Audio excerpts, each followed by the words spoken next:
Okay, members of the Naa'bik'iyati committee, can you guys please press your button for roll call? And let's see who is all here. We may have two committee rule, meaning that I think we may need one more BNF member.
Thank you very much. We're going to need three more for quorum, then or one more member from the Budget and Finance Committee to make quorum, to utilize the two committee rule.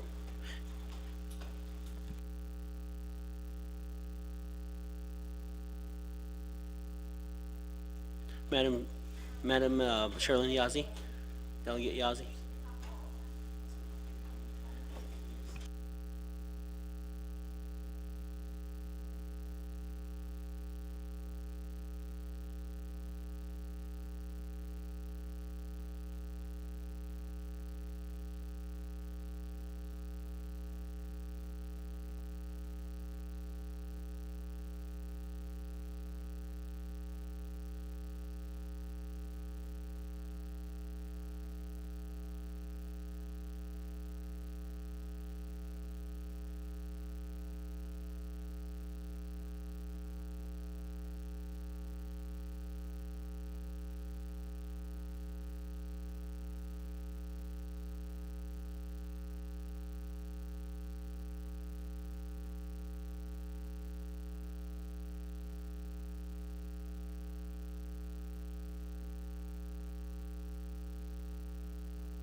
Can we get staff to see if we could round up the delegates that may be in the conference room or outside?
Members of the Naa'bik'iyati committee, can you please come into the chambers? Staff, can you reach out and see if we could get the committee members here? Looks like we have quorum, but we need to get committee members to their chairs this time.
Good morning,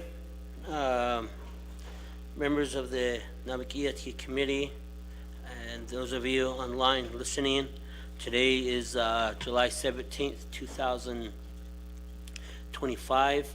We're here at the Navajo Nation Council Chambers here in Winter Rock, Arizona. This is a Naa'bik'iyati committee 25th Navajo Nation Council special meeting.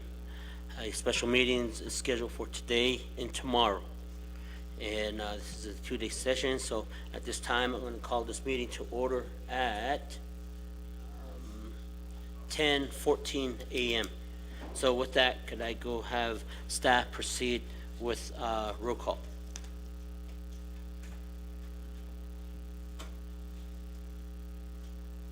Or delegates, push your buttons for roll call. Open up the roll call.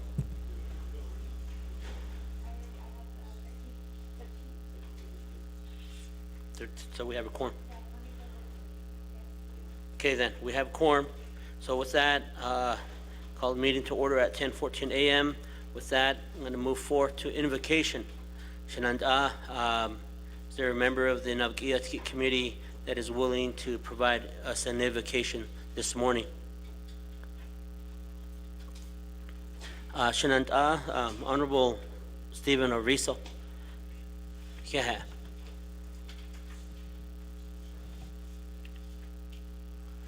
Good morning, everyone. Ado Donald to Naa'bik'iyati no Lani Tlimbish Basa Ani Tlinigi. Ado Madam Vice President, thank you for joining us this morning.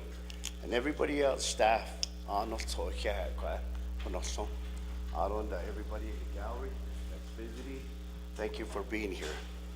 Ashil so citizen Linigi Behasti to Lil.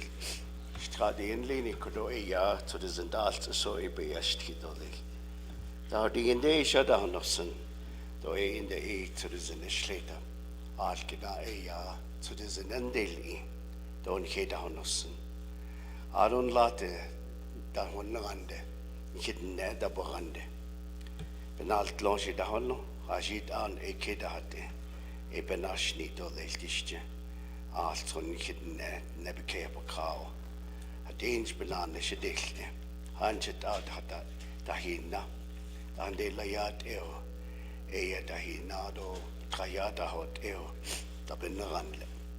Die tau exodus in beyashtin, die tau exodus in behastit or the dish a benbige. Aro di kwa basa and besa netle, higi council chamber baby dojo, eya be a sana netle, aro tau eya kone. Dinal social ketnas, the ligin, you know, ebihidi kado. You know, Landa is late on us the late date or little soldiers, the Chitradi and Lini. Aron that asked Hokune Peshpas answered Tahagi. Lata ben Nagande, Iltahi Nani Balchinda that a Bayan Tonshi that a does that Tobagan had it a which did this Jabel one lord or little soldiers, the Chitradi and Lini. Aro Stokena, he aslada did nicht. Tis Aro Ea aslado neda. Tisn't it a and chita in Shitradi and Lini naked in eo, the large in not or any kate and eat. Did our citizen be hasty or let each in the beer.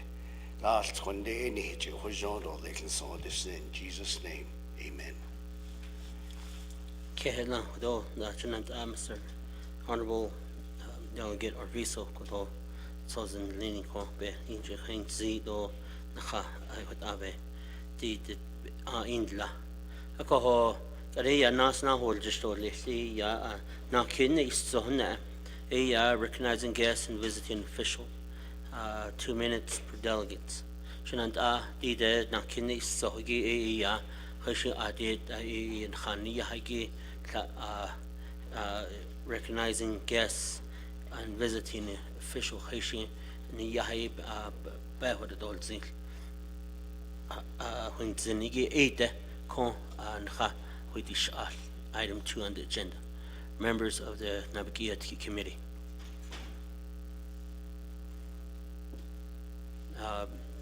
Honorable Mitchell. Thank you. Ano kaya na hoy kisatit anigi ado yate hipena kaigin khano yagi ado aji inofstani to.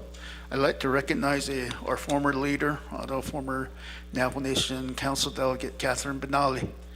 Then the whole Sudan, Nakania.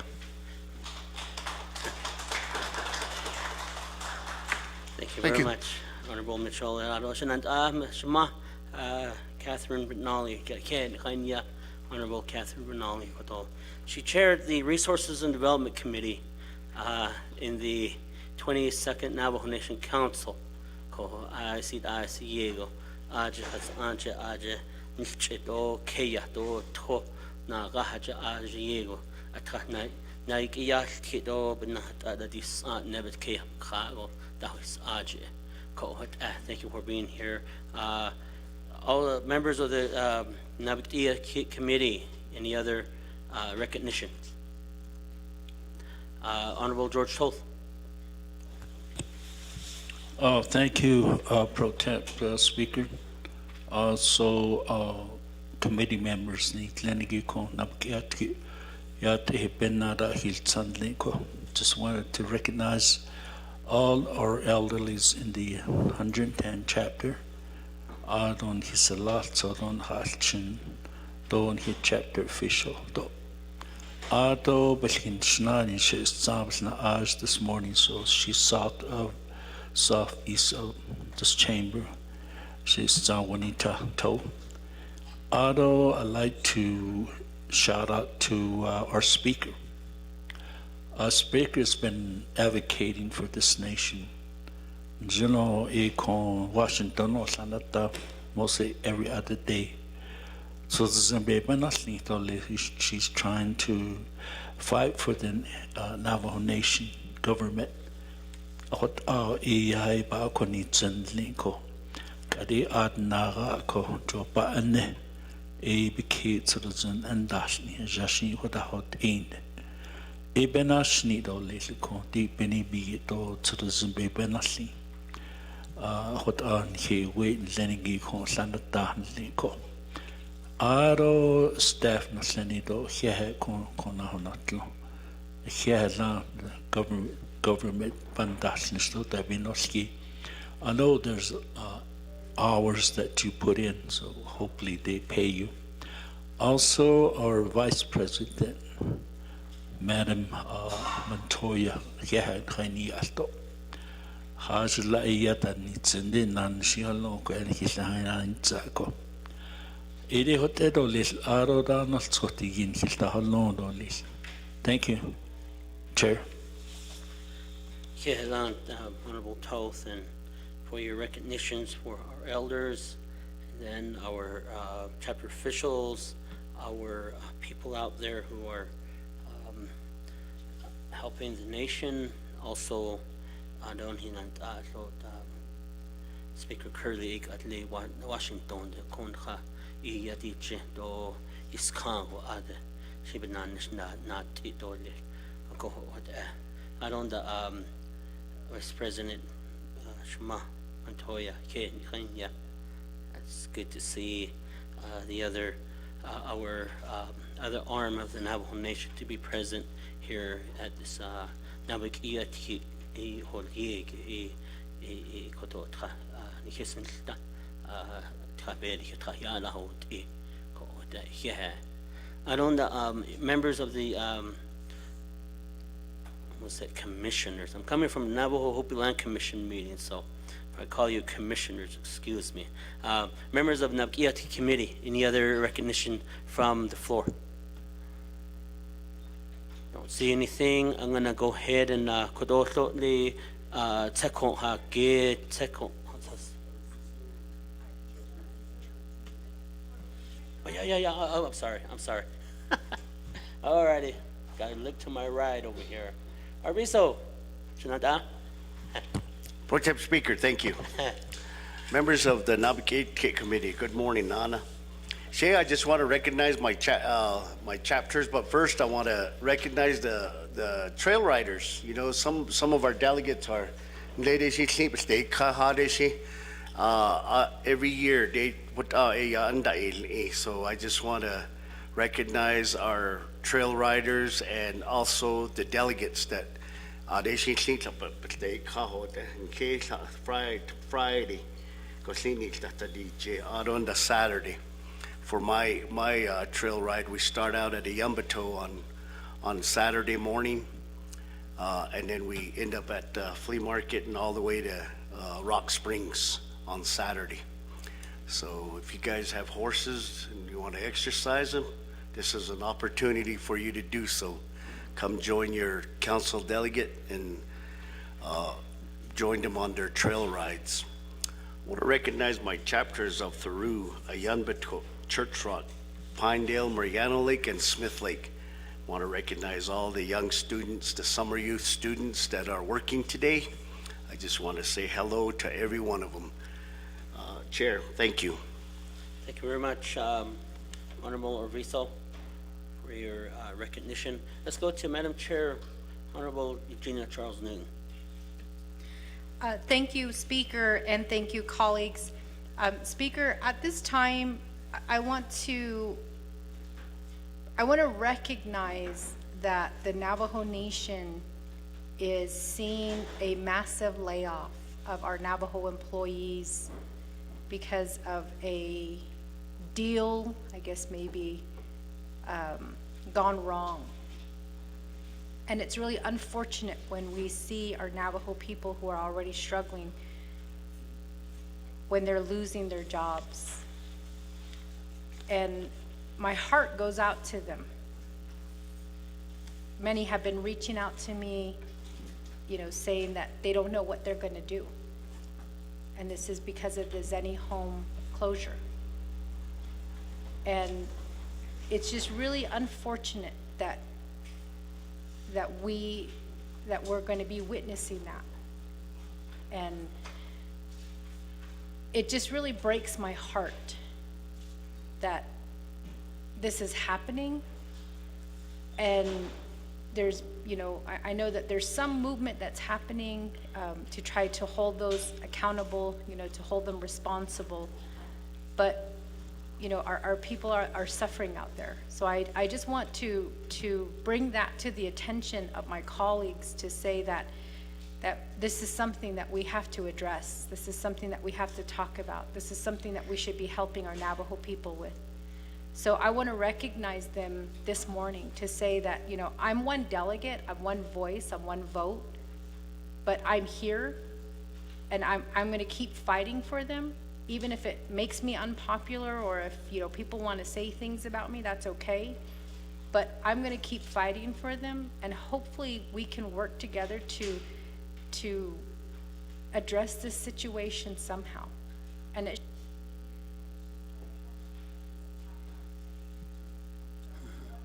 recognition this morning. Thank you. Okay, thank you very much, Madam Chair, Eugenia Charles Newton, for your recognition of the individual's family that is going to be impacted by the layoffs that happened at Zenny Homes there in Kachii, Arizona. So with that. Moving on down, let's go to Honorable Tsui Helena Naa'bik'iyati. Oh yeah, it's been everybody. Tino ya hol other we need to teach in a hol here happen. Other on the a con de Ashini, it's in my delegate region. Do ani a what the hotza what don't need. So we're still I guess budget and finance is still working on it. So I don't in my delegate region too, we are being affected by heavy smoke. So I'm really proud of our Bodaway Gap chapter, the CSC dear Andrea Daw, and the chapter officials. My other chapters, Coppermine, Luchi, and Kaibito, and Tanalia. They come together to have their meetings and trying to help their community members out there. And then this morning I went to the emergency management meeting. So we're really just getting affected by the heavy smoke. And then our summer youth are out there, and we're really encouraging. But yesterday, in spite of the heavy smoke and everything, the elders of Kaibito came together and they had their little outside event. So they were wearing their face mask, and we're running out of face masks here. And I really thank them for that. And then Zenny Homes, the the families that were affected, like I said already when we went into executive session. If you were online, you know what I said. So, I just pray for each one of them and pray that the outcome is better than how it was. So, I thank each one of my colleagues here for some of them reaching out to me and being beside me with everything that I encounter in my region. Although I have one of our staff, our member from my Kaibito community that's in the audience this morning, that's a member of our Tuba City Regional Representative, and she's aboard with the Nick College. Ms. Williams, you want to stand? So, I think I can't work on the cotton underwear.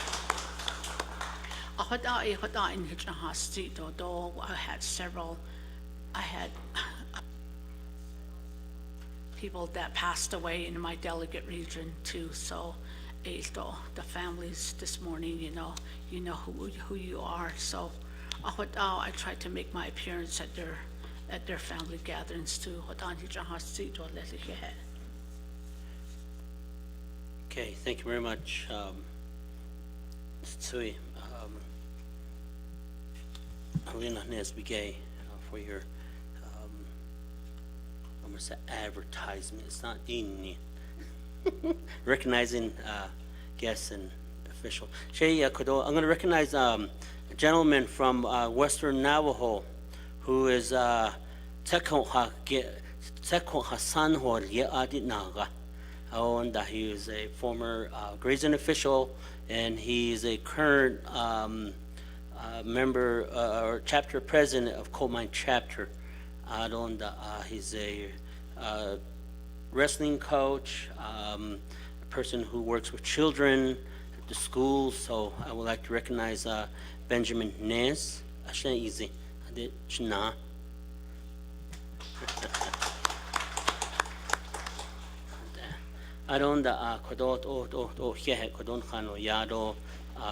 Looking on the board again, Honorable Daniels. And Che. Mr. Chair, Naa'bik'iyati, Pro Temp Chair, Speaker, so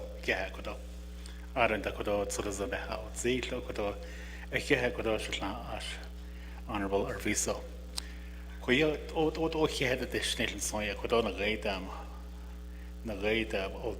Old Jato, Aja has Anigi, Old Jato chapter staff, Aja da in Nishigi, last week, and about a week and a half ago, Toda State, Nagaye Halchida community, Aja Kenda Shaja, Toda State, or Toya, Lata is Yanko. We had a meeting, Ibapapasi Leko, Aronana NTUA. They've been hauling water to that community, Halchida, ever since the Gold King mine spill. I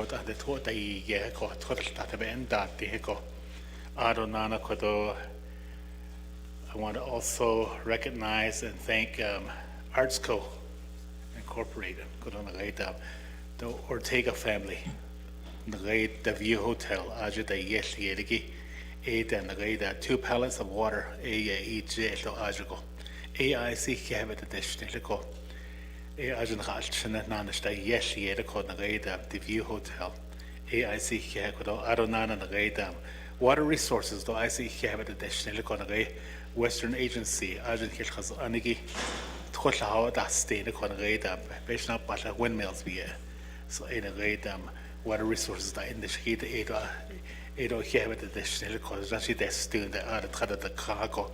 According to the one that the Pai Mesa, Asian Kodo, Benara Asian store letter go idiot or Tabas letter. Thank you, Speaker. So, thank you very much, Tsui. Honorable Daniels, for your recognizing guests and visiting official. And for the record, we have a chair. Parish present here in the chambers here for Naa'bik'iyati committee. With that, looking on the board, I don't see anyone who pushed their button for recognizing guests and visiting official. So I'm going to move on to the next item on the agenda, and that's the review and adoption of the agenda. So with that, I'm going to turn time over to staff to read the agenda into the record. Good morning, committee members, general public, and audience online. This is the agenda for the Naa'bik'iyati Committee of the 25th Navajo Nation Council. This is a special meeting, July 17, 18, 2025, 10 o'clock a.m. Navajo Nation Council Chambers, Winter Rock, Navajo Nation. Presiding Chair, Honorable Speaker Crystalline Curley, Speaker, 25th Navajo Nation Council. And in her place today is Honorable Otto So, Pro Temp Vice Chair, Pro Temp Chair. One, call meeting to order, roll call, invocation. 2, recognize guests and visiting officials. 3, review and adopt the agenda.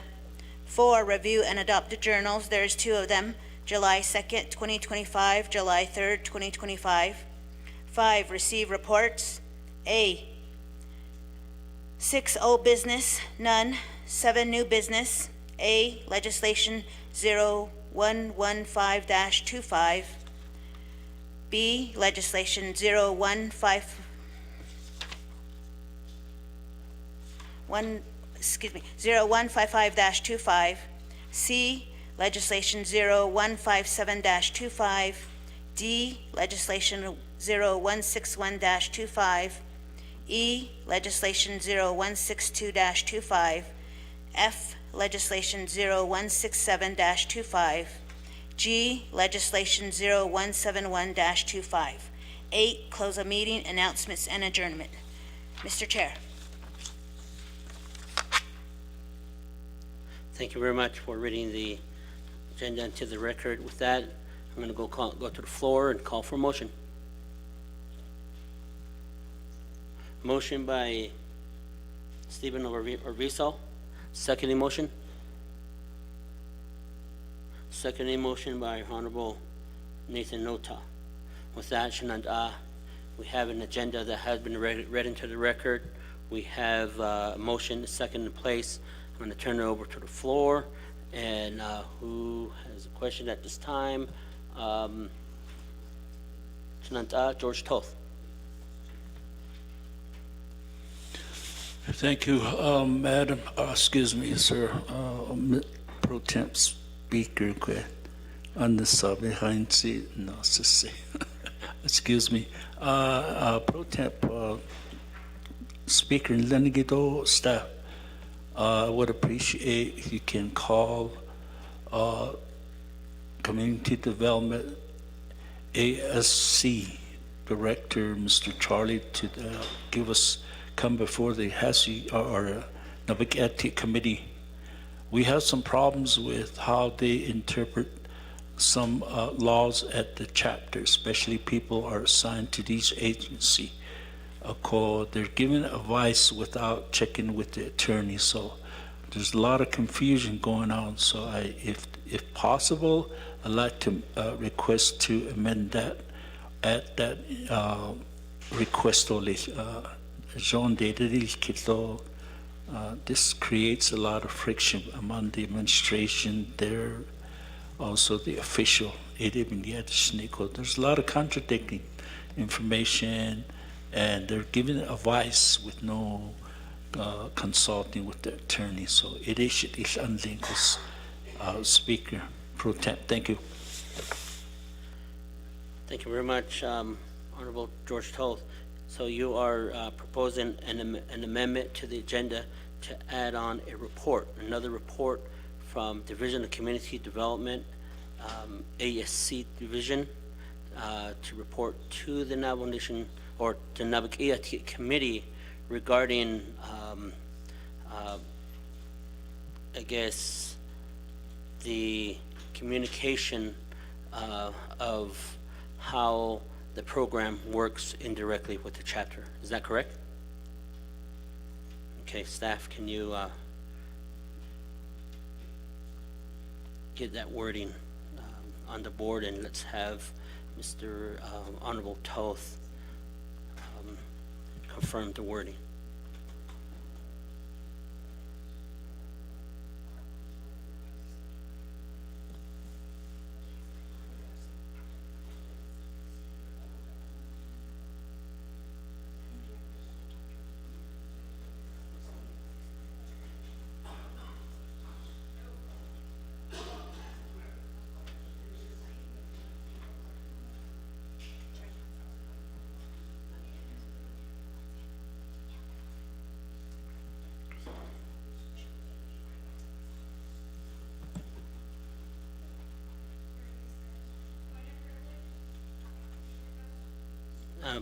There's no point of privilege at Naa'bi, remember?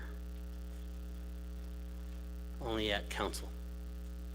But you can, I can come to you for a question.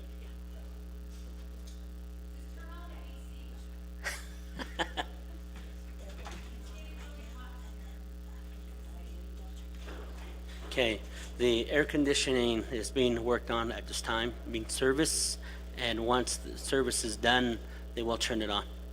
So it's not that the Are we ready, staff? Okay, members of the Naa'bik'iyati committee, Honorable George Toth, on the board, it indicates amendment number 1, add-on report from Division of Community Development regarding how the program works indirectly with the chapters. Do you concur to that? Shanada. Le sabik is jaish Division of Community Development ARDA khado gato ni report ido lich ya tatnas nilich na nishigi. Thank you, Pro Tem Speaker. If they should be available now. This is not the first time we had this type of situation at Naa'bik'iyati. So, even yeah, and thank you. We can get staff to reach out to Division of Community Development, Mr. Charlie, and have him ready for report.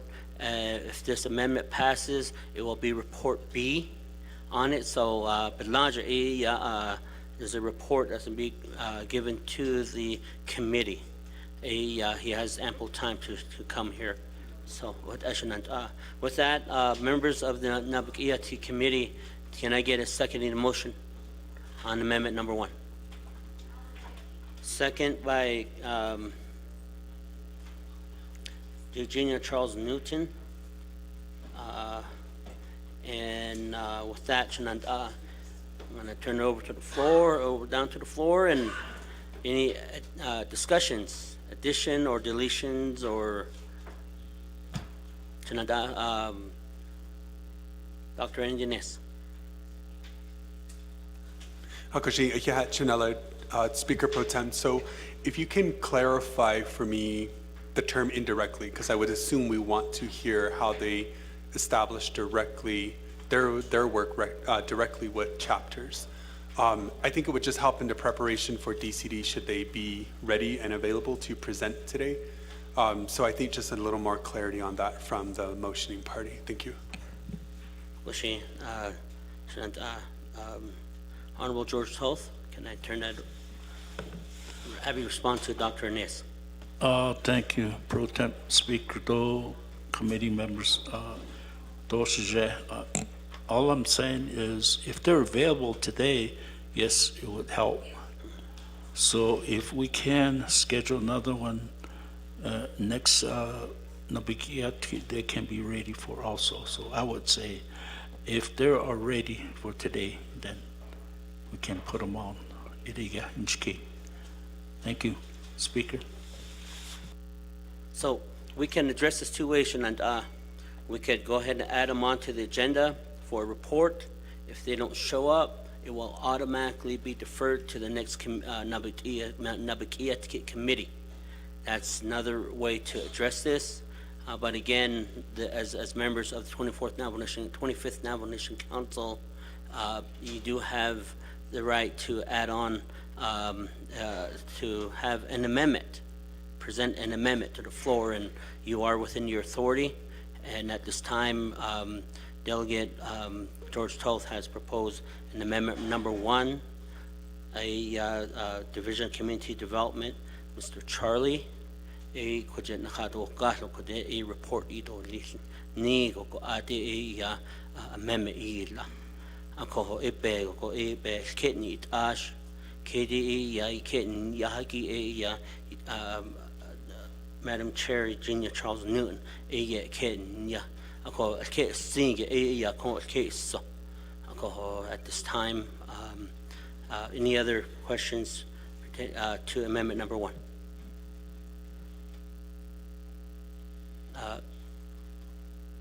Not hear anything, going once.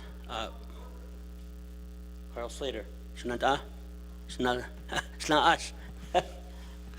Thank you, Shanash. Two things. One, can we, this is a request to modify, Delegate Toth, can we include, let's see here, works indirectly with chapters and provide an update on chapter funding distributions? So like sales tax, the regular continuing, or the FY25 budget. I just got a message saying that Look at Chicago still doesn't have theirs. And it seems to be everybody's fault except for the people who actually cut the checks and organize all that stuff. So I just see how it's really horribly impacting the chapters. And then second, in order to give them time to prepare, could we have this be at the end of our legislation? So we do the Native Community Capital, then do our legislation, and then come back to it? Or do you want to have it right at the beginning? Right at the beginning? Okay, so I won't request that. But I do have a request to modify for adding in the funding distribution updates. Okay, thank you. Okay, thank you very much. The addition of additional language that and provide update on chapter funding distribution as report B. You concur with that, Shananda, George Toth. Mr. Toth does concur. Madam Chair Charles Noon, you concur? Madam Chair Charles Noon concurs. So with that, Shananda, I'm going to come back to the board, and Madam Chair Charles Noon. We're still on the. I was actually going to be, that was a request to speak for the main motion. Main motion, because we're on okay. the amendment right now. We'll come back to you. Hagoshina,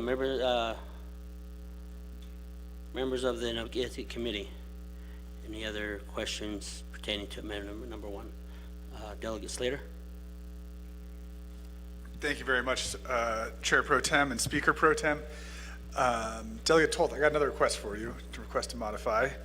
Are you willing to add in legislations 5125, 9125, and 16925 into your motion to add to our agenda? 5125, I guess the staff would need to read the titles into the record in order for everyone to understand. So I'll ask that they do that. Thank you. That is to modify your motion to add to amendment number 1 to add legislation 05125, 0195, 9125. And then is there one more? I thought there's 16925. Those 3, correct? Okay.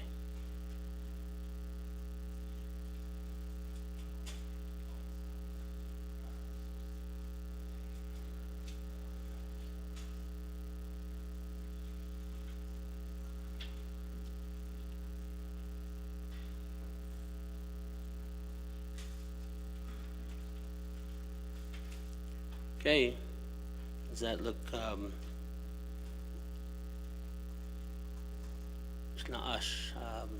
Honorable Slater, does that concur with that? Right. Honorable George Toth, Green gives the green light. Honorable Virginia Charles Noon. Also, Madam Chair Charles Noon gives the green light. They both concur. With that, Shananta, go back to the floor. Any other questions? Okay. With that, okay, we're going to read the titles into the record here. So we're going to turn it over to staff. Legislation number 0051-25, an act relating to Resource and Development Committee, Law and Order Committee, Budget and Finance Committee, Naa'bik'iyati Committee, and Navajo Nation Council, approving the Navajo Nation Utility Scale Solar and Energy Storage System Tax 12 NNC subsection 1301 to subsection 1314, and amending 24 NNC subsection 208 and subsection 408 and 609. Legislation 0091-25, an action relating to Budget and Finance and Naa'bik'iyati Committees and the Navajo Nation Council, approving $579,295 from the unreserved undesignated fund balance, UUFB, to the Navajo Nation Washington office to fund its unmet needs for the remainder of fiscal year 2025, waiving 12 NNC subsection 820E, subsection 820F, subsection 820J, and subsection 820L. Legislation number 0169-25, an action relating to law and order, health, education, and human services, Budget and Finance, and Naa'bik'iyati Committees and the Navajo Nation Council, amending the Diné Higher Education Grant Fund, 12 NNC subsection 2301 Esquire, by approving $30 million annually to be distributed equally among Diné College, Navajo Technical University, and the Office of Navajo Nation Scholarship and Financial Assistance. Speaker Pro Tem. Thank you very much. The legislation that are being added on, legislation 0051-25, legislation 0091-25, legislation 0169-25 have been read into the record and as into amendment number 1. So with that, Shananta, you have any questions pertaining to amendment number 1? Not seeing anything, nothing on the board. I think that's for the main motion still, correct? Okay. Don't see anything. Staff, can you go ahead and proceed with roll call?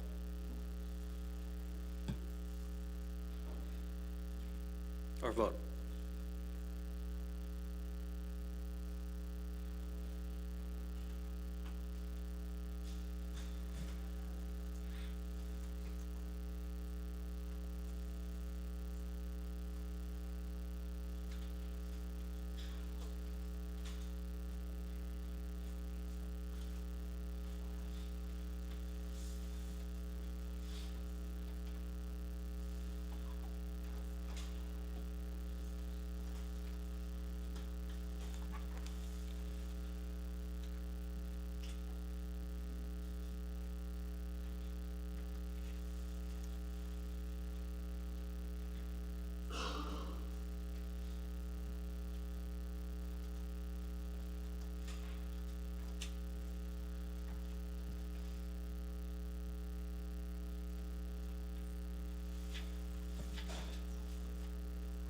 One minute on the board.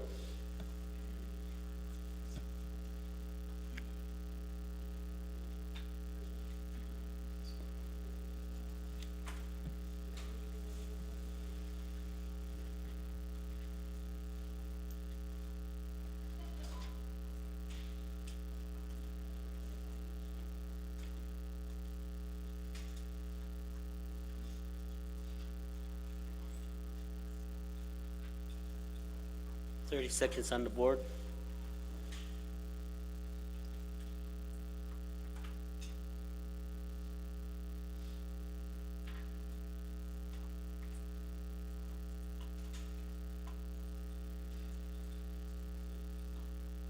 Ten seconds.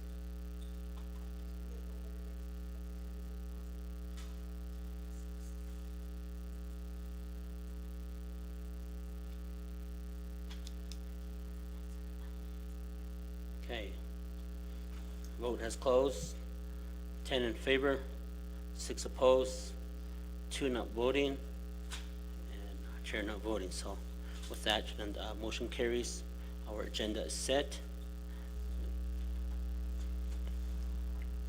For the record, Honorable Brenda Jesus, Honorable Vince James, Honorable Rick Nez, and Honorable Amber Crotty, Speaker Curley is excused today, for the record. With that, moving on down to the next item on the agenda, review and adopt the journals. July 2nd, 2025, and July 3rd. Yes. Alrighty, guys, amendment number 1. So with that, let's go back to main motion, and Charles Newton, Honorable Charles Newton, you have the floor.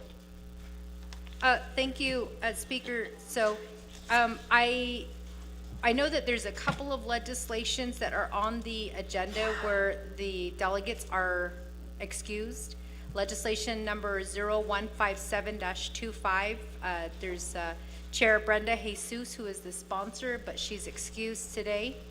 Legislation number 0161-25, Chair Vince James is the sponsor, but he is excused today.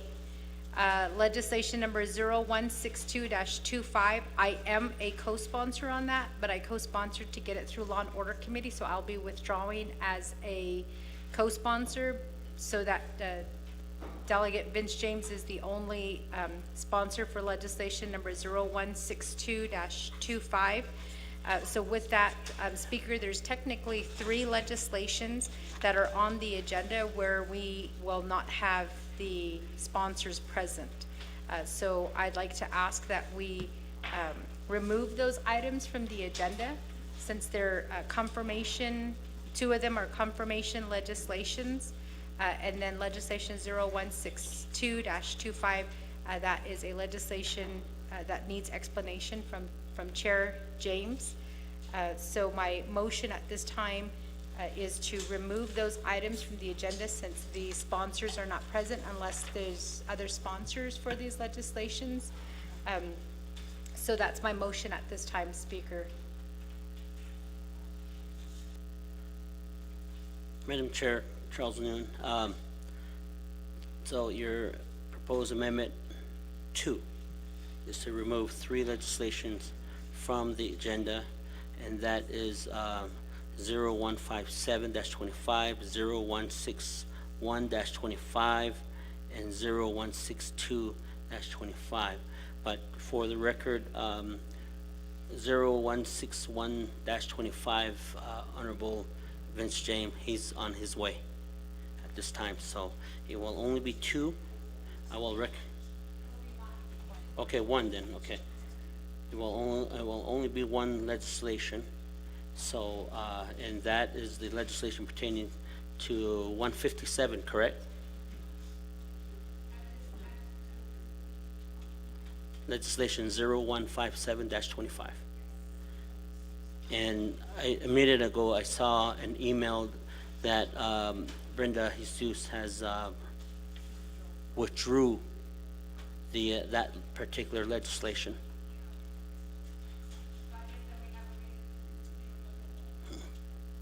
Okay. All righty. Thank you very much.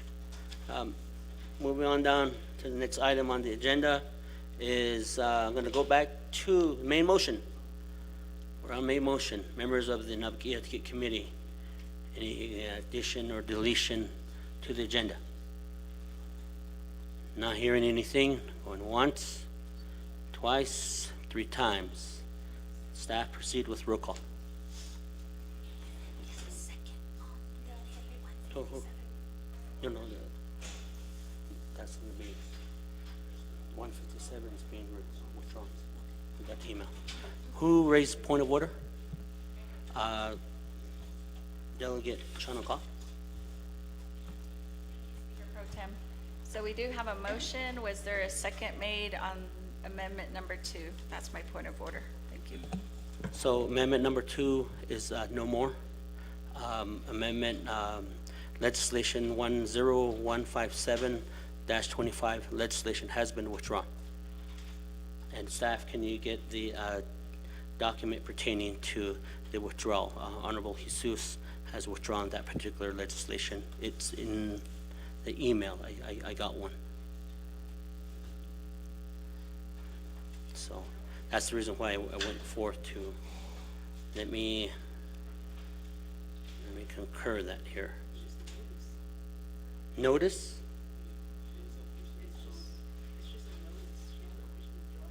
Who sent that? Did Jesus send that notice? Okay. Well, I'm going to go ahead and hold your motion in place, Madam Chair Charles Nguyen. And amendment number 2 to remove 0157-25 off the agenda.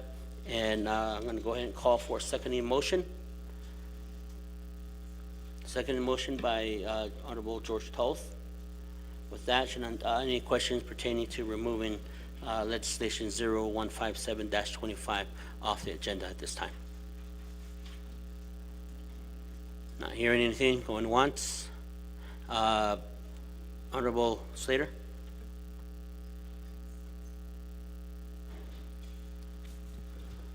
Okay, this is getting really confusing. 15725, we have to delete because it's been withdrawn. 161 and 162, you said that Delegate James is on his way here, but we're still deleting them off the agenda according to what's on the board. So is that still what the sponsor of the amendment would like to do? On the Yeah, agenda, there's 3 on the board. only 157 should be on there. Yeah, but if it's been withdrawn, then we should be formally removing it from the agenda. So legislation 161-25, We should well, vote, it's even if it deleted has off. been withdrawn. we should. So legislation 0157-25, a notice of withdrawal has been issued, but it's not officially done yet. So I'm going to hold Madam Chair Charles Newton's motion, and the second motion was supported by Honorable George Tull. So with that, moving forth, any other questions pertaining to amendment number 2? Not hear anything. Going once, twice, 3 times. Staff, can you proceed with the roll call vote on amendment number 2?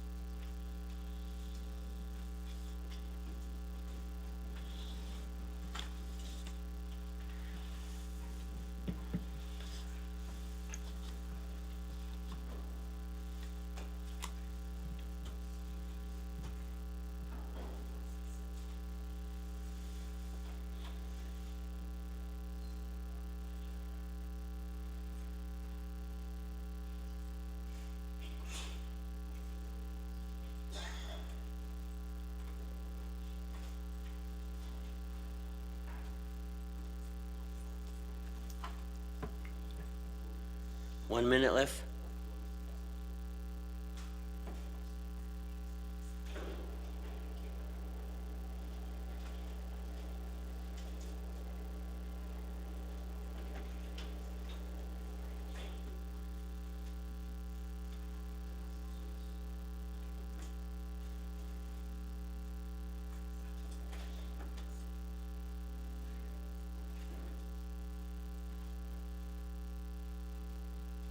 Thirty seconds left on voting.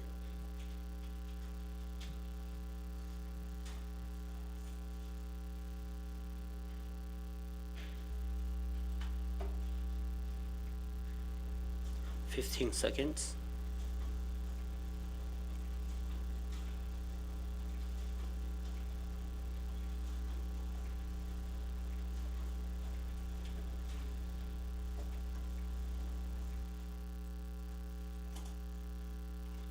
Time has elapsed. Staff, can you read the vote?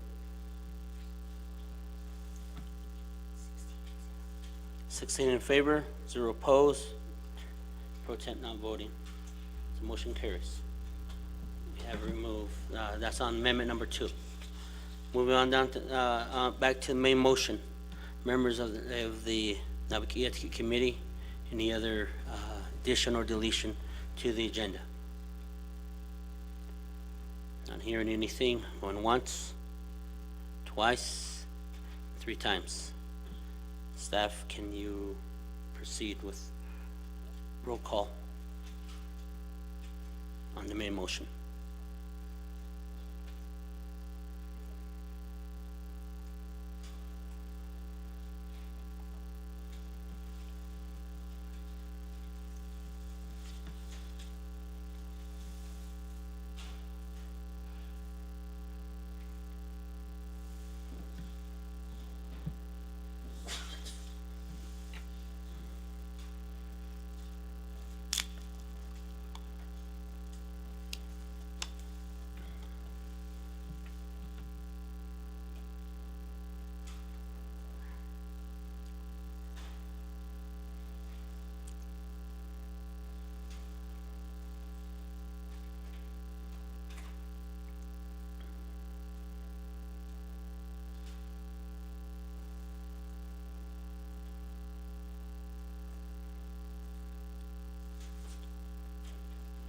One minute left.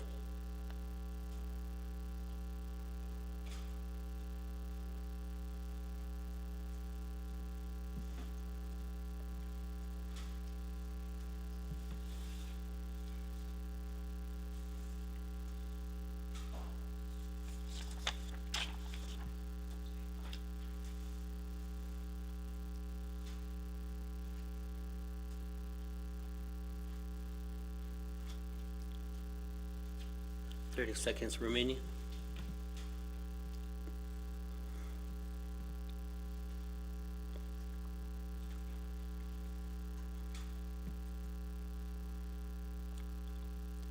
Fifteen seconds remaining.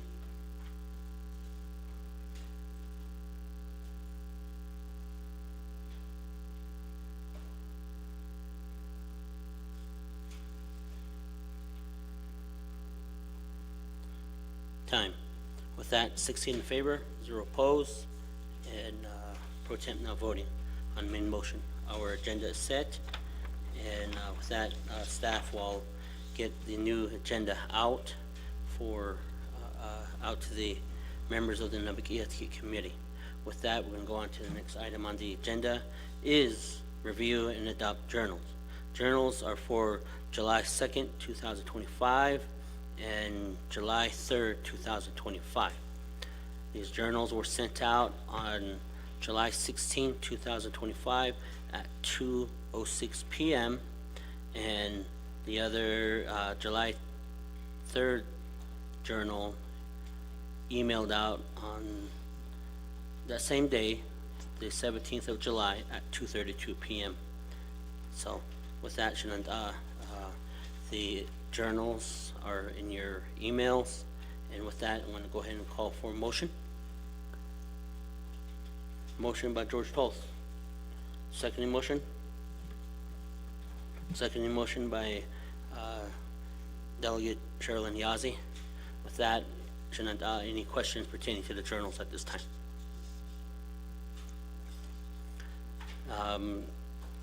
Virginia Charles Noon, Madam Chair.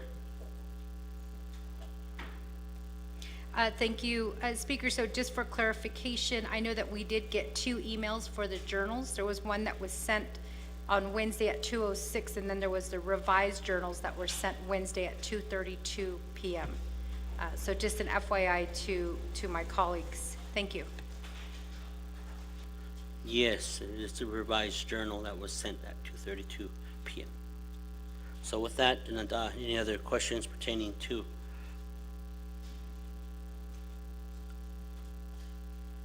Not hearing anything. Going once, twice, 3 times. Staff can proceed to open up the vote.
55 seconds remaining.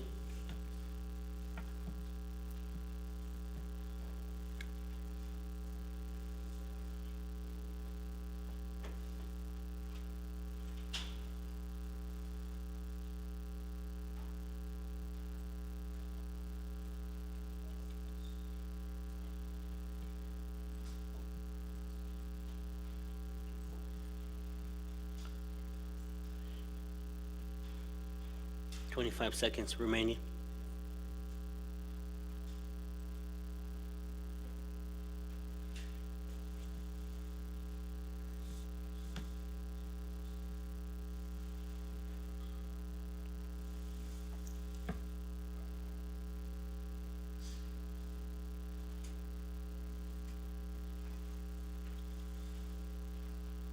Lock it down.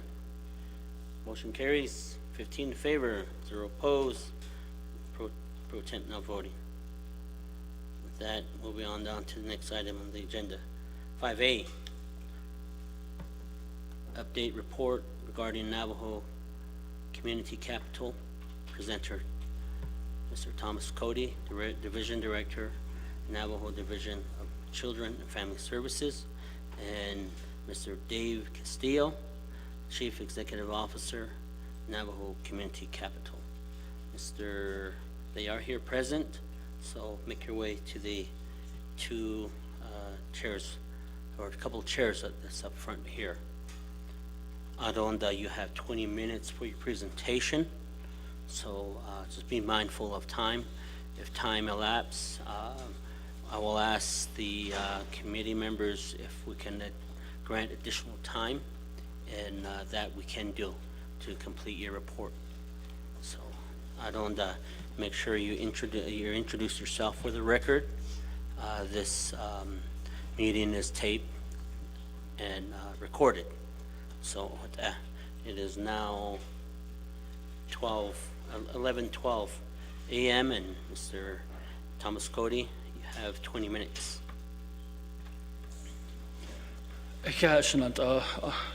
Pro Tem Chair, Chichi, Madam Vice President, and then thank you for the prayer this morning. Kodoshe will provide a report on our Navajo half home assistant funds. I have Mr. Dave Castillo from Native Community Capital, which we've contracted with. Remember, our funds were allocated to us in 2021. It sat there for 2021, 22, 23 is when we started the process. So we've only had this about a year, and we've been pushing hard to get these dollars out. And that's the question, is why are we not moving the money fast enough? So we're here to provide you with a report and what we're doing to move the monies. So let me, Pro Tem Chair, if I can turn this over to Dave Castillo, and then I've also brought our accountant, Brenda Sosi, at the event that there's other questions that need to be answered. Dave?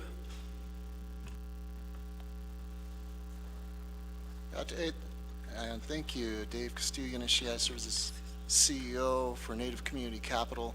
I have a presentation. I hope that's been distributed to you. And if it can be shown on the screen. I want to be able to give you the most recent numbers on the deployed funds.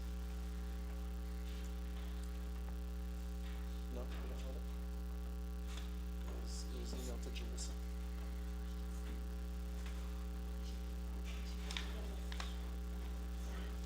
So the reports have been issued, emailed out to you guys, Shananta. Okay. So I'm going to go through the PowerPoint that I have. I hope you have that. The presentation should show July 17th. I think on my slide it says the 15th. But I'm going to provide an introduction and two main points, which I think are really the questions that are outstanding. One is the program status, and specifically, what is the plan to keep the project on schedule? And secondly, client updates and communication. The question being, how can my constituents get a status update directly from NCC staff? So as far as introduction goes, the slide, if you have it, would say that we're a licensed mortgage bank in New Mexico, Arizona, Colorado. We're a New Mexico nonprofit corporation. We're headquartered in Laguna Pueblo. We're also a certified community development financial institution from the Department of Treasury. Now, the slide that I want to remind you of about the HALF program is available funding. There are 4 primary programs. The first one is monthly mortgage payment assistance. The second is mortgage reinstatement assistance. That's for a family who has been delinquent and foreclosed upon, and so they need to be reinstated before they can get back on track with their payments. And then the third program is the mortgage principal reduction assistance program. That's to pay down the principal as shown. And then the home repair assistance program. That's to make repairs that are necessary to avoid the families being displaced. So again, the key there is that repairs necessary to avoid displacement. So no sunrooms, no man caves. This is about ACs. This is about roof repairs, other things that would potentially make the home uninhabitable. The next slide is very important. At the top it says NHAF is not general assistance.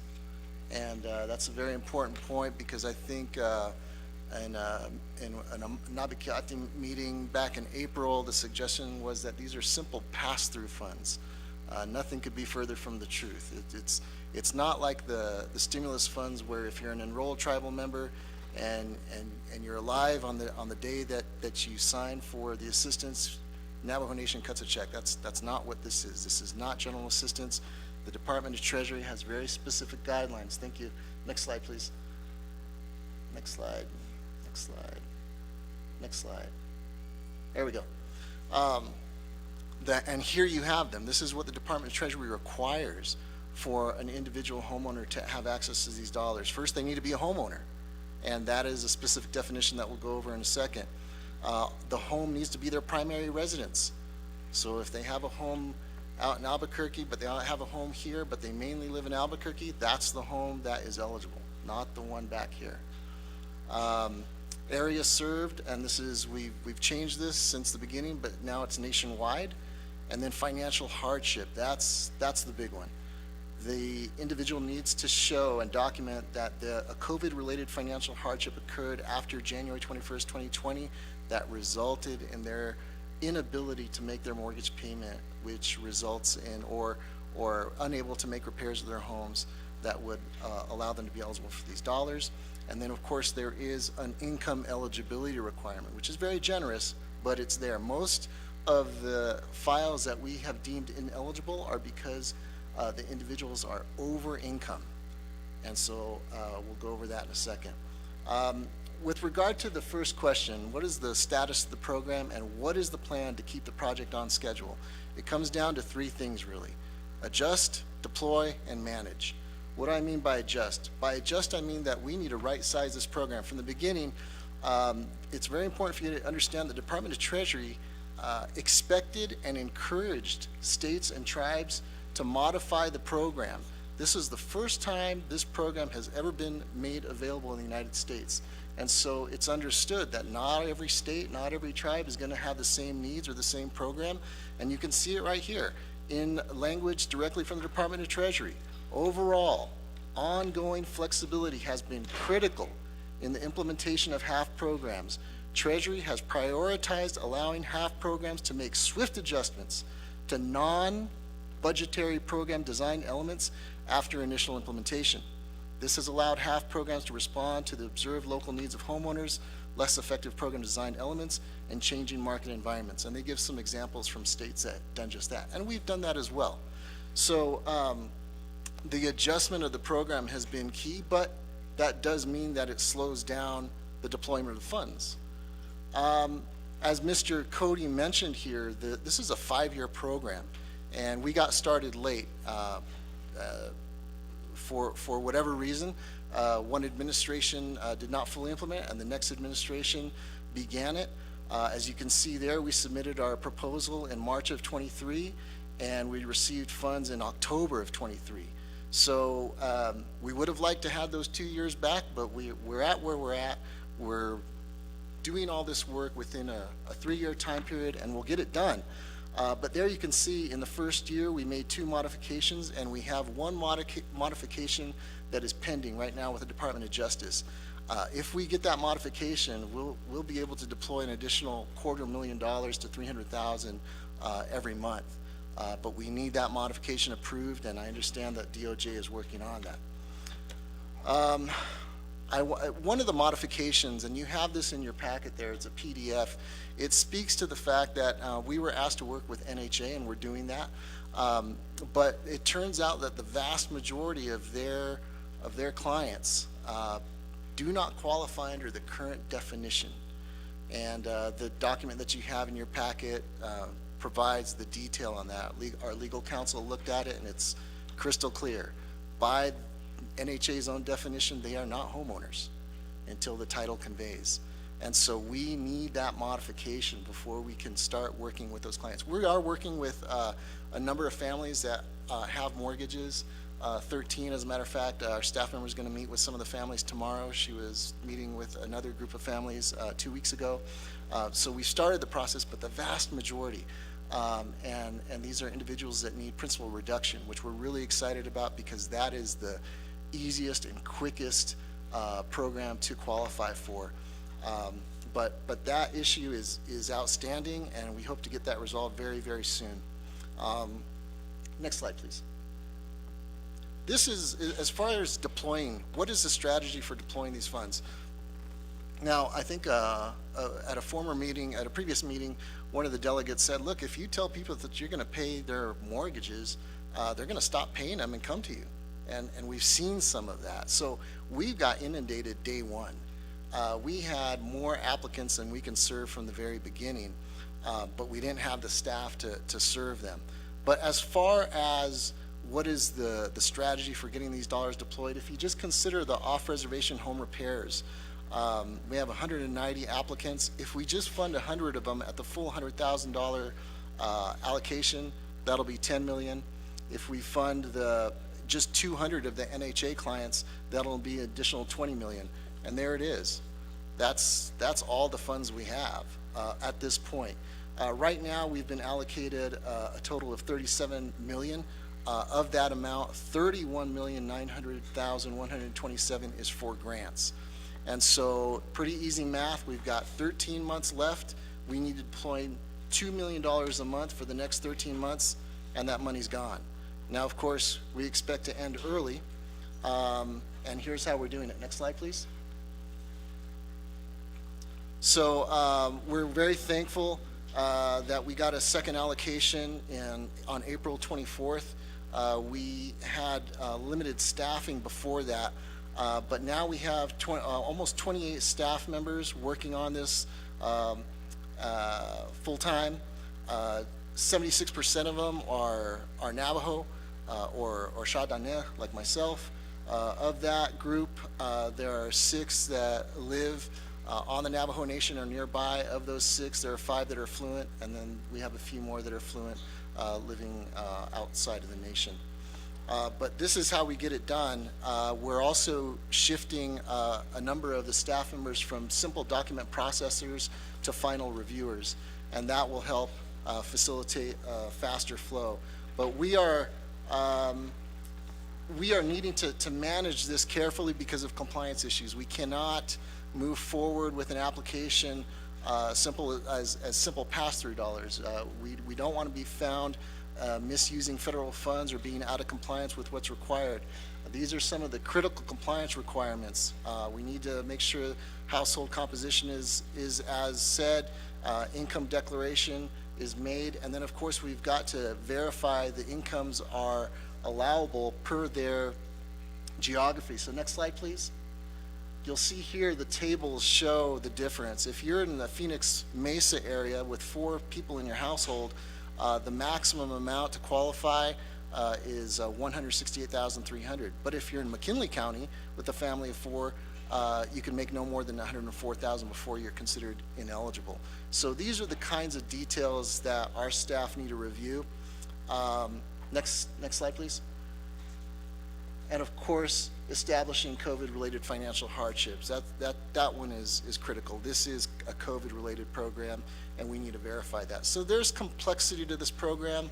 I think at a previous council session, there was a suggestion that, again, these are simple pass-through dollars, and that's not the case. We need to make sure that we're not out of compliance.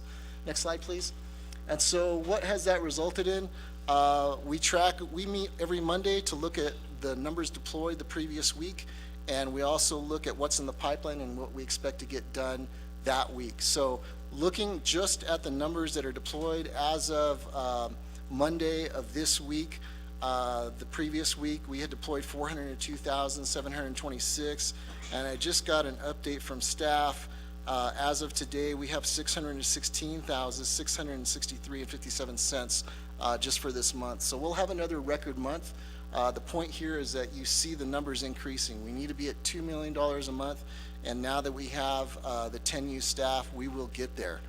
But you can also see here that we'll end the month with about 5 million total deployed, which means that as you recall from that green screen, if we have 31 million total to deploy as grants, that means we've got 26 left. Again, $2 million a month for 13 months, that gets us there. So we will get these dollars deployed as required. Next slide.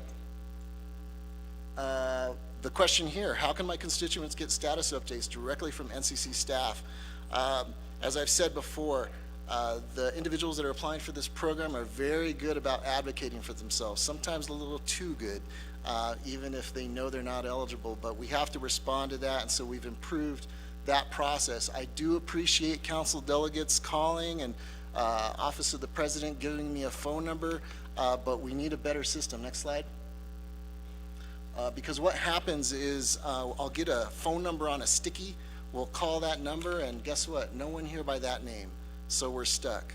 Or we'll get someone calling in and saying, well, we applied and we haven't heard back, and then we look it up and it's not the person that applied. So we need to be able to match the email, the CIB, or the address of the individual that has applied with what is in the file. Otherwise, we can't find them. So we put in place this client follow-up request form, and I would urge you, if any of your constituents are asking about the status of their application, ask them, if you have an application pending, have you filled out a follow-up request form? That data is tracked, and staff are to respond to those requests within 3 working days. So please use this form. It allows us to track the questions that come in and be able to report to Mr. Cody and council when needed. And that's a system that we have in place now. It just went live, and we're already starting to receive requests through this. Next slide. As I presented before, all calls are recorded and tracked. Program information and webinars are on our website, but we limit our communication by social media, particularly because of sensitive financial information. We're not going to chat with people online about their situation. This is private financial information, and we need to protect that. Last slide, I do just want to mention a success story. Some of these cases are very, very difficult. This is a situation, there was a grandma with 3 grandkids, and as you can see here by the inspector's report, the bathrooms were not functional, there's no running water, the sinks, toilets, and showers and tubs are not being used. This lady had to walk her grandchildren across the street to the Circle K to use the bathroom. And these are the kinds of things that are difficult and challenging because of the situation, but also because we need to move quickly. So we are going to prioritize these hard cases. We are going to prioritize those individuals who are in foreclosure status. I know we've had some cases where folks have decided to stop paying their mortgage in anticipation of us paying it for them, and that is just a very dangerous thing to do because the banks and the lawyers do not play. They will foreclose on your house and they will auction it off. So when that happens, we need to be in contact with the lawyers and the banks, get them reinstated and save as many homes as we can. But that does take time. That is a much more involved process. These construction projects, I think that was another comment that was made that was incorrect. We do have construction projects, and they take time, especially when we're working with contractors and getting bids, and then making sure that the work is done to code. So there are some delays that are just inherent, but as I said, we've got the staff now that we need to deploy at the rate that's needed, and we're looking forward to finishing this program early to the degree that we can. But we've got our new staff. They're working hard. They're very motivated. As I mentioned, 3/4 of them are Navajo themselves. So everyone is interested in making sure that Navajo families get access to these dollars, and none of it goes back to the federal government. That's one thing that we emphasize every time. Every dollar of this money needs to go to Navajo families who need it. So I believe that's all my comments. Look forward to taking your questions.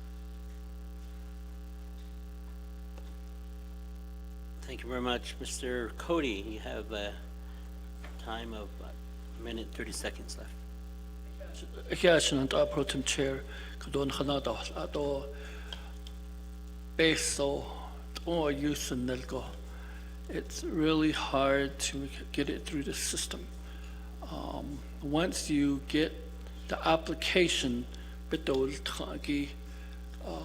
let's take for example, if there's a foreclosure,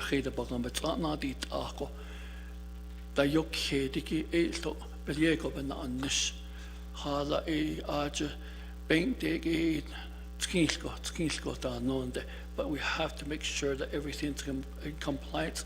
For our treasury reports are all in. So our next treasury report is August. I believe it was August 15th is our next treasury report. So it is not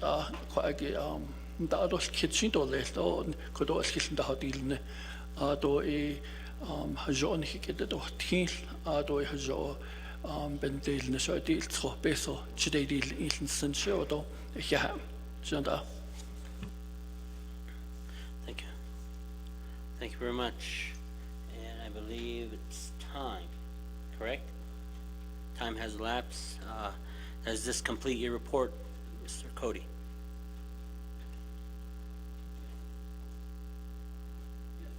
Okay, thank you very much. With that, report has been given to the Naa'bik'iyati committee.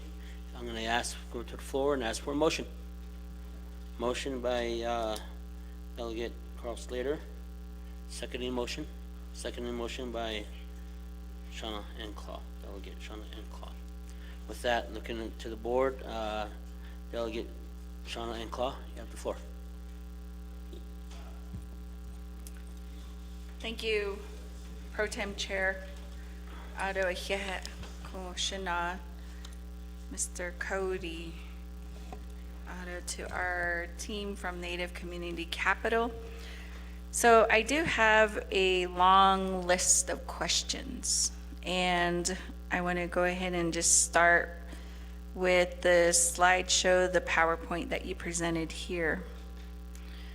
So one of the things that we as delegates do get questioned on is your availability to meet with your clients.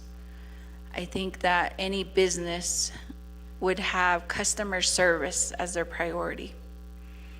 When I'm looking at your PowerPoint, all that I see is your NHAF client follow-up. And if that's online, then how are you responding to clients? And so to me, you know, although we are in an age where technology is important, it's still impersonal. When people want homes to be renovated, when they are demanding to have their shelter that roofs them, that provides security for their families, I think they're entitled to some professionalism. That's the foremost thing. So if they are to go online, and you talked about a success story about the grandmother. I'm very curious to know how she did all of this online. As you know, many of our grandparents, they are challenged with using technology.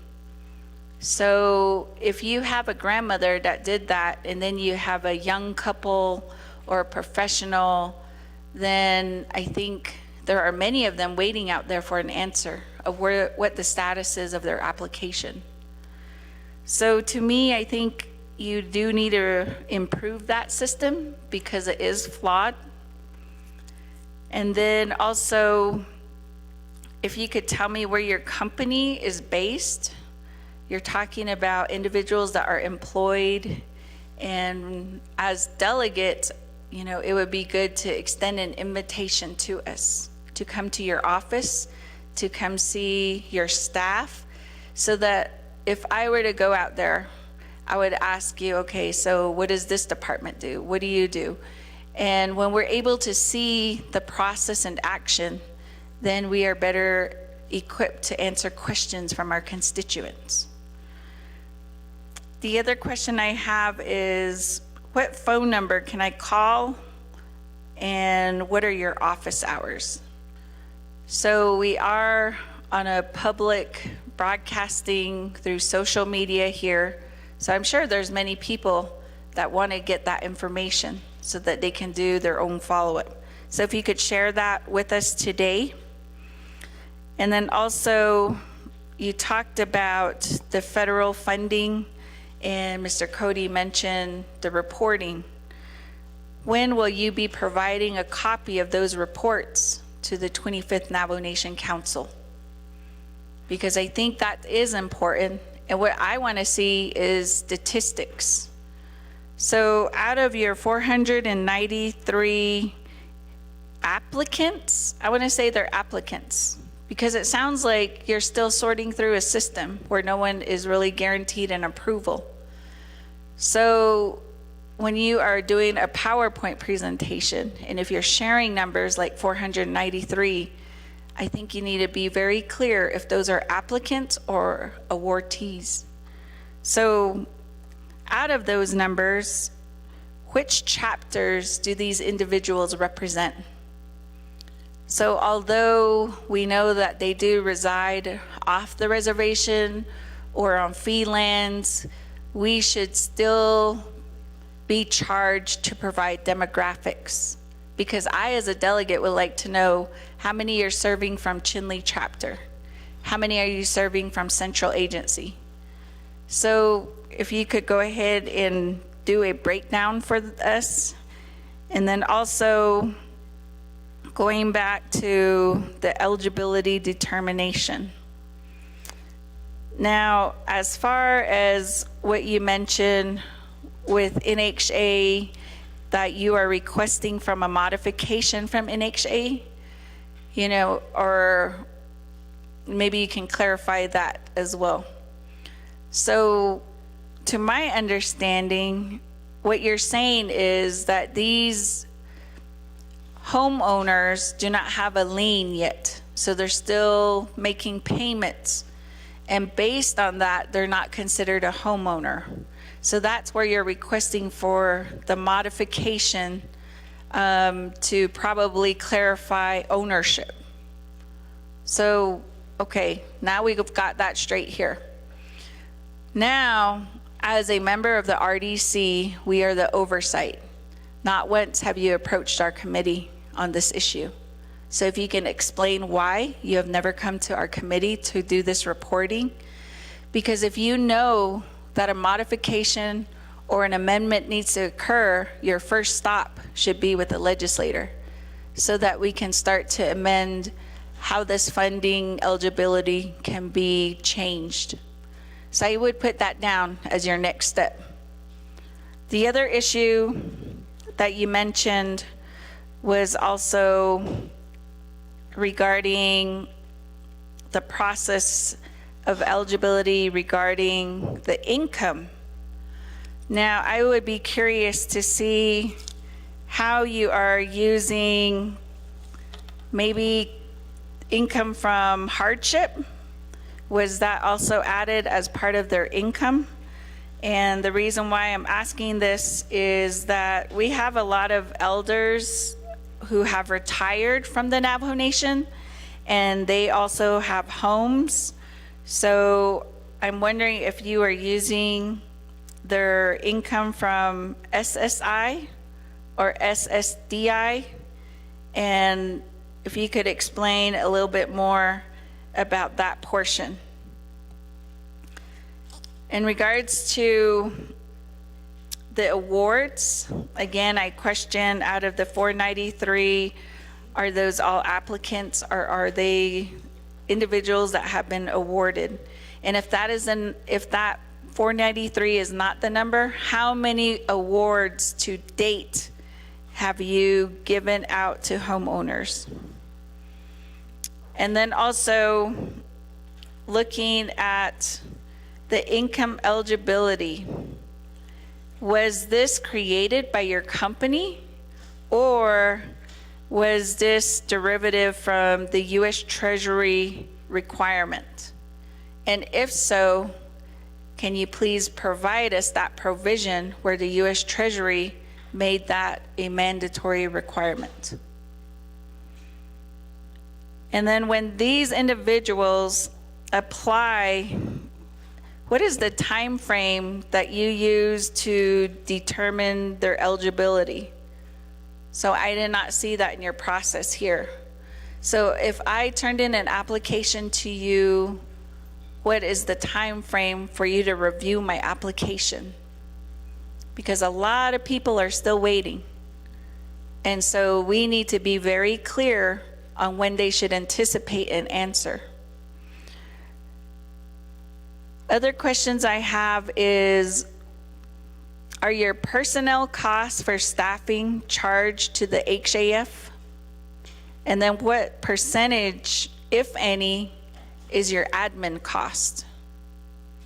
So the trend we see here is that organizations, they apply to the Navajo Nation, they become the middleman for the Navajo Nation, but then they charge for the administration, their personnel, their salaries are very top heavy, and then we come to the point where we are now.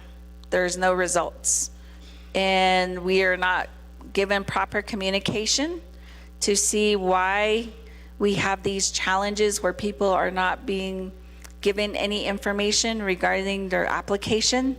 So those are some of the things that I want to factor in. And then also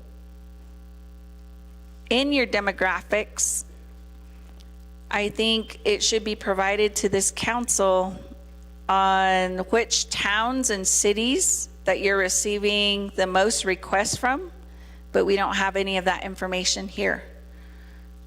And then also, is there a area, is there a boundary, or is it anyone, like, let's say a Navajo living in Chicago or Florida, are they eligible? I know the first time there was an explanation, and so it sounded more regional, but if you could just clarify that for me as well. And then also regarding the COVID, again, related hardship. This is a COVID-related hardship. So if we are using income eligibilities and we are saying that, you know, they are not eligible based on that, I think what I've heard from the floor here is that a lot of these individuals, they're still recovering, or maybe some of them are in arrears with their homes. And so I think if you're not communicating with your applicants and you're saying, continue to make, I mean, that is common sense, continue to make your mortgage payments, do not depend on this grant, do not depend on us to save you when that time comes. But, you know, if there's no communication, then I think, how are they to know?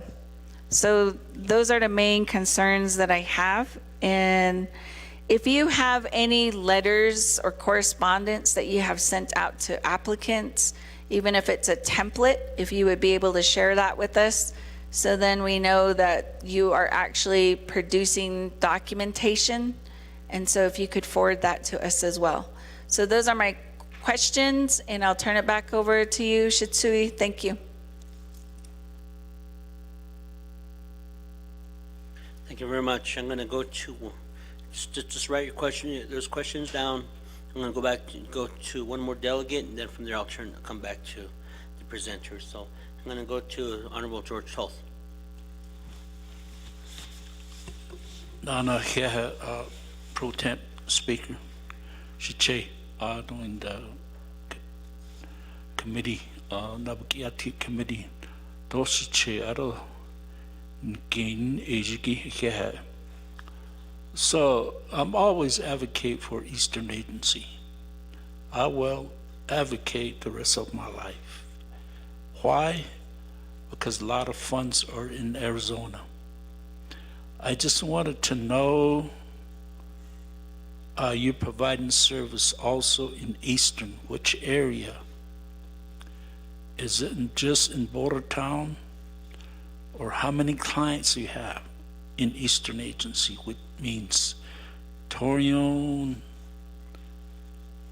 Coachile, Alamo, Rima, and also Gallup, Grants, Crown Point, all those areas. How many clients have they submit their application, and how many have you awarded these individuals? So that's the basic question I have for you. And you know, if you don't provide service, I'm not going to support, you know, because you always left out the Eastern Agency. So I just want that answer. How many clients that submitted, how many requests came in, and so those areas I'm asking for. So the rest is, you know, a lot of questions that we had came from my stagiage. So yeah, na iten kirida da. Ede na de shkichi chekoro na age chin da ebicha hasidole. So I'd like to have an answer today, and when you're going to assist Eastern Agency also. Odela Che, Pro Temp Speaker. Thank you. Thank you very much, Delegate Toth. I'm going to come back to the presenter, Mr. Cody and Mr. Castillo. Can you respond to the questions that were posed to you by my fellow colleagues?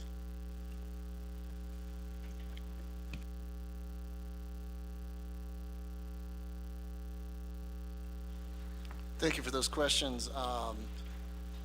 Delegate Toth, I'm looking at an internal report here with regard to the geography served.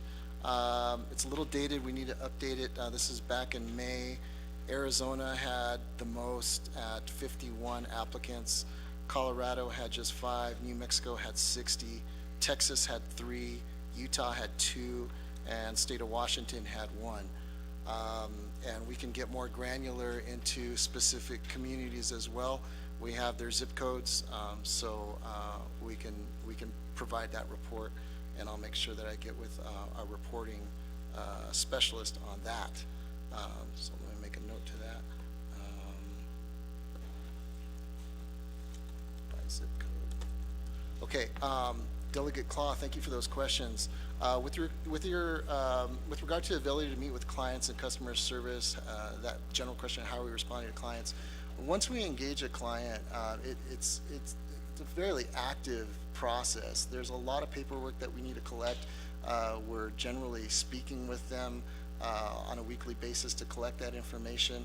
We have had situations with elderlies or others who prefer to communicate in Navajo, and in those cases, we have made arrangements to meet in person with them.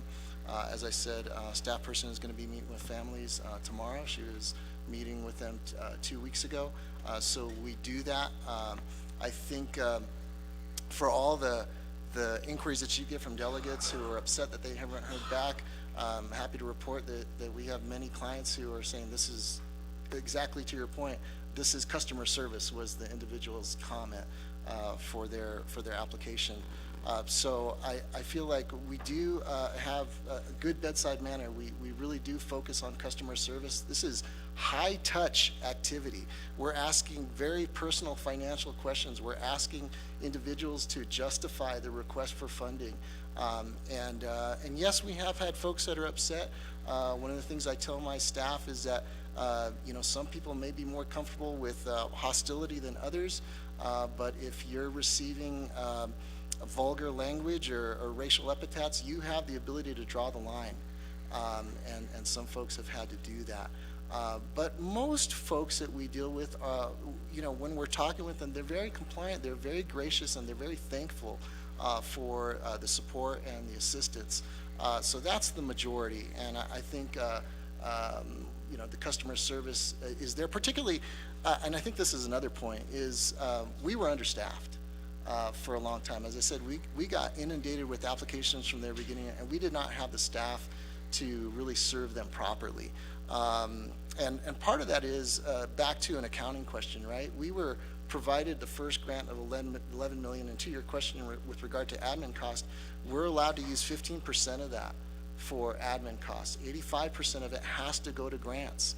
So I think at a previous Naa'bik'iyati meeting, the suggestion was, well, they're sitting on $8 million. But that's not true. That $8 million is reserved for grants, and we are not going to dip into that money to pay our administrative costs, even though we need it. I will tell you that we were 2 days away from laying off all but 3 of our people because we did not get a second allocation of funds that we'd requested. Now, that allocation finally did come and we were able to hire 10 more people, and that's why you're seeing the increase in deployment that you are.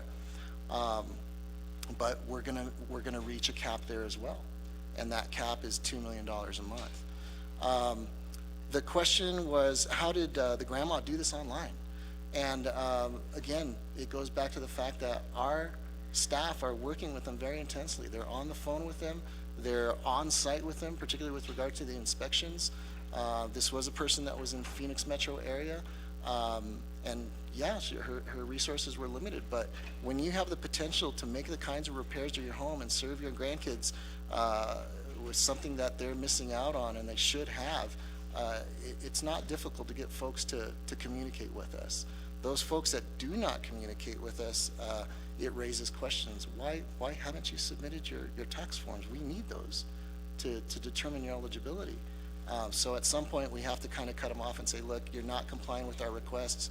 We need to verify your income with your tax forms, and if they're not going to be submitted in a timely manner, we're going to have to move on to the next client. But we do that with great respect.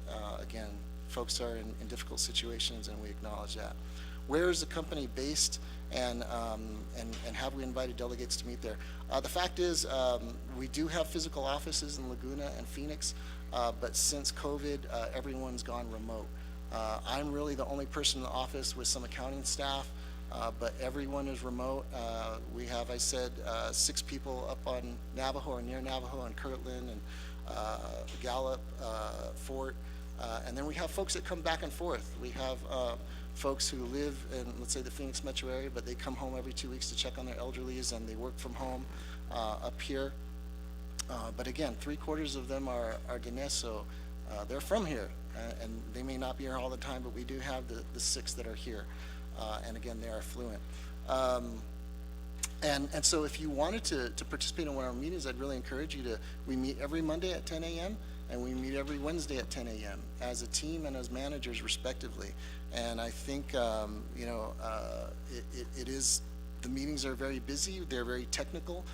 We're getting through issues every day on one issue or another, or how we address specific topics, so they're somewhat technical, but I'd encourage you to attend and give our staff who are working for the people some encouragement that you can only work these people so hard, and we do work them pretty hard, but at some point they said, look, this is too much, we need more help. So some encouragement would be appreciated. What phone number can we call? What are the office hours? That was in the PowerPoint presentation. If you would like to put it back up on the screen, it was the very last slide. There's a phone number there, there's a website there, and there's a QR code there. And the phone number, of course, is 505-792-6544. If you have a home and you're paying a mortgage, you very likely have a smartphone. All these forms can be filled out online. And for those people that don't have smartphones or need to meet in person, we have certainly made adjustments for that as well, especially if the individual would prefer to communicate in Navajo. Federal funding reporting, copy of reports to Navajo Nation Council. I'll defer that question to Mr. Cody. Those are submitted directly to the Department of Treasury portal, and they're submitted timely. With regard to applicants versus awardees, the number that you saw on that chart is the number of awards made. So that might differ a little from the number of applicants served, because one applicant may have received 3 grants. They might have got their reinstatement to get their mortgage back in good standing, and then they get monthly mortgage payment assistance, and they possibly got some home repair dollars. So that's 493 grants that were made across the 4 different programs, but I could get you the number of clients served as well. I have that in a chart. With regard to the eligibility determination and the modification that's being requested, the reason why we didn't go to RDC is because the grant was to the Navajo Nation, and the Department of Treasury communicates through the Office of the President, Vice President. As a matter of fact, that's how the reporting happens as well. And so when a modification is requested, such as I noted on that slide, we have to submit that to Treasury. We don't have to get their approval, but we do have to submit it, and it has to come from the president with the president's signature. So in the case of the definition of home ownership, we've already made one modification on the definition of home ownership, because off reservation, a home is defined as a unit that is physically attached to the ground. A mobile home that is not attached is considered personal property, not real estate. But the Department of Treasury said, we will defer to local authorities to define what a home is in their local jurisdiction. And so we went to the President's office and said, hey, here's something from our legal counsel that expands the definition of what a home is so that we can make it eligible, and the Department of Treasury accepted that. So we went back to Office of the President again and say, hey, can we get one more modification with regard to the definition of home ownership now? Because right now, under the current definition, the NHA clients are not eligible. We have another modifications requested to lower the thresholds. Previously, it was a 20% threshold in loss of income. We want to lower that to 15%. And so we're trying to make it easier for people to get these dollars, because some folks are right at that threshold. And so again, just with that change alone, we would be able to get 300,000. But we're happy to present to RDC. We presented to another committee last month, and we're happy to present to RDC as well. With regard to income eligibility, this is a federal requirement. I showed you the charts that are on the Department of Treasury website, and there is no wiggle room there. It is 150% of AMI, and it is specific to the geography. So we defer to the Department of Treasury guidelines on income eligibility, and we cannot contest that. Let's see. With regard to, you asked, what do we count as income? SSI, SSDI. We count anything that is regarded as income per an individual's formal filing of their taxes. That is the number that we take. So there's a little bit of review to see. In some cases, there are some questions of, can we count this, or do we need to count it? What about tips? What about, that's a whole kind of level of activity that our document processor move through, and we have the spreadsheets and the calculations that we use to make sure that we're compliant with what is required by the federal government. With regard to the time frame to determine eligibility, we have said that clients, new applicants, will get through the process within 90 days, but that is if we have the staff to serve them, and we just got that now. You'll know that the portal is currently closed. We have not opened that up. We were opening it up for 50 applications at a time, and when we first did that, that would get filled within, I think, 2 or 3 days. The last time we opened up the portal, it got filled up in 4 hours. So people know about this program, they want access to the program, and once those 50 slots are filled, they're filled. And we don't want to put our staff in a situation again where, well, we've got a bunch of applicants and now it's going to take us more than 90 days. We want to be able to get through them quickly. And we expect the portal to open again August 1st. We're making good progress on getting that backlog resolved. And so the intention is to open that portal up on August 1st. Our personnel costs charged to homeowner assistance fund, what percentage is the admin costs?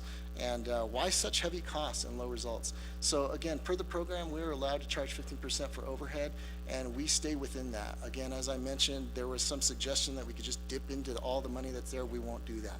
We're capped at 15%, and we're going to stay there. We're going to manage that. If we had dipped into that cash, that additional cash, and we did not get a second allocation, that would be a misuse of federal funds. So we can't staff up. We're not going to hire more people until those funds are available to us. And that's why we had essentially to lay off. We almost laid people off. We had 2 days before we had to make that decision. We wouldn't be able to make payroll. So so that is the time frame that we have set, and now that we're fully staffed, we can meet that as soon as we get through the backlog, and that backlog should be addressed fully by September 1st, except for the home repair program, which is definitely more complicated and time intensive. We expect to clear that 50% of that backlog by September 1st.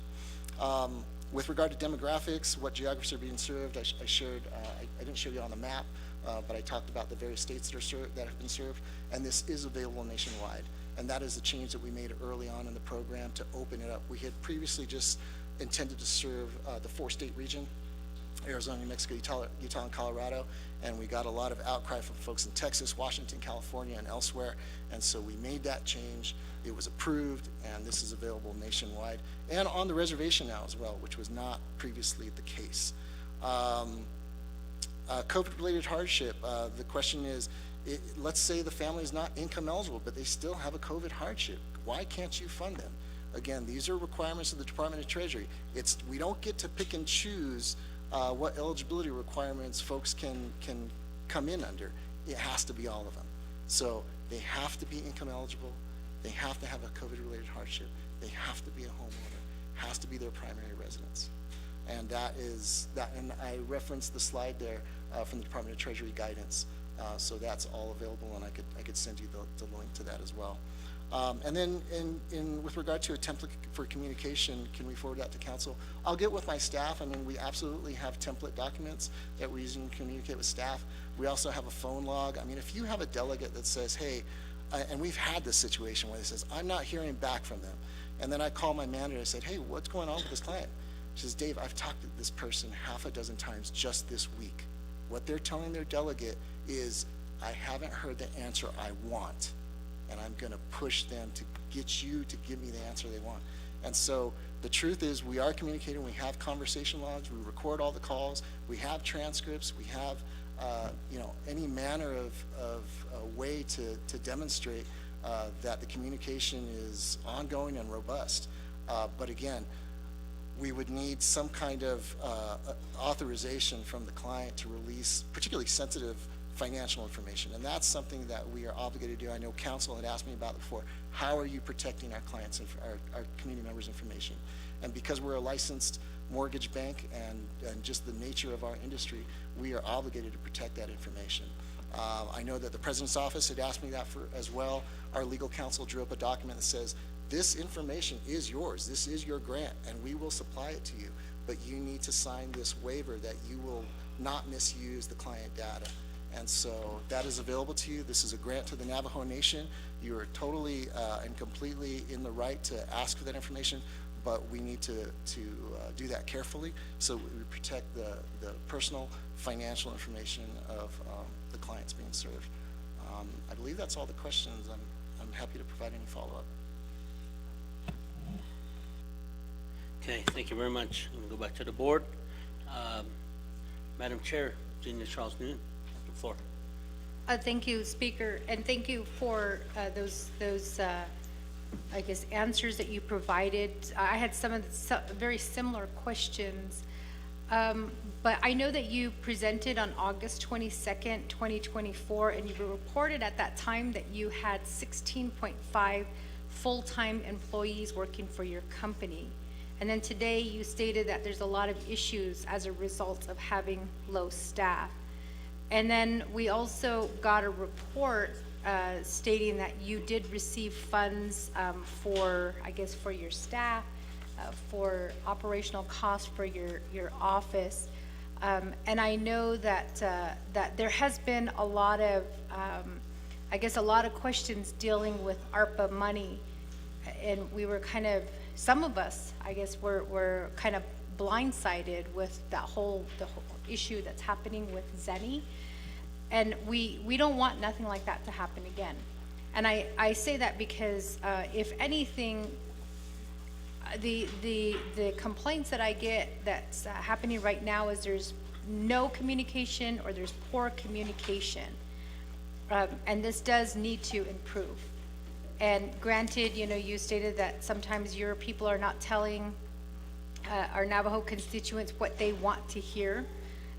But I think personally, as a delegate, it would be great if I had your phone number where I could get a hold of you immediately.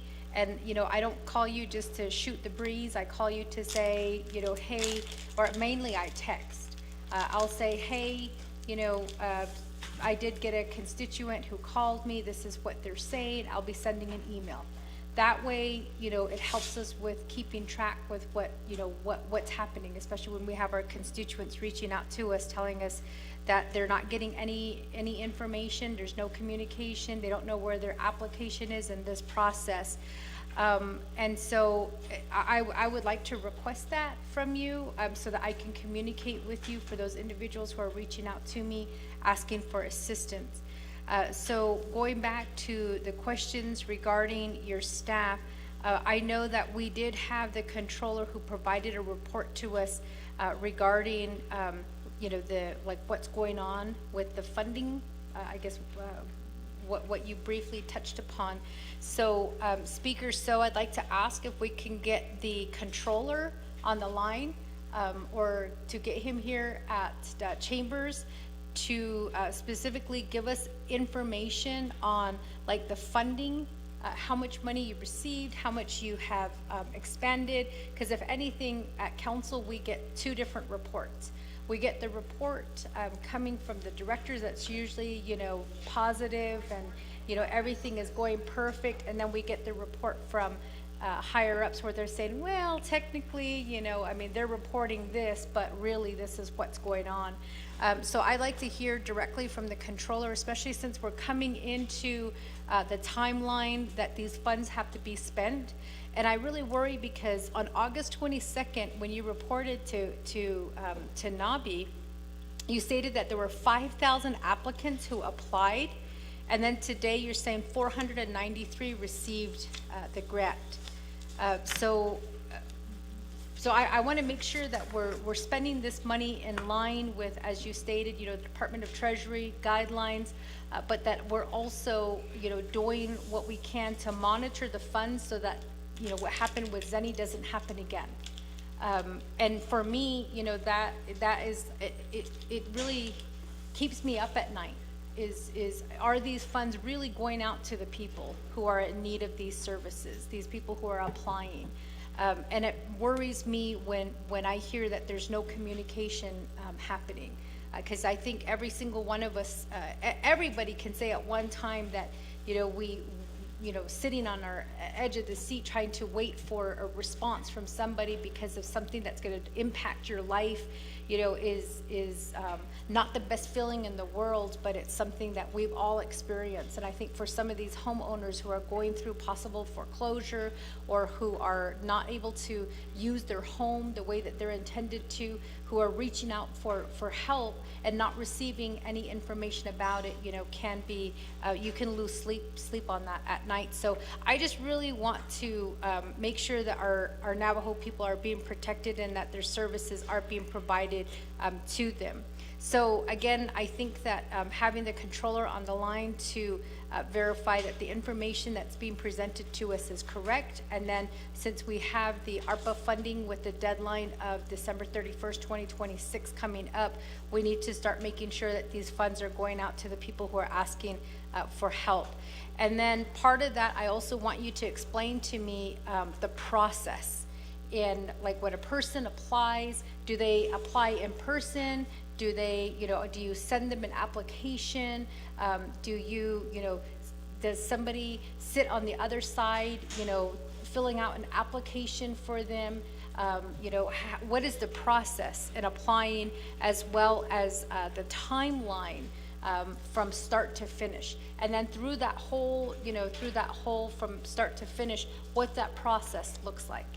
You stated just now that and then on your presentation as well, that sometimes people may not submit the documents that are needed and they kind of get stalled. I know people have reached out to me to say that they've submitted documents, to you guys 2 or 3 times, and you guys are still requesting documents to be sent in. So I'd like to know what the process is.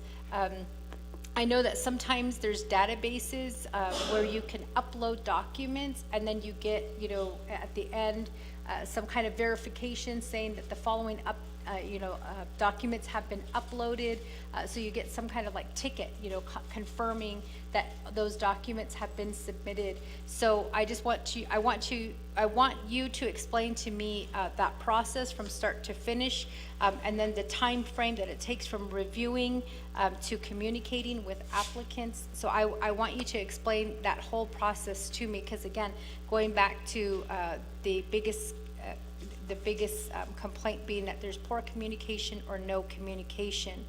You also mentioned modifications that DOJ is reviewing, and I know that you stated the 2 modifications, but I wasn't typing fast enough to write that down. So can you, and maybe those are just the 2 modifications that you're trying to make to try to push the process along for individuals to get qualified. So if you can explain to me what those modifications are, I would appreciate that.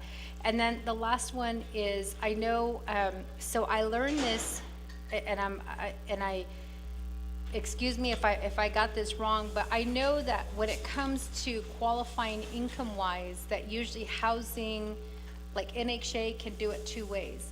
You can do it individually, where they look at that one individual's, I guess their salary, right, their income. Then you could also do it like per community, or like per a larger group, to try to get more people qualified.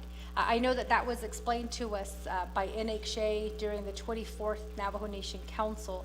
And you kind of looked at me. I got my reading glasses on, but I'm thinking that you're looking at me a little bit shocked at that. But I think there's 2 ways that you can qualify for for that income. So I can't remember. It's like a community, what is it? I'm sorry, I didn't hear you. Yeah, but it's like taking a. Let me address the point of order, Rule 19. Honorable Karali.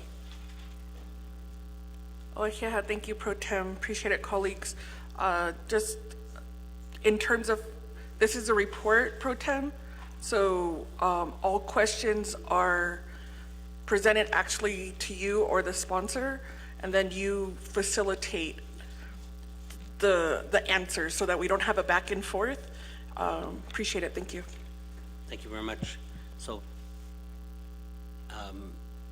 Madam Chair Charles Noonan, just finish up your questioning.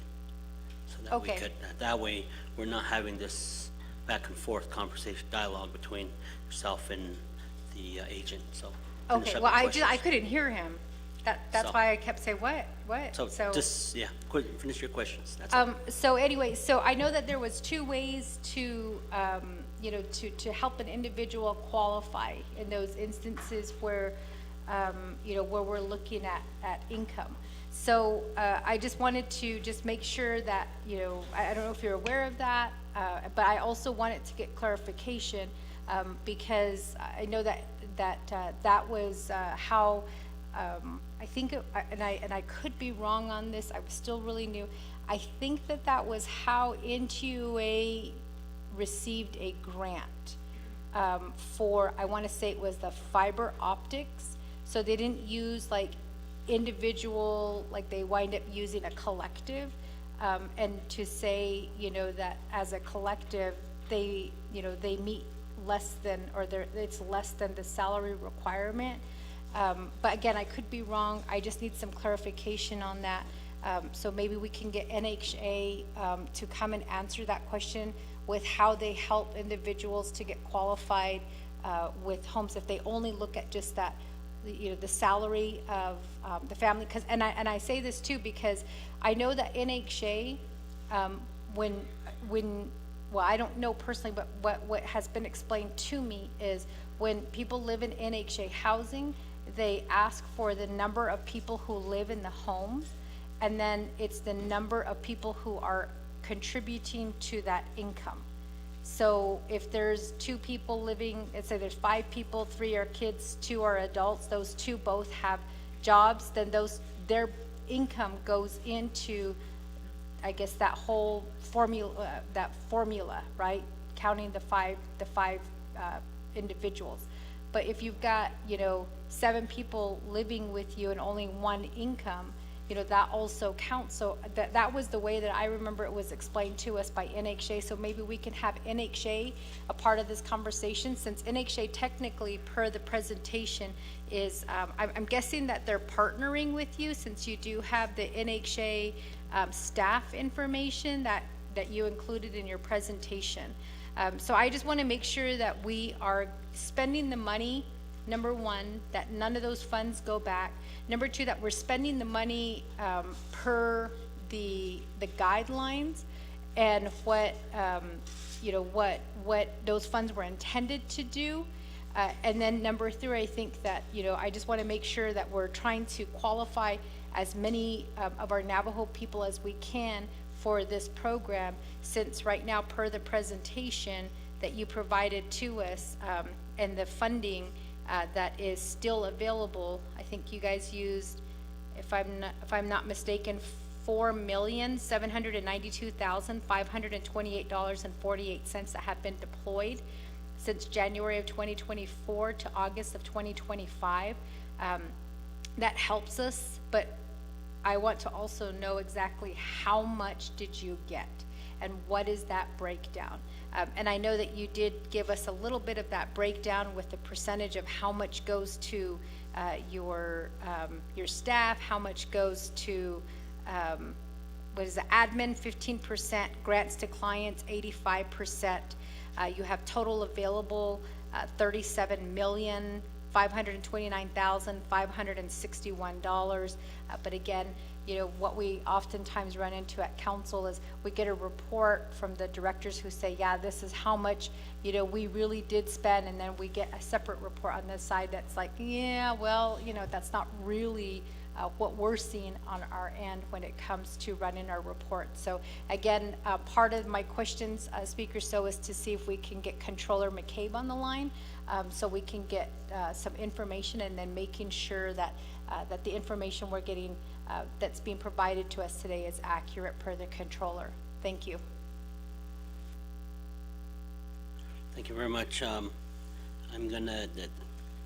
The controller is on the line, and what I'm gonna do is I'm gonna go ahead and go back to the agent, do their response, and then at the end, I will bring in the controller to elaborate on how the controller is working with the program pertaining to this financial responsibilities. So with that, I'm going to turn the floor over to Mr. Cody and Mr. Castillo. Can you provide a response to the questions posed by Madam Chair Charles Newton? Delegate Claude, Delegate Eugene, Charles Newton. So one of the things that my reports come directly from what was submitted from Native Community Capital, and it's also submitted to Treasury, which Chair Parrish just sent out to all of you, Shananta. That's exactly the amount of money that's being expended, and also the money that the people that are being helped, and that was June 2025 is the latest one that was just sent out. So Aishi, that the Northeast. And then for the rest of the questions, let me turn it back. And then there's, remember, we're going by Treasury guidelines. And that's one of the things that when we did our recipient agreement with Native Community Capital, the assurance from them to me was the guidelines will be followed. That way we don't end up like Zeni Homes. I don't know how that will happen, but what this project is, it's really governed by the Treasury guidelines. And when you go into the Treasury guidelines, it really tells you how these monies will be spent. So we can provide you with that link if you like, but I think that's one of the things that I really want to stress is that it's a sub-recipient agreement, and they are also operating under the guidance of Treasury guidelines to administer these funds. Dave? Yeah, thank you. And also, when you hear from Mr. McCabe, just understand the information I provided you is up to date, right? So the table that I showed you is through July 14th. He has information, the latest report that was submitted was for Q1. So what you're gonna see is expenditures through March of 2025. August 15th is when we submit second quarter, April, May, June, right? So those numbers aren't in yet. So we're gonna be looking behind a little bit with the controller's information and what's been submitted to Treasury. What you have in this PowerPoint is up to date. As a matter of fact,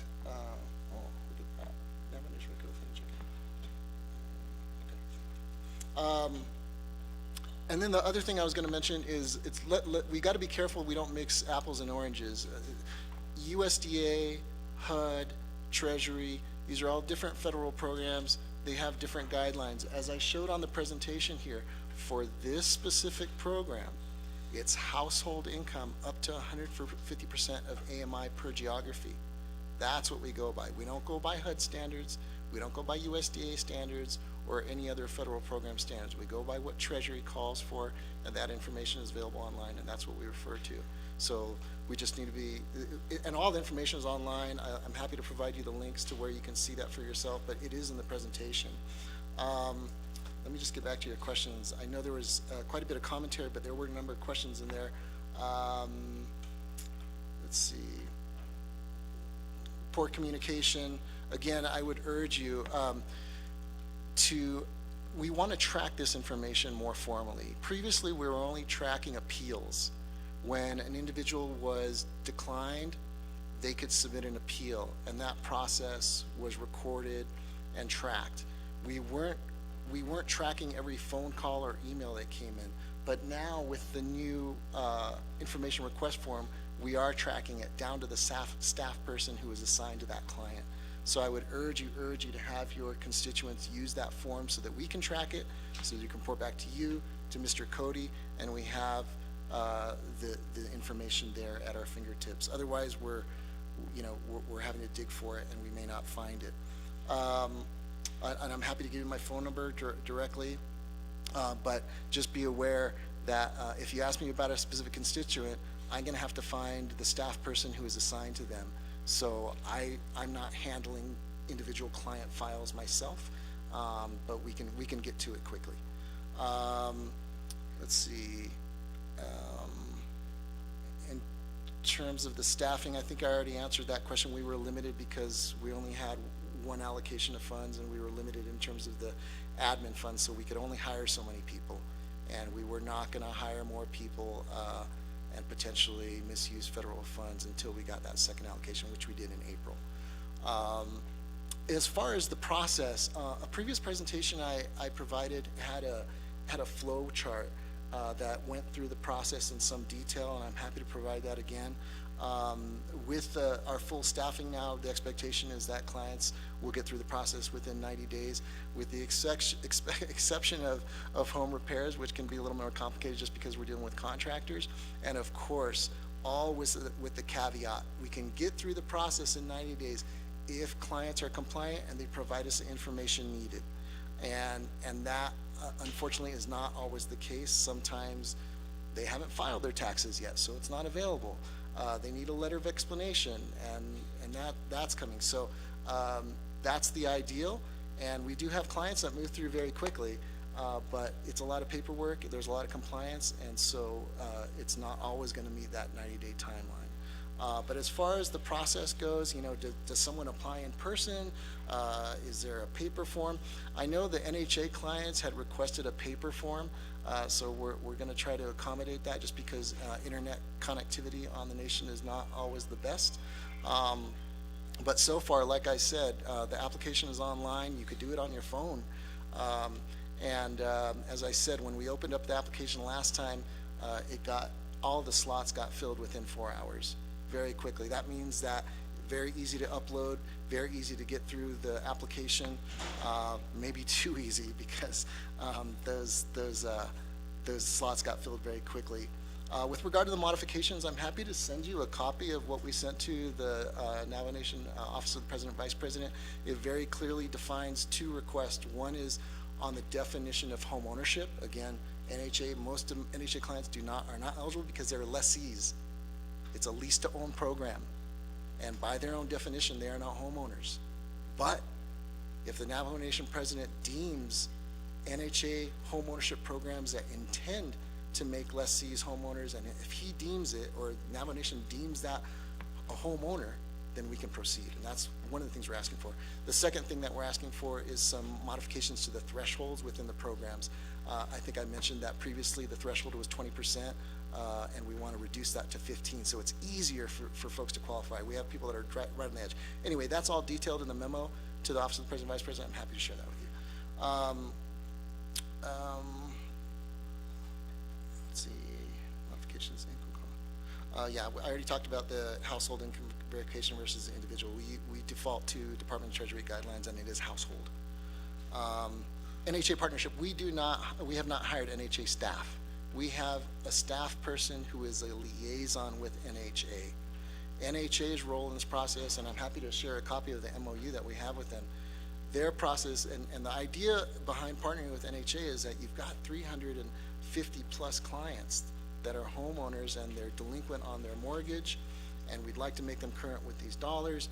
The hardest part of getting someone qualified is getting a complete file. And NHA has probably 3/4 of the documentation, because they ask for a lot of the same documents that we do. It's a federal program. And so the idea was, hey, if you already control their information, if you already filed, we just need a form signed by the client that says that they're willing to share this information with an outside party to qualify them for this program, and they hand it off to us.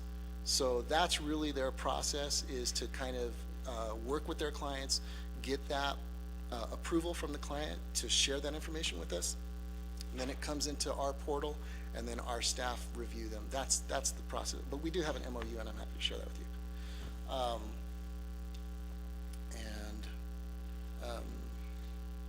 Yeah, spending per the guidelines, qualify as many as we can. We're 100% with you right there, 110% with you. We don't want to see any of this money go back to the federal government. I hope I've answered your questions, and I'm happy to follow up with specific documents as requested.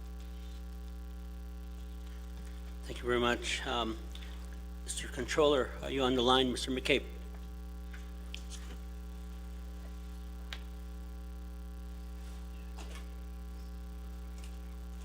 Mr. Sean McCabe? Yeah, I'm on there. Okay. Can we get him on the intercom? Okay, we have you on intercom, and I'm gonna go ahead and have Madam Chair restate her question, so he can provide that information to her answer or to her question. Madam Chair? Thank you, Chair Pro Tem, Speaker. Controller McCabe, good morning. My questions were really specific to the presentation that we received. We received two presentations from Navajo Community Capital. The first one was on August 22nd, 2024. And then again, today we got a report on what they've been doing and also how they've been working to address, I guess, the issues that regarding the services that they're providing. I just want to make sure that that number one, we are on track with spending those funds before the deadline, because these are ARPA monies. Number two is I'd like to know how much money they received and then how much money has been expended. Number three is maybe, just like I'm maybe the concerns with making sure that we are in compliance, or maybe any concerns that you have regarding the funding and ensuring that these funds do go out for the intended purpose of helping our Navajo people. You also, I don't know if you were on the line when Navajo Community Capital stated that one of their biggest hurdles is seeing these funds being used in the process. So maybe you can tell us a little bit about what can be done so that we can expedite the process. But there was also some report given about the staff and how there wasn't enough funding provided up front for staff. And now I think they said that they got their second allocation in April. And just making sure that I don't know if they're receiving all the funding at one time, or if they're receiving them in increments, or if they're receiving it kind of on a reimbursement process. So maybe you can explain a little bit of that to us as well. Thank you. Thank you very much, Madam Chair. Mr. Controller, can you provide answers to the question? Yeah. Thank you, Shanata, Pro Tem Speaker Otto. So, members of the 25th Navajo Nation Naa'bik'iyati Committee, thank you, and good to be talking with you all again. I'm going to just state, the last few days have taught me that there are certain divisions willing to not report correctly. I'm not saying that's happening here, but I just want to make some clarifying comments. First off, I was listening, Madam Chair, and thank you to the presenters for the information. I will start by clarifying that, and I just want to clarify by saying this is information coming from the Treasury and from our auditors. So, you can say I'm a liar or whatever, but you can talk to our auditor or the treasurer. But this is what was relayed to me and why the Office of the Controller has concerns. And one is, this is pass-through money. By definition from the auditor and from the Treasury, as a matter of fact. This is money that, much like WIC benefits, are given to the Navajo Nation, and then eligibility is determined. It's passed through to a beneficiary. This follows the same definition. It's not like federal money that goes to a program to hire people and carry out like childcare, et cetera. This is by definition pass-through money, so I want to make sure that everyone's clear on that. That's not to say that there's not administrative and compliance requirements behind it, but this is pass-through money. So I want to make that clarification. Secondly, I did meet with the Treasury in June, and that's the report that I sent out. I think you all have it now, and I will concur with Mr. Castillo that his number will be more updated than that one, but I will relay to you the concerns from the Treasury and subsequent concerns. Well, first off, concerns from the auditor. The auditor has, for 2024, has increased the risk profile of federal expenditures, particularly those due to SRA agreements, because of the fact that under the cash management requirement for all federal funds, that these monies are being not deployed in a timely manner, a reasonable manner. This is not a standard that the controller makes up. This is something that the auditor has seen, that a drawdown of money went to several SRAs and was not spent in a reasonable time frame. The comment that the auditor make is that this is not a long project type disbursement. So they would expect funds to have been dispersed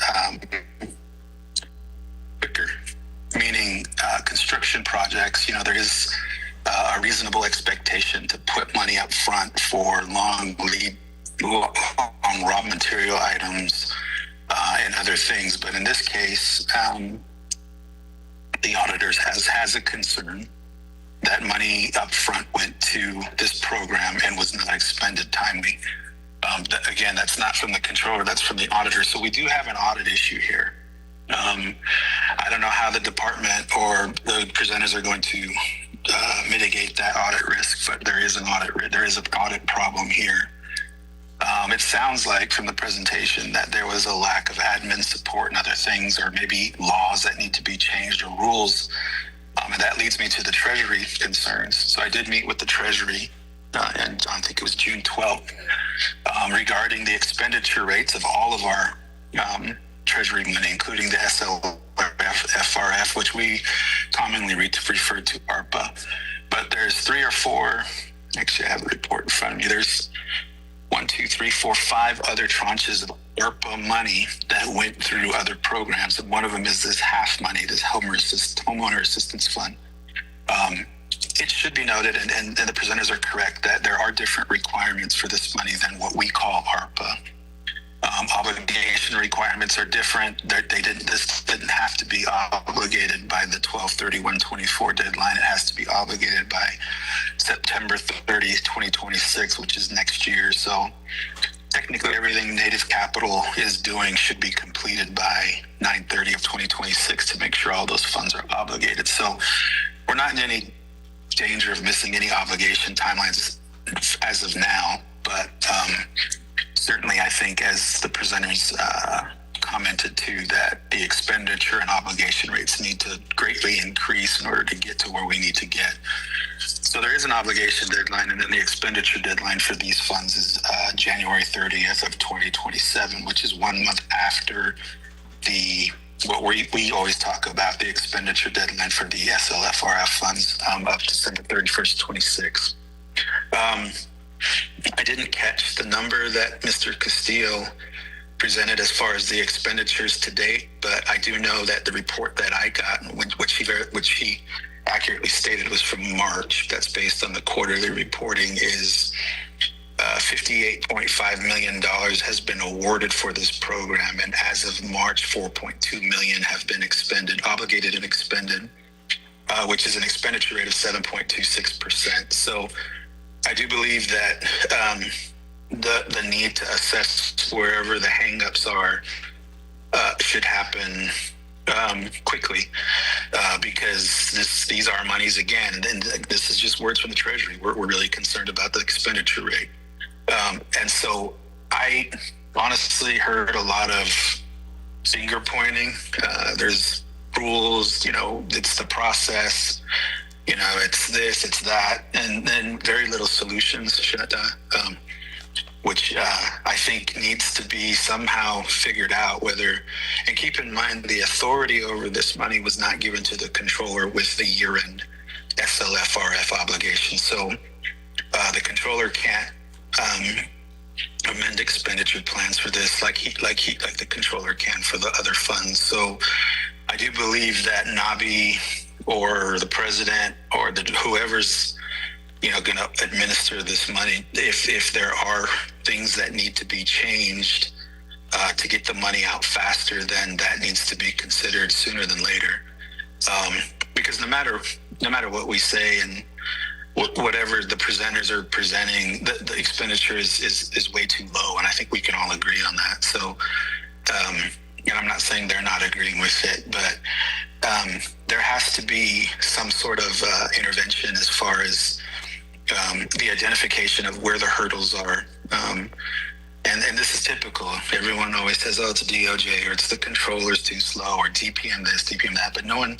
We need a set of solutions, to figure out, identify exactly where these issues are. And this is money that the controller has not held up or won't hold up because we did make an April distribution.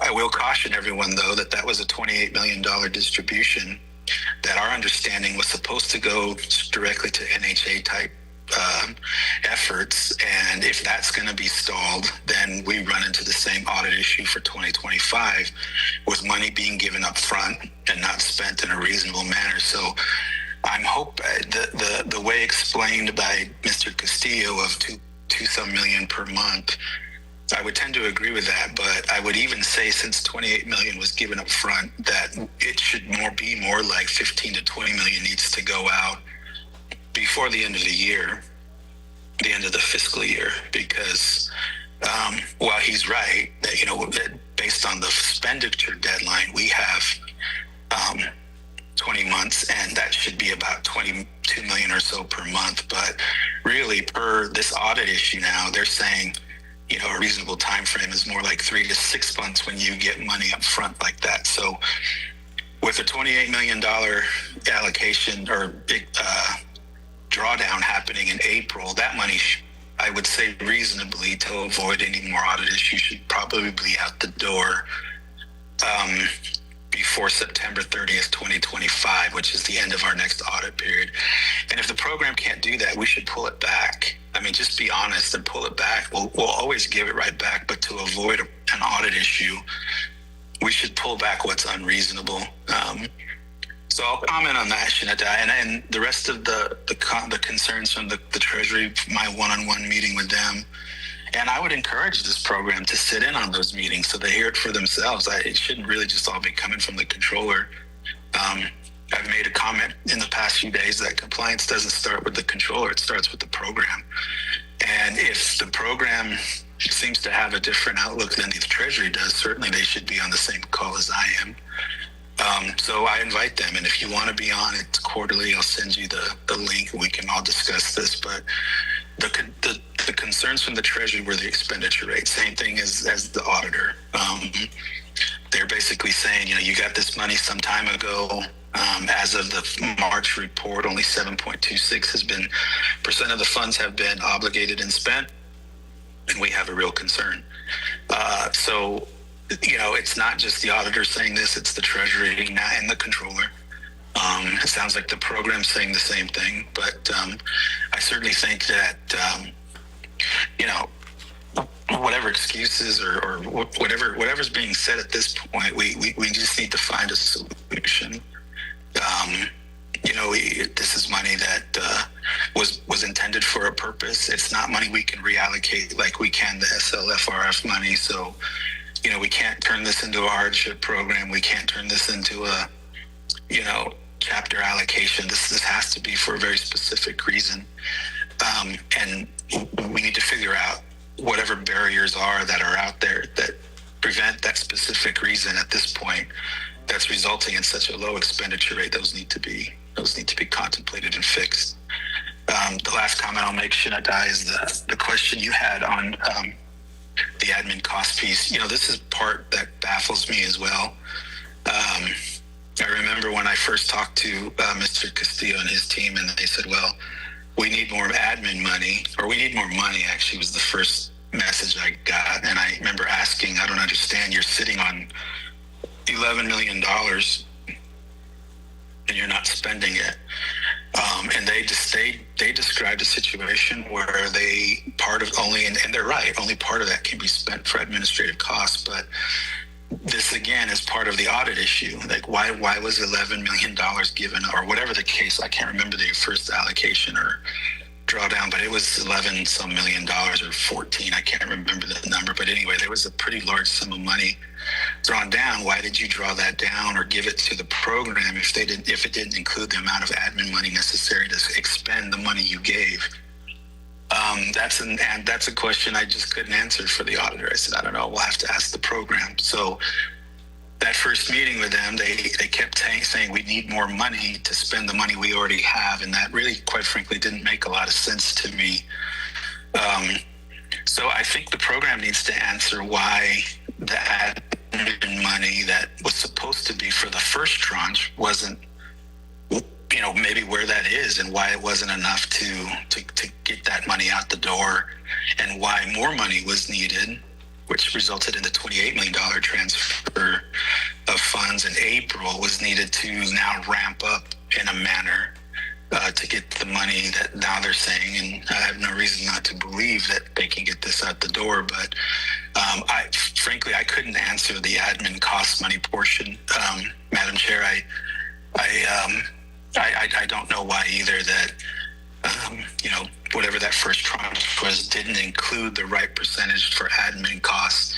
Maybe they needed money for ramp up or other things, but one way or the other, if the program is saying we didn't have the admin money necessary to administer the funds that we received, I don't know what this next 28 million will solve, and maybe it did, as far as the admin money necessary to administer 3 times what they got the first time, or 2 times what they got the first time. So I don't really know much about the NHA relationship. I think Mr. Castillo did mention that this money doesn't follow NHA guidelines, it follows Treasury. I would agree with that, but I'm wondering how that marries with NHA guidelines, because those are obviously different. Maybe the income guidelines are similar, and so that this makes it feasible, but I don't really know the answers to that. So, Sunita, I think I answered the questions, and again, I'm not in a position really to point fingers. I'm just trying to figure out, first off, clarify what's been said as far as the information I've gotten from third parties, including our auditor and the Treasury, and secondly, really trying to give a point of view from the Office of the Controller. I think it's important that the Council and the Naa'bik'iyati Committee, when getting numbers and reports like this, that the Controller is involved before the numbers are given, because as you can see, numbers are different and messages are different, and I don't really know how to marry those two together. But I'm hoping I provided some clarification, and whatever questions you may have.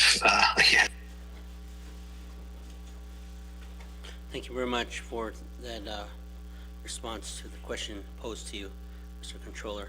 Madam Chair, does that answer your question that you posed? So I did text the controller just for clarification. What was the total amount that was given for this program? And then what was the first amount for the first disbursement? What was the amount?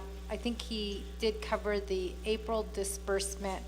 So that was the only question that I have, because if we're looking at 7% expenditure rate, I'm a little bit worried about whether this company is going to be able to address all of the issues that are out there. Thank you. Thank you very much.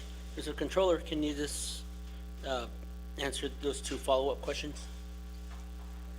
Oh, yeah, thank you, Pro Tem Speaker. So on October 25th, 2023, $11,507,459 was sent. And then the second disbursement on April 18th, 2025 was $26,022,102. So that is a total received to date through now, and I guess through April, of $37.529561 million, and there's approximately $17,390,536 million left to send to them. And again, I missed the expenditure rate that Mr. Castillo reported. Again, I had no reason to doubt that that's right, but whatever that expenditure is compared to the amount that has been sent of $37.529 million, that should probably be the number used for our current expenditure rate, because we still have $17.390 million left to disperse to them. I would imagine it's subject to the expenditure of funds, et cetera. But I would caution Shinadai again that the program's been given 37.5 million minus whatever his rate is, whatever I don't remember what he said his expenditure so far. So whatever the difference is, honestly, that should go out the door in the next 3 months, because again, we're running up against this reasonable time frame for expenditure that the auditors have set, and 37.5 has been given as of April. Just giving 6 months to do that would put us around September. So while he's correct that, again, to meet the expenditure deadline, we have to spend at the clip of $2 million per month, but to avoid another audit risk, really that money needs to be out the door between now and September. And again, I would just hope that the program would say, look, we overexpended. We're not going to get that done to reduce audit risk. So we're going to give some amount of money back, and then we'll expend, we'll redeploy it when it's needed. But, I don't want to keep causing audit issues by upfront drawdowns that take a year to expend, because that's going to cause audit issues going forward. So I hope those numbers help you, Shinata. Okay, thank you very much. With that, thank you for answering the questions that are posed to you, Mr. Controller. Moving on down, looking at the board, Honorable Dr. Engineers. Chanela, thank you, Speaker Pro Tem, and to the presenters. Just a few follow-ups. The first one is on May 14th, you did provide a presentation to the Health, Education, and Human Services Committee. And at that time, I did question the NHA's involvement on the veterans assistance. And at the time, I did share a little hesitancy because within our region, within my respective region, I've heard a number of concerns regarding how NHA initiated a veterans program, but didn't fulfill those terms outlined in a proposed initiative that occurred, to my understanding, in the early, maybe later 1990s. And so my issue is that if this is initiated then by NHA, then we shouldn't buy out those concerns that they initially initiated at that time. And I don't know if you've had any correspondence with NHA since then, if you can share some information regarding that specific program. The second thing is the opening of portals for new applicants. It sounds like that's still in the process, but if you can give an update regarding those potential new applicants / clients, because that's been since, at this point, 2 months since we've received that update. The last thing is I know that there's several variables that were issued regarding chapters / agencies, and I think it would be helpful to include not only now, but like as a PSA, because it was new information for me regarding home site leases for families that have mobile homes. And that was new information because it sounds like when we think mortgage, we don't think home site lease and mobile homes, but those are potential recipients, and I don't know if the applicants that you're reporting on are indeed from home site lease / mobile homes. So I think in your forthcoming report, it would be helpful to include that. And if there's that reopening, then I think that would also be helpful for our families and relatives to understand that that's also something that they can apply for. So just those quick 3 points that I want to make here. Thank you, Shanella, Speaker Pro Tem. Thank you very much, Thomas and Mr. Castillo.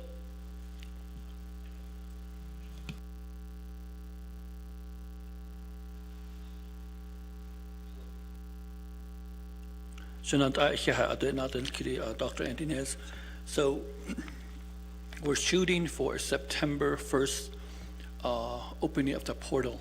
But before that, what we want to do is, like the PSA you're talking about, is we need to tell these individuals that think they might qualify that they have to get all these documents ready. So when that portal opens, they will have their documents ready to upload. That's where it takes the longest too, is uploading a lot of these documents. So we'll do that, Shananta. We'll do the PSA, and we'll do it. Make sure that these applicants potential applicants have all their M&Ms to Sean. I smelled churches, so I got hungry, so I pulled out my M&Ms. So we'll do the PSAs September 1st. Ko abachi ado the NHA. One of the things that I kept hearing was veterans Naa'bik'iyati, the NHA residents that have outstanding. They come to my office. They have outstanding bills. Some of them that were moved out, eviction notice. Also, I said, so that's when we thought about using NHA to use some, and that's where the controller is right. Part of this money we were going to use the NHA homes, that $20 million. That's already out by still. But in the process of getting, I thought it would be easy project to where we just go in, NHA agrees to the memorandum of agreement, and then we start collecting a lot of those applications because the applicants already have those applications through NHA. But then the attorney on Native Community Capital side said we couldn't do that. So that's what we're working on right now to make sure that our attorneys, DOJ and Native Community Capital, what they're requesting is signed off by the president. It also it gives them authority to make sure that we're using these monies in accordance with the guidelines. So at Treasury Day, it gives us the authority to do that. So all we need to do is make sure we share that modification with them. And then also the dollars that and Native Community Capital will do their part of how they're going to expend the dollars. Should you go as the division, as your agent, where I oversee these dollars, number one, what we did was the complaints. All the complaints that you were getting, I addressed those with having Native Community Capital do the complaint form. Because that way, once in a month, I should be able to get a report from Native Community Capital that says, these are the calls that we got, these are the emails that we got, and these are the complaints, and this is how we got addressed. So that's what we're doing. When it sounds like we're not doing anything, we are making sure that these dollars are spent. And I really advocated for additional dollars because the administrative costs, it was fully expended because of our startup costs. When we gave them $11 million, that included a startup cost. When they were setting up the program, the administrative costs got eaten up and it left just the direct service dollars. And we went, Native Community Capital and the division, we agreed that we're not going to touch the direct service dollars. And that's where we end up with a lot of money. Perhaps what we should have done was got the administrative costs and lowered the amount that we drew down, but that didn't happen. So a day with the new dollars that we drew down, the administrative costs, that's helping us move a lot of those applications. So the September 30th deadline that the controller is talking about, we'll work towards that. We'll make sure that we spend a lot of these dollars. The other piece it would be, Shananta, is how,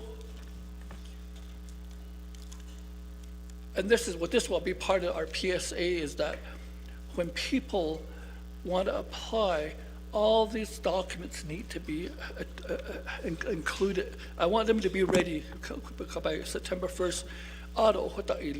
That's part of our learning process, is that we want to make sure that September 1st, when this portal opens, they will be ready to upload all their documents. Just like earlier, Dave alluded that some of them didn't have their taxes. Some of them are behind in their taxes 2 years. So they had to catch up on all their taxes, and then the communication hopefully will be a lot better. And then even as you as delegates, you can file those complaints on behalf of the individuals. That way I have it written when I get asked for a report. I can say, okay, these are the complaints that you receive, Native Community Capital, why are you addressing this? The other piece, and I think I sort of got the heat from one of the delegates, is I wouldn't share the information of the individual because those are private information. If you applied for something and a delegate asked me to, should she apply, how much should she apply for?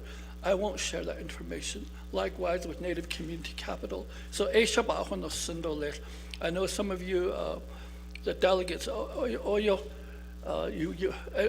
it's probably not you, but I'm just telling you, you have to be cognizant that these are personal financial information that the people share with us, and I can't outright just give it to you.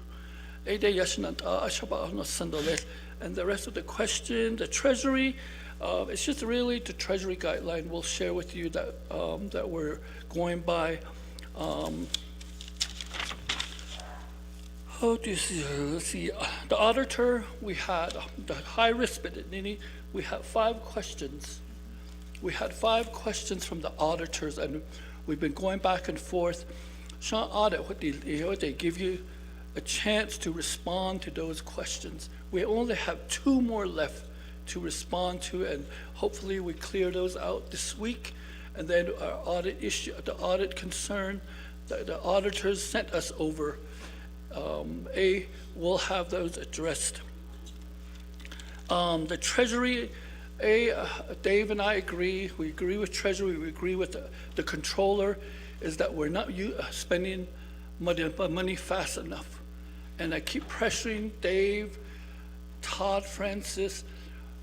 From the very beginning, there was only one person that was approving all these applications. So through pressuring Dave, now we have 6 individuals that are approving all these applications. So a lot of the work that we're doing from the division is making sure that the dollars are being spent. So once we get the NHA agreement finalized that says how the land will and the house will be, the ownership, the person that will own the home, will be able to spend a lot of dollars. Dave? Thank you. I want to respond directly to Mr. McCabe's comment that hearing a lot of problems, I'm not hearing a lot of solutions. So let me give you 3 very specific solutions. One was the strategy to work with NHA and the 350 plus homeowners. We need that modification to move on that, and that will do a tremendous amount for us. The other modifications will allow us to spend more money quickly as well. Thomas talked about having 6 final reviewers. We're now pushing to have 18. So we're looking to flatten our organization so that we don't have so many hands, the file moving through so many hands. Moving 6 to 18 gives us a big boost in the amount that we're able to deploy. And I think the last issue is more to do with, and I want to make sure I don't miss this point, is 58.2 million has been available for this program, but as Mr. McCabe confirmed, we've received 37 million. So we're not going to continue to hire folks without those additional dollars. We can't. We need to stay within our admin costs.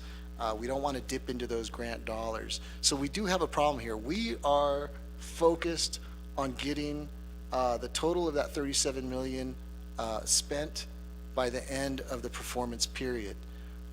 If an additional 17 million is coming, I just ask that it doesn't come 3 months before the end of the performance period, because that doesn't give us enough time to hire the people to get that money out. I think Mr. Cody is right. We from the very beginning, kind of like the state of Arizona got all its money at once, which allowed it to staff up completely from the very beginning. That's not how we did it. Here, we got 11 million. which allowed us to start small and then grow. So we do have a problem. We'll get the 37 million spent, but the other 17, if we don't have access to it and we can't access that admin and hire the folks, there's going to be a problem. I certainly don't want to convolute the treasurer's concerns and the auditor's concerns around the various tranches of ARPA money. I understand that there are issues with the other 4 or 5 programs, and we're just one of them. But I hope that you can see that we are fully dedicated to getting these dollars deployed. But you know, compliance starts with the program. That's right, and that's part of you know, the time lag here. But we can't resolve the nation's audit issues in its entirety. We can do our part, and we will do our part.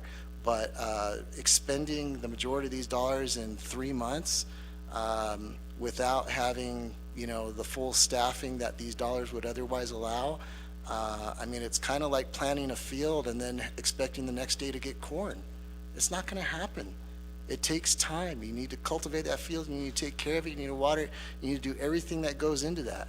So I respectfully, you know, ask the controller to, you know, to understand that the audit issues that the nation is facing, you know, we can help alleviate that, but we need to have the resources to do it, and that's really, at the end of the day, the nation's decision. If they send that 17 million back to the Treasury, or they find someone else to do it, or they allow us to, you know, to continue to staff up. We've got the momentum, we've got the technology, we've got the people, we've got the process. You know, the only thing left is to just, you know, continue to manage to the expectation, the deployment expectation, and that's what we do every day. Thank you. Okay, thank you very much. With that, I'm gonna go down to the board again. Honorable Shauna Enclaw. Thank you again. So after listening to this presentation, the further along we go, one of the things I want to say is it was mentioned about Zenny.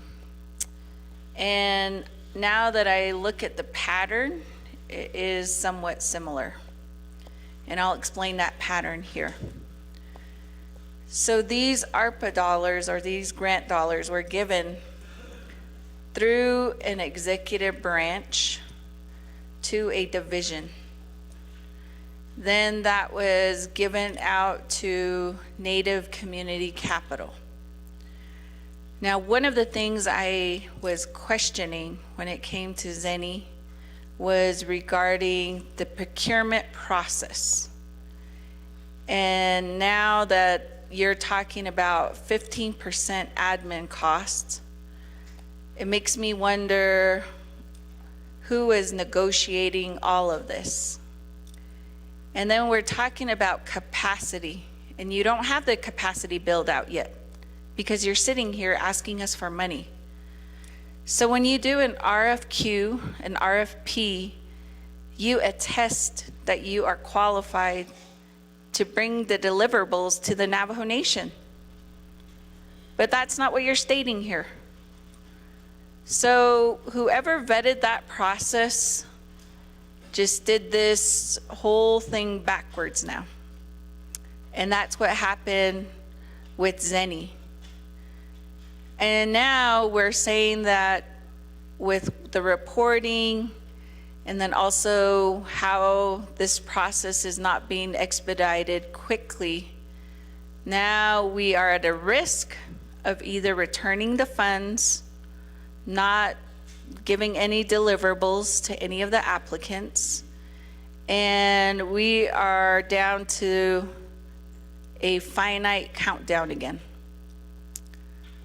So one of the things that I also want to ask is, one of the things we kept asking during the CHID ARPA with Zenny Homes and all of that is, who gets to see the list of who is awarded?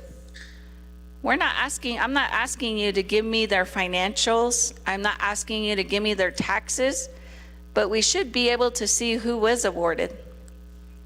And for you to say that cannot be disclosed to the appropriators who gave the money out, something's wrong. That's a red flag. And that's what was happening with these housing. So at the very beginning, although I still am in support of housing, there has not been effective monitoring. There has not been a good determination of eligibility. The policies have been changed. Just like now, what I've heard is that you had originally had this open to the 4 corners, and now it's open up to all of the US. You did not send any notification to any of the delegates. I did not receive anything. I could have put that on my social media platform and made that announcement. But again, failure of communication.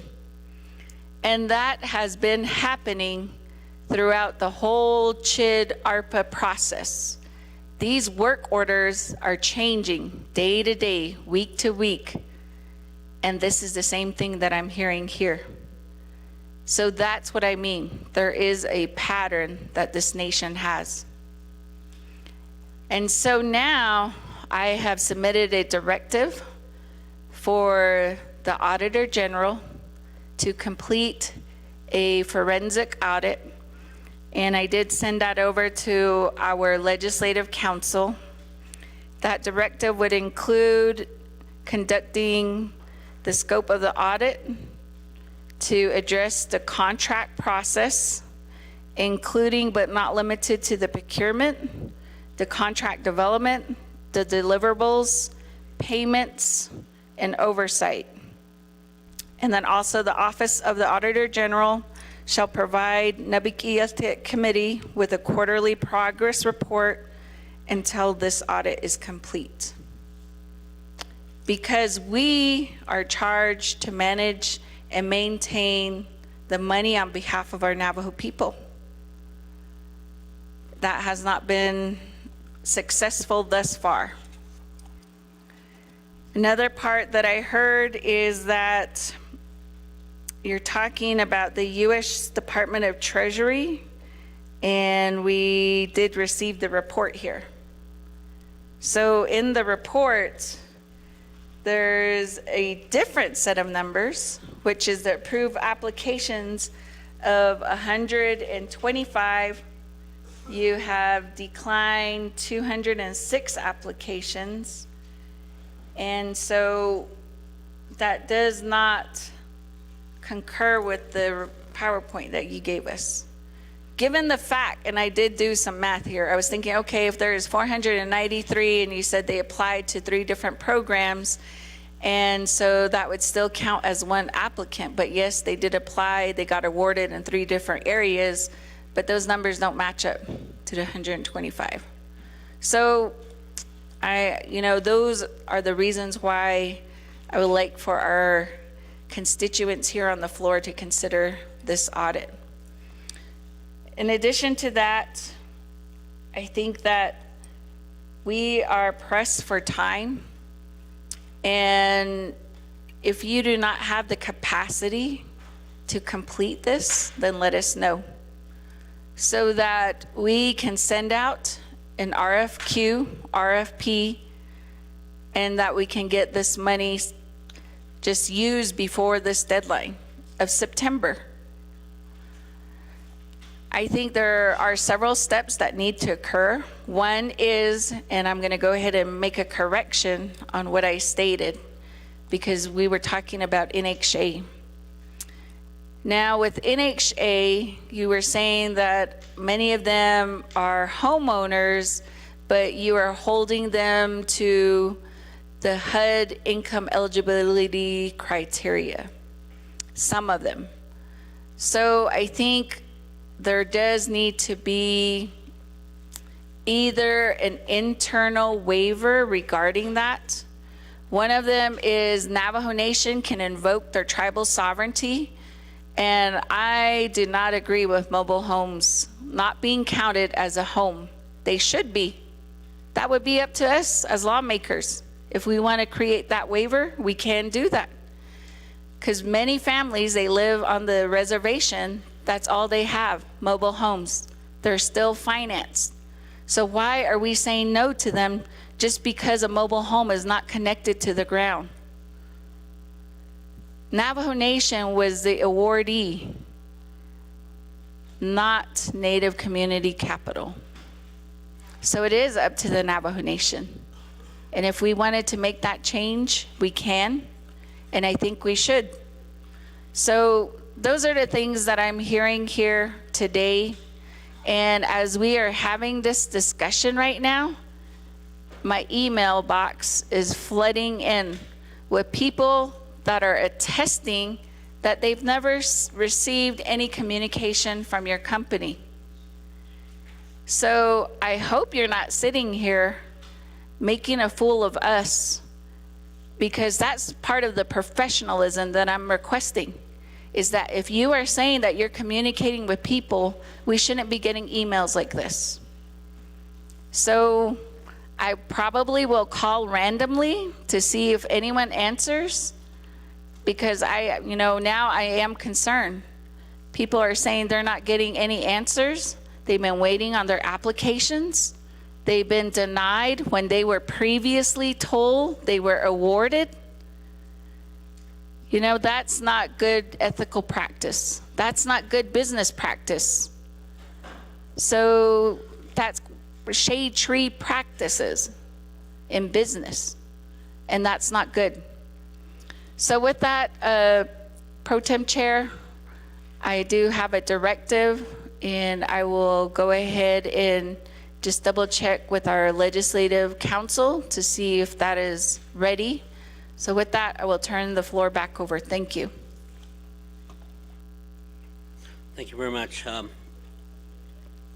Shima-san, for your questions. The directive, once it's ready, and before we move to vote, we will address the directive at that time on the main motion. So with that, I'm going to go on to the next person in the queue, Mr. Lester Yazzie, Delegate Yazzie.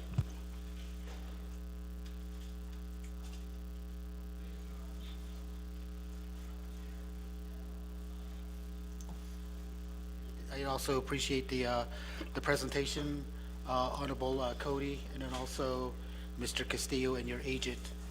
I do appreciate the discussion we are having today, and I do apologize that I might do follow-ups of some of the questions that may have already been asked.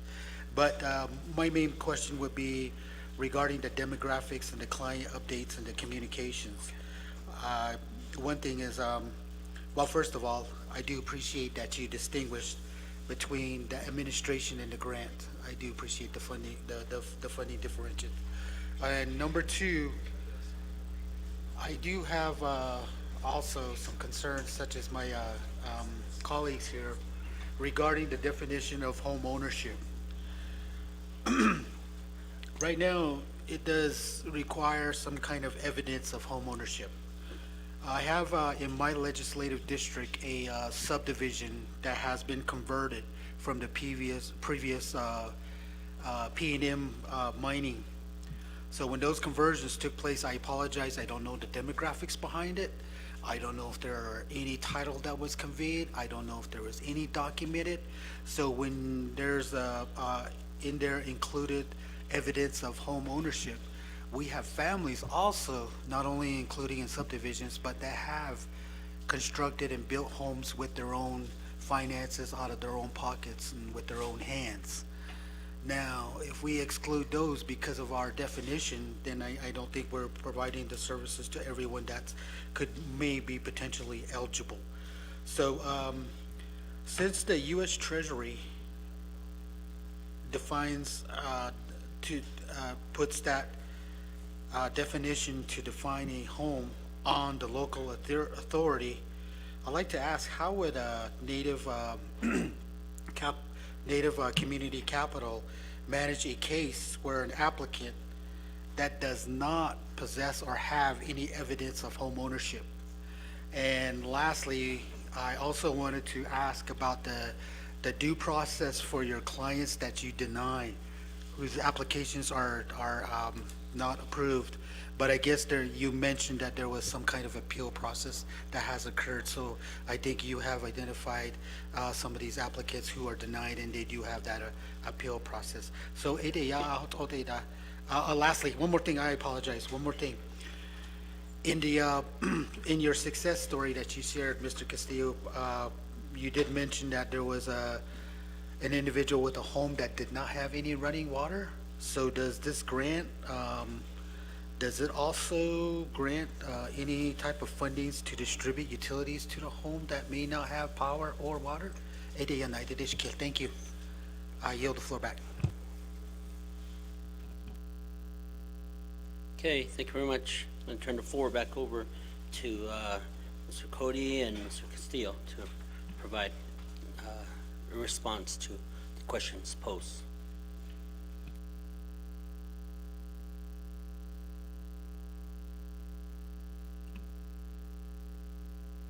One more time. Thank you for giving me the floor. Mr. Yazzie, can we meet on that housing complex that you're talking about? Maybe that's a good project to work on for renovation or of those homes if it fits in their name. The other one is Shanaka. Mobile homes are part of. They're eligible. We've funded mobile homes. We've funded a mobile home where the home site lease and the mobile homes attached. That's how it works. So we do fund mobile homes. About the husband, we have a lot of relatives, and that was part of our justification was we have a lot of relatives across Navajo that own mobile homes. They're eligible. So if somebody's telling you they're not mobile home owners are not eligible, they're homes that people live in, so they're eligible. Although the other thing is, we can give you the names of individuals that were funded. The only thing I could not give you is the financial information. That was what I was alluding to. The name, we through our attorneys, whatever they need to do, we can get those names to you. I would also like to know who's funded, because I have a particular interest in one person that I would like to know, which is me. No, I'm just kidding. So, and then the other piece is the capacity. We did when I first came in. Brenda and I and the staff at the division, we went and said, who can help us? Because clearly the Navajo Nation system, and I'm not pointing fingers at anybody. Clearly the Navajo Nation system cannot handle giving out payments, mortgage payments, or mortgage recovery, reinstatement, because we don't have that attorney, number one. We don't have an attorney that can do that. Our system does not allow us to cut checks in a timely manner, but that's what is needed. So when we came back and we said, okay, we went to DOJ and said, let's do a subrecipient agreement. And DOJ is the one that drafted up the subrecipient agreement that we use. And I don't really do anything without DOJ or their input, because they're our attorney. DOJ is my attorney, your attorney, so that's who I turn to, and that's how we got to the subrecipient agreement. The other piece is who monitors it. We do. We're making these changes because we're monitoring to make sure the program is improving, that we put more money out. I think once we got over the hurdle in April, the monies have started flowing. It's a little slow, but now we have more people to process those paperwork. So next month, we should be able to show a higher amount. So I take that monitoring, the division monitors and then we have bi-weekly meetings that we do. We meet with Native Community Capital. Just basically, sometimes it takes 10 minutes, sometimes it takes 20 minutes, sometimes it takes an hour. When we started with strategizing on how we could include NHA homes, it took probably several meetings to get to the point where we said, okay, it's doable, until the attorneys stepped in and said, no, it's according to Treasury regulations, these homes have to go directly to the recipients, which is the NHA owners. That's what we're working on right now, and we'll give you an update maybe within another 2 weeks, see where we're at. Let's see. I think those are, people calling. The emails that you're getting, can you forward those to me, Ashwanda? That way, we can also, I will forward that to Dave, and also I will forward those individual, the complaint forms, the forms that we've developed. That way, they're in the system. That way, we know exactly when the complaint was filed, and then also how many times individuals were contacted, and we can track it at that level. So when a call comes in, Dave tracks it, and that's how we can give you the information also.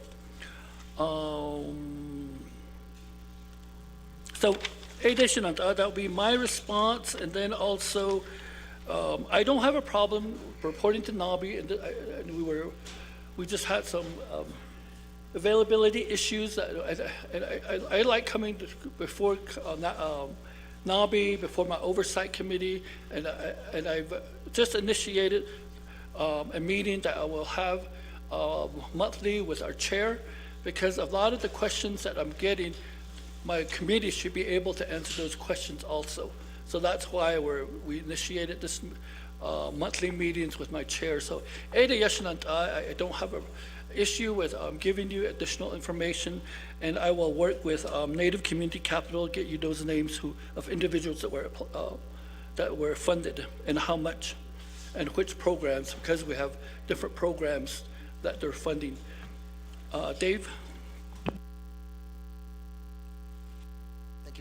Thank you for those additional questions. And for sure, I want to make sure that anytime there's confusion, we can address it, because the mobile home issue, that's been addressed, and you have that in the PowerPoint. That you have a memo signed by the Navajo Nation president that clearly allows us to serve mobile homes that are not attached to the land. That's an issue that we dealt with a long time ago, and it's been addressed. With regard to the HUD income eligibility, we actually have more and a more forgiving threshold. HUD typically will not serve anyone over 85% of the area median income. We could do 150. So the HUD eligibility requirement doesn't really help us here. It actually hurts us. We'd rather use the Treasury, and that's what we're using.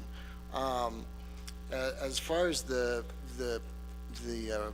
procurement procedure or process, I mean, obviously I have to defer to the nation on how that was managed, but we submitted a proposal. It was a 7-month process, and we're uniquely qualified to do this in terms of our licensing.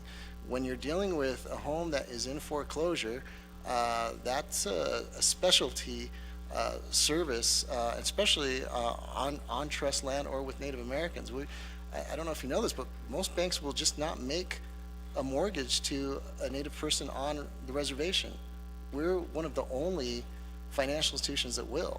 So that may have given us some extra points in terms of being considered, because we are licensed and we have licensed individuals to look after directly those issues. We also have individuals that were involved with the state of Arizona's programs that provided a similar benefit during the recession in 2008, 2009. So this program is somewhat modeled after that, and I think that's another reason why the nation came to us, because we had staff that had that experience. But if a forensic audit is called for, we're happy to comply. I mean, that's the reason that we run a tight ship. We keep our numbers where they need to be, and we're happy to provide that with you. The only thing I'd caution is that takes staff time. We'd rather spend the time serving clients, but if a forensic audit is what needed, we're happy to provide that information. With regard to Delegate Yazi's questions, funding for utilities. So the unit that I presented as a case study, that was an existing home in a metro area. It had access to wet and dry utilities, but they weren't being used because the facilities inside the house or the piping had deteriorated, so they were unusable. And so all we did was bring it back online by replumbing that individual's home. So, but I think the bigger question is, do you have funds to get folks utilities? If the question is, if we have a home, on a home site lease that's a mile from utilities, this won't do that. This is about making sure that people don't get displaced from their existing homes, right? So if the case were that, like my brother-in-law, he lives in a self-built home out there in Tosado, and yeah, he doesn't have plumbing. The main house has it, but that would be an interesting case study. Would we run lines out from the main house to his house since he doesn't have it? Is a question of displacement. It's an interesting question. We've been working with homes primarily off reservation. So now that we're working with NHA and now that the program is available on the reservation, it's going to raise some more questions, just like this issue of mobile homes that are not attached to the ground. We got over that one. We'll deal with these as well. The appeal process, yeah, we do have that fully documented. Again, we're happy to share what that process looks like. Any client information that needs to be protected, we maybe will redact it if that's what you're asking. But if it's one of your constituents, let's have that discussion.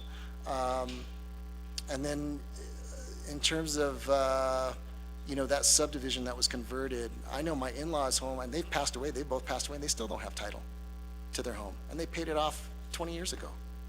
So it's an issue on the nation, but I think we have some ways to deal with it, particularly through that memo.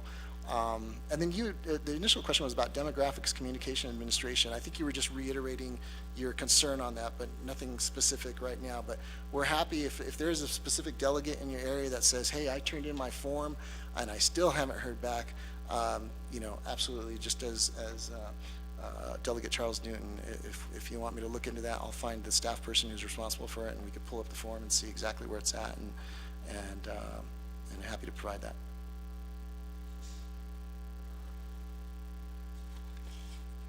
Okay, thank you very much. Before I go on to the next person in the queue, the amendment is ready. Madam Call, you want to move forward to address your amendment at this time? So I'm going to turn the floor over to you, Madam Delegate Call.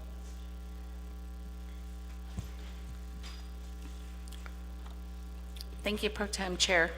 So I just want to know if I did add in regarding the listing to be provided. So I don't know if that was added into the directive. So I'll wait for Mrs. Espino to answer that. And if not, we can move on to the other questions. Thank you.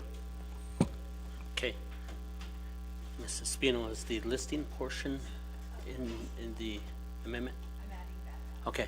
We'll add it. We'll go ahead and move forth on on some questions. We'll come back to it. And with that, I'm going to go to Delegate Slater.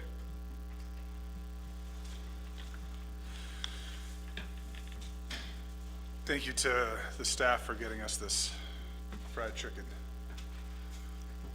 Mr. Cody, do you have some, or are you still deprived of it up there?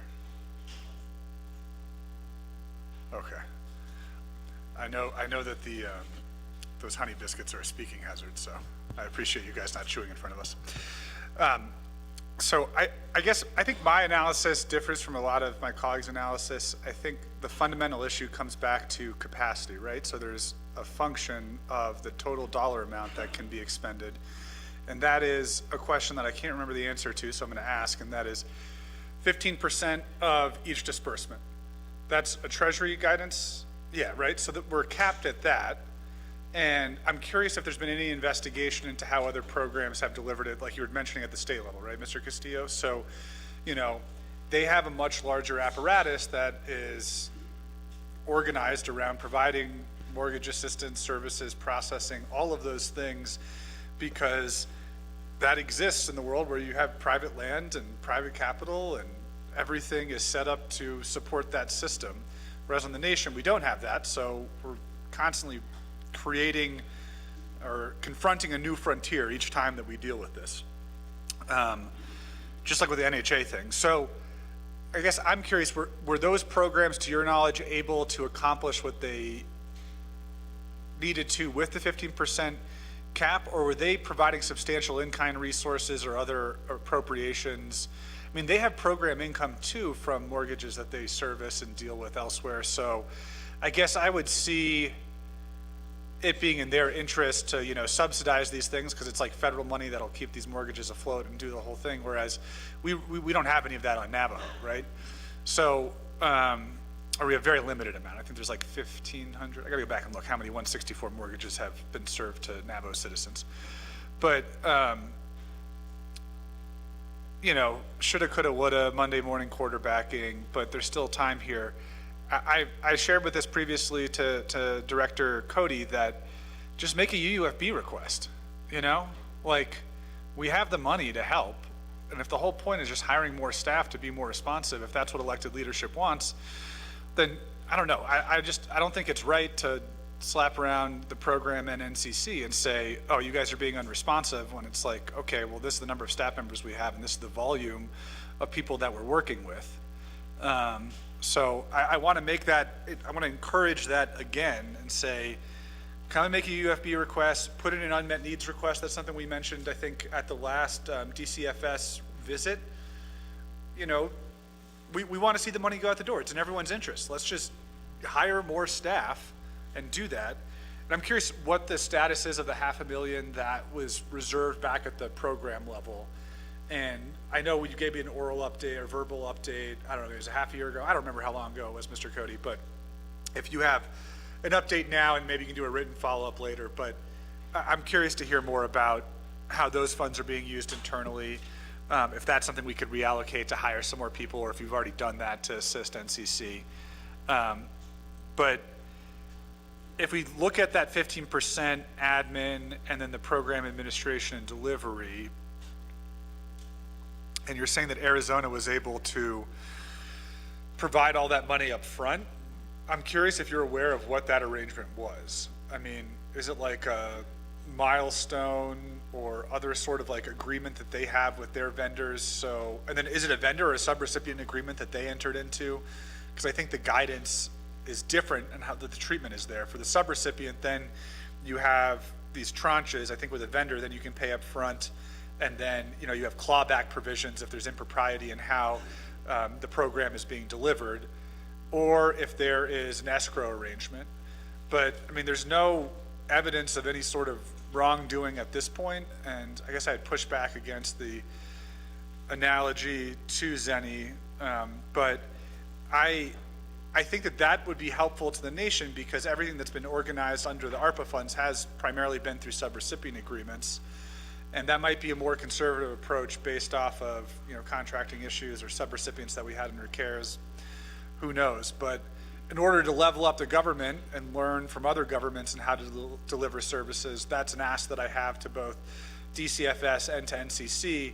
You know, come back and give us some guidance in case we ever get money in the future, but it looks like the federal government has stopped giving out money. So that said, we still have relationships that we need to, I guess, vendor or subrecipient relationships. We need to figure out, okay, are these things in the procurement code that we need to amend so that there's more optionality with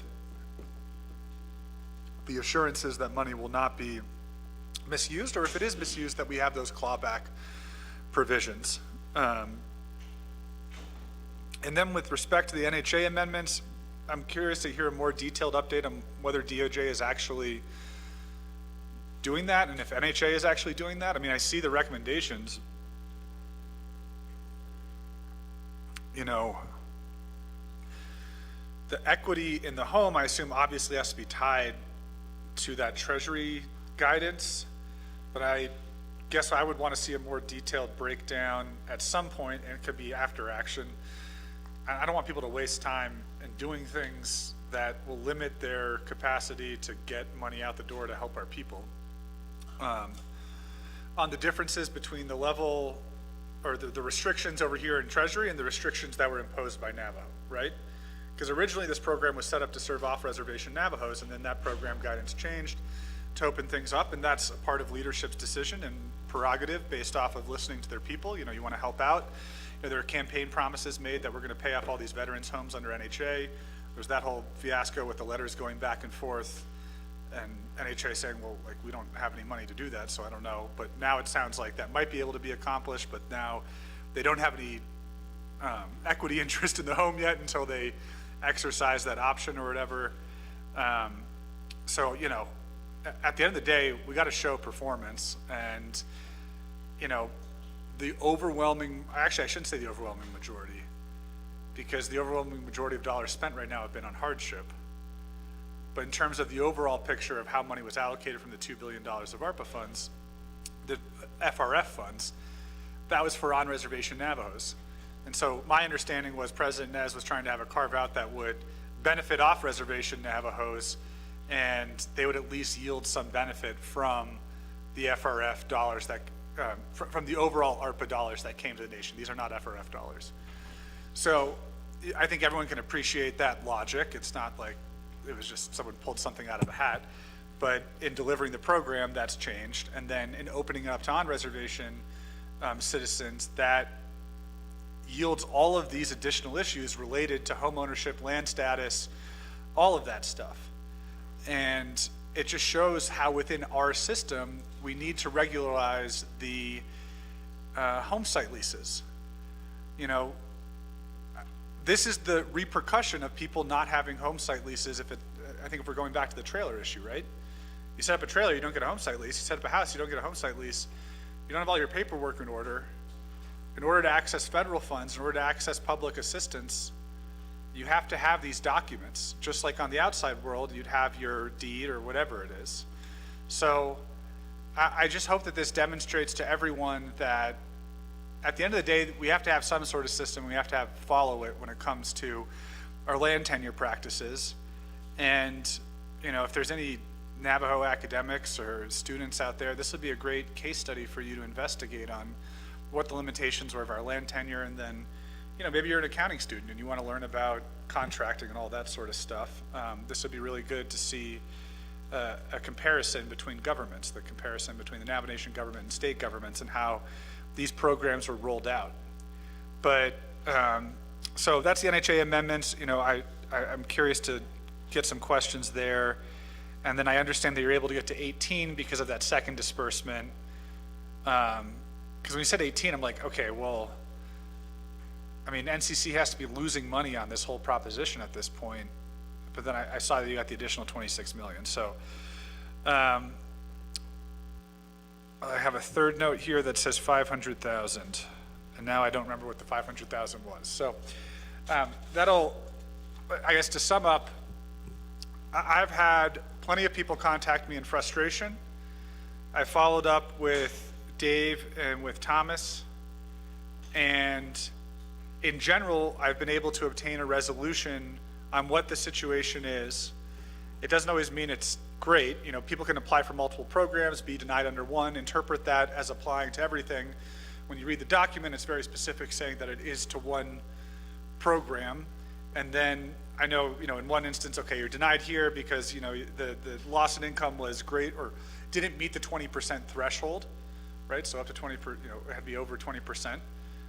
But then in this program over here, they were able to modify and work with them to get updated documents because time had elapsed and, you know, there had been more loss in income or, you know, whatever it was. So I don't want people to think that it's just absolute anarchy and nothing has been positive from this program. I've seen positive results from it, but I have been very dissatisfied with the amount of resources and I guess follow through from the nation to help compose an overarching picture that will push money out the door. Because this is fundamentally assistance and it needs to be subsidized by the nation in a certain sense. It's free money to the nation to give to the people, but we have to administer it at a certain point, so we have to take ownership on how that administration happens. And I think that comes with providing more staff because tribes are totally different than states. We don't have all of the infrastructure set up to service mortgages that states and all of their apparatuses do. And so it's easy to find faults in our system because of structural and systemic issues, but we're doing nation building with all of this. I mean, every ARPA dollar, every mistake that's made, everything. And I think, you know, we need to have those after action reports and those reflections on how this whole process rolled out. Because at the end of the day, we need more home ownership on the nation if that's the attitude we want to have. You know, if we want to have something called a home site lease, then you got to integrate it into the United States system. If we want to only have public housing where people don't really quote unquote own or lease anything, then we need to totally change our system to go that way. But to fault systemic issues both and attribute them directly to DCFS and to NCC, you know, I think we just need to be careful in that aspect. And then the last thing I wanted to say, well, I'll conclude my comments there. I might have some more later. Thank you. Okay, thank you very much. We're going to go ahead and go to Madam Chair, Gina Charles Lynn. Thank you for that, Chair Pro Tem, Speaker. So I'm trying to keep up with what is being stated here. So I had to clarify that the total allocation for this program, per my notes from August 22nd, is $58,529,393.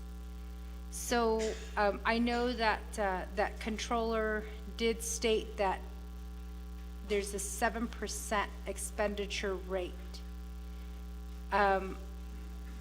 I also heard that there was a first payment that was made October 25th, 2023 of $11,507,459. A second payment on April 18th, 2025 of $26,022,102.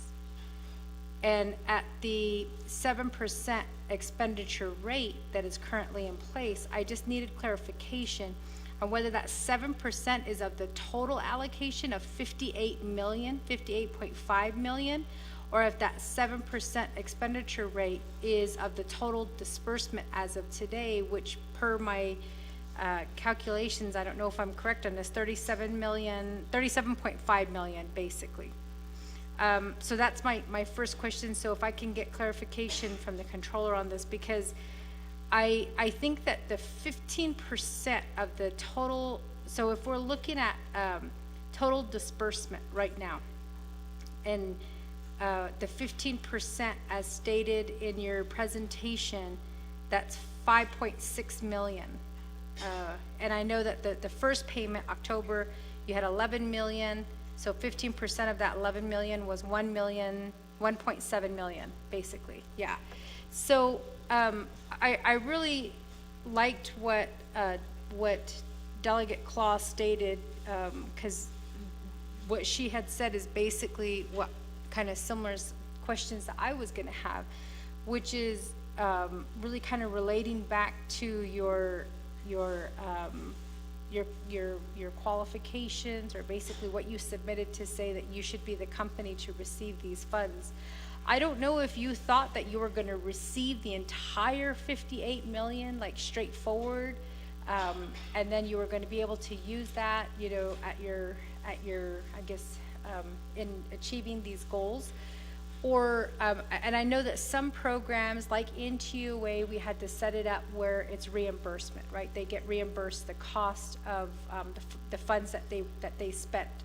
But it does go back to what was stated earlier, which is when you applied, you said that you would be able to do this job, which is, I'm guessing if you went through the procurement process properly, I don't know if, I don't know if you guys did go through the procurement process properly, if there was other people who applied, to be receiving these funds on behalf of the nation.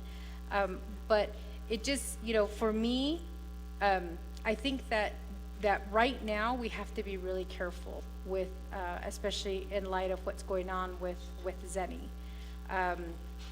We don't know. This council became aware of some, and I know we addressed it at this council. The sole procurement, I think, was the word that was being used. The sole procurement, right? So the president got to decide whichever contract, and he was saying, well, I can make that sole decision in awarding these contracts. So with that being said, what did you submit for your qualifications to get this funding? Or were you selected by the president himself? Did you go through that proper procurement process? And I think that really alludes back to, your stating that you didn't have enough staff to be able to address a lot of these applications that were coming through the process. Because as I stated in my earlier question, on August 22nd, you reported to us that there were 5,000 applicants who applied. And then today you're saying 493 have received the grants. And then we got the report from the controller's office where they're saying 7% of the funds have been expended. So I'm just trying to figure out, number one, what can we do to help you spend that money? Number two is, and I know you're going, the modification is apparently in the process with Department of Justice, but per the controller's report, there's $2 million that has to be spent. Let me go back really quickly to make sure I got that correct. Yeah, we need to spend $2 million a month to meet the deadline. And I believe that the controller stated that the deadline is technically September, and I thought it was December, but September, because January 2027 is when all the funds have to be expended. So if we look at that timeline, $2 million a month. And what we're hearing from our constituents is no communication or lack of communication. That's why I asked you, what is the process that's in place right now to ensure that, that you're letting these people know that, hey, you're missing these documents from your application, process, or in order for your application to be processed, we need the following documents. And I know you alluded to the staff, and that's why I'm trying to do my math here. I don't really know at this point. I'm not a business person, so I can't say 1.7 million is a lot, a lot of money to be using for your, I guess it would be, let me make sure I got this correct, for your administrative costs at 15%, right? So, but you had to have had people already employed, which is how you applied for, for this, to say that I'm qualified to be, to be running this program, or I'm qualified to be handling this. I'm just really concerned at this point, that, and I agree, with Delegate Claw, that to me this sounds very similar to Zenny, because I think for me, I'm going back and I feel guilty, because as a delegate, did I ask enough questions? Did I ask the right questions? Did I, I'm going back to look to see, what could I have done differently that would have changed the outcome? Because my heart goes out to those individuals who lost their jobs. And I keep thinking, about how there's people who are trying to figure out now, how are they going to pay for their next month? How are they going to pay for food? How are they going to pay for their car? How are they going to pay for, the things that the bills that they've accumulated, food, healthcare, all of these things. We're seeing these federal cuts starting to come down, and it's a scary time right now to lose your job. And I think back to, when I felt like, when before I went to college, what it felt like to feel like, like there's no help out there, to try to be a mother to my son and try to provide for him as best as I could. And all I keep thinking about is these people, they lost their jobs. And I don't want that to happen. I don't want to hear, in 1 year, well, we couldn't spend that money because we didn't have enough staff.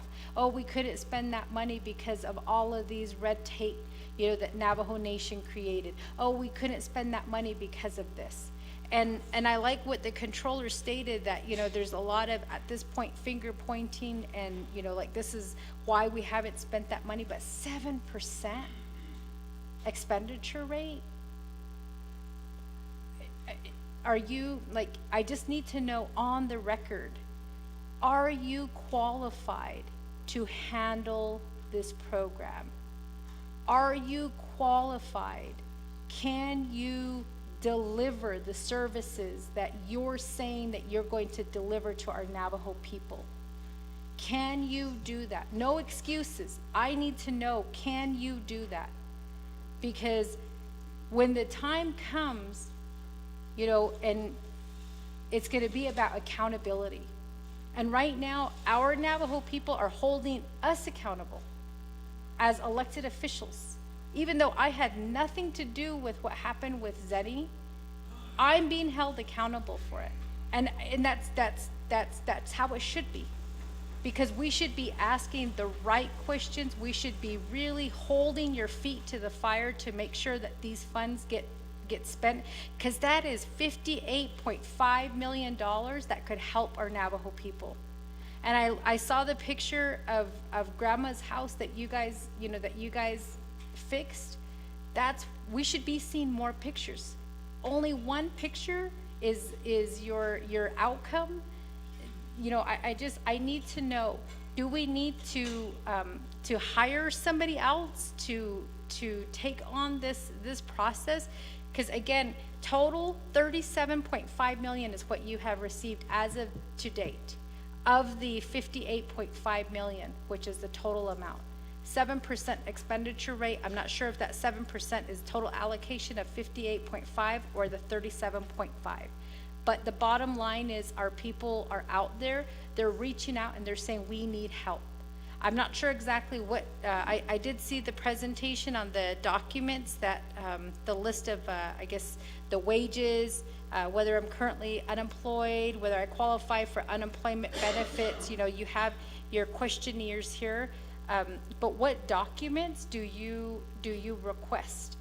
And then how can we help to contact these individuals to say, okay, hey, you guys need the following documents submitted. And I'm not saying how can I help as a council delegate, but how can we as council, what can we do to put, those people in place to make sure that communication is happening? And then my last question is, I'm glad that the concerns from the auditor were brought up. I feel like that would not have been brought up had the controller not come on the line to say, hey, there's some audit issues. I know that there's 2 more left that are going to be cleared out this week.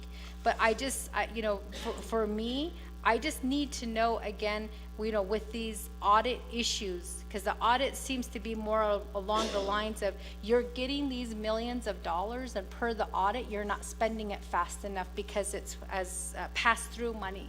So to me, I don't know, like the total, like I don't have a full understanding of pass-through money, but to me, pass-through money means it's coming from the federal government and it's just kind of passing through to you and it's going to the people who need the services. Maybe I'm wrong on that, but that's how I envision this.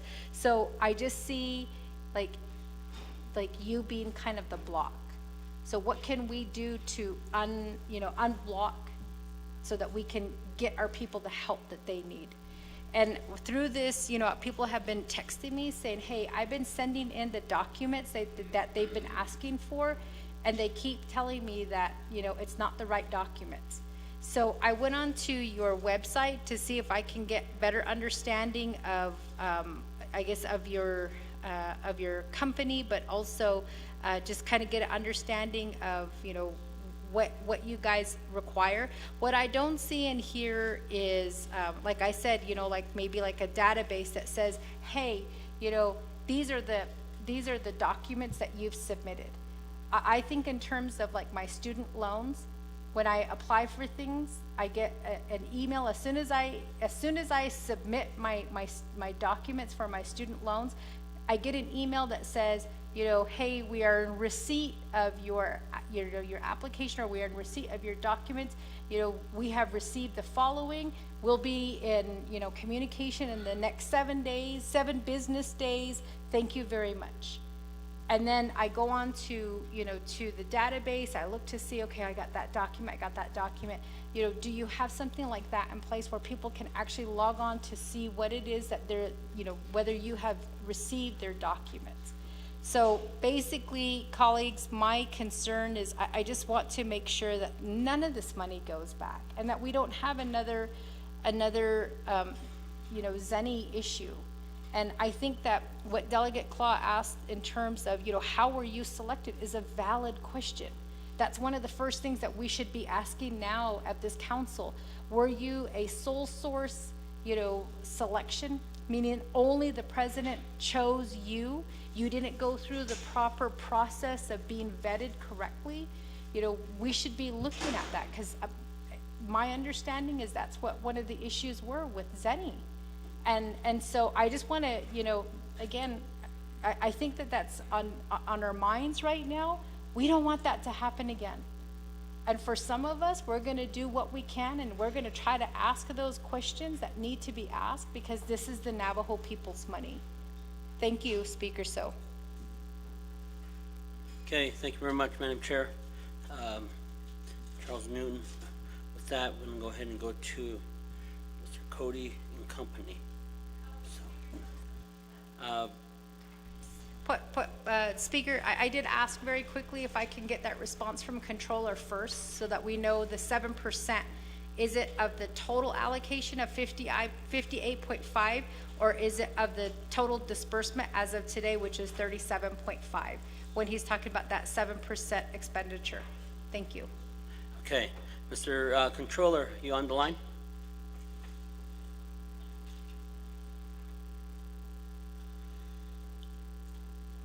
Mr. Controller, are you on the line?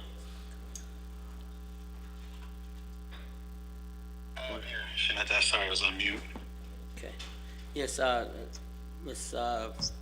Charles Noon has, Delegate Charles Noon posed the question. I'm going to have her, did you hear her question? Yes, sir. So, Okay. Thank you, Pro Tem Speaker and members of the 25th Navajo Nation Naa'bik'iyati Committee. The 7% comes from the Treasury report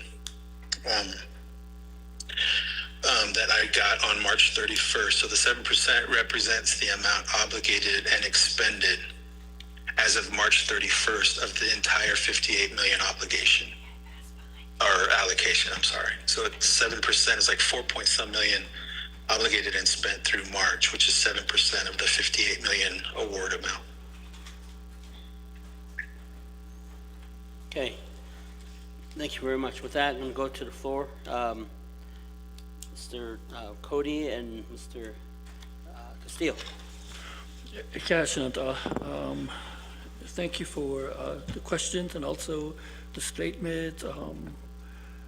Delegate Slater, thank you for explaining the bigger picture of what we're all involved in here on Navajo. Eugenia Charles mentioned we did, when I came to the division, which was, the money was here 2 years. I don't know what was going on to 2 years, somebody should have said, hey, that's my question to everybody that was here prior to us coming on. So what I did was, okay, let's get this money out, because internally, I'm not pointing fingers, it's the system cannot allow us to move the monies fast enough. And I don't have a mortgage attorney, a real estate agent to help me move these dollars. So I went out, it's okay, Native Community Capital does this at this rate. So then we got them in, we did the subrecipient agreement with a solo source, the procurement policy. We followed the procurement policy. We went to OMB, we went to DOJ, we went to OOC. Finally, we went to the president. It wasn't president selecting Native Community Capital. All president did was sign the agreement with Native Community Capital after I went through the whole process. And then the money that, how you can help at my level is helping us. Any complaints that we get, any emails that you get, refer them to me, and then I will get them to Native Community Capital, and also getting your people that have complaints to register their complaints. That's the only way we can get these monies moving.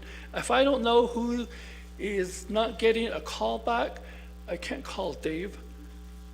Every other week when we meet, if I had those individuals that, hey, and when I get your texts, I do automatically, I ship them to Dave and say, hey, there's a text I got. And there's other texts that I got, emails that I got, I shot them straight to Dave, and the next 2 weeks we went through, hey Sean, where is this at? So that's where we got to the complaint. So I think if you can continue to do that, you'll really help. And I like Delegate Slater's recommendation, give us some money out of general funds.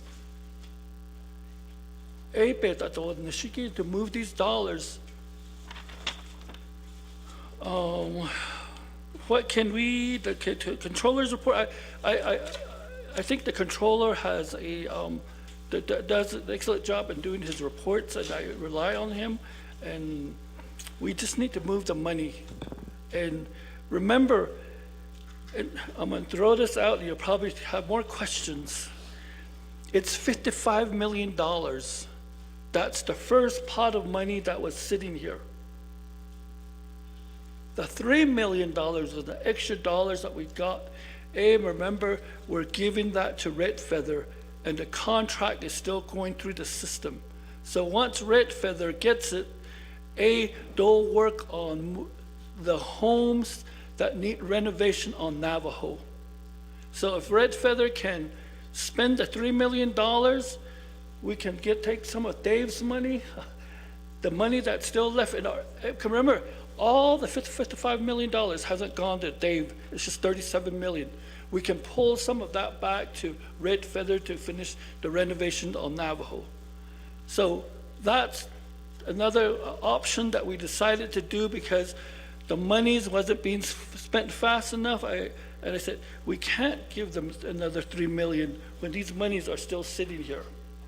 So that's where we're exploring other ways of trying to spend this money before September 2026. Shinanta, I'll let Dave respond to the other questions. Dave? Thank you. I want to respond specifically to the question that was asked by Delegate Claw and Delegate Charles Newton. Is can we get this done? Absolutely. This is what we're built for. We're a nonprofit, Native-led organization that is wholly intent on making sure that home ownership is addressed on the Navajo Nation. You know, the reason why and I appreciate staff being able to work with my schedule. I got a call 3 o'clock Eastern time on Wednesday when I was at a bankers forum asking me here at 10 a.m. I was meeting with bankers because this administration has rescinded the Community Reinvestment Act that would, for the first time, recognize tribal land areas for investment. So that's the other work that I do as the executive, and trying to increase access to capital. But that's exactly what we're focused on, is making sure that home ownership opportunities are available on tribal trust lands. Again, we're a licensed mortgage bank. We have licensed loan officers. We comply with industry standards, and we address the very issues that are at the heart of the Homeowner Assistance Fund, which is first and foremost individuals that are at risk of losing their homes for lack of being able to make their payment. So I welcome, I wish there were more organizations like ours that could do this, but the fact is banks won't make loans on tribal trust lands. We outlined that in our report called Redlining the Reservation, and it makes bankers very angry when we bring that to their attention. So yes, we can get this done. No, we didn't start at zero. When we submitted our proposal, it took 7 months to review the proposal and approve it, so we did submit our qualifications with our existing staffing. And then, of course, the expectation was that when we got funded, we would hire up for the specialist work that are needed for this program. So we borrowed some of our staff, some of our existing staff to get started, and then we hired initial 7, then we got to 17, and now we're at 27. This is, again, as a nonprofit Native-led organization, this is, as I think Delegate Slater referenced, we're about nation building. We're not here to do the work of tribal leadership or tribal departments. We're here to stand right next to you and provide the technology and the expertise that we have to do this work. Unlike, I think Delegate Slater was talking about the state of Arizona and the state of New Mexico as well, when we looked at their programs, I think if there's one thing to fault us on is that we try to do too much. If you looked at the Arizona and New Mexico programs, they were very slim. As a matter of fact, the Arizona website, when you went on it, the first page that comes up is, do you have a COVID-related financial hardship? If you press no, you could not proceed past that screen. And they limited the funding to very specific programs, where we tried to do 5 different programs because we were trying to help as many tribal members as we could. I think if I were to do this again, I would say, slow down. Let's do just the principal reduction program. That's the easiest one to do, and then get some big wins there and then expand it. But again, this is nation building. We ended up having to address some issues on the legal front with this question of mobile homes, and we did that. That's nation building. I think going forward, the thing that would really help us, and this is another part of the strategy, I think I missed this one, was identifying solutions, is, again, the principal reduction program is the easiest program to qualify for. And what we would really ask is to identify those individuals that have recently retired. Why? Because those individuals, and of course they have to have a COVID-related hardship, but those individuals can demonstrate a loss of household income if they've recently retired. And that's, again, why we're so excited about NHA, because all those potential clients are for principal reduction. Now, I apologize, Delegate Nez, I didn't respond to your question. I don't know if it was more of a comment, but we have no we have no dog in the fight around NHA's obligations to folks and what they did or didn't say. We're trying to get this money spent. And if there are veterans that qualify for this program, we invite them to apply either through NHA or when the portal opens. We will serve anyone who applies, regardless of what their entanglement is with NHA. We're not a party to that. I know there's a history there, but we need to get these monies spent. And we'd sure like to make sure that we could serve veterans, non-veterans, and others. But if there's some restrictions that need to be put in place, we'll honor that, and we'll honor the process that Navajo Nation has. But at this point, we're open and willing to serve NHA clients and address the needs of veterans or non-veterans alike.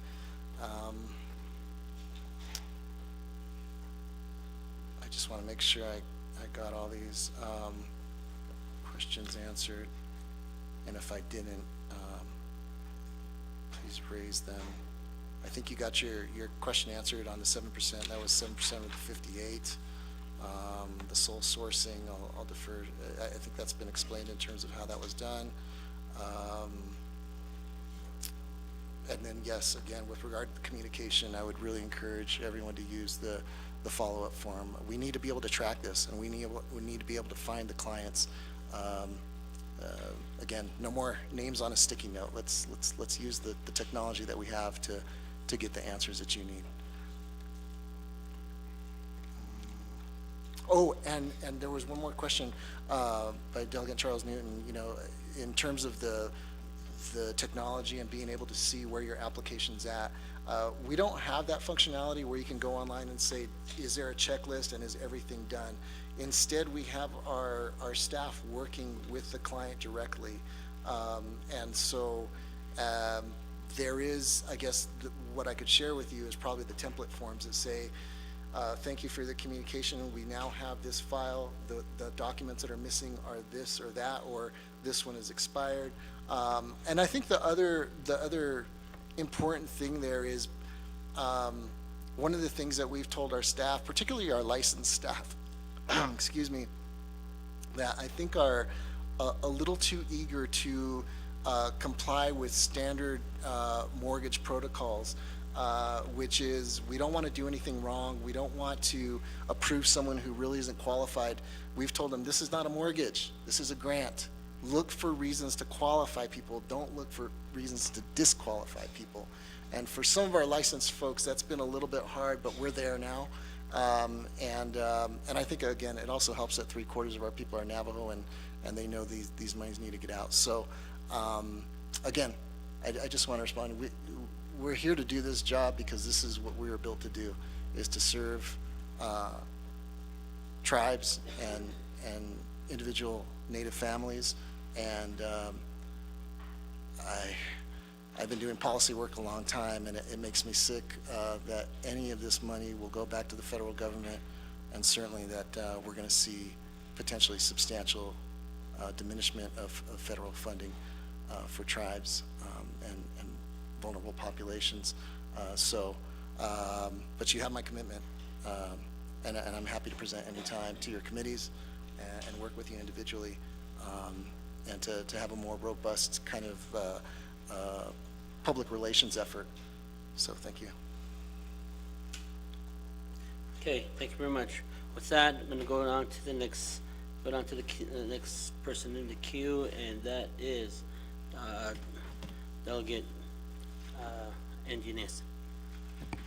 Yes, thank you, Speaker Pro Tem. So, and thank you, Mr. Castillo, for catching that last piece, because that was my follow-up was you didn't address the veterans question that I had posed. And I'm still reluctant and, just carry this into conversation because I don't know who at DOJ or who on the team for DCFS or even NHA is monitoring that agreement, because NHA, they're notorious, like all of Navajo Nation really is notorious for sending federal funds back to the federal government. And if that's the case, that's what I mean is like during the time where NHA had initiated such a program to assist veterans, but you delay it or you pause it, you don't fulfill it, that only leaves them to rely on other resources that are no longer for them. And I feel like this funding and this agreement that is being enacted is really paying out NHA. But if you're giving money back to the federal government, I believe like a couple of years ago, they sent back like $68 million to the federal government because they were unable to fulfill those obligations of getting services to those residents. So that's where I'm cautioning that portion. I know you indicated that you're just trying to get this money spent, but we want to spend it the right way and being able to utilize the resources beforehand. So if you can just clarify for me the timeline expected on that agreement with NHA, and then if there's further details regarding that agreement. And the reason I ask is I feel like there's different things that, I don't know if there's an extra mic on because I can hear a beeping in my ear. Okay, thank you. And the reason I'm asking that is because I feel like there's different things moving maybe simultaneously that I feel we have a proposed amendment that's coming before us, which I support, but at the end of the day, those direct service and opportunities, I don't want our residents or any potential applicants to be misled. And that's the thing with me when I work with my chapters, when I work with our programs and divisions and help relay that and be a liaison to our communities, is to avoid that. Otherwise, you're putting out false hope for a lot of our relatives. Because right now, I'm sure they've documented September 1st. And what I've also learned about that in the PSA, Mr. Cody, is that, you know, if there's paper applications readily available as well. And the reason I say that is because when we go out to assist a lot of our veterans in October, because it's a time where they update a lot of their documents, and a lot of our relatives, and even one of our veterans that I'm assisting with this particular program, is the additional guidance that they need to help understand paperwork. And if there's any Native out there, we're skeptical about signing documents, right? We want to make sure that they're well informed. And I think if that's something that's readily available for the DCFS team to initiate, I understand there's a low personnel, there's other options presented before us, obviously before September 1st, but I think that should be strongly taken into consideration. And if that's something that, you know, we can also be helpful with, then we're also able to serve here in that capacity. So I wanted to mention that. The last thing is, it seems like there's also a back and forth between what controller presents, what you, Mr. Casillo, also indicates and clarifies on behalf of the controller. And this is something that came up on our May 14th meeting as well. And I don't know how often you meet with the controller, and if you can clarify how many times you've met with the controller, perhaps this is why we wouldn't be discussing any audit issues. And if that's something that is not being met, then that's something you should be able to increase, and the team, so that everyone is, you know, progressing at the same time with, you know, the near accurate information that you're presenting here. Thank you, Speaker Pro Tem. Thank you very much. Moving on down, let's go to Delegate Chana Enka. Okay, so thank you again. And I did hear the comments that were being made by my colleagues, and I am so thankful that the discussion is happening so that we may move forward to make corrections as necessary, especially when it comes to the funding for homeowners out across the Navajo Nation as well as those off the reservation. So as we heard from our presenters here today, it was stated that this award was given through a subrecipient agreement, otherwise an SRA. So what I have seen from these SRAs is that they have just general provisions. It does not outline a real detailed scope of work. And therefore, I made that comparison to what was happening with another division. And so for the comment to be made that we have to be careful, I think that's twofold. If you are making comments on social media and other places, then are we saying that to those types of posts as well? But we are here on the council floor, and the public has a right to know what we, as their constituents, are voicing on their behalf. That was the whole reason we were put here into office, is to express their concerns.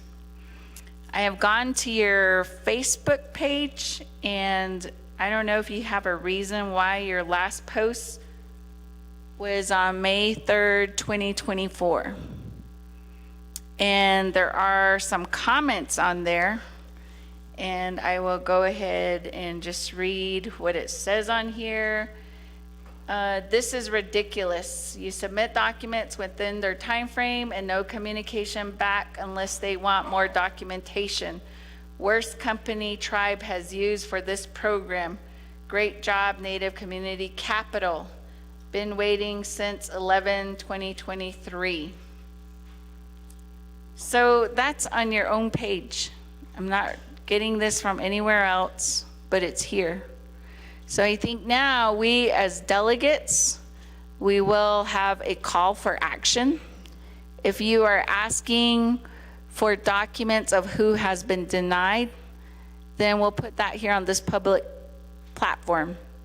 For those that have been denied, those that still have not received an answer, you may submit a request to the Navajo Nation Council, to your respective delegates, to complete a request to this organization to find out the status of your application.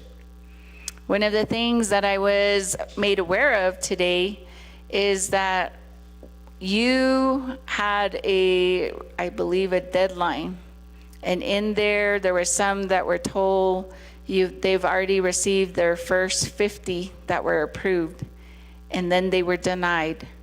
But then we're getting reports here today saying you have more applicants than you know what to do with. So it's either or, and I think that through this discussion here today, we have found a few discrepancies. So with that, I think what I'm just going to do is see if our legislative council does have that directive available so that we can move forward. I would also like to request for a copy of the subrecipient agreement so that we may review what the detail of work was to include. And then I'm glad that Delegate Eugenia Charles Newton did ask for the expenditure, and thankful to our controller for also providing that information, because 7% of the obligated expended costs out of 58 million, that is very concerning. Very, very concerning. And just doing the math, you will not reach it. So although you are sitting here bearing your testimony that you are capable, the numbers don't show that. And so I think we as council have to make that decision. And whether or not we want to move forward with this SRA, that is dependent on the council, because we are the appropriators. And so if any delegate does want to drop a legislation to defund and open that back up, or either to move the funding from a different source. So what we have here is, and this is coming again from, I think it is your company, that you have awarded, well, what it says is for off-reservation homeowners, awarded $3 million more to tribes and could be for homeowners on trust land on Navajo Nation financial hardship, reduction in income impacted by COVID. Income qualify not more than 150%, targeting low-income families. 98,000 or less for one and qualify, 140,000 and still qualify. Encourage Jeanette in urban areas to apply. The 5 programs are monthly mortgage assistance program up to 72,000, which includes a loss of job, 3,000 for 24 months. Mortgage reinstatement program, delinquent or foreclosure, pay up to 50,000 to stay in the home. Mortgage deductible assistance program, underwater, loan outstanding and worth more than home, pay down principal to get closer to the market value. Needed during last housing crisis, home repair assistance program, 100,000, assistance as forgivable loan, not payback, no interest, forgiven after 3 years, not cosmetic major repairs delayed because of no financing for repairs, bedroom or bathroom addition due to overcrowding, especially elderly, pure title, max 30,000 for senior who retired to fixed income, pay off mortgage with 30,000, not carry mortgage into retirement years. Hold on, I'm getting point of order. I'll call by Delegate George Tull. Sir Toth, point of order. Thank you, Pro Temp Speaker. Naa'bik'iyati. Point of order is, where is she reading off? We like to have a copy of it in order to make a decision. So if she's getting information somewhere. If it's going to be part of directive, then we need a copy of what she's reading off. Speaker, thank you. Thank you very much, George Toth. And let me go to Ms. Claw to provide that clarity. I don't think it's part of the directive. She's asking questions to the presenter. So, Ms. Claw. Thank you. So again, I am referring to Facebook, and just for clarifications, this is coming from Mr. Todd Francis. Is he still affiliated with your organization? Okay, then I can go ahead and forward that to the rest of the council. And the reason I'm reading that is those are 5 programs that have totally different needs. And so what I'm wondering is, just thinking of a solution here on council, maybe you're only capable of handling 2, and then we create another subrecipient agreement to open that up to another group to handle the remaining 3, or to specialize in one particular area. So that's what I was thinking here, not just, spouting out problems, but actually coming up with a solution. And so I think what Honorable Eugenia Charles Newton did ask you is if you are capable. But again, we looked at the expenditure rate, and I don't think that's feasible. So possibly this council could entertain another SRA and open that up so that other companies can apply, and then they can just focus on one of those areas. So that's why I mentioned this, and that's why it's important and relevant to this discussion. So with that, Speaker Pro Tem, I'd like to ask if our Legislative Council does have the directive ready to be read into record, and if we could go ahead and place that, I would like to make the motion for that directive. Thank you. Okay, thank you very much. I believe the directive is ready, and I believe she emailed out the directive, and with that, the directive, which is posed by Delegate Shauna N. Claw, and with that, can I get staff to read the directive into the record? Directive 1. The Office of the Auditor General, OAG, shall conduct an audit, including a forensic audit, on the Navajo Nation's contracts and/or subcontracts with Native Community Capital as an immediate priority. The scope of the audit shall encompass all aspects of the contracting process, including but not limited to procurement, contract development, deliverables, payments, and oversight. OAG shall provide the Naa'bik'iyati Committee with a monthly progress report until the audit is complete. 2. Division Director Thomas Cody, Division of Children and Family Services, shall provide the Naa'bik'iyati Committee with a list of HAF awardees that include types of awards, amounts awarded, and the awards chapter affiliation. Pro Temp Speaker. Thank you very much. The directive has a motion by Delegate Shauna N. Claw. I'm going to go ahead and ask for a seconding motion. Second by Delegate Eugenia Charles Newton. With that, any questions to directive on the board here? Point of order by Madam Chair Eugenia Charles Newton. Thank you, Chair Pro Tem Speaker Otto. So just really quickly, can we get that sent to us via email? Yes. Because sometimes the language up there doesn't always reflect what's being sent to us. So that's like ensuring that the language is correct. Thank you. Okay. Let me know when you send it out. Okay, sent out. Should be in your box. It's there.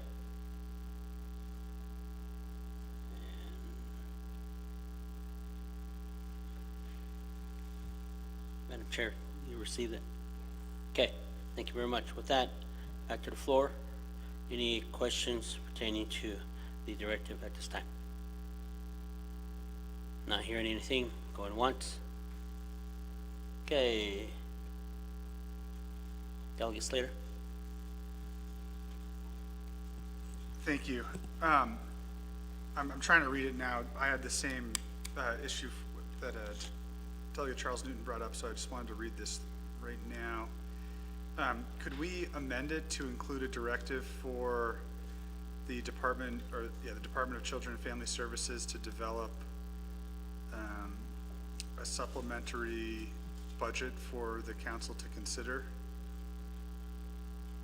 Or would the sponsor prefer that that be a separate amendment? And then in terms of the audit, the scope of the audit, okay, blah, blah, blah. Dun, dun, dun. I think we need to include a directive to the Auditor General then to submit under their unmet needs budget for fiscal year 26 funding for this. Because we can direct it, but if they don't have the funding for it presently and it's not contemplated in their work schedule, then it's something that,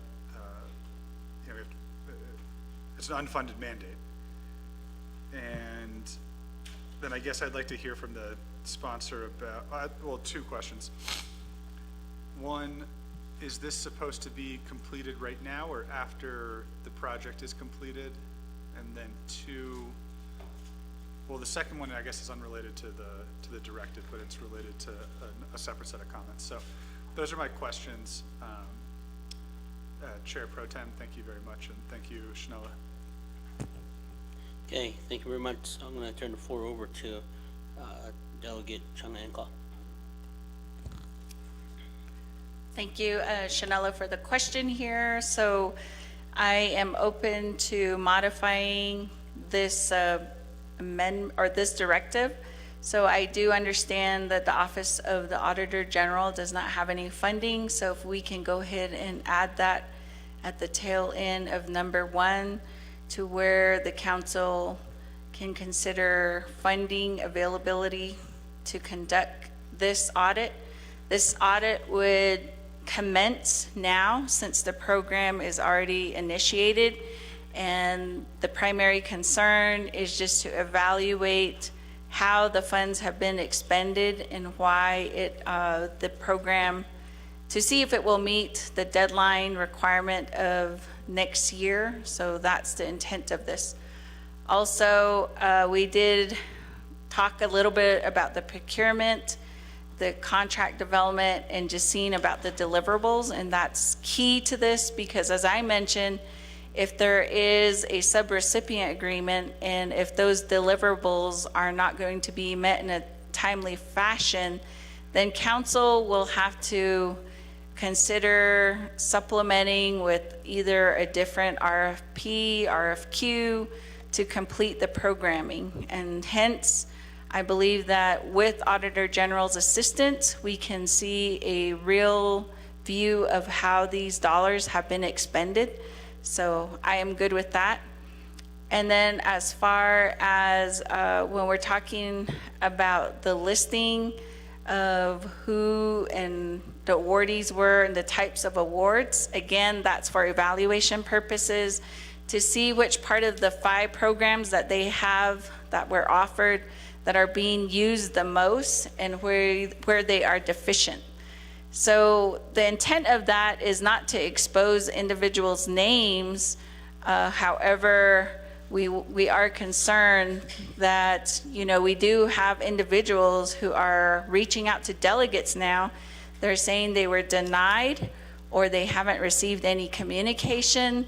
So when we as delegates get that information, I think one of the key parts is to say, which part of this application are you asking for? Are you asking for, as those 5 components that I read off, with those dollar amounts? And I think that gives us a better understanding of whether or not there are fund availability. And then we don't even know how Native Community Capital divvied up the amounts. We don't know, we don't have any of that information. So to me, I think those are important. That's why I read this whole thing, and I am still sending it. You have the mortgage reinstatement program, mortgage deductible assistance program, home repair assistance, and then also the title portion. So when we get people that are submitting their concerns to us, we need to basically categorize. And the sad part is this responsibility is now falling upon the delegates again. And this is why we always say we become the project managers.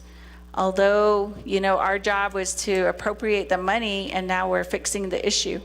So the second part of the question, Shanella, if you could just restate the modification, the previous one that you asked for. I wanted to see if that fits in with this particular part. But you said you would be open if it were a separate amendment or a separate directive. So I don't know, can you just clarify that part for me again? Thank you. Madam Chair, before I go to Delegate Slater, Madam Chair, or Madam Claw, let me go ahead and do a 5-minute recess. That way Delegate Slater can go ahead and convey the wording to Legislative Council. 10-minute recess. And right now, the time is 2:39, so 2:49 we will come back into recess.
Are we ready?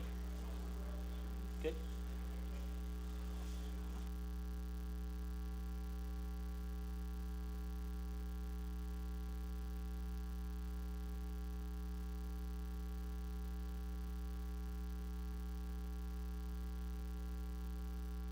Alrighty, thank you very much. It's 2:51. We can get out of recess. Can I go ahead and have quorum? Press your buttons, members of the Naa'bik'iyati committee.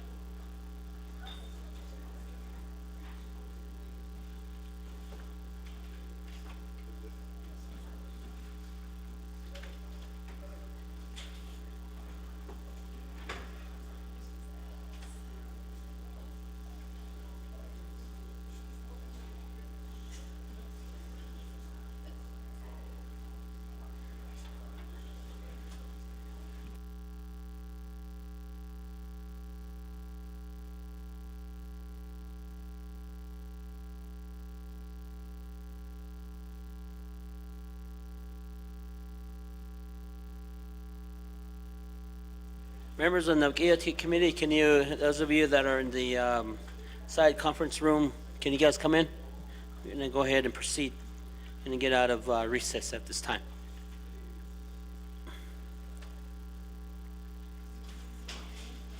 One, two.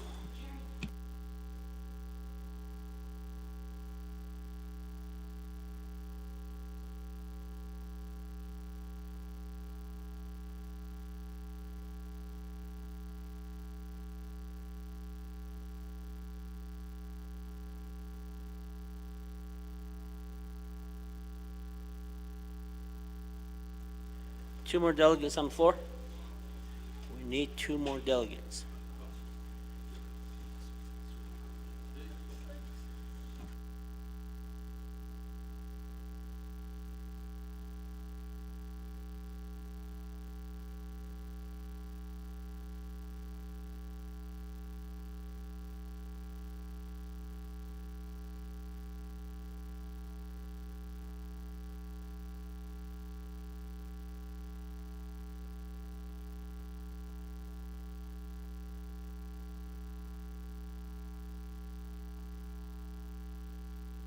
Push your buttons, delegates.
Delegates, please get to your seats.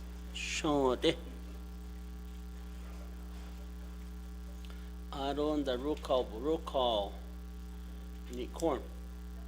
We have 8.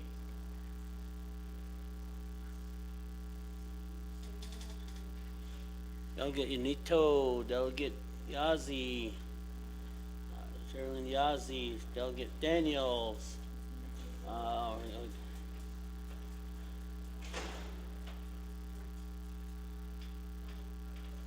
Delegate Claw, Delegate Johnson,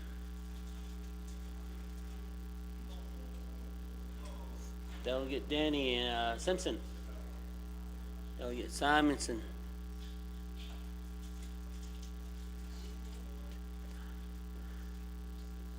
Delegate Toth,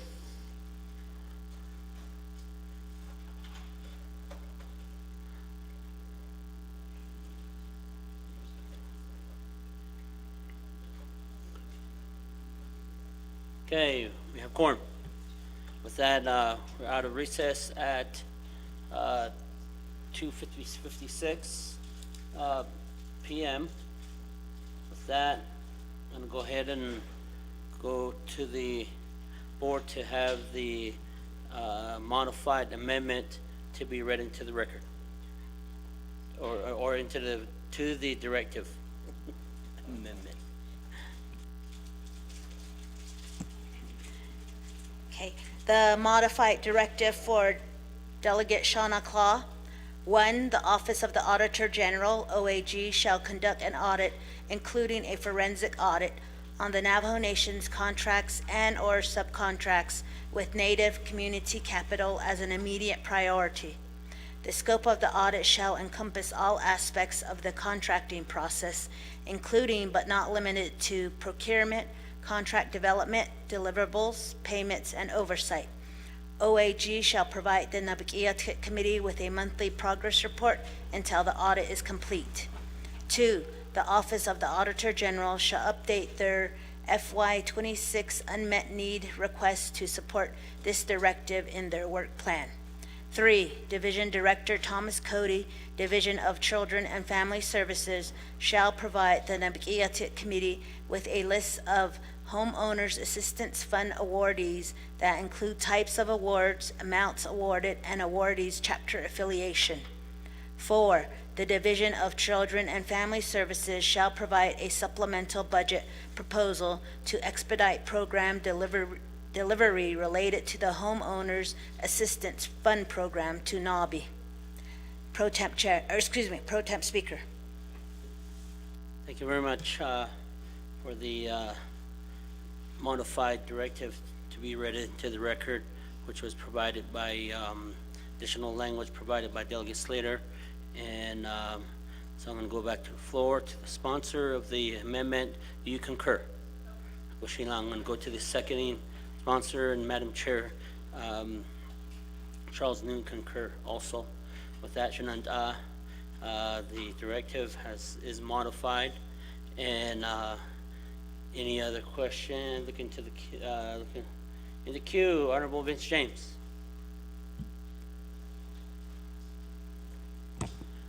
Yeah, thank you. Kodo Shanada Pro Tem Speaker. Ado Shashkaha Sinklo Shanad Arnold Lenigi Kodo. The amendment Lenigi Kodo Aliag, or not the amendment, directive Aliagi. In regards to that, has anybody contacted the Attorney General to see how the schedule is pertaining that word where it indicates as an immediate priority? I think a lot of the things that this office is doing, they're all immediate priority. And I'd like to ask some questions to the Auditor General to help me make that request to the motioning party to put a time frame of when a report can be provided back to Naa'bik'iyati Committee. And I think it's very important to also have that discussion with this with Auditor General to see, even if we were to provide that office with funding to do the audit, how long is it going to take for them to do it? Because they're already short-staffed. Do we move forward with putting on this directive or some sort to see if they can find an outside auditor to do this immediate priority audit pertaining to the presentation? And so that's why I'd like to have that discussion with Auditor General, because if we just do this, it's just going to sit there, and they're not going to take it serious. And unless they show up here,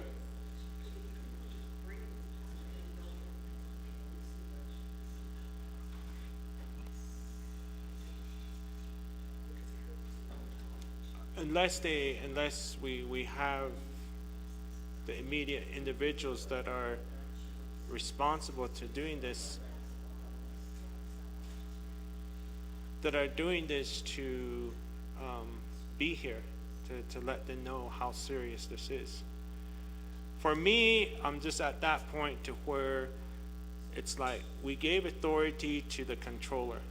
At this point, we should just tell the controller if there are issues with any of this ARPA funding, if they're going through audit, or if they're dealing with auditors, just to pull it back.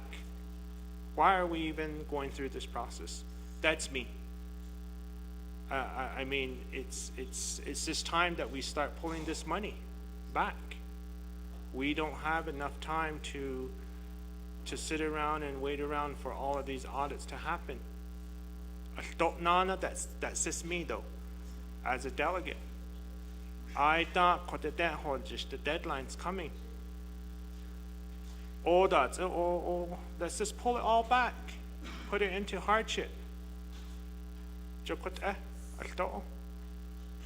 So with the things that is happening here, with the 7% spending rate, and then with the things that are happening at Zinni Homes, that should be enough for us to say, let's just pull it all back. Let's all pull it back and just throw all the money in hardship. The people need the money out there.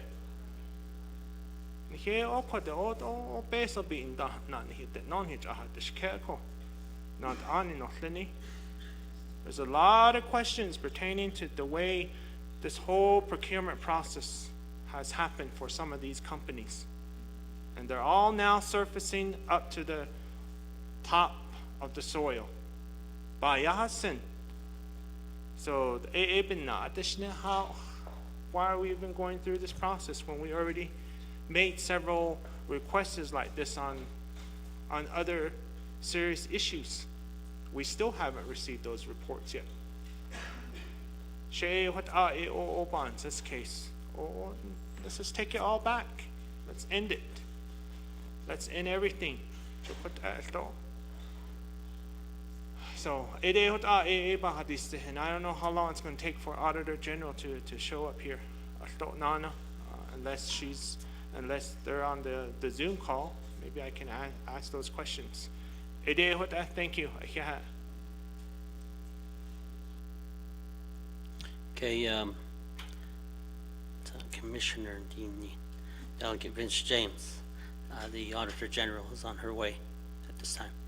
So we'll get to her when she comes in. And then I'll come back to you for questions to be posed to the Auditor General. With that, I'm going to go to the next item on the next person in the queue, Delegate Nota.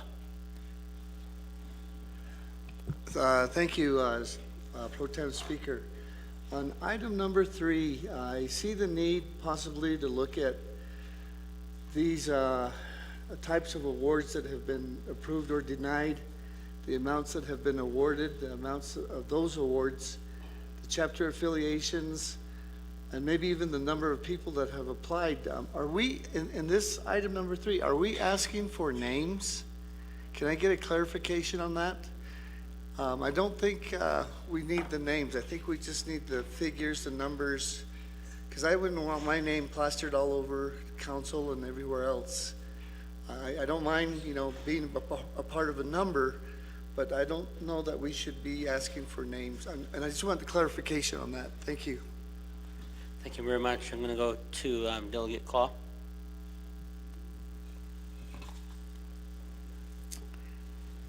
So thank you for that. And we do have the Privacy Act, and I believe our Legislative Council did have a discussion on that, and there are provisions within the code. And so I will go ahead and have our Legislative Council, our Chief Legislative Attorney, respond to that. But in this sense right here, the awardees would include the type of awards, and it would be best for all delegates to understand, again, the different departments that were awarded. So like if you had the home improvement portion, they would give a listing of how many awards were based in that, and then the amount that was awarded, the chapter affiliation, which would determine their agency. The awardees, I think, in my opinion, it's a double-edged sword, because we do have people that do not want their names revealed because of, you know, whatever their retaliation fears or people getting bullied. But at the same time, I think the public has a right to know if there has been some sort of impropriety, such as ethical violations. We don't even know if political people have been prioritized, or family members that were given awards, people within the organization, and throughout the whole Navajo Nation, everyone knows each other. So that was one of the things that did happen, and I'm speaking from my own experience within my chapter with the CHID ARPA housing. Some of these, I guess the eligibility criteria, that's how I can state it. Eligibility criteria was not followed correctly, and yet people were given awards. So we just want to make sure that, you know, we don't fall into that same category here. But I will go ahead and just give that opportunity to our attorney here so that they can answer the question. But again, this is only for the evaluation and collection of data so that we can understand how to move forward with the funding. And then I do hear Shanella, Honorable Vince James' frustration. And at some point, I think this council will have to have a plan moving forward, because that's even happening with all of our chapters, ARPA, FRF dollars. And even for myself, you know, I have to prioritize a project versus 14 projects. So even that, within our delegate region, we have the authority to amend and modify those funds. And such is the case with this particular funding source. So instead of just receiving a report, we have that capability to change the SRA, and that is within our authority, not only with just our delegate regions, but also with this particular funding source. So with that, Speaker Pro Tem, I'll turn it over to you, and I'll have our Legislative Council answer that question as well. Thank you. Thank you very much. I'm going to turn some time over to Legislative Council to answer the hot topic here. Thank you, Speaker. So, members of the Naa'bik'iyati Committee, in regards to whether names of awardees could be included, I am looking to 2 NNC Section 85, which is protected records.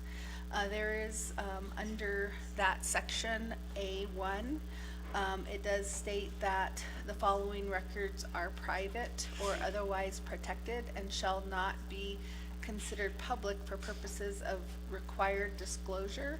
Number 1, records concerning an individual's eligibility for social services, welfare benefits, or the determination of benefit levels. Now, the way that I read that, is in regards to the individual's private information that would determine their eligibility.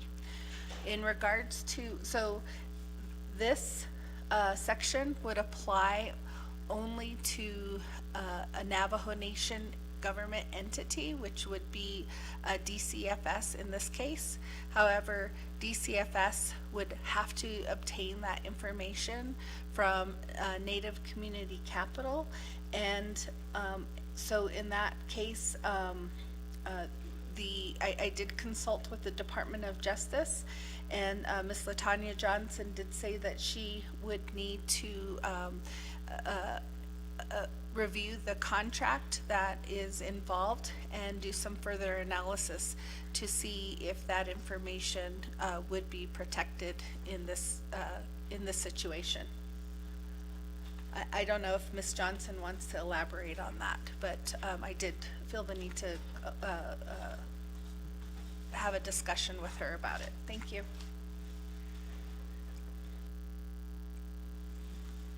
Thank you, Pro Tem Speaker, members of the Naa'bik'iyati Committee. As you all know, the Division for Children and Family Services entered into a subrecipient agreement with Native Community Capital for ARPA funds. I just want to clarify that these are non-fiscal recovery funds. These are generally ARPA funds. So because of that, there was an agreement entered into. And as noted by Chief Legislative Counsel, the question was whether the Privacy Act applies. Now, the Privacy Act only applies to governmental entities. It doesn't apply to non-governmental entities. And in this case, practically speaking, the Division for Children and Family Services is not the holder of these records regarding the names of these individuals who have been awarded funds from the Homeowner Assistance Fund. Rather, they would need to get this information from Native Community Capital. And in reviewing the subrecipient agreement, there is, generally, it could be that Native Community Capital could provide the information, but from there, there would have to be a document. Generally, there's an AG opinion regarding any type of protected information that would need to be signed to note that the requesting party is requesting for this information for governmental use, and it stops there. It doesn't move forward. It can't be disclosed to the public. It has to remain with the Naa'bik'iyati Committee. Thank you. Thank you very much. Delegate Claw, does that answer your question, or declare a lot of the clarity that Honorable Nota provided, and this is part of your response to the question posed to Mr. Nota at this time. Delegate Claw. So thank you to the Department of Justice and then also to our Legislative Council. So the way that I read it here is that the Division Director Thomas Cody, Division for Children and Family Services, so this would need to be amended here, and it says shall provide. So what we heard from DOJ is that since this particular funding does not lie under the Division of Children and Family Services, it would be a collaborative effort. So the way I think this should be written is that Division for Children and Family Services will obtain from Native Community Capital the list, so that we are following what was outlined to us here today. So how I interpret what DOJ stated is that this award was given through an SRA, and only under Title II with the Division of Community Services, that information would remain with the Navajo Nation. But since you are an external contractor, if the council so wishes for that information, then you will provide that and just work with Mr. Cody. It would be provided to the council delegates and will not be released for public information. So if I could just get that amendment there, and I don't know if the DOJ concurs with what I had recommended as far as adding Native Community Capital to work with Mr. Cody. Thank you. Thank you very much, Delegate Claw. And Legislative Council?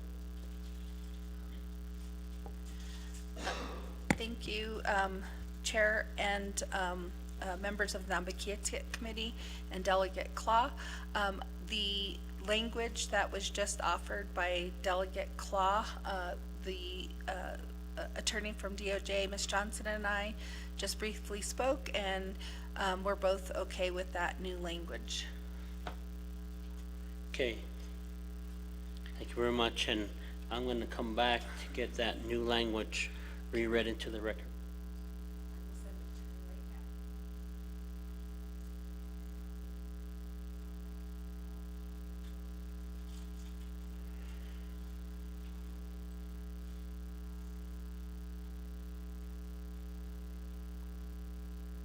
Then I think the new language also to be emailed out to the delegates also.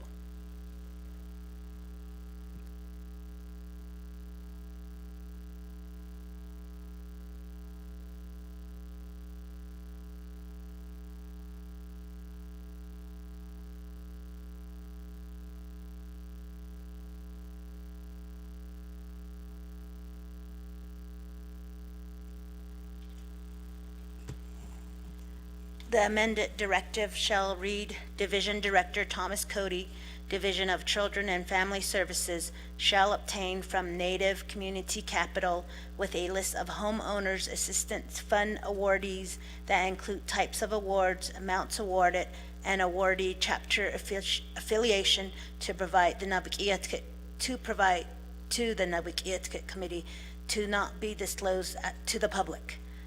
Pro Temp Speaker. Okay, thank you very much. Members of the Naa'bik'iyati Committee, the directive that is amended or modified is on the screen here. So moving on back down to the floor, Honorable George Toth. Protest Speaker Che, Mr. Cody Che, Mr. Costello, your other agent. Here, Koro Shasa Ashihazi Anin Auditor General or Human Yale Delia Bananas with lack of funds. A co-priorities the no housing Koro Nadil this. We have to look at the program, how much money they have and the staff to able holding. She large Nini Dobigata. A co on heat. A hot on Nishini Kele. We need to put some more funding in their department and hire some more personnel. They're doing a audit at the chapter programs also. So, we're still in budget session, so we need to get some funds to them. So, out the Audubana, the who see, Skinlo did the Nikidobigata. Aqua Akonosin. Jashin Kinhasalan, we had to take that consideration. There's enough staff, or there's enough funding to Naa'bik'iyati. And hindered out as that the local a base of Bahalento, our space of Tano Equa, what Eddie Needle. So those are some of the Bansok case Ashwande. Hashine large audit data that the no Bahaditsi. Aton de Skota, Lao Koro, Kinan Aro. To now to ihana dilgi to sin to hinaso da hot kudinta hai wakaha date aita order the seats ta wat kicho kai in the nzabas no ilgisho hodan neko ideya koroba konosun leko ben hahointe in his bahazen which social media not any what are in hand and then hit is kid. Dila that and hit no to ebe bakonitson yat Ato hish seat hish days in a ten. What are piece of ebita nito be landa it little out of contract who out of procurement still get a house in the co. Ended or nan had no body system they are awarded Go anit ya tahalenda. Veren housing ni hutsa. Akot aba ol tahagich hastero nilhunzen don't ida. So it yep whatever had this so we need to realize that there's lack of fund and also lack of staff at the auditor. It is what echo. A consultation that is la ya otsatas tiko. Skila donzene. A cos cheye wonte. See what it is behat a lily. Got ala senta ikehwe. Connet as just orchins and it is what I had this sit. Thank you, Pro-Tem Speaker. Thank you very much. Let's go to Delegate Carl Slater. Thank you. I just wanted to clarify because there's a comment earlier about putting this into hardship. This is ARPA funding, but it's not SLFRF funding. So this is not something that can be programmed for another purpose. If we fail to deliver the program, then we fail to deliver the program and the money just goes back to the Fed. So I just want to make sure we're all on the same page with that. Thank you. Okay, thank you very much for that clarification. Delegate Parrish? Deja? Thank you, Speaker, also Chair Pro Tem, for recognizing me. Good afternoon to the members of the Naa'bik'iyati Committee. I do appreciate Vice Chair Carl Slater making that clarification. And listening to today's report and the directive on the board, I do appreciate the comments today.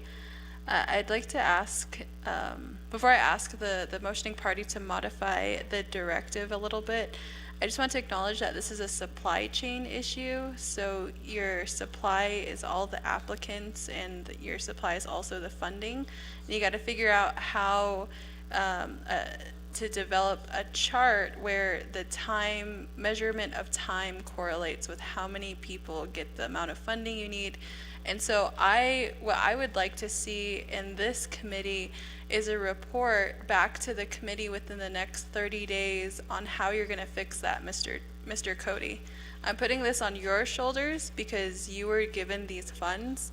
And so whether this means to find an additional person to assist with this or direct your subrecipient agreement, your subrecipient to gather more people for their capacity issues, you really have to resolve this because this is on your shoulders. You are here, you seek confirmation from the 25th Navajo Nation Council to be the division director of the largest division that receives federal funds. So this is not a new issue to you in your division. I was talking to the controller about how we distribute federal funds, and I think there should be further stipulation for division directors that have a huge responsibility of federal funds to also be certified, or there should be a training for that division director to go through in order to monitor federal funds. Because yes, the controller's job is to be our to hold that fiduciary responsibility, but simultaneously, Mr. Cody, you're the one that receives the application to do a subrecipient agreement. You're the one that moves a contract forward. Your name is on, your signature is on the solo source. Your signature is on all these contract modifications and correspondences with the president. So it really falls back on your shoulders. It's not just the HAF program. It's all the programs under the Division of Children and Family Services. So it's a supply chain issue. You really have to assign someone, or you yourself have to be accountable to ensure that these dollars get out to our people, because it's not going to be NHA sending back money. It's not going to be NTUA sending back money. It's going to be the Division of Children and Family Services sending back money. And this is a large portion of money that there's no other way. You have to fix the capacity issue. I do agree with my colleagues on the portions that they've stated about the lack of communication. I too myself have not received any communication about changes to your program. I don't know if anyone in Kayenta, Danahoto, and Chilchimbito are aware of the changes to your program or have received any sort of marketing for your program. I don't know that. And even if you put that entire responsibility on your subrecipient here, I still expect that you yourself as the person who's signing these contracts and modifications, that you would make that effort so that you could continue to share that information. And if we're at capacity within the program, then you got to fix that too. So I'd like to offer and I would also like to add that in the FY26 proposed budget thus far, there's a additional supplemental funding that was added to the Office of the Auditor General of $200,000. So I just wanted to commend Delegate Sherilyn Yazzie for adding that additional funding in the FY26 budget. That funding will become available to the Office of the Auditor General after it's signed by the President, passed by the Council in the new fiscal year on October 1st.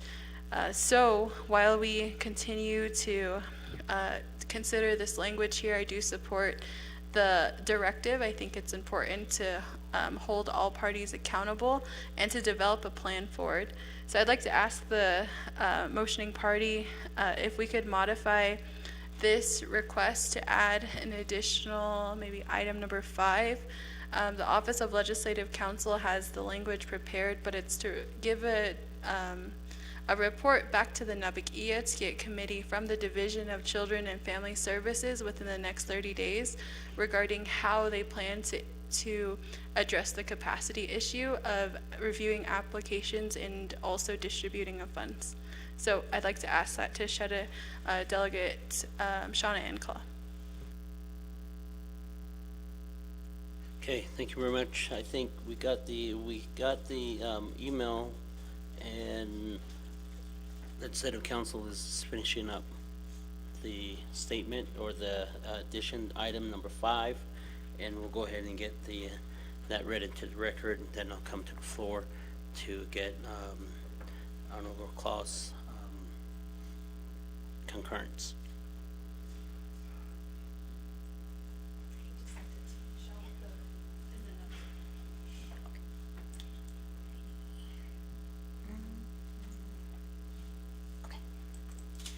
All right, the updated directive proposed by Delegate Shundeen Parrish is 5. The Division for Children and Family Services shall report to the Naa'bik'iyati Committee in 30 days on the plan to increase the capacity to evaluate the applications and/or distribute the Homeowners Assistance Fund. Pro Tem Speaker.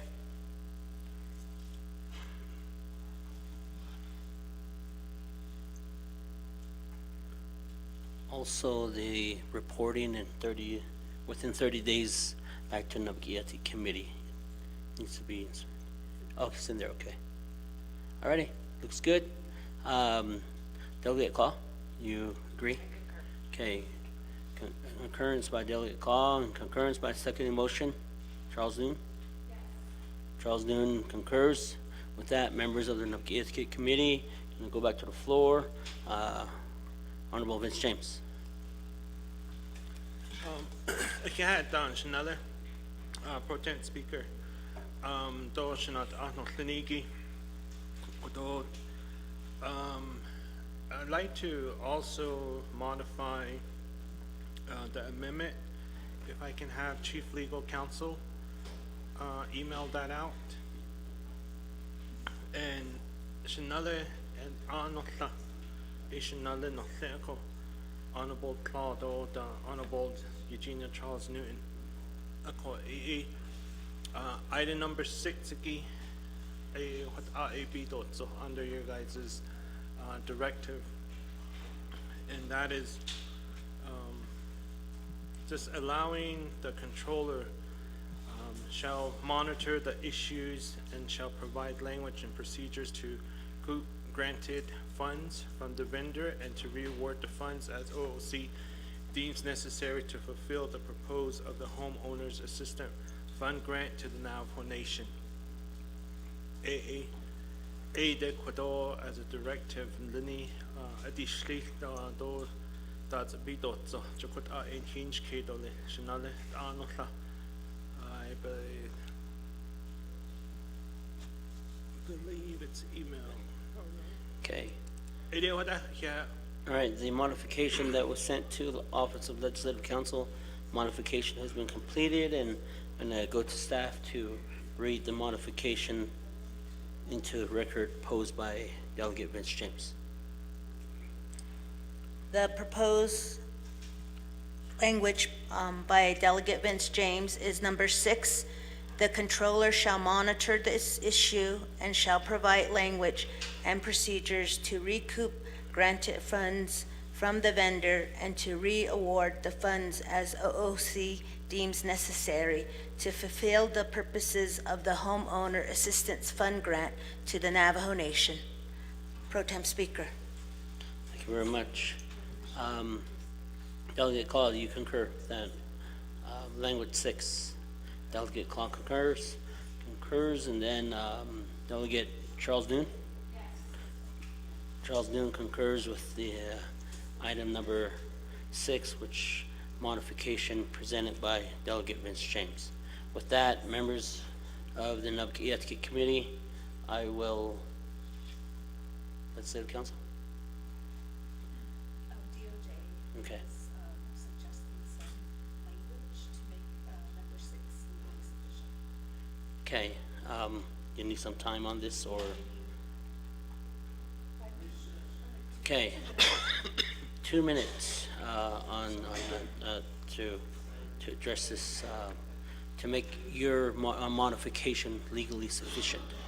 So, members of the Naa'bik'iyati Committee, back to the floor. Honorable Vice James. Yeah, Nana Dan Speaker, Hado Dan Kudo members of Naa'bik'iyati. Is there did we get the Auditor General here? Yes, Auditor General is here, and once we are done, we will get this document reread into the record, and then we'll take care of the directive, and then we'll go back to Auditor General.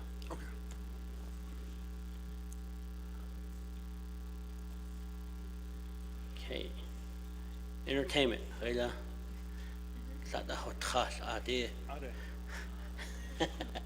Honorable Engineers. Thank you, Speaker Pro Tem. So,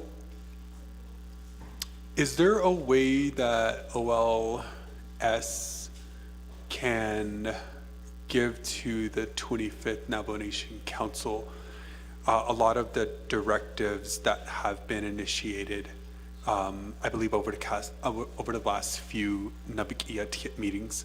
I appreciate the motion here. I support it, but I feel like there's needs to be more tracking.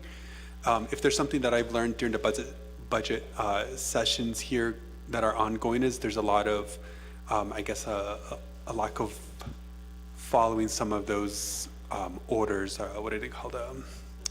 Legislative concerns, those conditions on appropriations, and I think each time we meet as a Naa'bik'iyati committee, that some of these could be followed through.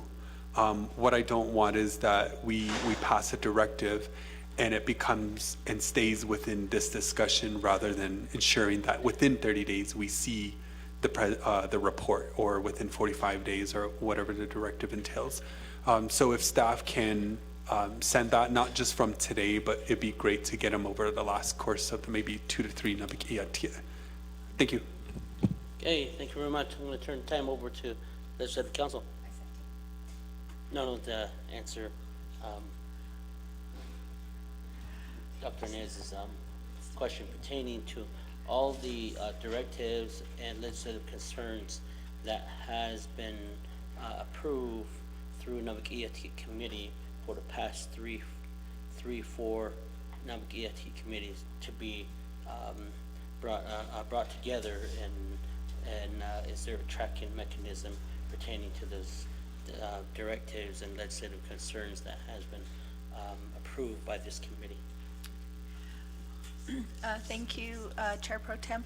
I thought I heard Delegate Dr. Andy Nez. Correct me if I'm wrong, I thought this question was directed to OLS. Thank you. Okay, thank you. OLS, Office of Legislative Services. That's what happens with acronyms. So, In response to the question by Delegate Andy Nez, we can get that listing together for you from the last three past committee, Naa'bik'iyati committee meetings. okay, thank you very much, Dr. Nez. We will get, the staff will get that together and emailed out to the members of the Naa'bik'iyati committee. With that, let's go back to Ms. Cook to read the record, to read the modified, number 6 modification into the record.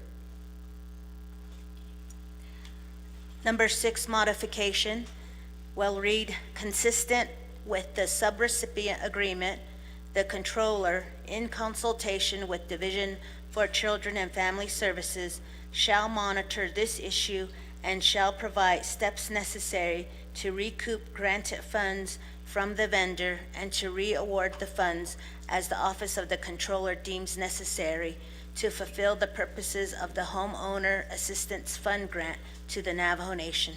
Pro Tem Speaker. Thank you very much. Number 6 has been read into the record. With the modification, Delegate Claw, do you concur? Yes. Delegate Claw concurs. Delegate Charles Noon? Yes. Delegate Charles Noon concurs. With that, going back to the board, I don't see anybody. With that, members of the Naa'bik'iyati committee, I'm going to go ahead and move forth with the vote for the directive. And we have a motion in place held by Delegate Shauna N. Claw, seconding motion by Delegate Eugene Charles Newton. So with that, staff, can you proceed to open up roll call vote? Around the horn.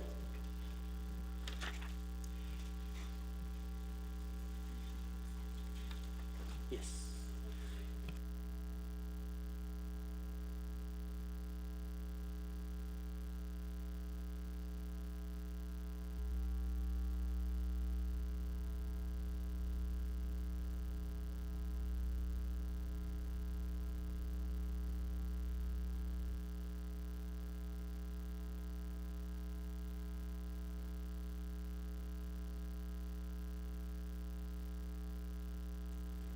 One minute, 20 seconds remaining.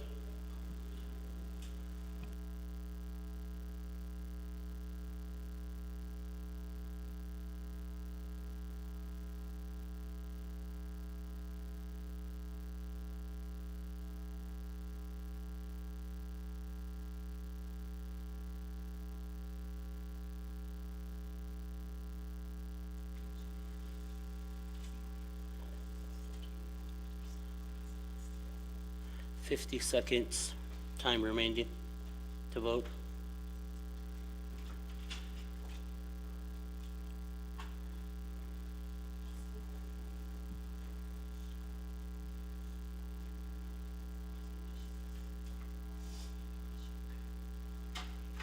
Thirty seconds remaining.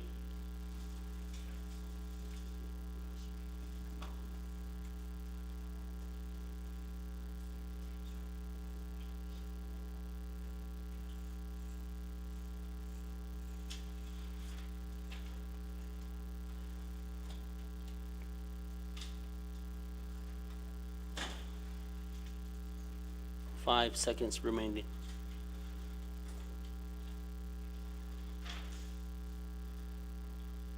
Walk it down. Motion carries. Directive 1 passes by 15 in favor, 0 opposed, with Pro Temp not voting. Motion carries.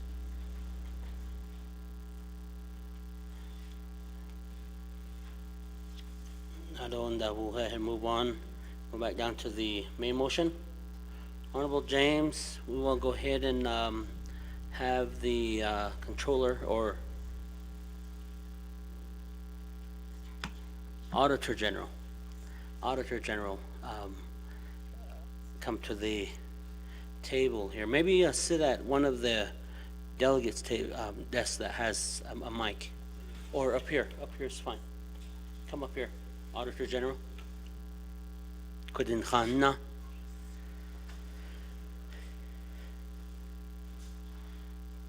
Di hakon do ni ya koto ni nanta Honorable Vince James Naa'bik'iyati ya koto Naa'bik'iyati koto ye nata ye nchakado to Naa'bik'iyati koto sabich nadi al. With that, we have the Auditor General here at this time, and Honorable James, I'm gonna go ahead and come back to you on the floor and pose your question to Auditor General. Nanat Speaker, other members of Naa'bik'iyati Shanat Ahnulini, Do Shek Hasito, Ado Kodo Iya Nache Beso, Adat Ehidot, Adat Endal Kahigi, Aje Bikisato, Ido Hinaneshot, Enigi, Aje Atzelati, Lange Dasan Tahigi, Yat E, Quagin Hainia Ako, Ako Dini Kodo Directive. Alia do Belkeni Kai 15 in favor. Ako Shikodona de Kidigi Alanje Quagi Sad in the directive ya immediate priority. Jakot Alsa Alanje Hot Sad Lini Hot it let dot Kates and then Ako Shikodo Benandadish Kiligi ya Ashi ani Nihinaneshol Enigi Atsko hot not as an immediate priority. Upon here Kodok at Batna Adil Kidigi, the Homeowner Assistant Fund Grant, Kodobatna Adil Kido Kojakulia, Bichekulia, Native Community Capital, Aj Ebichekulia, Oko E Quagi. Based on Rahagi, do Ada Aliagi, Endot Kahigi la, that's a benot, Jo E Quagi Benandish Kidoli. Nana A Ne Benot, Angugo Nanish Edot, Lilko, Haho, Eya Ade Nat Sosni Hitche, Kodot Lil, Edala Ha Eginahal Jishiki. Cutting is can't don't know what has cutting is can't that's it. Edo that's it. Oh, that's not is can't that's it. Jakot out could open on the dish kill a co. Ado abalachin, ashon de ado, but it leno. Could open on dish kidigi. That's a benot, Do the Quishin not in Hinanish Lini of Eldo. Do Benot, Go, I da Quajananished or her you da le, do Nanish Linigi, I da Quinzad Benot Neshigi, Benina do Benot, Ada Gogodads it Anachit Oje, Dal Kahigi, Jo that's what chose that's yat John Bahos and Arch Lange the Santa Haned na sheet hot not Kahiki at Ahle Jo nem Bahos and Ebina and the Schnecko Oje that's Arjiki that's it Hada the deed Hana not ha Jokot Bakaha since Ako Dobeno Adako. Ako dide based on a rahigi halate out at skilon hilnahadon netla Joshe what Bakaha since ako ebenina hakon dini ako do what quite hini yako Ado and that not on hitch hanen doshin benach equado not sauce in the niki dashi sad ke nanas eligi anadi shli eltoko Jokonanat elto ado based on here based on shin to hana launch shin alto jo ko da ho da ho jo e benye ni jo di aten so e benye ha kon din ni do ha ni ya ko kot a e hasti do le shinale ha. Thank you very much. I'm going to go to the Auditor General, and before I give you the green light, just state your name for the record. Thank you. Yeah, my name is Janine Jones in Shia. Taban Shlo Thanestani Basishin. Had Nighting, Kitty Delegate James. First, this is the third directive. So on the IDSA, we're collaborating with another department right now. So we're working on that currently. So, and the OPVP, we outsourced it. So it's on an RFP right now. So we haven't gotten, we're still waiting on responses from outside auditors. And as far as this one, it would probably take anywhere from, if we do it ourselves, it's going to be a little longer, probably like 2 to 6 months. And we do currently have, for FY 2026, we have 96 for outsourcing as well. So right now I have one person that's working on these, the program audits. So, and I have the rest of them working on chapter audits.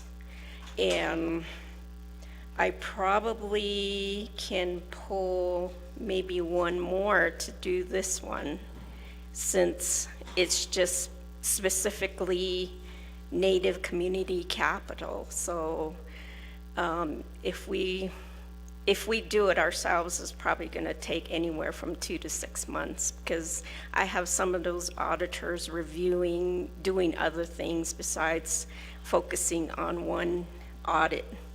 So, but also, we only have 96 for outsourcing, so we're kind of limited on our outsourcing. We don't have enough peso. So, and right now we have unmet needs of 314,000 for outsourcing for FY 2026. But I think this is doable once we're done with IDSA with working with another department. So once we're done with it, we probably can get on this one right away. So it would take, for us to do it, it would take 2 to 6 months. Thank you. Okay, thank you very much, Ms. Jones. With that, Delegate James, does that answer your questions that you posed? Yeah, thank you, Pro Tem Speaker. That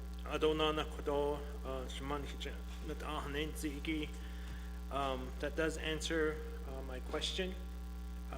So with that, is it okay if I do a directive that you provide a report back to Naa'bik'iyati within the next 90 days?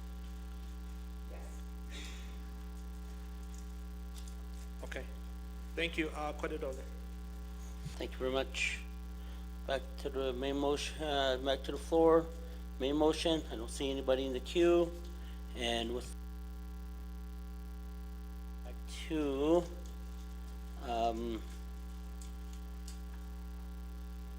there's no more question. Delegates, any other questions that need to be posed that you may have to Mr. Cody and to Mr. Castillo?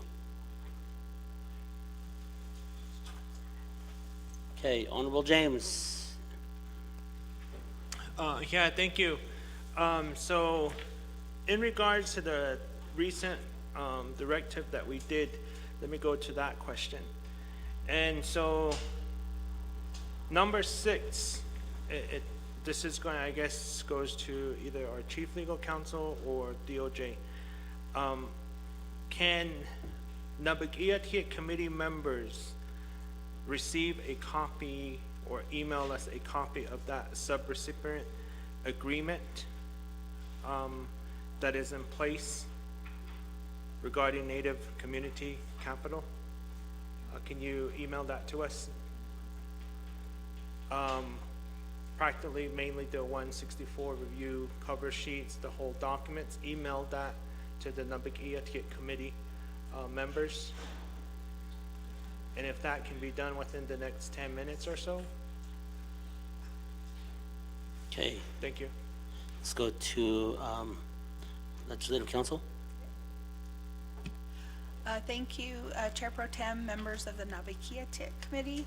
I just consulted with DOJ, and they said that, yes, the subrecipient agreement can be shared with the Naa'bik'iyati Committee, and it would be Mr. Cody from DCFS that would provide that to the committee.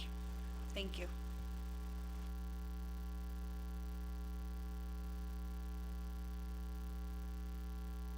Okay, thank you very much. With that, we'll go back to Virginia Charles Nugent.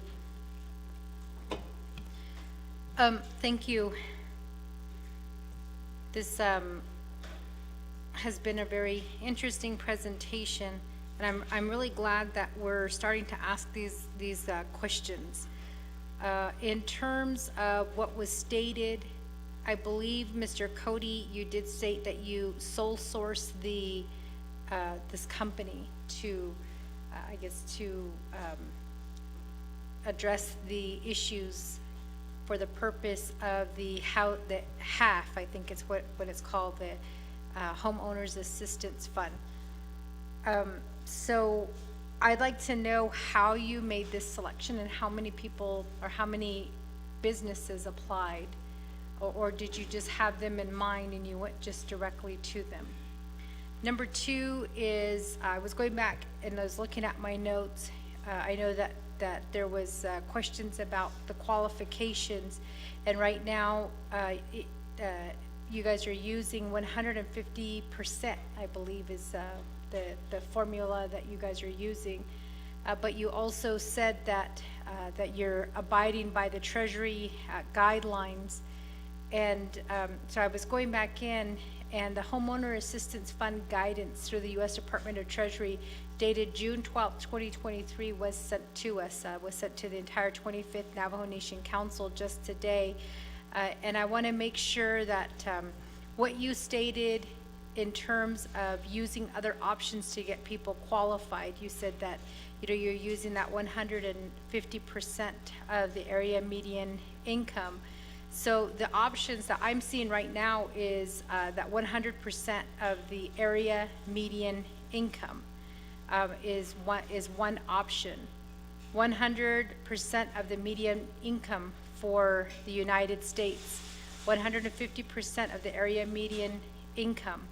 And then there's also a definition within that guidance of what a dwelling is: a building structure or portion thereof that is occupied as or designed or intended for occupancy as a residence by one or more individuals, that it has eligibility entity. And just so that my colleagues are so that there's no questions about what document I'm reading from, this document was sent to us via email, I believe at 2:17 p.m. It was sent to the 25th Navajo Nation Council, the HAF guidance, so it's that PDF document is what I'm reading from. Then it gives basic, definitions of what socially disadvantaged is, and then, like what the financial assistance program is, like the qualified expenses. So is this the document that you're using to help qualify individuals? And I ask that question because per my notes, when I asked, can you use like the collective, you said that you're using the Treasury guidelines, and you had said something along the lines of it's different than the HUD guidelines. And, but what I'm reading here is that you can use the HUD guidelines. So which is it? Can you not use the HUD guidelines and other guidelines that will help more of our people to get qualified? Or can we, can we use it or can we not use it? And you also stated that one of the things that you try to encourage your employees, and I appreciate that you do this, is, get them qualified, find a way to get them qualified. So if there's, if under HUD, their definition of qualification is broader, then shouldn't we, be using those guidelines to try to get more people qualified? I'm just worried, I'm really worried about, as Controller stated, we would have to be using $2 million a month in order to meet the deadline and to spend all of that money. And right now, I don't know, if you're just being selective, maybe it is a staffing issue.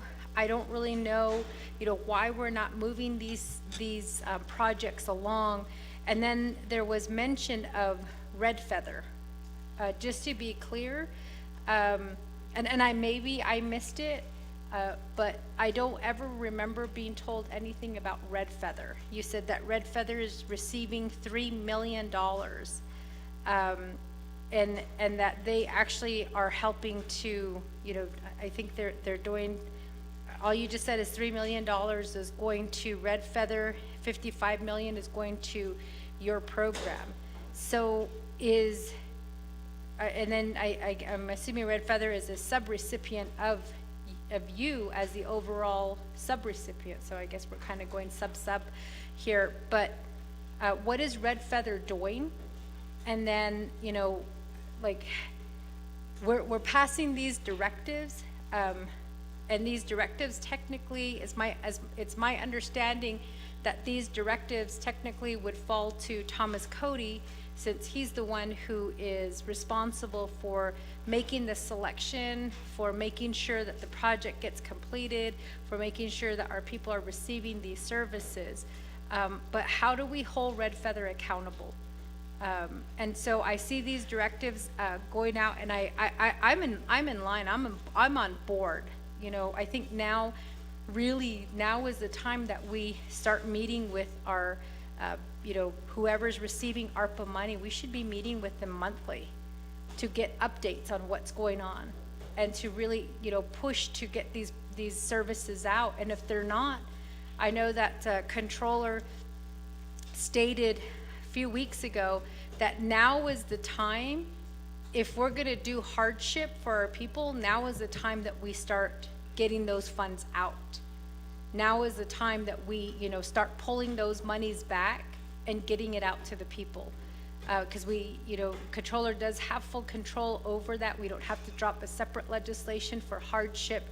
So Delegate Vince James and I have been meeting with him to try to, talk about funding, but also, eligibility. So with all of that being said,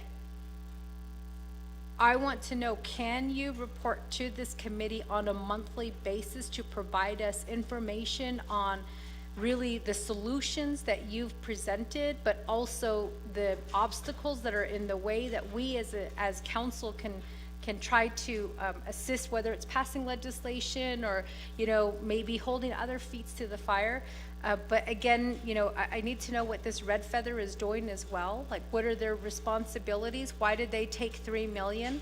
And then, what is your, if you also stated that if they can get the job done, then you'd be willing to give funding, to them. But we also got from Controller, one of the things that he also stated is he invited you to sit in on those meetings with the Treasury, but he also, stated that maybe now is the time to start looking at other sources to get this funding spent.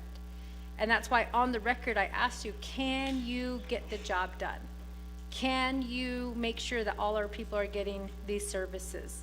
I don't want another NHA or, you know, another where we're sending millions of dollars back saying that we can't spend these.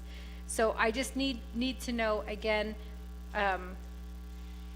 with all the questions that I've asked today, you know, how are we keeping Red Feather accountable, and what exactly are they doing?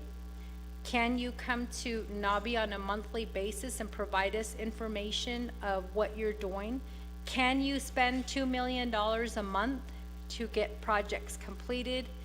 And then I know that you said you're going to be opening up the portal again. The last time you said that all of the slots were filled. Is there a limited number of slots that do you say we're only going to do 50 applications this month and then you get those 50 done? Or is it, I mean, I would think at this point it should be unlimited, because we need to get this money spent. So I'd like to get that information. And then the last thing is, can you provide us information on like the projects that you're doing for these homeowners? I know that you showed us a picture of fixing bathroom. Is there a cap on how much you can spend to try to assist these individuals? And this is all in line with trying to get, these funds spent. But really, my other question in terms of the directive is probably to our Office of Legislative Counsel, is this directive is going specifically to the Auditor General's office, but it's holding Mr. Cody accountable. So can we do a directive specifically to outside entities that have Navajo Nation money? Thank you. Okay, thank you very much for the question there. I'm going to go to one more, then I'll come back to the presenters. Delegate Vince James.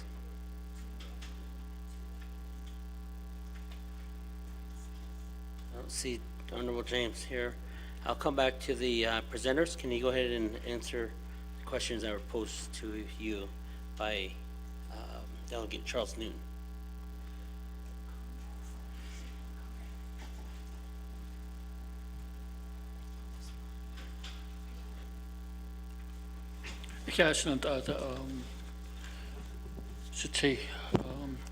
Pro Tem Speaker, the first question, can we meet with you monthly?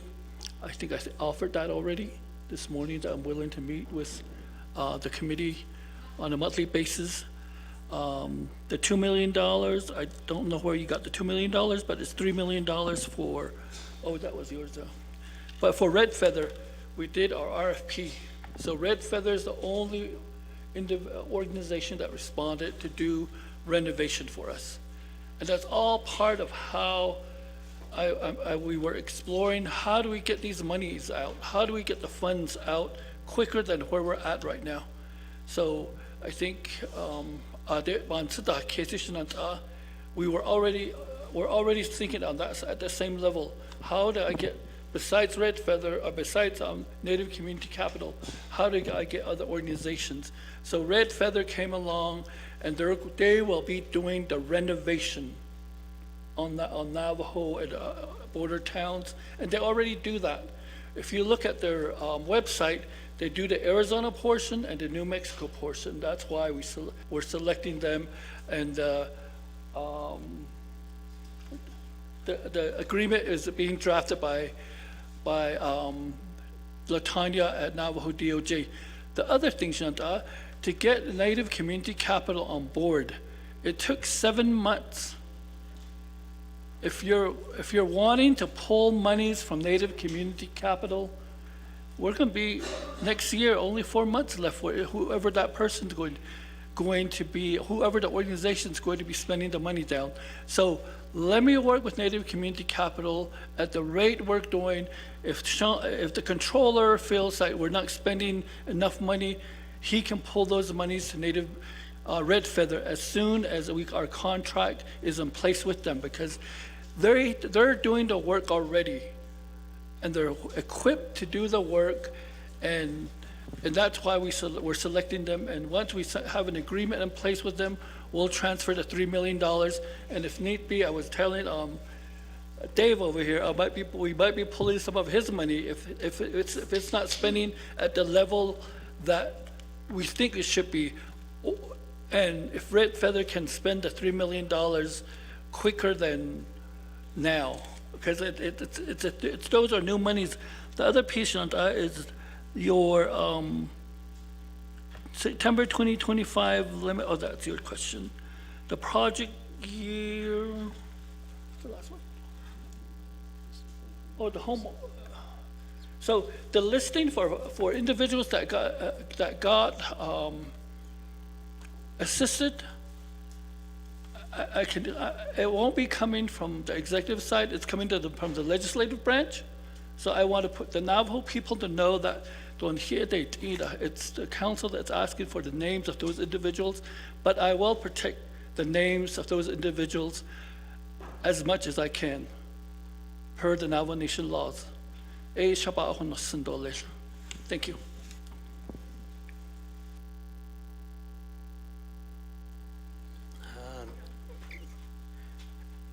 Let me, hold on, Mr. Cody. Let's go to the point of order. Delegate Charles New. Thank you, Speaker. I did ask I did ask Native NCC, I'll just say, if you could be here every month to provide us a report on what is getting done. Number two is I also asked Mr. Cody, because he made the sole sourcing, so he selected NCC. I asked whether how did you make that selection? Were there other companies that applied to do this service? What were your, how did you make this selection?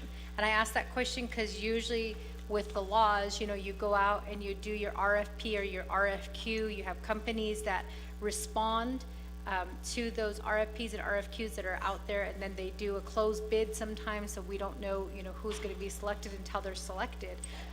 But this is why it's important that we're asking these questions, because if that wasn't done properly in terms of making this selection, I think we should be asking, how was that selection made? How did you guys know each other? So Mr. Cody could reach out to you directly to say, hey, we need to spend $58 million. Can you help us?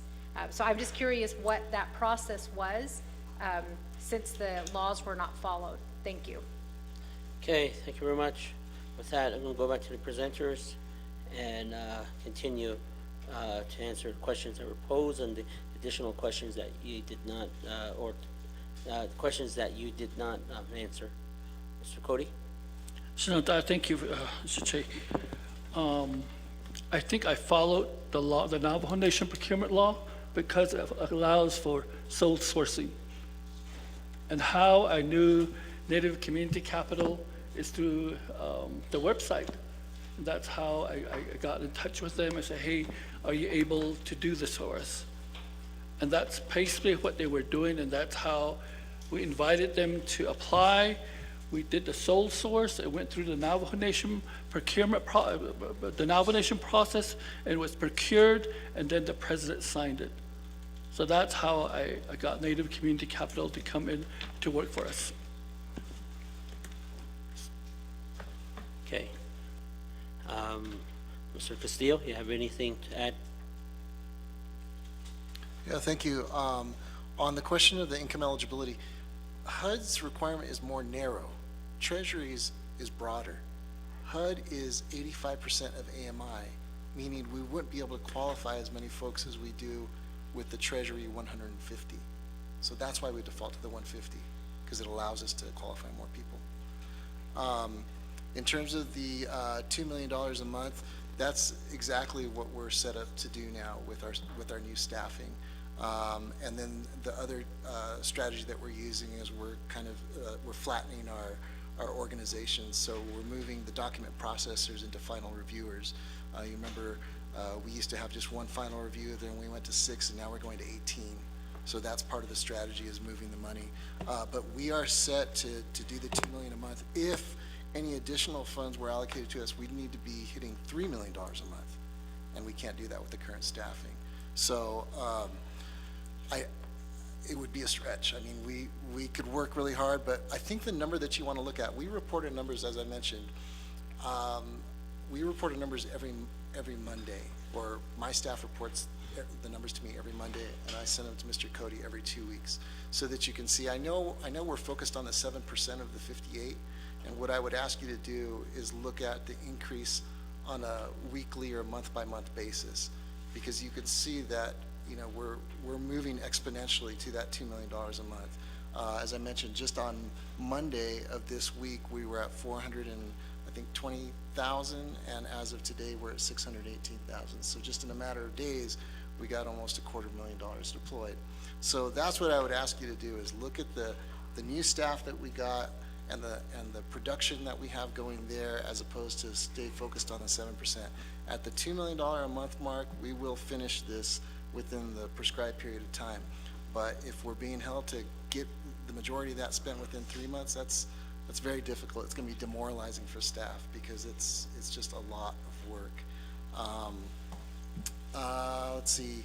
And then I appreciate, monthly, meeting monthly to present the deployment numbers, the solutions and how those are going, and the challenges. I welcome that. I mean, I think really to have a partner in looking at this from particularly a delegate's perspective on the part of your constituents is a very healthy thing to do. And with regard to sitting in with the Treasury meetings, the Treasury Department does have office hours every week, and we attend those regularly to ask questions regarding the guidance. This is a different kind of meeting. This is the Department of Treasury's specific individual that's assigned to the Navajo Nation, and we'd be happy to meet there as well. We have been fielding questions from the auditors directly and responding to them. It's unfortunate that the flag that was raised on it was not submitted to us as a request. Hey, please reply to this. Once we were made aware of that, we drafted a letter specific to that question, but we never got a reply. So it would make a lot of sense to sit in with the controller on those meetings. I think they could be very productive.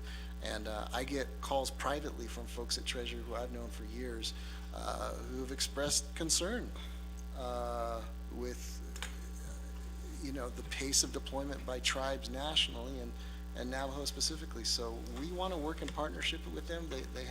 We have allies at the Department of Treasury, and we should be working together to make sure that these dollars get deployed and any issues get addressed. In terms of how many slots are opening at one time, we set the number at 50 because, again, we don't want to get back to the position that we were in when we first opened this and we get inundated, and then what happens? People end up waiting.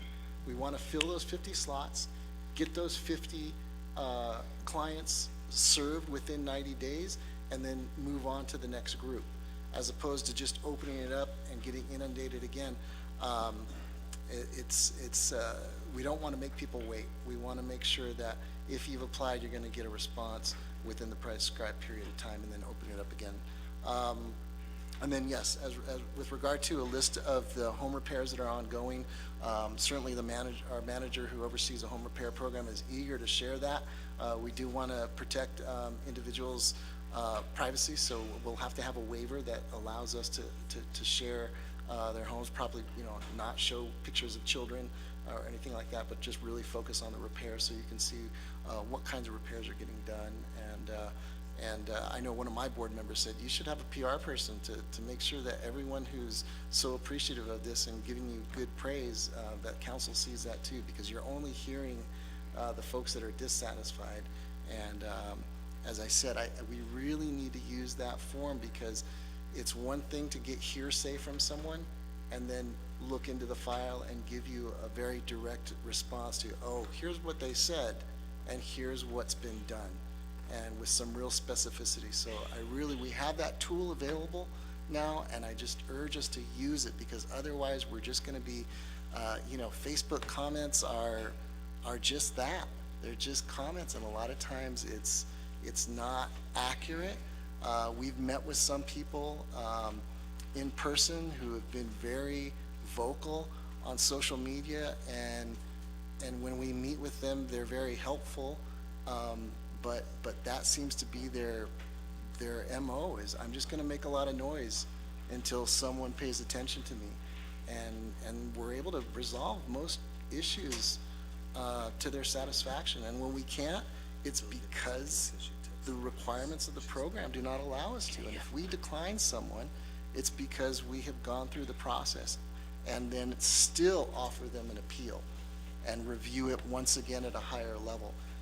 But we cannot, we will not, misuse these federal funds by providing funding to someone who is not eligible. We can't do that. As a subrecipient, we pay that, not the Navajo Nation. If Department of Treasury finds that we funded someone who's not eligible, we pay that. So we have to be really careful, and we'd rather, these are sensitive, personal, financial issues in many cases, and that's not for the public. That's for us to work with them on a professional basis and make sure they know that we're keeping their information confidential. But we will share the information to the extent that we can, particularly on the repairs that are being done, so you can see the extent. And that was just one example. But I think I answered. Oh, and prior to this, there were some other questions. We had a motion on the floor, and some of the questions didn't get answered. So I want to make sure that Delegate Nez, Delegate Nez gets his question answered. He asked, what is the timeline on the agreement with NHA?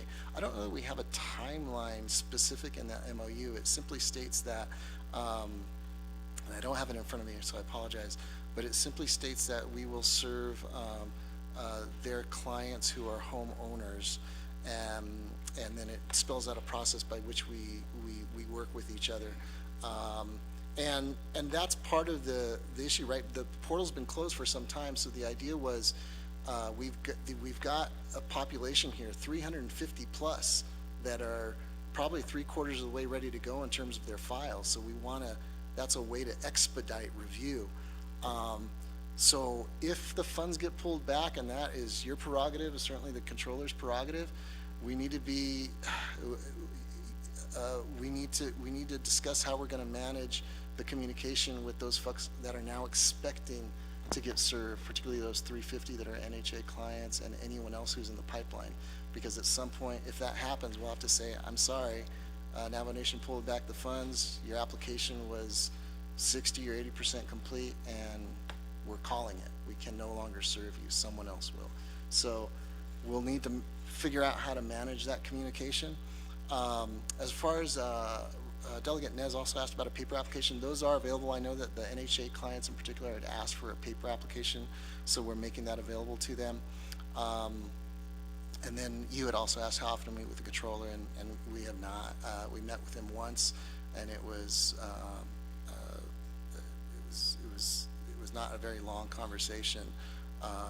We actually interact more with the auditors than we do with the controller's office. But we'd like to, he's got a lot on his plate, but this is obviously a high priority, so we want to make that time and be there. And then I think that's everything.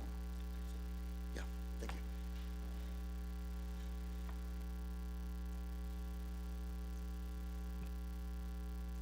We done? With your, Mr. Cody? Senator, thank you for listening to our report, and also for your recommendations and your directives. But there's certain things that I will have to do to get what you need. So I will work on that with my team and also with Native Community Capital. Yeah, Senator. Thank you very much. Moving on down the queue. Delegate Vince James. Hiad nana kodo ani binadel kit ato email iyan hijal leta regarding the subrecipient agreement, and then the 164 cover sheet process documents. Earlier I did indicate 10 minutes, but we're beyond 10 within the next 10 minutes. The shninde ato 10 minutes at least session ianda aton hija email osleta as the Naa'bik'iyati committee that should answer a lot of our questions pertaining how the process was done getting to Native Community Capital. So Ecuador atin hinch ke dako Mr. Cody. So, ishi kahon on his email in English shin quite been he kodil and so. Nana kodo directive dotla ishla inle Auditor General given nache ako de to quite motion addition so to move forward with that directive.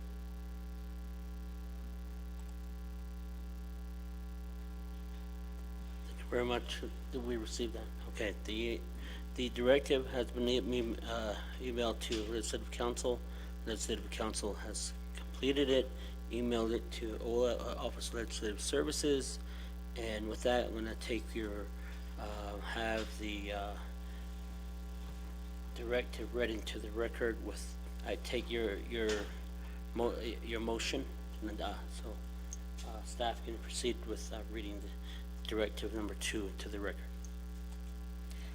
Directive number 2 reads, the Auditor General shall complete the forensic audit within 90 days on the Navajo Nation's contracts and subcontracts with Native Community Capital as directed and shall immediately report findings to the Naa'bik'iyati Committee. Pro Temp Speaker. Thank you very much. With that directive, we have a motion. I'm going to call for a second by Delegate Eugenia Charles Newton. With that, Jananda to the floor. Any questions pertaining to directive number 2?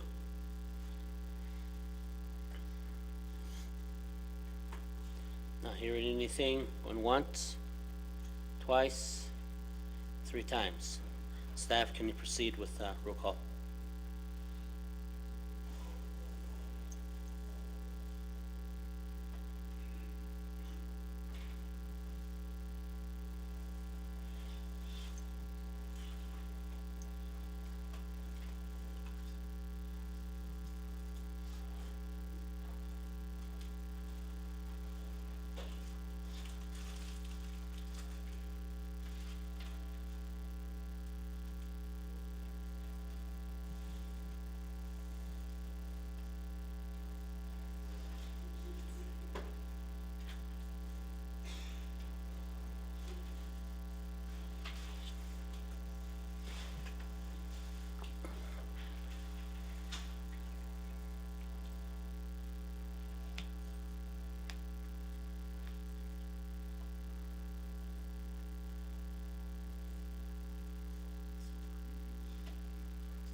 Okay, time, 11 in favor, 0 opposed. We don't have quorum. Nato, votes green. Toth, votes green. Crotty, Shema, she votes green. Honorable Simonson, she was here now. Honorable Johnson. Honorable Begay. Honorable Johnson votes green. Honorable Norman Begay. Delegate from Kansito, Tohajale. Right, 15 in favor, 0 opposed, and pro temp not voting. With that, motion carries on directive number 2. With that, moving on down the line, Delegate Shawna N. Claw. Thank you, Pro Tem Chair Shitsui. You're doing a good job up there. We had you there in that chair all morning and all afternoon, but thank you for doing a good job. So going back to what Delegate Eugenia Charles Newton asked, I think that we do need that SRA to determine what the scope of work entails. And based on my experience working with my chapter and the SRA, there was a requirement under administrative costs. And so in there, I don't know if it was just a general template, but the one that we have, it reads, the nation shall allow the subrecipient to budget and expend 2% of the total subaward for administrative costs. The subrecipient may use funds for administering the subrecipient's FRF projects and programs under the approved expenditure plan, including costs of consultants to support effective management and oversight, including consultation for ensuring compliance with legal, regulatory, and other requirements. Further, costs must be reasonable and allocatable as outlined in 2 CFR 200.404 and 2 CFR 200.405. The subrecipient is permitted to charge both direct and indirect costs as administrative costs. If the total subaward is not fully expended within the terms of the agreement, the subrecipient shall be required to immediately return to the nation the remaining balance of the subaward funds and an additional amount to include the 2% for administrative costs of the balance of the subaward funds, even if the subrecipient fully expended the administration funds. So my question now is this part of your requirement under your SRA? And was that 2% factored into the 15% of your administrative costs? Or did you hold that separately? So as the awardee for this particular funding, Mr. Castillo, that would be my question to you. And then going over to Mr. Cody, my question will be in regards to the sole source. Did DOJ give you a legal opinion, and was this reviewed? Because in accords with what is outlined in our Navajo Nation procurement, sole source is dependent upon the need through an emergency. So if it was an emergency, then you could declare sole source. Or if there are no other vendors that provide that type of service. So the question would be, how long was the RFP? How long was that advertised? And then also, what other attempts were made? And then also DOJ's legal review. So those are the questions I think that are valid, and we are sitting here throughout the day. Again, the Navajo Nation, the people's money does require for us to engage in more extensive questioning, and especially when it's millions of dollars. This is just not thousands, but this is millions of dollars. And based on your actions and how you are implementing these funds, you may put this nation in jeopardy for future federal funding. And so that's what we are trying to protect, is the assets for the Navajo Nation. And so those will be my questions to you at this time. So thank you. Thank you very much. I'm gonna go to Delegate Charles Noon. I don't know, like, we're just vibing here for some reason, because that's exactly what I was gonna say, and that was why I sent out the email regarding the sole sourcing and what has been, like, decided. Because what Delegate Claw read is the law. Now, when the comment was made earlier by Delegate Claw, which I agree with completely, that this is very similar to Zenny, is that it goes back to that sole sourcing. How was that selection made? And one thing that I've questioned is, are you making selection based on your buddies that you know? Or are you making the selection based on your belief that this person can actually get the job done?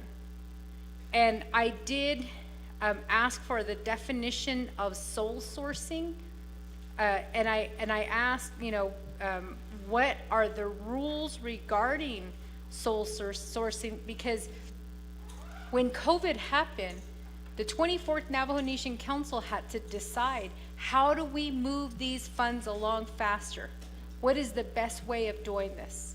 So I remember we had lengthy discussions about sole sourcing, what it is, do we want this in place? How do we prevent, the president or anybody, division directors, from taking advantage of sole sourcing? Which is why, Mr. Cody, I asked you the question, how did you make that selection? And from my understanding, you said, this is my understanding, maybe I'm wrong, but you saw the name on a project. So to me, that's not due diligence in looking at the company to see if they can really get the job done. And as Delegate Claus stated, these are millions of dollars that are at risk right now. And now is when we as delegates should be asking these tough questions, because we may, and again, I said it earlier, for me as a delegate, maybe I didn't ask the right questions. Maybe I didn't poke, hard enough or look into, what was happening. I feel really bad about what's going on with Zenny Homes. Not bad for the company, heck no. I feel bad for the community, for the people, for the fact that, all these homes were promised. Letters were sent out to our people saying you're gonna get a new home. It brought joy to our people's hearts. It made them feel good. Many of them elders, single, parents. And then to say now, oh, well, sorry, the company we hired won't be able to produce enough homes. As a leader, that really hurts me, because I feel like I did not do my job diligently. And so now we have you guys in front of us, and we're hearing the exact same thing that the people were telling us about Zenny Homes.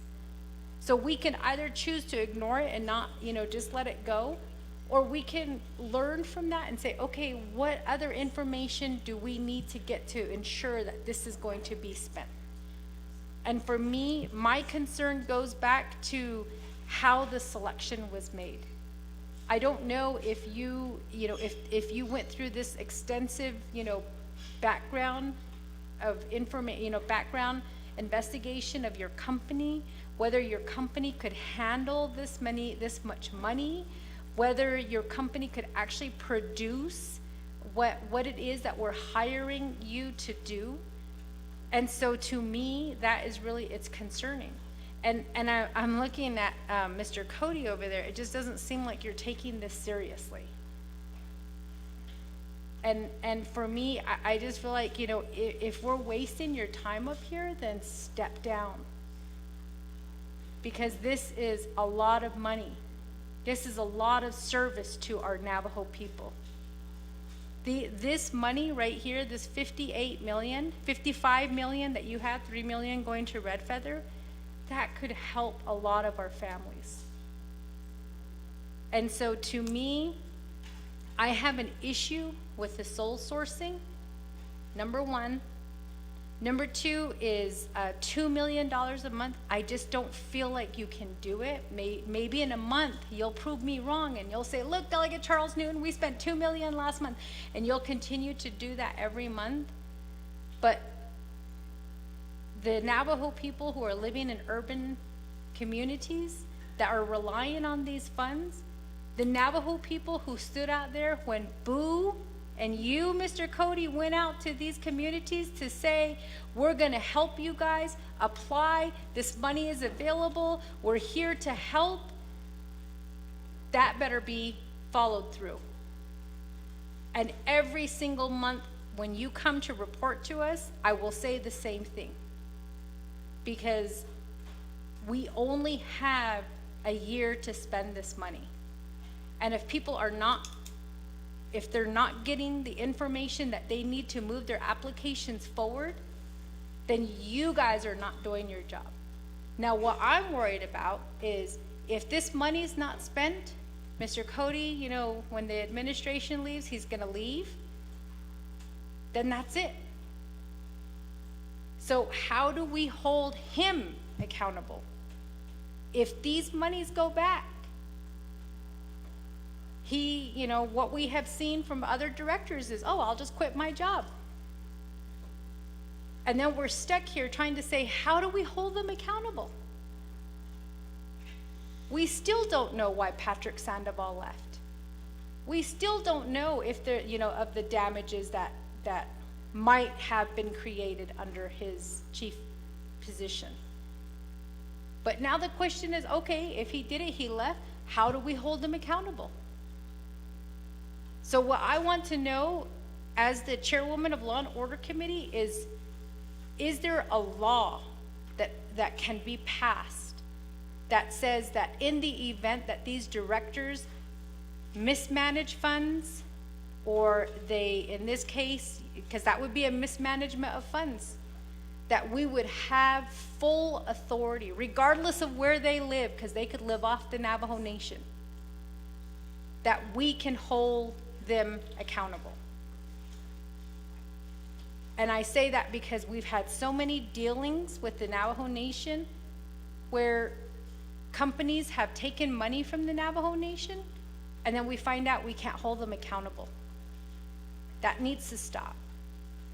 And so I know that we've talked about this with the white collar crime, but there's got to be something like regarding these funds that get returned, especially with ARPA money. So I'm just, you know, at this point, I need to make sure that I understand fully so I can hold you accountable, Mr. Thomas. How did you make this selection? Because you can't just walk by a job site and say, oh, there's NCC, I'm going to choose them. I'm going to call them and I'm going to say, hey, we have this $55 million, $58 million that we want you to spend. There's got to be something more. And I want to know what that more is. And I think this is why we encourage at council, follow the proper laws, bid out these projects, make sure that you're giving everybody the opportunity to do, you know, to apply for these bids that we have, these monies that are made available. And I can say that we still, I don't know about my colleagues, but I know that I still get people like who own small construction companies, Navajos, who say, how come we weren't given a chance to apply for some of those ARPA monies? It wasn't council's decision, that was the executive side's decision. But I just want to know that this was fully, like our Navajo contractors out there, our Navajo businesses were given the opportunity to help and apply for some of these funds, or not apply, but you know, that these funds were made available to help them do a job, to help them get this job done. So I'm just gonna say that much. I'm just really, really concerned with kind of the nonchalant responses that we're receiving right now. This is a huge deal. This is a big deal. If you've got $58 million to throw around, then brush it off. Give the 58 million to us, we'll give it to you. But if you don't have that kind of money, then these are the questions that we should be asking. Thank you. Okay, thank you very much. So, we just have quorum. Any more delegates we will be losing, we'll lose quorum, but we may have two committee rule. So just be mindful of that. With that, I'm going to go back to the presenters, Mr. Cody and Mr. Castillo. Yeah, I think my commitment to the Navajo Nation people and their money has not changed since I sat here when I was confirmed, Ms. Charles Newton. I'm ready to deploy these monies as the fastest way we can, and that's what I've been doing for the last two and a half years. Two years prior, somebody should have been saying the same thing. So this is the letter that I wrote for the sole source. Pursuant to Section 335 of the Navajo Nation Procurement Code and its rules and regulation at subsection 6C, the Navajo Division of Social Services justifies a sole source procurement by entering into a service contract with Native Community Capital to implement the Navajo Nation Homeowners Assistance Fund program, which is funded by the American Rescue Plan Act of 2021 through Section 3206 and administered by the U.S. Department of Treasury, for which the Nation received a grant in the total amount of $55,420,097. The Division of Social Service has selected to administer the HALF program due to its capabilities, or administers federal and tribal funded programs through its successful use of electronic case management data system, implementation of processing payment with the data port system in coordination with the Navajo Office of Controller. Subsequent, the NDS has submitted the Navajo Nation's HALF plan, which was approved by the U.S. Department of Treasury, and the Navajo Nation received a full grant, which is received the full amount of the grant. Why the expense intended is locating vendors outside the geographically feasible area of the Navajo Nation is inefficient and of the Navajo resources. Although the Division of Social Service is utilizing the electronic case management system, its eligible Navajo clients, majority of them are low income. However, the HALF program eligibility is for those with higher income. Program eligibility is for those with higher income, and the Navajo Nation HALF program is approved to be available for the eligible Navajo homeowners located on and off the Navajo Nation, essentially throughout the United States. The NCC is a Native Financial Institute led by Native Housing Development Finance professional capable and experienced in the management and affordable housing industry to carry out this task. Why no other goods or services will be satisfied the procurement request? There is no other Navajo-specific organization registered with the Navajo Business Regulatory Department to perform these high-level certification on behalf of the Navajo Nation. That was my letter that I sent through the Navajo Nation review process. It was approved by Department of Justice, who also worked on the subrecipient agreement. OOC also reviewed it. OMB also reviewed it. It went through the system. It got a contract number. We also deployed $11 million. So don't tell me I'm wasting your time, Madam Chair. I am not. I'm here to provide money to the Navajo people. The other piece, Vince James, Chair James, I couldn't download the whole packet, so we'll get that to you as soon as we can get it, maybe. Once we get back to the office, we'll email it to Jalissa, and Jalissa can email it to the whole council. And that will be the subrecipient agreement. And the other piece is I'm sitting here because there's certain delegates whose family members did not get funded or denied.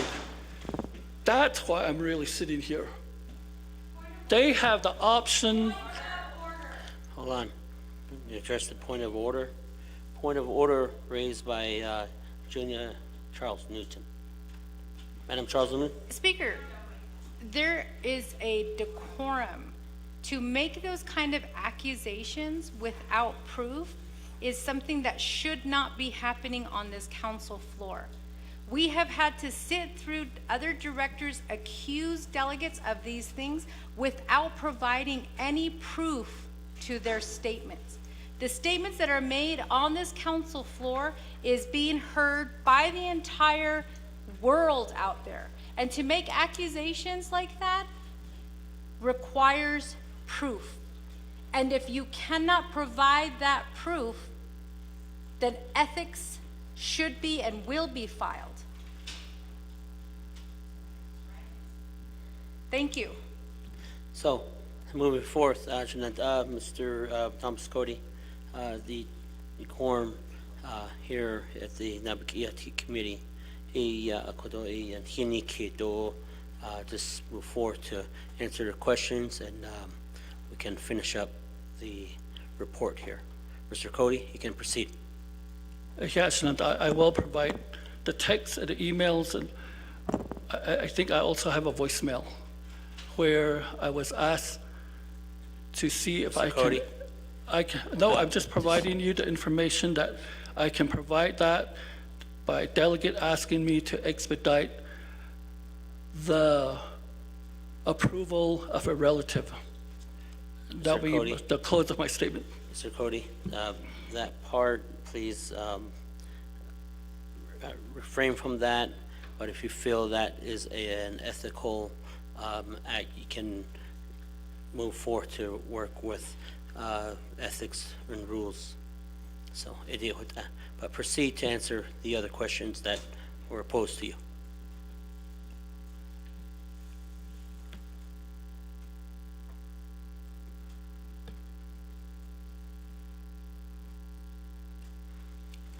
So, I thank you for giving me the floor. So, I do have the documentation, Chair Charles Newton, in response to your point of order. Let's see.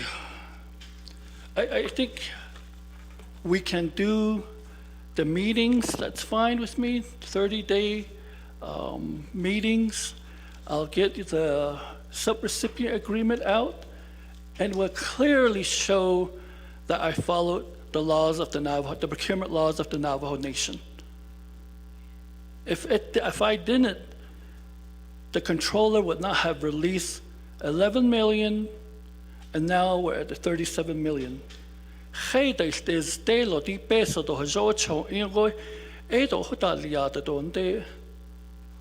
you can't tell me, you can't sit here and tell me that I didn't follow the laws.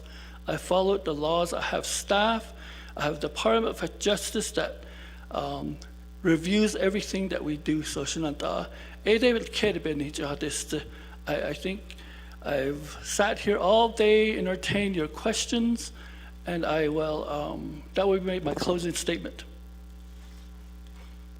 Okay, you have completed the questions that have been posed. So moving forth into the queue, Delegate Nathan Notow. Director Cody, this is ICIEGO Bantan as council delegates. You realize just by sitting here all morning and all day that this is a very, very critical issue in the situation. My question to you is, what has taken place with Zenny Corporation. In terms of your spending, your selections, your decisions that you've been making over the course of this project and this program, how would you differentiate yourself and what you're doing in your program with what's happened with Zinni Corporation, because we don't want to go down that route again. Like Charles Newton mentioned, the sole sourcing, the $2 million spending per month. What would you, just real shortly, real short synopsis, how would you differentiate your management decisions and what you're doing in terms of your skills in terms of management to keep that from happening with this project? Okay, Mr. Cody, you have the floor. Number one, I went through the Navajo Nation procurement process with my sole source memo, with my sole source picking Native Community Capital.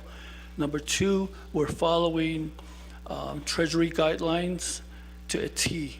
So every month we have to, every quarter, we have to do the financial reports. Number three, that's where I'm pushing Native Community Capital to expend more than the $2 million. So I was part of the process was, how do we get money to the Navajo people? When I came in, I said, people are losing their homes. It's the system that we work in Chinanta. How we need to fix that system.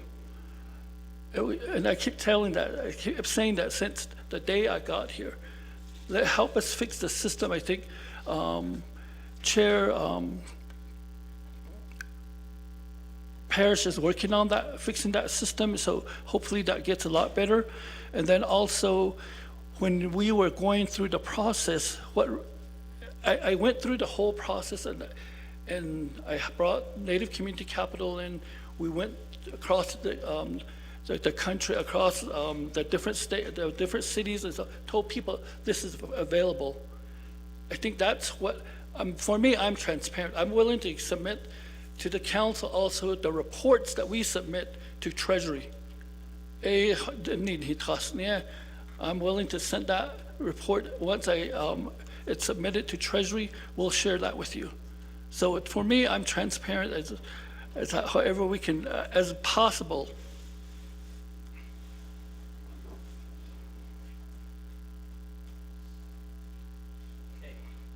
Does that complete your response? Okay, let's go down the line. Delegate Claw? Yes, thank you, Pro Tem Chair. And so thank you for the response.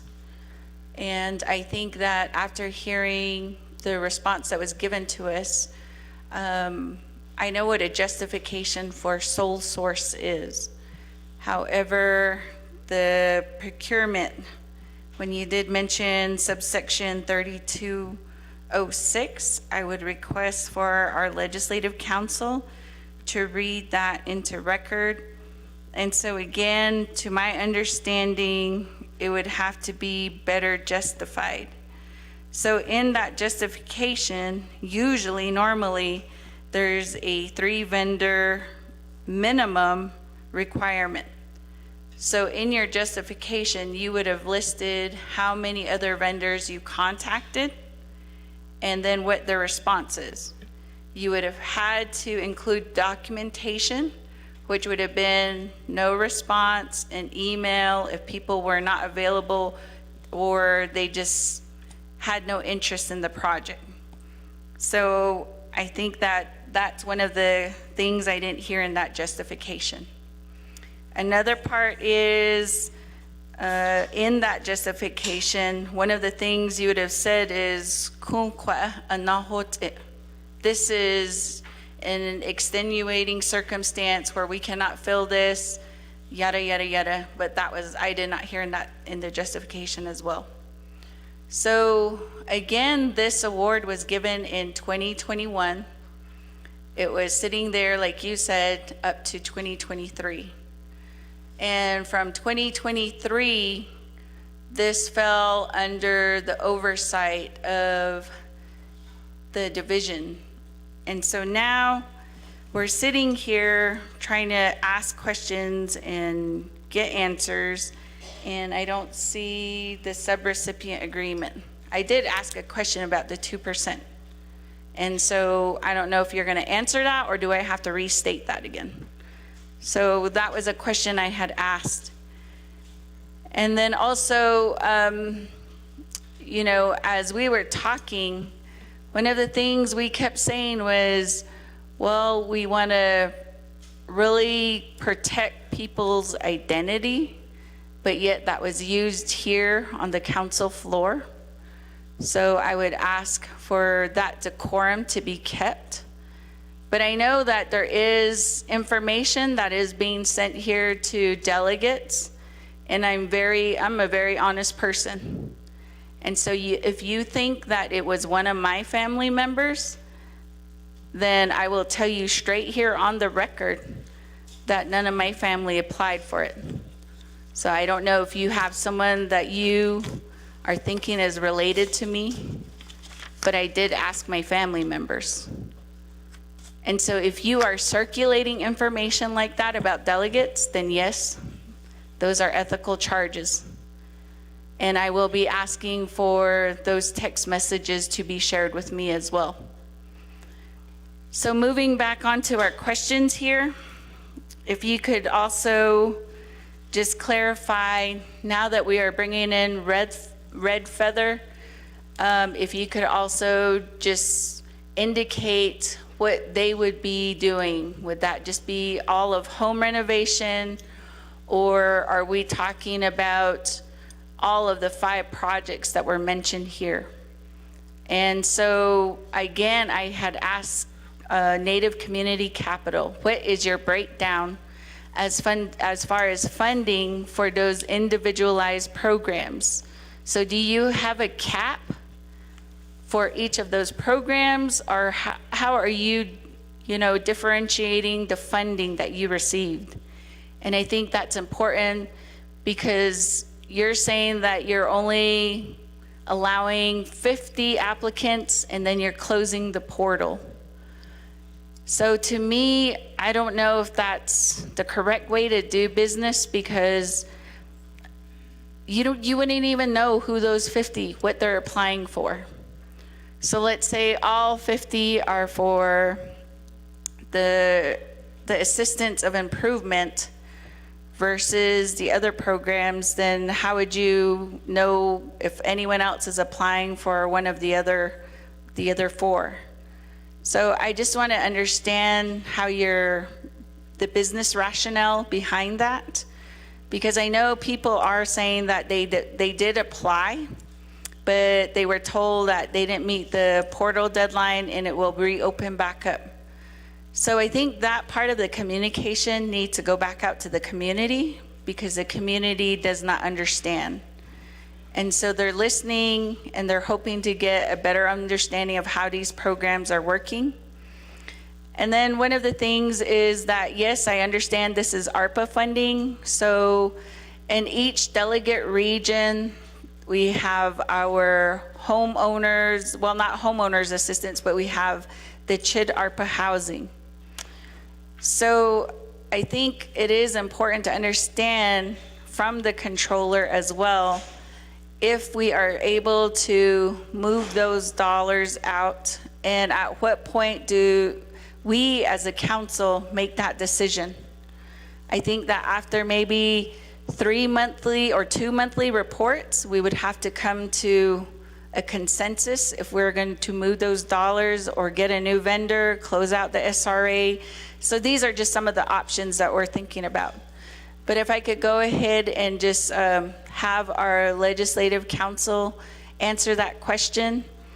And then I think one of the key things that people keep bringing up too, and I know that I've been receiving messages, is that a lot of people, these homeowners, some that probably reside on fee lands, some that are off the reservation, they're afraid that the emphasis is going to be on NHA homeowners.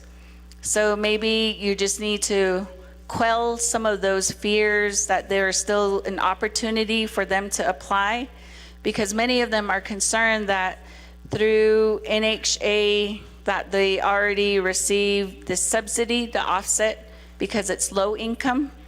so that many people feel like they've already received some type of benefit to get a home.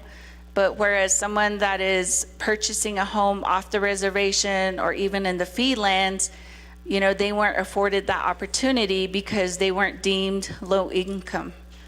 So those are some of my follow-up questions, Pro Tem Chair, so I'll turn the floor back over to you. Thank you. Thank you very much. Moving forth, I'm going to go to Delegate Danny Simpson.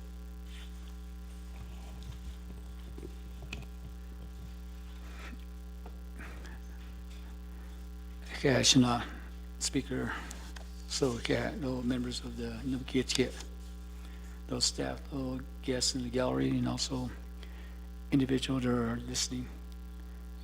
Good afternoon, it's interesting. All the questions we're asking today, it's like we're trying to, investigate, but we're asking for a forensic audit. So all these questions we're asking, was the procurement process followed? Who are the recipients? Sole source. How did it come about? What are the contracts? That's the purpose why we're asking for a forensic audit. All those, majority of the questions that are being asked, that will come from once the audit is completed.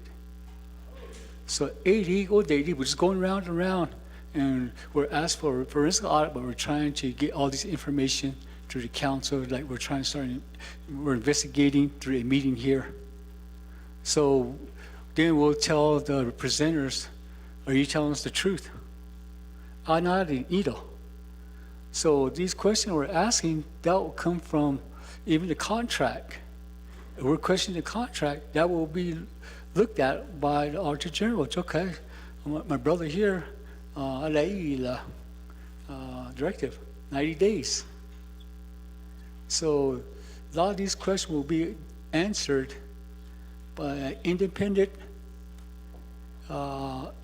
entity, which is our Auditor General. Will go out and get probably outside art firm to get this thing done. So again, these are very good questions, and I'm glad the Auditor General's here, and she's writing all these down that we're asking, and those are things that they'll probably look into. These were being asked at the Naa'bik'iyati. But they already know what process they have to follow. Was procurement process followed? Was who are the recipients? Was the application process what they followed? All these things that were in place will be answered through the audit. So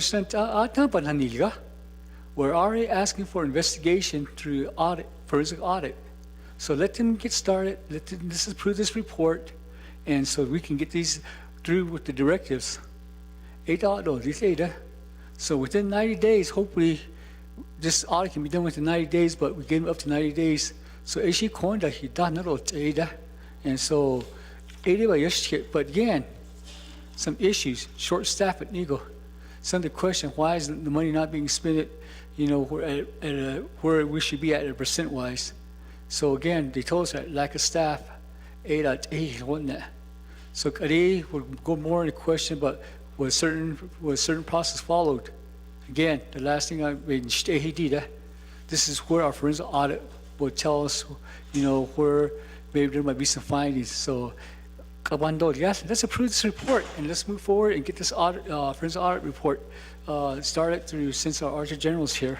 So, thank you, Mr. Speaker, for allowing me to speak. Thank you very much. With that, I'm going to go back to the presenter to answer questions posed by Delegate Claw and some of the questions posed by Delegate Simpson. Mr. Cody and Mr. Castillo. Senator, I'll let Dave go, and then I'll come back to us. Thank you. The rationale on the 50 home or the 50 applicants, that's really because there's only so much money to go around. So because we've got a pipeline already, once we whittle that down, then it opens up. We know how many more applicants we can take. Generally speaking, because as you said, your question was, are there a cap for each of the programs? And there are. When you look at our proposal that we submitted, we estimated how much we would allocate to each program. It was an estimate, and we've modified it since then. And as I've said, the principal reduction program is one that we want to put additional funding in, and the home repair program as well. Those are our big spending. That's where we could get a lot of money out at one time, up to $100,000. But we don't want to close off all the programs. So for example, if someone's really gone delinquent and is in foreclosure, we need to make the reinstatement available to them. But based on the history of the deployment, the majority is on the reinstatement and the home repair, and then the monthly mortgage payment assistance. So we have that history that we can calibrate how many slots we can open in one time without overwhelming the pipeline, right? Because if we take in more applications than we can fund, then again we raise false hope. We'd rather take the 50, get them taken care of, and say, hey, we still got money left over. Let's open it up again, and we'll do that on a monthly basis. I hear again, as Delegate Nez was mentioning about the concern about NHA, there's this kind of, seems like there's a sense that maybe folks that have access to NHA resources are double dipping. So I'm sensitive to that. But again, I think we need to remember that these funds are restricted for homeowners. So now that we've got a better definition and maybe even a more liberal one, once our modification is reviewed and hopefully approved, then that will allow us to do more. But yeah, the initial restrictions were there around home ownership, and because NHA had homeowners ready, potentially 350 of them, and because time is short, we wanted to expedite. But I certainly understand the consternation over whether or not people are double dipping into these funds, and I don't know that we can address that fully unless somehow Navajo Nation restricts who we can serve in some other way. But as for now, again, we want to expedite, and that population is there to serve if we get the modification done.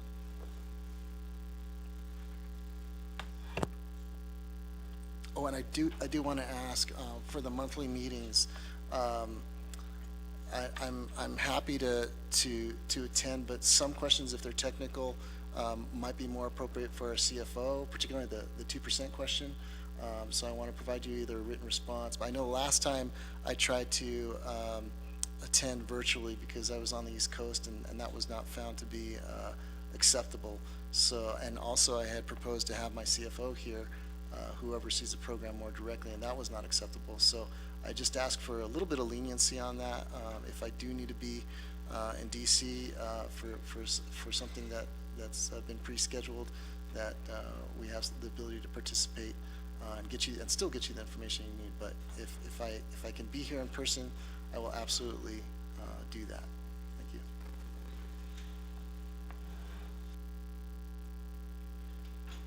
Okay, does that complete your, Mr. Cody? Yeah, ado the peso cho inigi yego benade kitty will work with Native Community Capital to expend the money. Ado the audits audit benade kitty and the last two remaining items will also present that at the next meeting. And then the process before I go to number 4, let me have Brenda, our accountant, do a brief overview of the process she takes. Brenda? Yate. My name is Brenda Sosi. I'm the principal accountant at the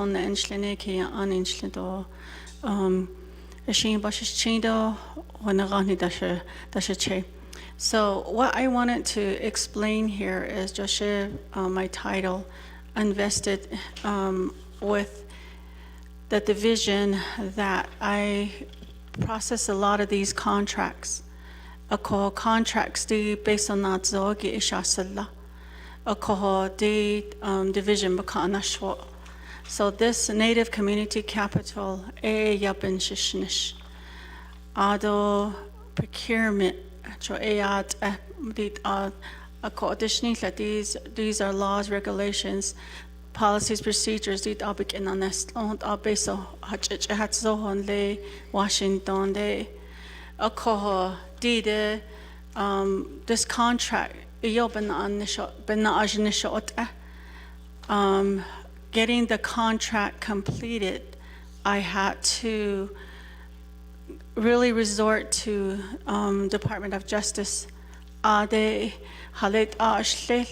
it just a professional service contract? That's what their recommendation was, to do the subrecipient. So their definition of subrecipient, the vendor so adelia adonal sosatal inigi justification out adelia proper approval. So I just wanted to mention that Ado jo haishin elto batahosnet that azenia datohneni. I'm not a social media person, so I'm not too certain about that, but I don't know how it's related to that. I mean, that was kind of like, I was just sitting here thinking about that. I mean, it's really my integrity to just shidosha. So, the what nalsos nas zoki shipping shishnish. So audit she I'll answer all those questions. I've been doing that joke and the audit the audit de correspondence going back and forth. So I just wanted to note that yeah. Okay. Thank you very much. Mr. Cody? Senator, thank you. Although the next one would be the applications that are approved and also denied. We'll have those to you, but probably we'll have some attorneys involved before we can. Because I don't want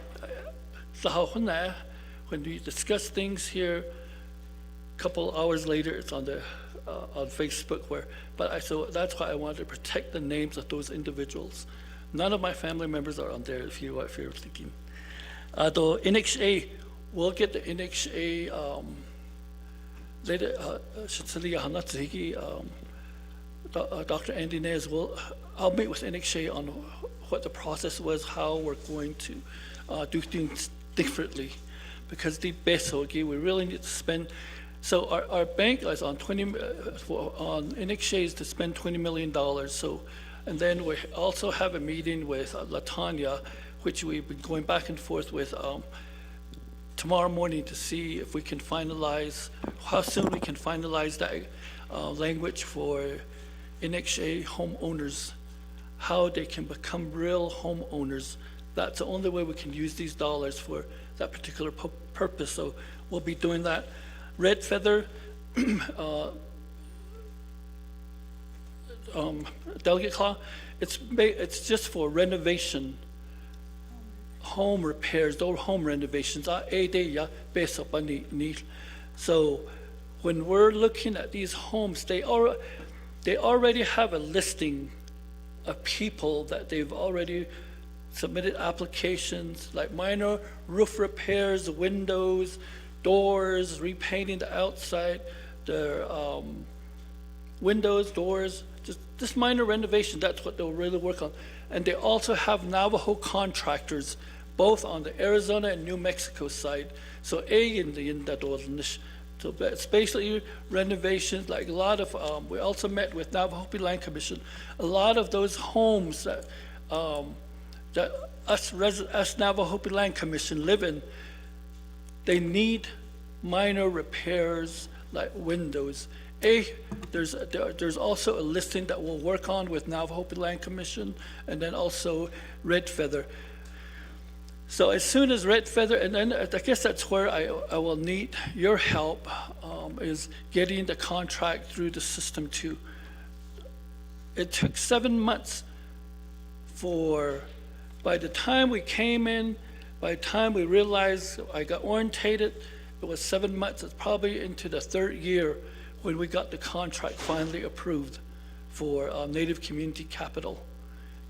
And that's where I'm sitting here thinking, if it took me that long to ensure that the people's money were protected to give the money to Native Community Capital, and how long is it going to take me to give money to Red Feather?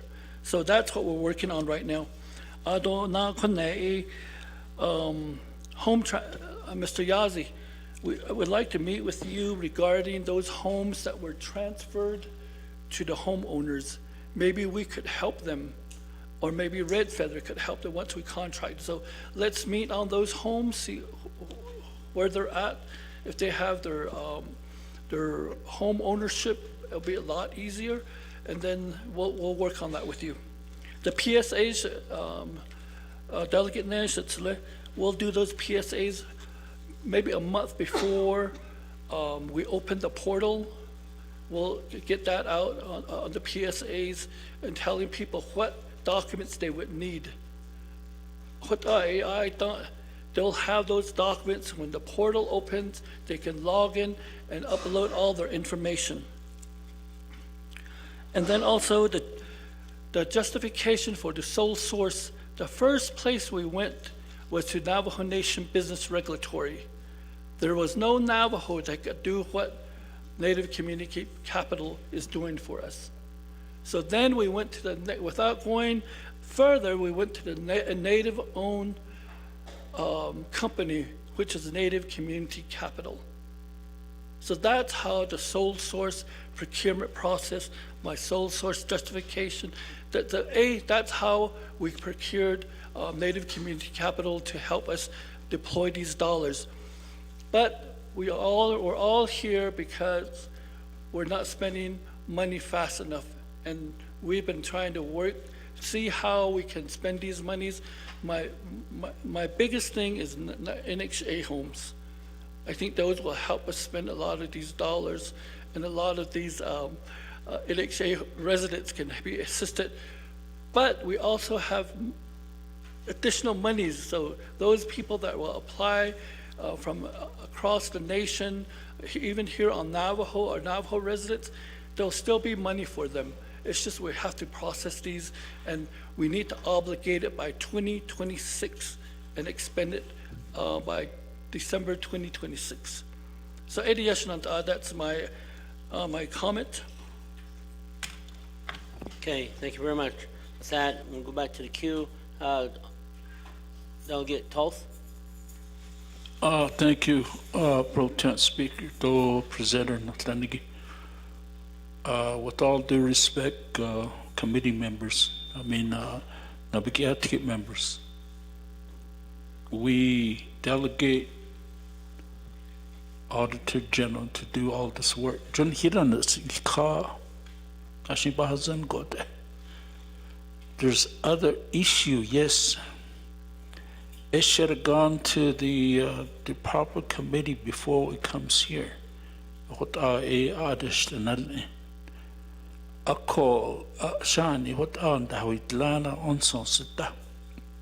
All these questions, John Hirana deal kit. So I thought, but Kate, Auditor General, this is what you need to do. But Latin not deal kit or need charging. Ako did a go a year confirmation that Nahalchin has done hipa to legislation bandanik. The question's good, yeah, but we need somehow to speed up this. Eben nak separate the little vote to add a husband to right now. The Nanda Hill Adon Hill Skitan da Flashan Nana. So, the Netan Hill out Ishanak. John hit the Neko. She hona shide ni led never khatna sha hatishpana karashlagin hidno. I have no answer. You go to the council ordinance so this could be handled better way of. So it ya koron this not ani. That's why we're losing quorum. Hudin now and it's urgent shkiro the shnedi. Then we're gonna lose quorum. I don't want to do that. Let's take care of some other matters that's on the agenda. I know some of you won't like my statement. I always say this. With all due respect, let's set the report and move on. We don't want to come back tomorrow. We have other commitments tomorrow also. This chair. Pro Tem Speaker Arin Hassan Tahagi. To koro present oslai. Ishin do bando lies Auditor General koni inadlis. Kinabeda said no kashin inadlis tonde. Ako ohot eho. Ishin rata spahausen. So at this time, I just request that we vote on. If we have other issue, email jo or text. Ebikeho. Ondas ilkako hehla. Pro Tem Chair. Okay, thank you very much. We're gonna go move on to the next side. Next person in the queue is Delegate Charles Newton. Thank you, Speaker, Chair Pro Tem. So we do have another report that was added on by Shiaj Delegate Toll. So we technically won't be getting to the legislations because of the other report that was added on. But I think that in terms of the questions that are being asked today, every delegate has the right to debate and to ask these questions. Most importantly, we should be asking these questions because of what we are witnessing, what we're experiencing, what we're hearing regarding, the Zeni issue. So to me, this is very important because this is our Navajo people's money. And I appreciate, the recommendations to wait for the audit and then also to move on. But for me, I'm just one delegate. I just, this is very important because we have our Navajo people who are living off the Navajo Nation. Our Navajo people who vote, who still come back to the Navajo Nation to vote, who are affected because they're not hearing what's going on with their applications. As a delegate, I represent the entire Navajo Nation, all Navajo people. I don't limit it to just Shiprock. When people call me, I don't say, are you a Shiprock constituent? Are you a Shiprock voter? Do you live in Shiprock? No, I just say, how can I help you? What can I do for you? And I think that all delegates should be that way because we pass the laws that don't apply just to our communities. We pass laws that apply to the entire Navajo Nation, and then we hold those laws to all of our Navajo people. So I just want to make that, make that statement and say that I appreciate, the request to move on, but again, I'll state it for the record. It's hard for me to sleep knowing that we have 200 Navajo people who are without jobs. 200 Navajo people who are trying to figure out how to pay their bills. 200 of our Navajo people who, when they got their jobs, were excited because they could still live on the Navajo Nation and they could go to their employment. And now we're hearing of these individuals, our Navajo people, who are going to be hurting even more. And I don't know, I've been taking a lot of their calls and I've been crying along with them because I remember what it was like to not have a job. I remember what it was like to have to apply for a food stamp. I remember being in that position. So my heart really goes out to them. And as a delegate, it is my responsibility to ask these questions and to ensure that this fund, this money that if it's intended for the Navajo people, that it go to the Navajo people. And that's what I'm trying to do, is I'm trying to get to the bottom of this. And yes, the forensic audit is gonna come back and it's gonna tell us that the funds are being spent correctly. But did we ask enough questions when Zenny came before us? Did we ask these questions to say, okay, you know, are you the right company to be handling this amount of money and to be doing what you're supposed to be doing? So that's my right as a delegate. And I'm going to keep asking these questions. And I'm going to ask them on the record because they're on the record. So we can go back and we can say, whoa, whoa, whoa, this was said. What are you talking about? How did that suddenly change? So I'm just going to, you know, state that yes, I am looking forward to the forensic audit, because the audit's going to tell us if the money is being spent correctly. What it's not going to tell us is whether that money is going to be spent by September of 2026. And that audit is not going to tell us if our people are going to be getting those services. Who is going to be getting those services? It's just going to say, yes, the money was spent correctly, or this is how much money was spent, or this is how, you know, this is how the money was spent.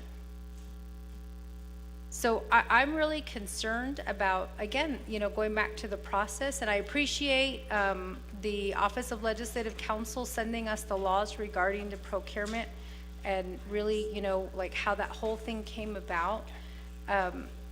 But with that being said, reading what was sent to us by the Office of Legislative Counsel, so Mr. Thomas, Cody, I know you read the letter that, you know, that you said you went through the process.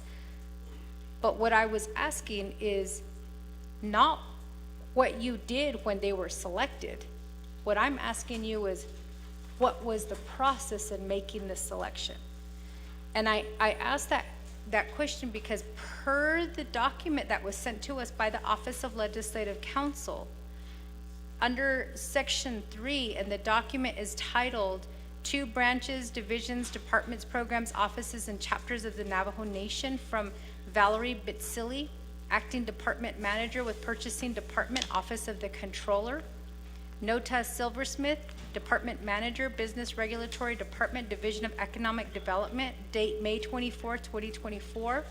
Subject procurement via direct or sole source through the 2023 amended Procurement Acts and Regulations. So for the record, this was sent May 24, 2024, which it sounds like you did it prior. You did this sole sourcing prior to when this memo was issued. However, within the memo, it does state kind of the criterias of the procuring party. And that criteria, it says that the procuring party may utilize the sole source method without first using competitive selection or other procurement methods when it receives approval of its written determination that one, there is only one source available for the goods, service, or construction required, and two, no reasonable alternative exists that would meet the intended purpose of the procurement contract. So to me, when I'm reading this, and maybe I'm wrong, my understanding of reading this section is that you had to have first reached out and asked for a written determination of whether NCC was the only source available for the goods, services, or construction required. So they were the only ones in the entire United States that could do this, and two, that there was no reasonable alternative that existed that would meet the intended purpose of the procurement contract. So the letter that you read is, yeah, you went through the process, but you had to have made the selection first. How did you make that selection? And if you could give us a copy of all of those letters, especially the one that maybe you sent to DOJ saying, I am following the rules of sole sourcing, and at this point, NCC is the only one source available for the goods, services, or construction required, and there's no reasonable alternative that exists. So I just find it hard to believe that NCC is the only company that does this. Now, I appreciate you using the listing from Division of Economic Development in terms of, I'm guessing that you guys were probably priority 1 or priority 2 on the economic development business listing. I thought I heard that. I could be wrong on that. And I appreciate you using that listing, but even with that, we have issues of businesses trying to get onto that priority listing. So that's why I think for me, it's important that you advertise these positions and you make it known to companies out there, giving them a fair chance, especially Navajo companies, giving them a fair chance to apply for these services. Now, granted, I will give you, the benefit of the doubt that you walked into this in 2023 and it was sitting there since 2021. I don't, in all honesty, I don't remember ever being told about this, this funding source that was made available to the Navajo Nation. I don't know who the letter was sent to. I don't believe it was sent to council. Maybe there was a legislation where we authorized those funds to go to Division of Family Services, or formerly Division of Social Services. So Office of Legislative Counsel, can you check to see if we have a legislation? Because normally when there's funds that are given like this, aren't we supposed to accept those funds as a nation? And then we're supposed to, create like a plan to say this is how those funds are going to be, who's going to be in charge of those funds and how those, there's a process in place, right? So maybe that day I just wasn't paying attention here at council, when that legislation was passed, accepting this money and then authorizing those funds to Division of Family Services, formerly Division of Social Services. So can you find that legislation for me? My guess is it would probably be in the 24th Navajo Nation Council. I went through DIBS to see if I could try to find that. I didn't have any success in trying to find that, in locating it, so maybe you can help me with that. So that will help me in putting this whole thing together, and then really, who is responsible for these funds. And then again, my goal in all of these questionings is to ensure that the money gets out there, and that our people do get the services, and that communication is first and foremost addressed, and that if there's applications that have to be, if they have to be fixed, let the people know. And then I have 2 last questions, and this is directly from my Facebook page, so 2 questions that came about. Number 1 is, when is the portal going to be opened? And will there only be 50 slots accepted? The second question is, just for clarification, I know that this, that we got information about this program, but this is per what was posted on my Facebook page. Is this service a loan program? Because somebody posted on my page that they were told it was a loan program.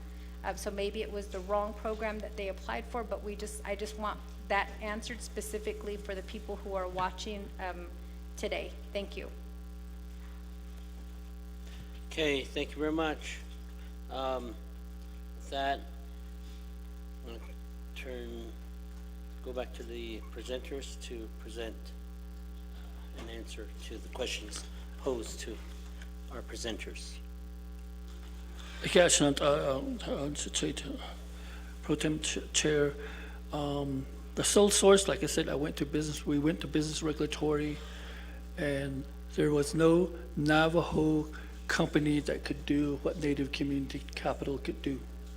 Number 2, we also reached out, prior to reaching out to the general public, we went to the Native companies, I forget that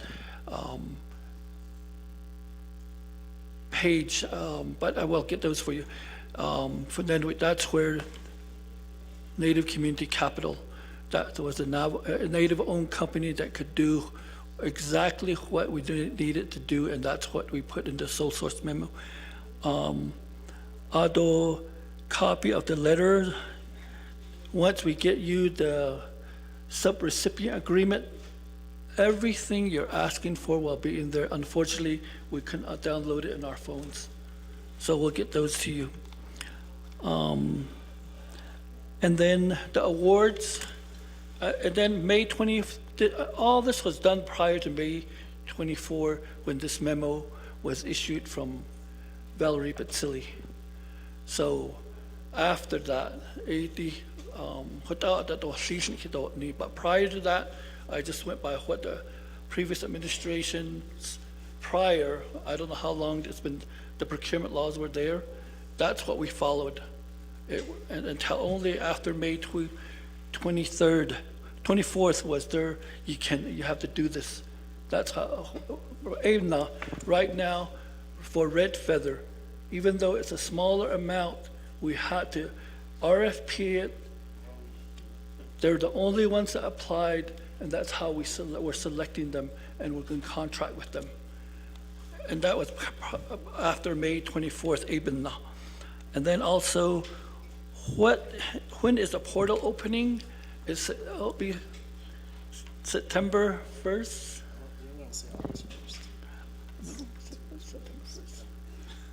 September 1st, because they still need to clear out all the other applications that are in the system. And then it is not a loan. You don't have to pay this money back. And then if those listening, if you were denied, you can appeal the process. There's a process where you can appeal it, but make sure you include all your documents. When you got the denial letter, there should be a reason why they denied it. So when you go back in, when you appeal it, make sure you include all the documentations that were used to deny your application. Dave? Yeah, thank you. In terms of how many slots will be open, yeah, we're planning on 50. And again, the reason for that is to make sure that we can respond to those timely and then open it again thereafter. And so we don't get over subscribed to and then run out of funds. The loan program part of it, we did have the home repair initially as a forgivable loan. The idea there was that we didn't want folks to fix up their home and then flip it for a profit. We wanted to make sure that they'd stay in there for 3 years, and then after the 3 years, that would give it forgiven. But we made that program change long ago. It's just a grant now. There is no loan component to it at all. So that might be where there's some confusion, whereas previously it was identified as a forgivable loan. But these are all grants.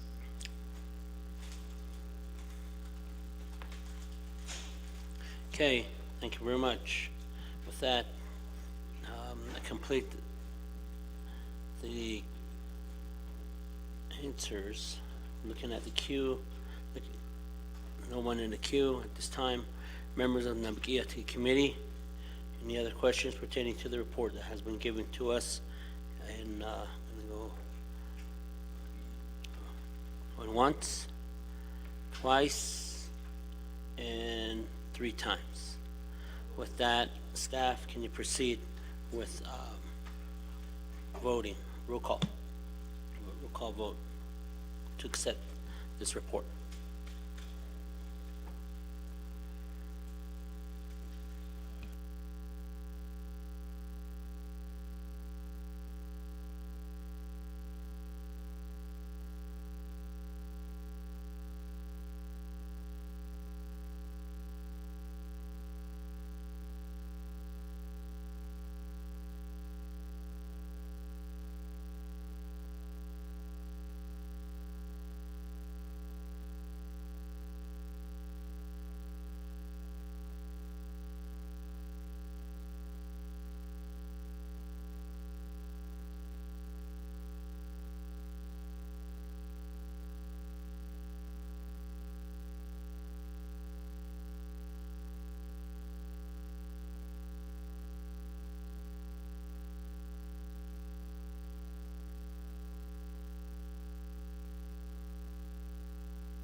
45 seconds left.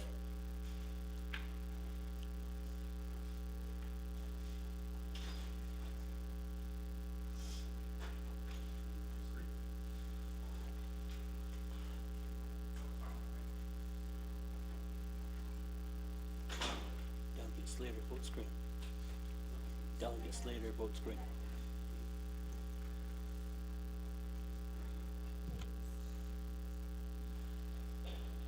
Fifteen seconds remaining.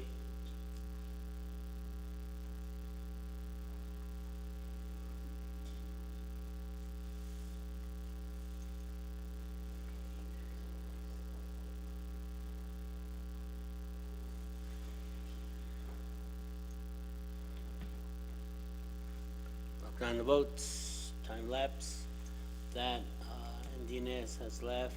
Delegate Begay has left. Delegate Yazi has left. Delegate Simonson has left. So with that, motion carries. 9 in favor, 4 opposed, with pro temp now voting.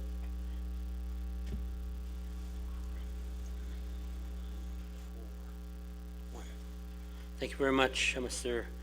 Thomas Cody and Mr. Dave Castillo. On Navajo, they'll say Costello. So, not too sure what the pronunciation is, whether it's Castillo or Costello, and so, and Aron Damisosi, thank you for being here with here at the reports. So with that, Chinanda, I'm gonna move forth. I'm gonna pose this question to you guys. Today, this meeting is meant for 2 days, and we can go ahead and break for recess, or we can continue to charge on. So I know that we have delegates that's ready to leave. I think Mr. Daniels has probably got up the same time I did this morning, 3:30 this morning, to come in to Winter Rock today. So members of the council, if it's a consensus, we can move to recess, if that's okay with the Naa'bik'iyati committee, or we can charge on. It's up to you guys.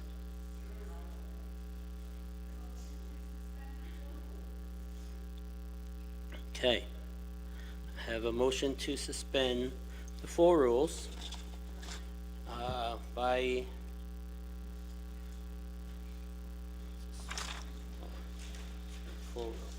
motion to suspend 4 rules by Delegate Junior Charles Newton and Ms. Charles Newton. Thank you, Speaker. I'd like to motion to suspend the floor rules to put item 6, old business legislation number 0091-25, item 7, new business legislation number 0115-25, legislation number 0155-25, legislation number 161-25, legislation number 0162-25, legislation number 0167-25, legislation number 0171-25, legislation number 0051-25, legislation number 0169-25 before the next report. We could hear the report tomorrow, since this is a 2-day special NABI. But basically, my motion to suspend the floor rules is to hear the legislations at this time. Thank you. That is my motion. Okay, thank you very much. The suspension of floor rules is to put the all legislation before report B. So with that, I have a motion in place. I'm going to call for second by Chana and Claw. With that, Chana, any questions pertaining to the suspension of floor rules? Not hearing anything. Going once, twice, 3 times. Staff, go ahead and proceed with roll call vote.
50 seconds remaining.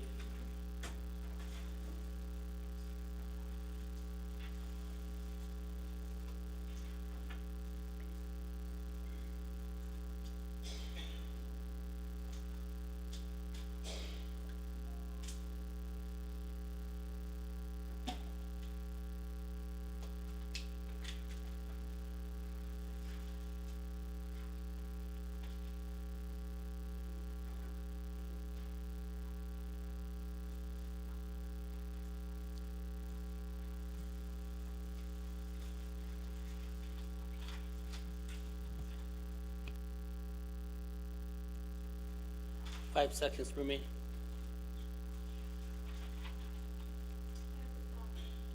Is that time lapse? Suspension of floor rules, Delegate Slater, which way do you vote?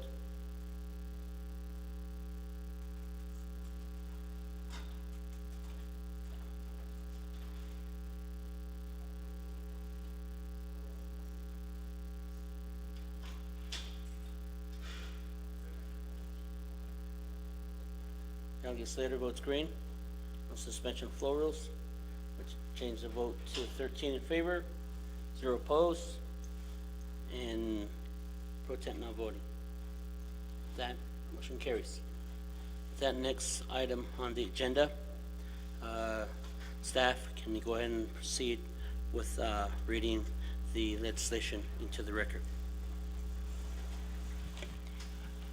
Legislation 0091-25, an action relating to the Budget and Finance and Naa'bik'iyati Committees and the Navajo Nation Council, approving $579,295 from the unreserved, undesignated fund balance, UUFB, to the Navajo Nation Washington office to fund its unmet needs for the remainder of fiscal year 2025, waiving 12 NNC subsection 820E, subsection 820F, subsection 820J, and subsection 820L.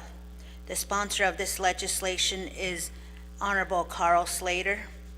This legislation moves forward to Navajo Nation Council.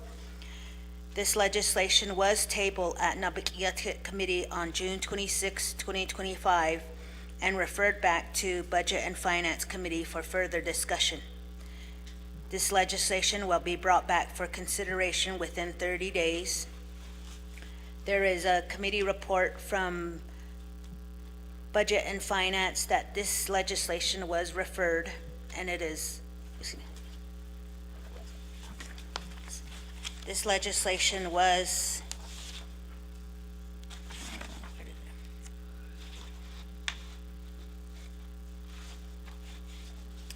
voted on yesterday, and it has a due pass referral with no amendments and no noted recommendations.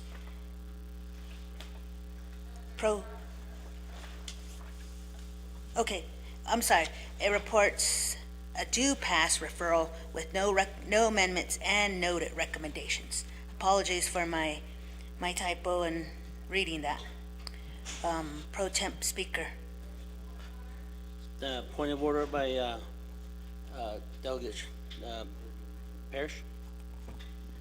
Thank you, Speaker. So, and also members of the Naa'bik'iyati Committee, I will look up my rule, but while I'm doing that, at the Budget and Finance Committee last night, the committee report should reflect that there were several recommendations made, and that's the version I signed. I know that there was a mistake earlier when the committee report.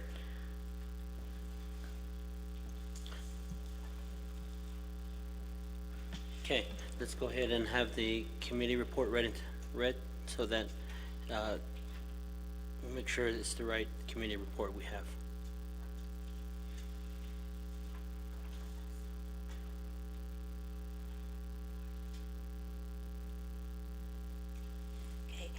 The recommendations by Budget and Finance Committee is as follows. The Navajo Nation Washington office in partnership with the Office of the President and Vice President Office, is to provide a contingency plan for the rental space. It should be noted that the Budget and Finance Committee Chair sent a memorandum to the office dated June 17, 2025, attached, to provide in writing their efforts to mitigate the Washington office's budget predicament. To date, a written response hasn't been provided. The Washington office is to provide updated reports to the committee on their budget predicament and also a detailed breakdown of the line items that are in the negative. Pro Tem Speaker, that is the recommendation. Thank you very much. Delegate Parrish, is that the correct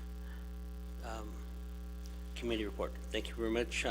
With that, we have the correct committee report attached to the legislation, and with that, I will turn it over to Delegate Carl Slater. Sorry, and you have 20 minutes to present. Okay. Point of order at Charles Noonan. Sorry, Speaker, you probably were going to say this, but I think we need a motion and a second to take it off the table so that we can debate this legislation. Okay, so I'm gonna ask for a motion to take this off the table this time. Motion to take it off the table is Delegate Vince James, seconded by Delegate Danny Simpson. With that, we have a motion in place, second in place. With that, I don't think we have any discussions presenting to, or let's go to vote. No, we go to vote. So staff, proceed to roll call vote. Mr. Toth.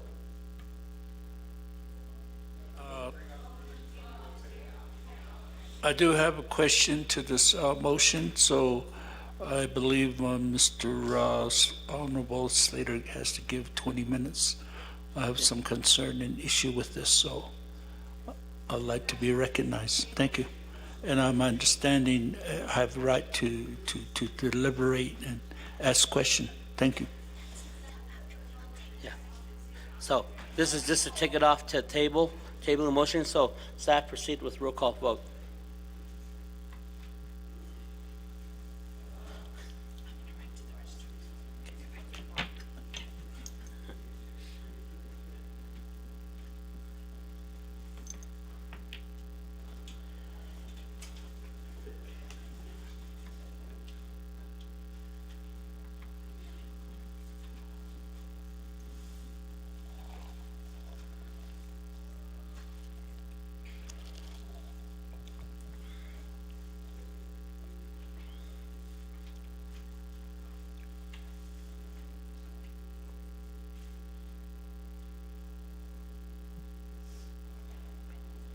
Second time remaining.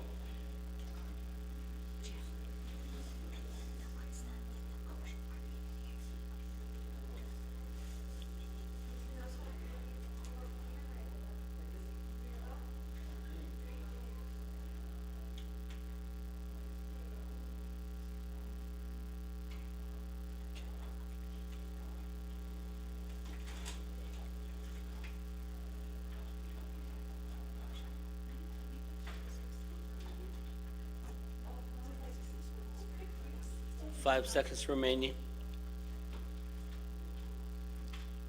Lock it in. Everybody voted. With that, motion carries. 14 in favor, 0 opposed, and pro temp not voting. And with that, I'm gonna go back to the give a little overall briefing on the report of legislation 0091-25. We have a motion in place by Chairwoman Brenda Jesus, and second motion held by Delegate Rick Ness. So with that, we're going to go ahead and turn it over to Mr. Carl Slater for his report. We can proceed. Thank you very much, colleagues. I apologize, a little distracted. Someone sent me a message about a plane crashing east of Round Rock. So I've been trying to figure out how I can address that. But very briefly, provide this presentation about this legislation at NABI last time, and then we referred it back to the Budget and Finance Committee. At the committee, we had a discussion yesterday evening and centered around a few different items. The staff read the recommendations from the report, but the referral was to address a few matters, related to why is the funding needed? Is there a way to slim down the request to address the necessary funding for their rent, which is the biggest issue, and then the negative balances that exist within different accounts based off of what took place in the continuing resolution, and then in addition to the continuing resolution, continuing to spend out of those accounts. And the biggest piece I'd say is that we had requested an answer from the President's office, because this is an executive office, on how are you, or what is your plan to address this matter? And to recap, we had the continuing resolution, and then in the fiscal year 25 budget, 25% of the Washington office budget was taken from them and then transferred over to the President's office to fund those additional staff positions and whatever else. And when that took place, that meant that they needed to zero out different line items in their budget, including travel, operations, certain parts of operations and supplies, et cetera. Then the way the continuing resolution to the comprehensive budget for 25 worked is that, if you're at zero, they were netting out and subtracting from those line items. So they had authority to spend for the first half of the year from those expenditure codes, because they had things budgeted for that in fiscal year 24. So you automatically end up with a negative balance because there's nothing budgeted for it in fiscal year 25. So the combination of those two factors ended up really adversely impacting their budget, in addition to hiring additional staff over the course of fiscal year 24, and them having to do budget transfers from their operational monies, I guess including their rent, over into their personnel to cover those salaries. And they had an expectation that they were going to get an increase or some sort of restoration of their 25% that was taken from them. And that wasn't done during the comprehensive budget process, and yet they continued to spend. So, I think we as leaders have an obligation to, if we believe there's importance in the office, that there's value and validity to it, continuing to provide services to our people, to address this matter. It's not something that the council created. It's not something that is the council's fault, in my opinion, and the culpability lies with us on this. I think there's some administrative issues, but primarily management decisions that were made, in addition to resource allocation decisions that were made throughout the executive offices. So, to me, I think there is incredible value in the office. I have confidence in the current acting director, who's taken a variety of cost-cutting measures, and I know that he and Dee Crank are on the line and ready to answer questions, but they've been unsuccessful in obtaining, and I should say the committee has been unsuccessful in obtaining a response to the letter that you see at the back of your packet, or the memorandum, and that's where it says subject Navigation Washington DC office fiscal year 2025 budget. So the committee would like a memorandum from the Office of the President and Vice President, this is the second to last paragraph, OPVP, stating if there was an effort to mitigate their shortfalls within the executive branch budgets, and if the executive branch has explored a budget revision or reallocation between the OPVP and office budgets. So that was a part of the referral back to BFC. Do you have unspent dollars that you can transfer over to cover these shortfalls that you created?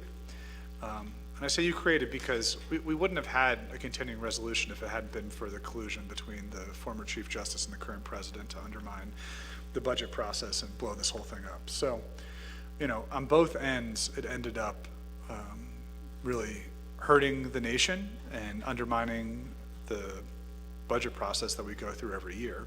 Learned a lot of lessons from it on management from the current actors and principals that are there, and also what some of the frailties are within our budgeting system. So with that said, this is the council's legislation. If we don't act on it and move, I'm not trying to create an ultimatum here. I'm just trying to identify what the logical repercussions of inaction or action might be. If they don't get supplemental funding and the president doesn't identify some way to do a budget revision request, either through modifying this legislation from one business unit to another, or, I mean, it's really the only way, because they don't have money within their accounts unless they lay everybody off and, put that, or maybe half of everybody, and then put that money into the rent. They're going to be evicted. I think they're 3 or 4 months now behind on their rent. And they have these negative balances because of the over expenditures, which were decisions, but also related to that crossover from FY24 to or the continuing resolution to fiscal year 25. So, I wish I could come before you and say somebody stood up and took responsibility for this. The only person who's taking responsibility has been Vince and Dee, and working with OMB and OOC to get information for you and provide it in some leadership sessions that took place with different spreadsheets, in addition to making hard personnel decisions. And people at the end of the day decided to leave the office, which alleviated some of the pressure on the personnel side, but the rent pressure is definitely there. And then you have the negative balances because of the over expenditure decisions by the prior leadership in the office. So this is incredibly difficult. I know that a lot of you don't want to be perceived as being permissive or supporting financial mismanagement, but at the same time, I think that's why we're put into these positions, is to make hard decisions. And I think among the collective wisdom that exists within this chamber right now, we can identify, I don't want to say repercussions, but accountability measures. And that's something that I appreciate Delegate Yazzie bringing up, Delegate Sherilyn Yazzie last night. Can we continue to follow up with the office to make sure that they're spending if we do end up passing this? What can we do to ensure greater accountability on fiscal matters with this office in particular, and then the executive branch? So I'll leave it there. I think I've spoken enough, but I hope you have enough information to make a determination. And there is, I believe, an amendment that, I don't want to speak for Chair Parrish, but I submitted, or I requested the office slim down the request to the maximum amount possible in their eyes. And so they submitted another request. I think it's $440,000. They submitted the budget forms. I don't know if that amendment is ready, if that's something that the committee is even interested in entertaining.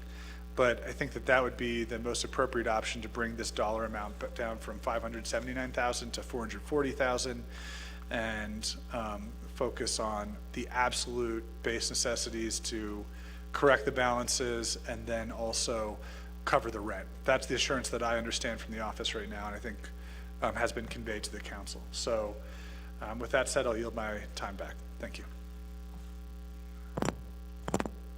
Thank you very much. With that, that completes Delegate Slater's report and recap of the legislation. And with that, I'm going to go to the queue here. It's James. Yeah, thank you, Speaker, sponsor, I just wanted to make a correction that my Chase sponsor, Slater, is not referring to me when he says Vince. I'm not involved in this. So it's another individual, Vince Redhouse. For the record. So, really quickly, if I can hear from OMB with what is the actual dollar amount that Washington office is in the red. What dollar amount is the accurate amount that Washington office is in at the moment as of now? And OMB should have that information readily available to email that information to us.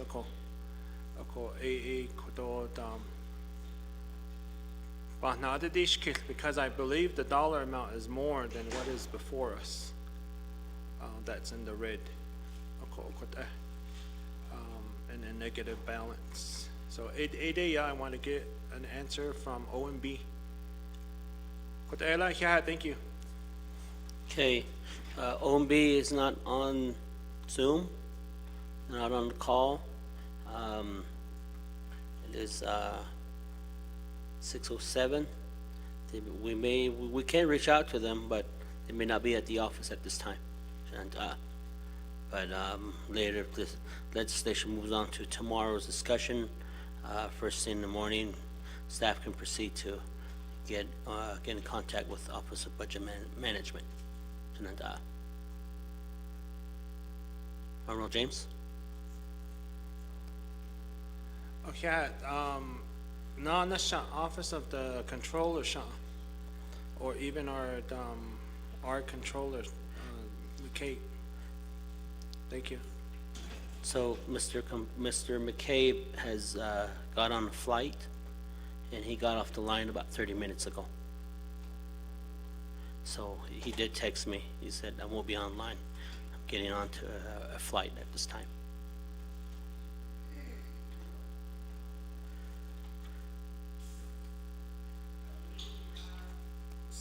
I believe we have NAVO employees at OOC that are exempt staff, and one of them could be Mr. Willie, and then there's others that are exempt that we can contact to get an answer, and I think it's the same at OMB as well. Thank you. Okay, we'll reach out to OOC, see if we could get a hold of Mr. Willie. Staff, can you proceed to get in contact with Mr. Willie and see if he's at the office, and have him come over to Naa'bik'iyati committee meeting. Thank you.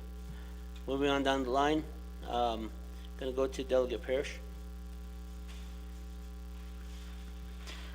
Thank you, Chair Pro Tem, Speaker Ottoso, members of the Naa'bik'iyati Committee. I'd also like to see those numbers on how much the program is in the deficit, because last night when I was chairing the Budget and Finance Committee and we were having this discussion, we were just having a discussion with our vice chair, the sponsor of this legislation, and at the time it was about 9 o'clock at night, and there was no points of updated information provided back to the committee. I do understand the Washington office, it was 2 hours later than we were meeting, so that would be important to this discussion today in regards how the additional information for the committee to consider. I don't know if the sponsor also has been working with the Washington office to provide that information. I did ask earlier this morning to the Washington office to see if they could provide additional narrative to the circumstances to provide a visual to the committee, because I have yet to see the current status of the request, if it's primarily to take care of a deficit. I'd like to also see those numbers so I could better understand the request, and also understand what the former division director led in this budget, and what that entails today for consideration for this legislation. So I just need additional information, Speaker, so Chair Pro Tem. Okay, thank you very much. With that, I think that the additional information, I will turn it over to the sponsor, and then I believe we have Navajo Nation Washington office acting executive director on the call, who could provide some clarity to the requests. Delegate Slater. Thank you very much. I'd like to ask that Vincent Redhouse, not Vince James, provide some information, as well as D. Crank, related to the deficits and whatever information you have. If there's updates from the information you've provided to the committee previously, then please submit that to the 25th Nomination Council. Okay, Mr. Redhouse and Mr. Crank, are you guys on the line?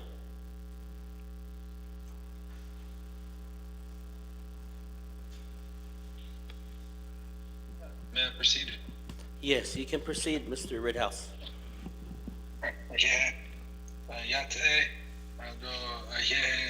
Pro Tem, Speaker Pro Tem Chair So, members of the Naa'bik'iyati Committee, She Vince Redhouse, Nishe, Irish Nishe, Filipino Bashish Chin German Bashish Chair, Kins Chini Dashinali, Thank you all for your time today and for hearing our UUFB request. With regard to the additional information, I just shared that with Ms. Jalissa Johnson. I apologize, Chair Parrish, for not providing that earlier. I was under the misapprehension that I would share my screen. The short of it, though, is, in this, what Delegate Slater, what Vice Chair Slater said earlier was accurate. Mr. Ahastin, the previous executive director, had his initial budget, and from that, approximately 25% of it was taken by the president's office. I did, when I assumed this position less than 3 months ago, I did request assistance from Mr. Ahastin as he had transitioned into the budget role for OPVP. And I continued to make that request of him. He told me he did look at their numbers and that there was nothing they could do to provide support. Both Mr. Ahastin and myself did reach out to the divisions requesting if there's any unused funds that could be transferred to our office. Ultimately, there turned out to be none. With regards to our UUFB request as it stands today, when we submitted it yesterday to Budget and Finance Committee, I believe it was at $468,000, and the request from Chair Parrish was to just reduce it down to the negative amounts. And we did that with the inclusion only of rent that is overdue and that will be due for the remainder of the year. And so as it stands, the amount is $440,387. The way that we get to that number is just through our updated budget status report that was updated this morning, that was submitted as an exhibit to our amendment. Going through the items, you'll see that we are negative in nearly every category except for our personnel and our leases and rentals. In personnel, due to those personnel decisions that we had to make, we've been able to we have enough there to cover the employees we have for the remainder of the fiscal year. When I started, I was told that I would have to do a reduction in force of 2 employees or be forced to let everyone go, depending on the timing of not making that decision. And so it was difficult, but we reached 2 employees did decide to leave due to the stress of the situation and having to cut back on everything financially in the office. Those were the reasons cited to me. And so the extra obligations, the budget has been primarily taken on by myself and Deputy Crank, as well as all the administrative duties of the office. And we are not, in our UUFB request, seeking to hire any new employees for FY25. Deputy Crank and myself are going to continue to carry out these obligations. And so the request that we have here is just what is negative. And so like I was saying, there was a reduction in our office's budget under the previous executive director, and then there was some confusion with the CR. And so the actual requested amount, or the actual received amount, was, according to the executive director, our former executive director, it was approximately $500,000 less than what he had budgeted for. Based on the numbers that I have, it was approximately close to $350,000 less. I do not have all of his records, but nonetheless, there is a difference there between what was proposed and what was received, and what he budgeted for versus what he actually ended up receiving.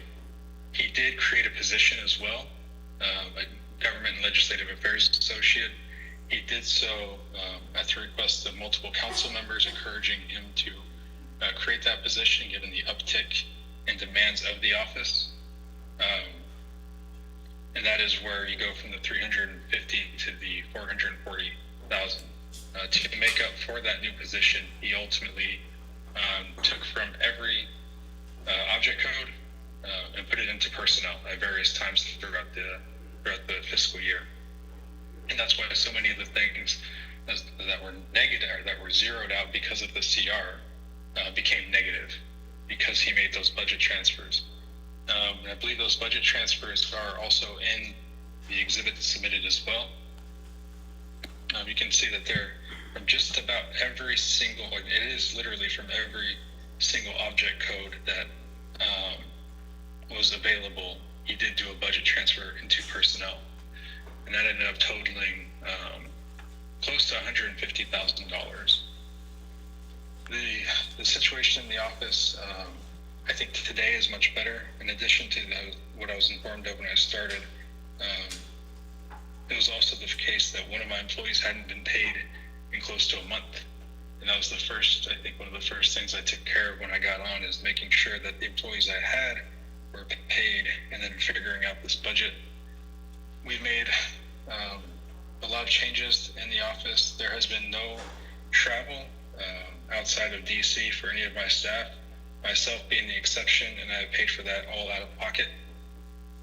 Many of the Ubers that I've taken have been paid out of pocket. Most of the time we will just walk to the Senate building or to the House building. The only Uber expenses I think now that we have are when leadership attends. And even with that lately, I've been using my own vehicle for it, simply because we don't have the funds. In terms of other office operations, obviously it's very important for us to advocate out here and to make good relations. It was quoted to me from multiple people that anywhere between 60 to 90% of the nation's overall budget comes from federal funds, and my job is to be the first person, the first line of defense on any of those cuts. And I do think we've had a lot of success on that, especially with reconciliation. I believe members of council, you saw the update I sent out recently, that the proposed FY26 budget from President Trump that was going to slash BIA, BIE, IHS has not been realized. Instead, the first reports we're getting from the House of Representatives is an increase across all of those. And so we are continuing to advocate, even at our diminished capacity. Some of the other things we've been doing are inviting federal leadership and our tribal organizational partners over for lunch to get them out of their spaces, introduce ourselves, show them our office, show them our staff. The Navajo Nation is the only tribe in the country that has an office in Washington, D.C., and so I've encouraged everyone to use us as a resource. If anyone has a question, come to us. We want to be in that position where they trust us and they rely on us, and they want to come to us. And so all of those catering events that we've held have also been paid out of my pocket to put less strain on the situation that I inherited from my predecessor and from decisions made by the executive branch. With that, I believe Ms. Johnson has those documents that I sent. But if there's any questions, I'd be happy to answer them. Yeah. Thank you very much for the response. With that, moving on down the line, Delegate George Toll. Thank you, Pro Tem Speaker. Also, Naa'bik'iyati Committee. Mr. Slater, also Budget and Finance. I just wanted to inquire about rental in regards to the building that we purchased, the Navajo Nation purchase. Does that also include with your legislation here, or is it separate? Are we in red also the lease agreement? It in additional. So, thank you, Chair. Delegate Slater. Thank you very much, Delegate Toth. As I understand it, this legislation, as it currently stands and as it may be amended, has nothing to do with the Washington House. And we don't pay any rent there. I think we do have to pay, property taxes for that, but there's no rent there. The rent and lease payments that are referenced in the legislation relate to the actual office itself, and this house that was purchased in the prior administration is totally separate from it. If that isn't correct, Mr. Redhouse, I'd ask that, Chair, you recognize him to correct me.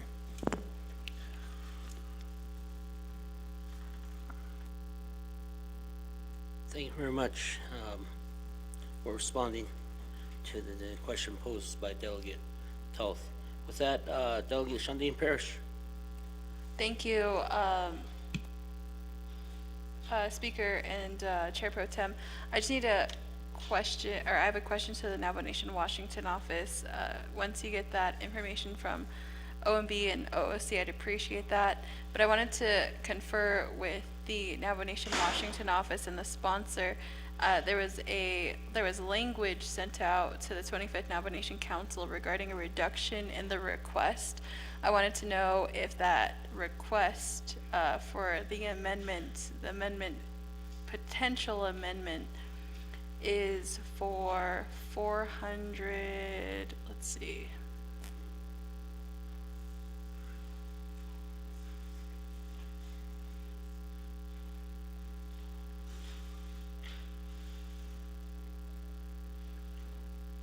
Oh, I don't know, let's see. I'm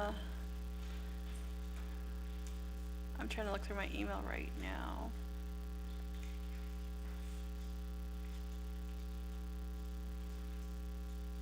Could I ask if the Office of Legislative Counsel or Legislative Services have that amount? But it's like 440,000. Is that the approximate number that the Navajo Nation Washington office is in the red on? Because the current request in this legislation is about 570,000, so that's about 100,000 more approximately than what they're actually in the deficit for. And I just need justification on why they're asking for $100,000 more than their deficit. Is it to continue to pay for their rent throughout the rest of the fiscal year? I need to better understand the request at this time. Thank you.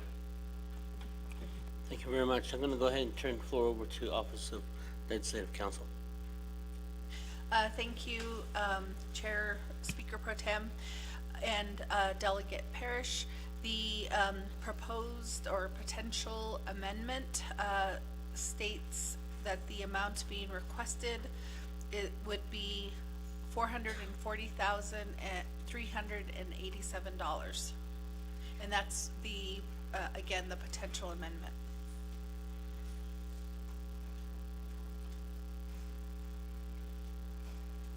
Okay, thank you very much. Madam Chair Parrish, does that answer your question? Thank you, Speaker and Chair Pro Tem. I just need to know from the office why there's a difference between the $570,000 initial request and then this new, but these budget forms were provided to OLC today with a total of $440,000. So I need to know if there's a reason why there's initial request in this legislation for $570,000. Is it to continue to pay for the rent for the next 3 months? I just want to make sure, because if the 440,000 matches how much they have a deficit for, if the council decides to vote that up, then will they still continue to be in a deficit because they still need 3 more months of rent? I need to better understand the proposed budgets. Okay, thank you very much. I'm going to go ahead and turn that over to the sponsor, Delegate Slater. Thank you very much. I'd ask that you, Chair, if you could recognize Mr. Redhouse. Okay, thank you very much. Mr. Mr. Redhouse, Vincent Redhouse. Can you you have your floor. Pro Tem, Chair Parrish, for your question. The initial amount of $579,000 was requested based on the personnel. In addition to that, the original UUFB that was submitted by my predecessor, I do believe it contained,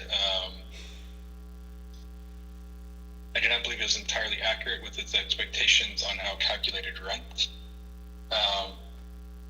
But of the bulk of the cuts that you see from going from 580 to 440 have to do with the personnel decisions that were made, and that's why we were able to reduce it. I will make one note, Honorable Delegate Toth, for your question about the house on 11D. What Delegate Slater said is 100% correct. I will note, however, that in our budget, under Object Code 6000, there was property maintenance that was charged to NNWO last year for that office.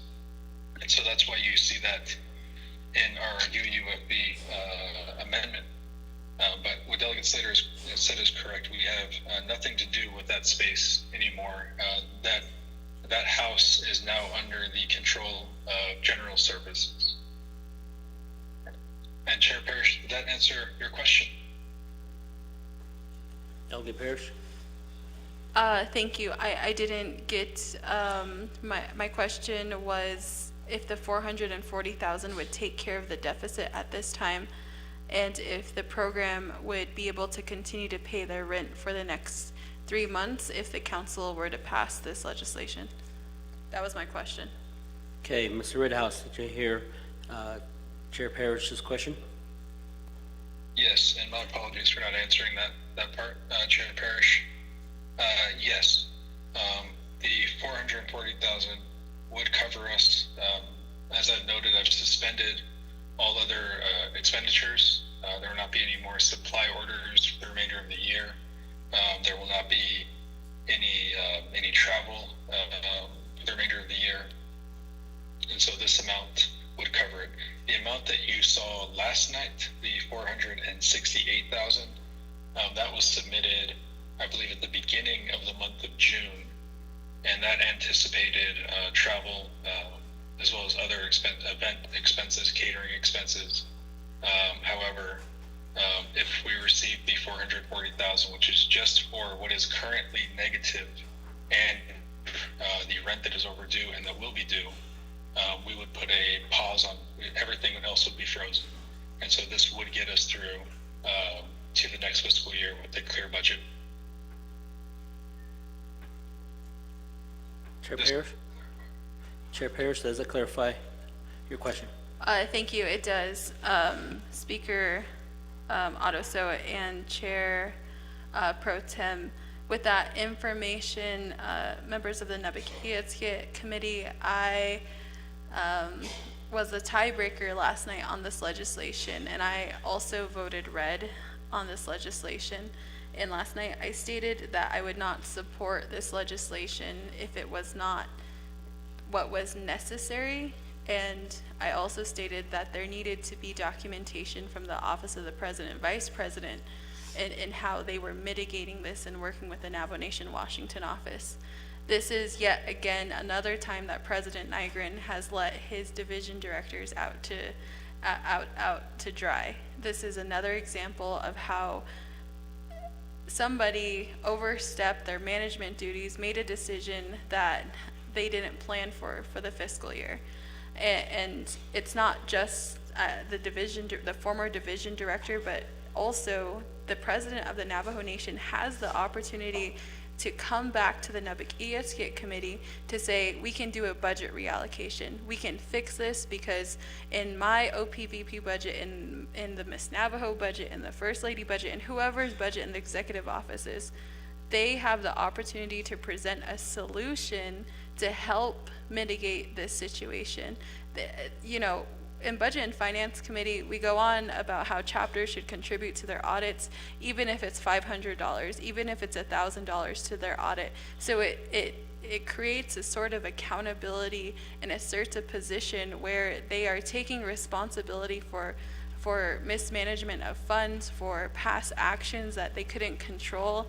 If they want to be a team player. Over and over, we're sold this response that the president wants to work with the council. This is a primary opportunity for the president to work with the council. Secondarily, this really isn't the legislative branch's problem. This is a deficit within the executive branch's budgets. that they could do budget reallocations, that they could make these proposals back to the council. Yet it's taken Vice Chair Carl Slater with much grace. I know that Vice Chair Slater has been very patient with the process and working with the Navajo Nation Washington office. So it does, I have not heard a report back from the president's office. So members of the committee, I'm going to offer the amendment to reduce the request in the UUFB to $440,000 because that's the total amount of money. The Washington office is in the red. And that does not mean that I concur with taking money out of the UUFB. I'm also working on options with the Office of Legislative Counsel to determine whether a substitute motion might be appropriate at the council level so that there could be a budget reallocation process that could work. So I'm exploring other options, but I can't support a legislation for $70,000.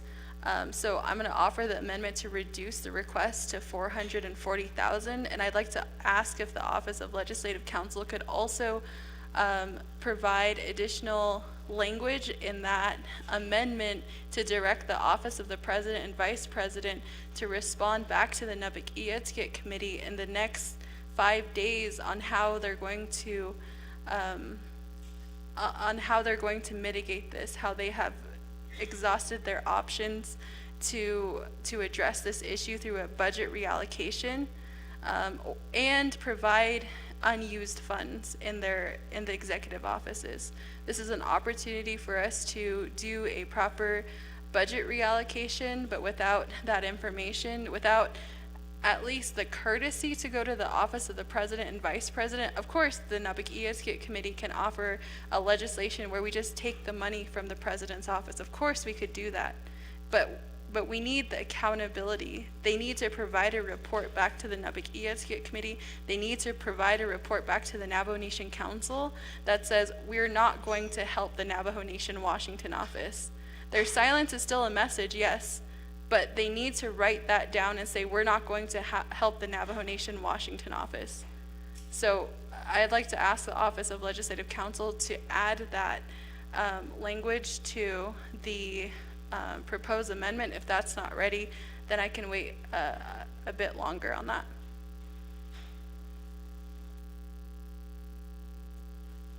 Okay, thank you very much. The amendment pertaining to reducing the amount to $440,387, is that amendment ready? It's ready? It's sent over, and then there's a, there's extra language that needed to be included, Mrs. Spino, relating to the accountability of how to take care of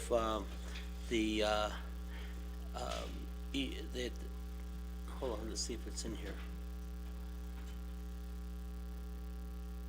I believe it's in here. Can I get staff to go ahead and read the amendment into the record? Thank you, Chair Pro Tem. Amendment 1, Exhibit B, replace new Exhibit B with current Exhibit B.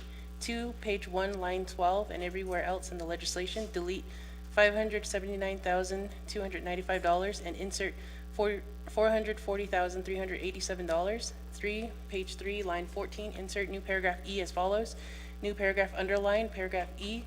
A budget status report as of July 17, 2025 is attached as Exhibit E for reference. Budget revisions from September 2024, October 2024, January 2025, and June 2025 are attached as Exhibits F through I, respectively, and underline. 4, renumber, reletter succeeding paragraph sections and exhibits as necessary and appropriate. The Office of Legislative Services and the Office of Legislative Counsel are authorized to make technical edits, including calculation adjustments, to this legislation and its exhibits to implement the Navajo Nation Council's intent. This amendment supersedes inconsistent language in any other amendments, which language shall be conformed to this amendment. Also attached to the email are exhibits E, F, G, H, I, and B. Chair Pro Tem. Madam Chair Parrish, is that what you're your amendment? Thank you. I need to add that language directing the Office of the President and Vice President to respond to the Naa'bik'iyati Committee regarding available funds and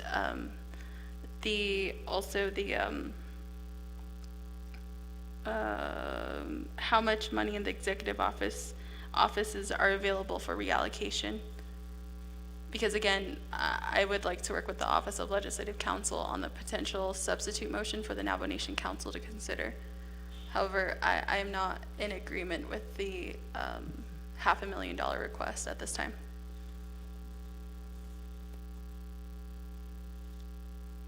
Office of Legislative Counsel, you have that? Okay, she's working on that, and I am gonna go ahead and need some more time, or? Okay. Let me go call for a 5-minute recess, and then just to make sure that the language and is correct with the Chair Parrish.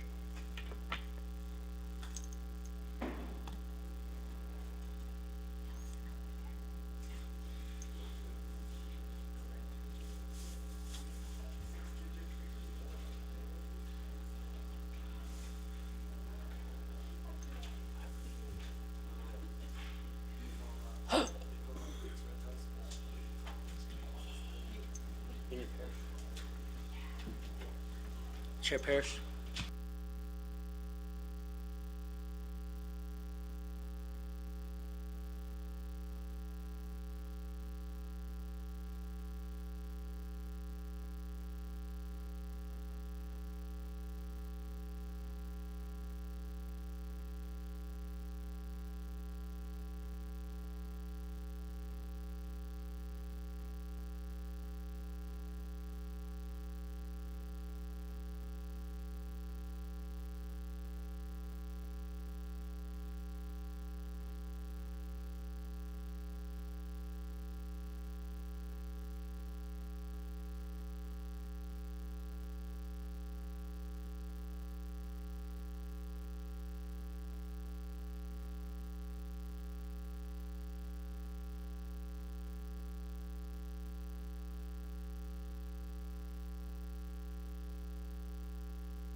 we're out of recess at 6:45. With that, members of the Naa'bik'iyati committee, can you come back to the floor? And with that, I'm gonna go ahead and just get out of executive session directly, and I'm gonna go. We're gonna get out of recess at this time. So with that, I'm gonna have staff read the amendment into the record at this time.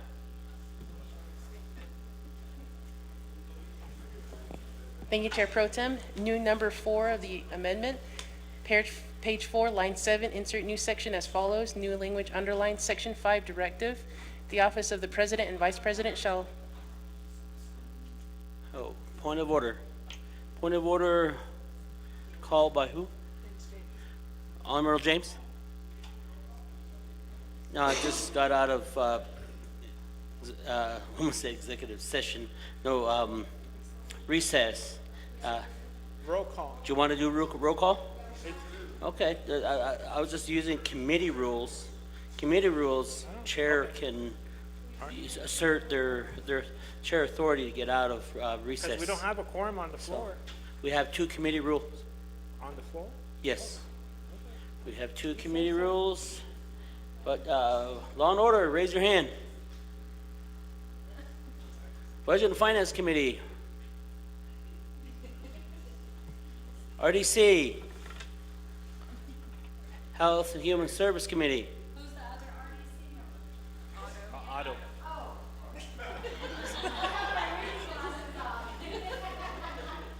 So with that, we're going to go ahead and move with, continue with reading the amendment into the record. thank you, Chair Pro Tem.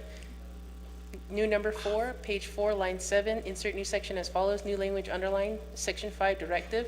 The office of the President and Vice President shall provide a written response within 4 days to its oversight, the Naa'bik'iyati committee, providing the balance remaining in executive office's budgets and how much is available for budget reallocation, and underlined. Chair Pro Tem. Thank you very much. That's Chair Parrish. Is that amendment number 1 that you pose? Is this the correct amendment? Thank you. I am looking at the board. When I conferred with Jalissa and Michelle, they said there would be a new section in the legislation. Does that, okay, the language reflects that change?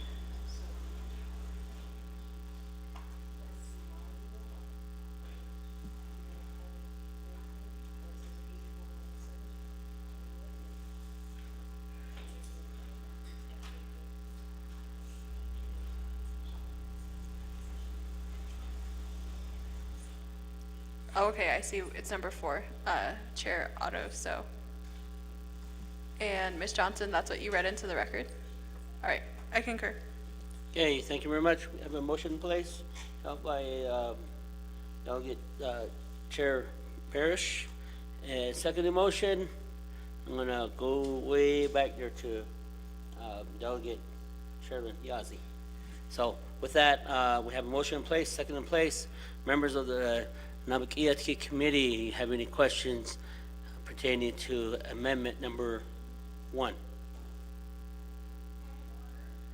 Point of order by Junior Charles Newton.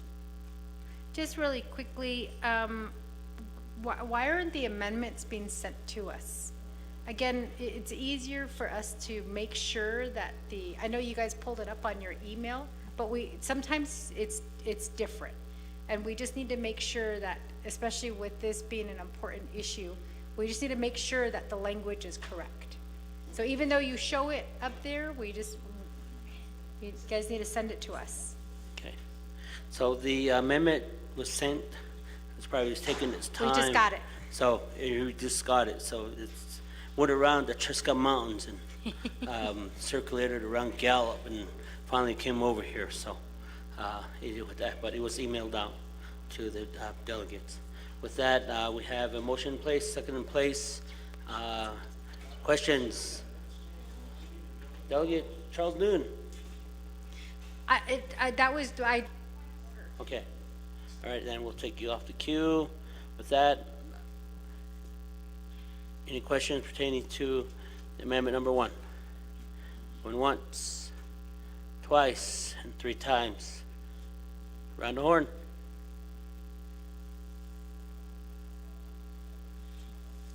Amendment number 1.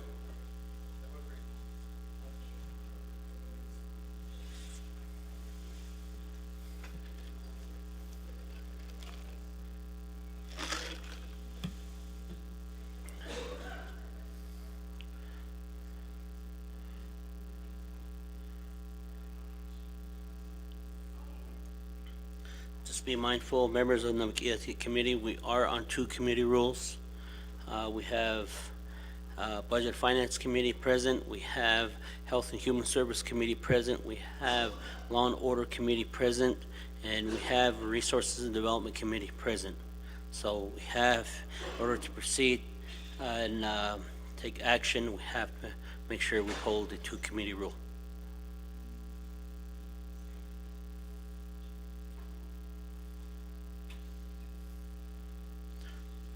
One minute time remaining.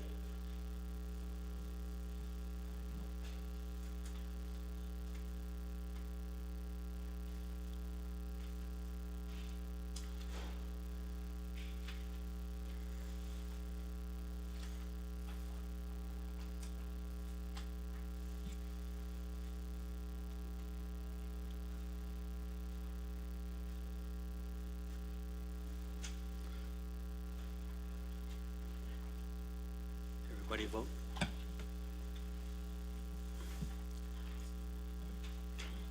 Delegate Sampson, Delegate Johnson, Delegate Andy, Delegate Nez, and Delegate Crotty has left. Delegate Johnson votes green. Delegate Daniels left. Delegate Norman Gay left. And Delegate Simonson's not present. Time?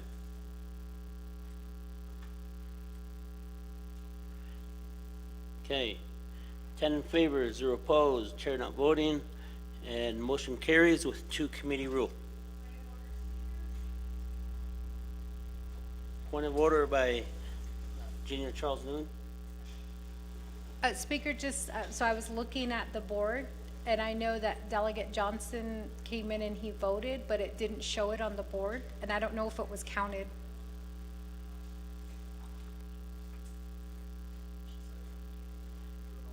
Staff, did you count Delegate Johnson's vote? Okay, it changed to 11 in favor, 0 opposed, and pro temp not voting, and with 2 committee rules. So amendment number 1 carries. With that, Jananda, amendment number 1 carries. Going on down to the next item on the agenda, or who's in the queue? Delegate Charles Noon. Thank you, Chair Pro Tem, Speaker. So just, I don't know if this question was asked, and I apologize if it was. How did we get to this point? How did we get to the Washington DC office being in the negative of $579,295? And I ask that because I know that there was a comment made by the controller that he would stop the budget transfers going back and forth, and I remember Chanela Chair James at that time had requested from OMB to get a report on how many budget transfers had been made. And I apologize to Mr. Redhouse, who is, I guess he's the one that's inheriting this problem. But yesterday when we were at Budget and Finance, the question kept coming up. How are we paying these directors 6 figures? Many of them make over $100,000 a year, and they don't know how to put together a budget. Or in this case, they get in the minus at $579,295. How did we get to this point? And what can we do as a council to prevent that from happening again? Because I feel like what we're starting to see with this, I guess it's gonna be coming up in the budget, but what we're starting to see is our division directors are hiring people, and they're setting these salaries that are beyond what their budget allows. So at some point, you would think that these directors would take a look at their budget and say, can I afford this person? Can I afford to hire this person and put them in my budget? Or should I wait till, the next fiscal year to hire this person and put it into my budget? So I just want to know this 500, if I heard correctly, the $579,295 is the minus, right? So they're minus that amount. Simple question. How did the Washington office get to this point? And then, are there any other divisions and departments that are in the minus at this point?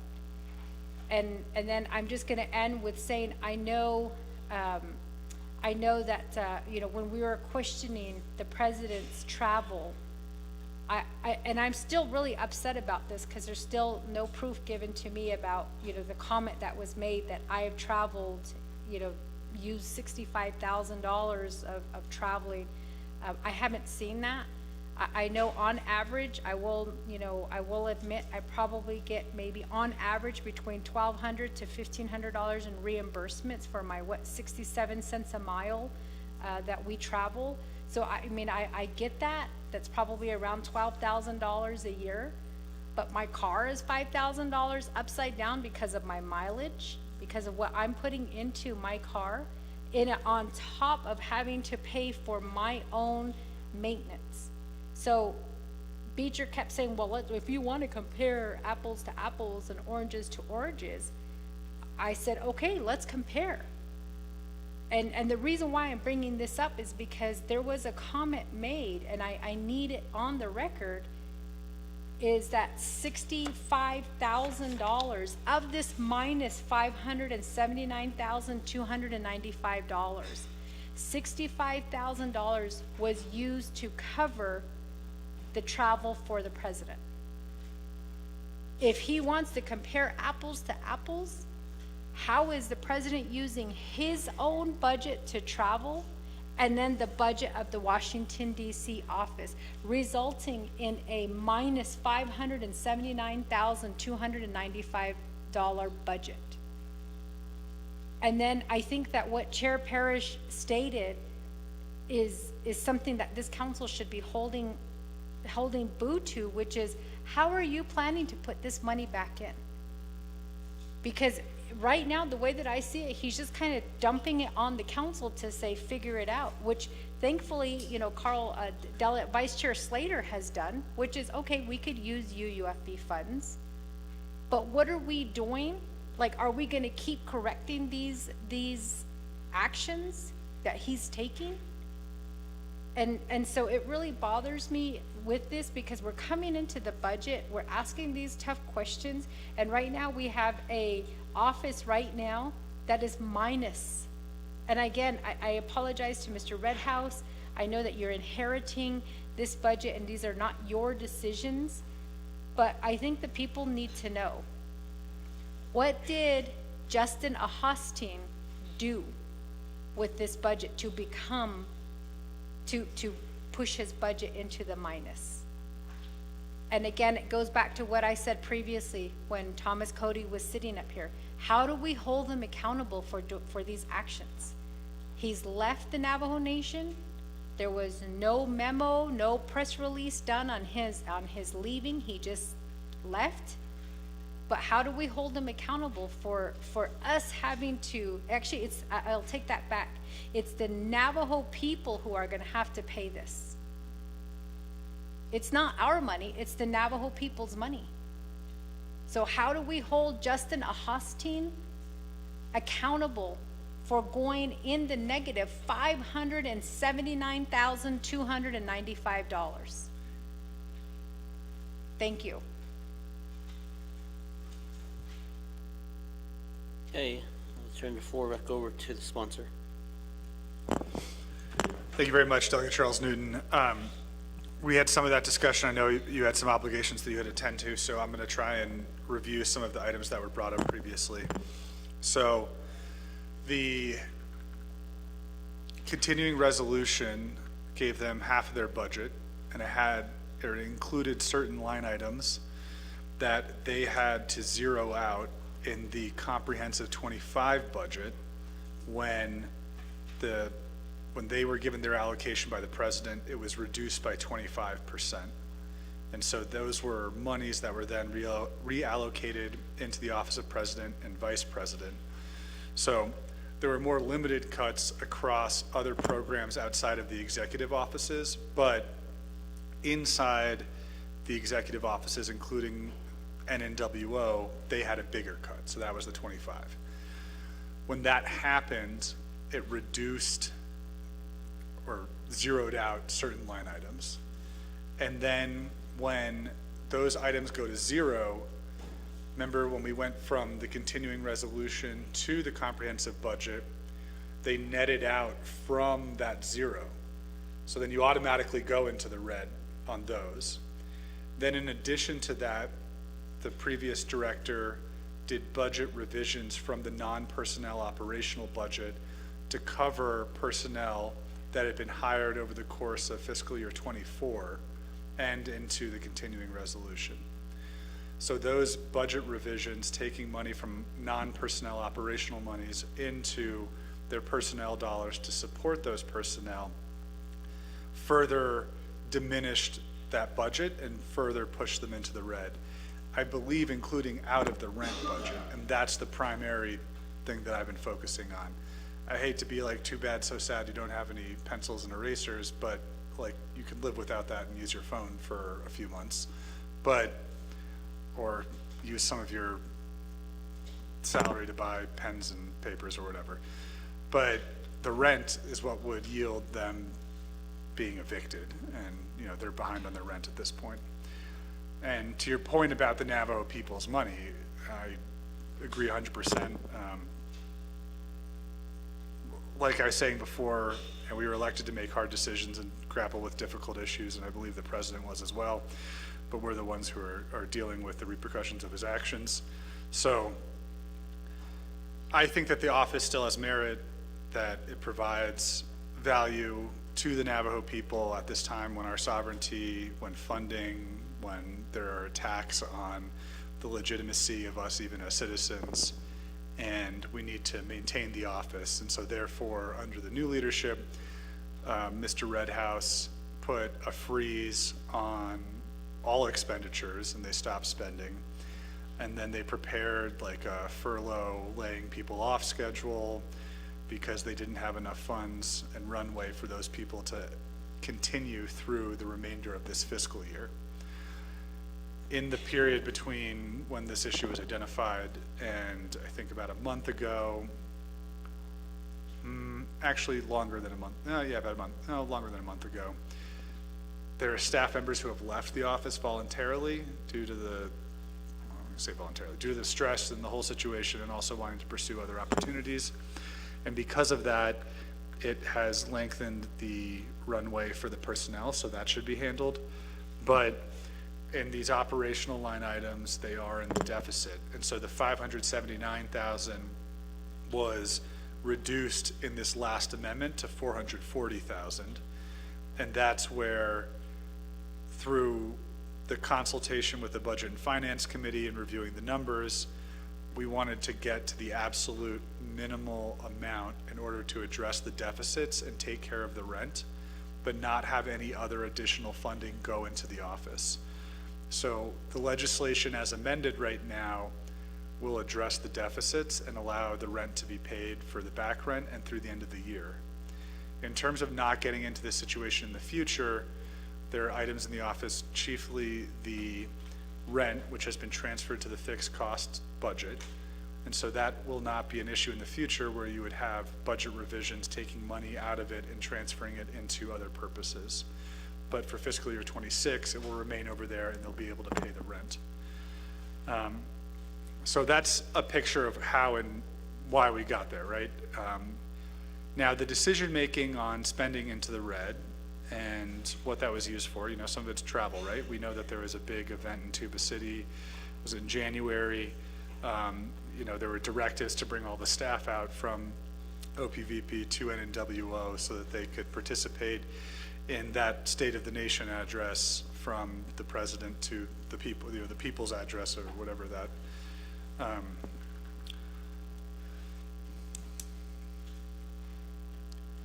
I'll be nice, whatever that thing was. And that was a decision that was made. So, you can say, oh, I'm following orders, but at the same time, you say, how did we get here, right? So we consistently, through this budget process, and you participate in some of that this week, have seen failures, I believe, in what the obligations of the Office of Management and Budget are, right? So to monitor budgets. And one of the frailties in our system is that we don't see the enforcement capabilities. So if you're having the budget revisions, if you're having the expenditures out of the controller's office, I don't understand how you can spend into the red in the first place. If this is your debit card, are you able to go $60,000 into the red? No. No. They're going to come take your car. They're going to come repo your car. Wish we could sell that house and deal with that, but those are the frailties in the system that I think we need to address. There's been a consistent issue with management override that has been discussed by our controller about how principals in OPVP would go into the controller's office and demand payments for things or direct, money to go a certain way. And that would supersede the chain of command. And, we have this dynamic right now where I don't want to speak for Chair James, but I think a part of the legislation that he's offering is that we have these sort of at-will provisions for people who exercise management authority. So it means that they can just be fired without cause. So if you're someone in there and they know exactly who to target, then, once your name starts getting mentioned, you could be axed. And if you get axed, then how are you going to put food on the table? So I think people are confronted with difficult questions in the delivery of their job.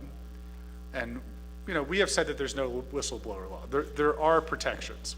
Just because it's not called a whistleblower law, every Navajo citizen and worker should know that they can report wrongdoing without the fear of retaliation and repercussions. They should know that they will be protected. That exists within our personnel policies manual. But as you've seen through this presentation and other presentations, there are still weaknesses in the system where people can essentially bully their way into expenditures that don't make sense. Now, when it comes to preventing this in the future, I think we need to reform our laws, but we get into this situation where I think a good rule for morality that I try to follow unsuccessfully at times is self-limitation. And that's a lot of our norms, right? How we conduct ourselves. Just because something may be permissible under the law doesn't mean that it's going to be the right thing at the end of the day. When we have budget revisions, when we have the ability for an office to say, okay, you need to spend in this other business unit and this other program for this other purpose, just because they consent and say that they're going to expend on it, we just walk through the dynamic and why people might not push back against that you can have these outcomes. And you can have people spending into the red or spending on things that I think can very easily be construed as political purposes and not government functions that are within the responsibilities and the roles and the operations of whatever that unit is, like OPVP. So that's my personal analysis. You asked what other departments are in the red. I don't have that information right now. That's something we can ask OOC and OMB. I know when you were attending to other obligations, now, oh, I think it was Delegate James, asked for OMB and OOC to get on the line because it's after, well, now it's after 7. They were not able to get people. The controller, I think they said, is on a flight. The staff here have tried to get folks to, and they would be, the people who'd be able to answer your question are not available to get on the line right now. So I think I would like to get that information too. Depending on how we wrap up today, that maybe is something that we could ask of OMB and OOC tomorrow at Budget and Finance, or amend to our agenda for Nabi for tomorrow, or something that we could bring up in the controller's report on Monday. Those are things that we can work on, getting that information for the benefit of leadership here so that we can assess that issue.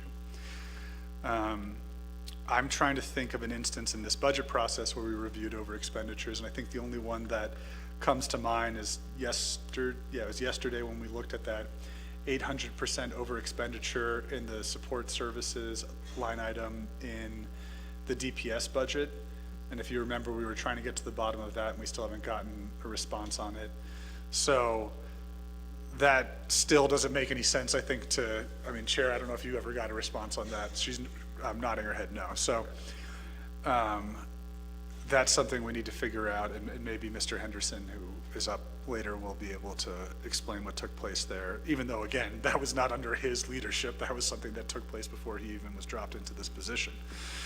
So I hope that provides some context to the questions that you were asking, and I think there was a fourth one that I can't read my handwriting, so I would ask that you repeat it, but I'm happy to answer and elaborate on anything further. I do think that the current acting director has taken the appropriate steps. I shared at Budget and Finance last night. The last time that I was in DC was not on the nation's dime, was not, it was for official work, but I had personal travel back there to visit my family, and I ended up doing some work. And one of those pieces of work that I did, I asked the Washington office to come, and Mr. Redhouse and one of his staff members took the subway and walked there on their own dime. So I was like, wow, this is the first time that I've seen people taking the subway and not using an Uber. And I was appreciative of that, and he understood the severity of the situation, and he's been very, I think, clear-minded and sober-minded and clear-headed on the gravity of the situation, and I appreciate that he hasn't run away from things. He expressed previously that he has paid out of pocket for any catering with public officials at the office. He's driven Navajo Nation officials around in his POV in order to get them to places to avoid any additional expenditures. So I think that's the right ethic and attitude you should have in this situation right now. So that's what provides me the level of confidence to say, okay, well, we're not going to get into a worse situation if this appropriation is made. And then in addition to that, I don't know if you caught this earlier, but you know, the committee, and if you see the last page of the legislative packet, there is a memo that we asked our chair to send over to the president's office and identify, you know, what's your plan to deal with the situation, because you created it through a variety of actions. And to date, we haven't received any response from anyone in the president's office formally, or I'd say informally. There's some things that have come through Mr. Redhouse, but this wasn't directed at him. This was directed at OPVP in order to get an accounting and a plan on how to rectify things, including potential budget revisions or budget unit transfers where money from other executive offices that is unspent could be used, and we would modify this legislation to accomplish that. But in the course of researching that, we have not been able to locate any funding that would, or they haven't made any funding available to do that. So, colleagues, this is a very, you didn't create the situation. You know, we had a hand in the continuing resolution, but I firmly believe, and it's my opinion, that it is not the doing or the making of the council. It is something that was manufactured through collusion by the former Chief Justice and the President, and that was shared in a meeting between Chair Parrish, myself, and the two other branch chiefs, and the three branch chiefs, right after we had that Naa'bik'iyati meeting where the Attorney General opinion was issued And we met over there at the park. The president spoke and the chief justice spoke to having these meetings on the side, essentially to game the council into getting their way to get additional expenditures without going through a collaborative process whereby we would have put all the unmet needs on the board, slimmed down the budget to say, here's your expenditure rates like we did this year. And that's why we have a much lower amount. We're trying to look at what are the baseline amounts for personnel and say minimal operations so that we can then look at these larger systemic issues and create plans to tackle them that don't continuously on autopilot create either bloated or gamified budgets within Window Rock, but instead restore and deliver services back to the people. And if we try to do everything at once, nothing is a priority and nothing, I think, ends up moving the needle in a positive way. But if we can create discrete and specific objectives and goals on these projects, on initiatives that we think are important, apply resources in a reasonable manner, okay, over these next 3 years, we want to address this matter, whether it's home site leasing, whether it's whatever the issue is, grazing issues, we apply resources, funding, and attention to it, address it, and move on to the next one. And I want our government to be able to walk and chew gum at the same time, but this is, we're I don't know what you call it, a battle fleet, right? And you're turning the whole group. You got your destroyers and your aircraft carriers and all of that. That takes a lot of effort. And there's thousands and thousands of people that need to be involved in that process, in addition to coordination with other sovereigns. And it's not as simple as a county, a city, or a state government doing it. We got all the cards stacked against us as an Indian tribe, and that's why I think we're here. So, sorry for going on my high horse, as someone said earlier. My high trail ride horse.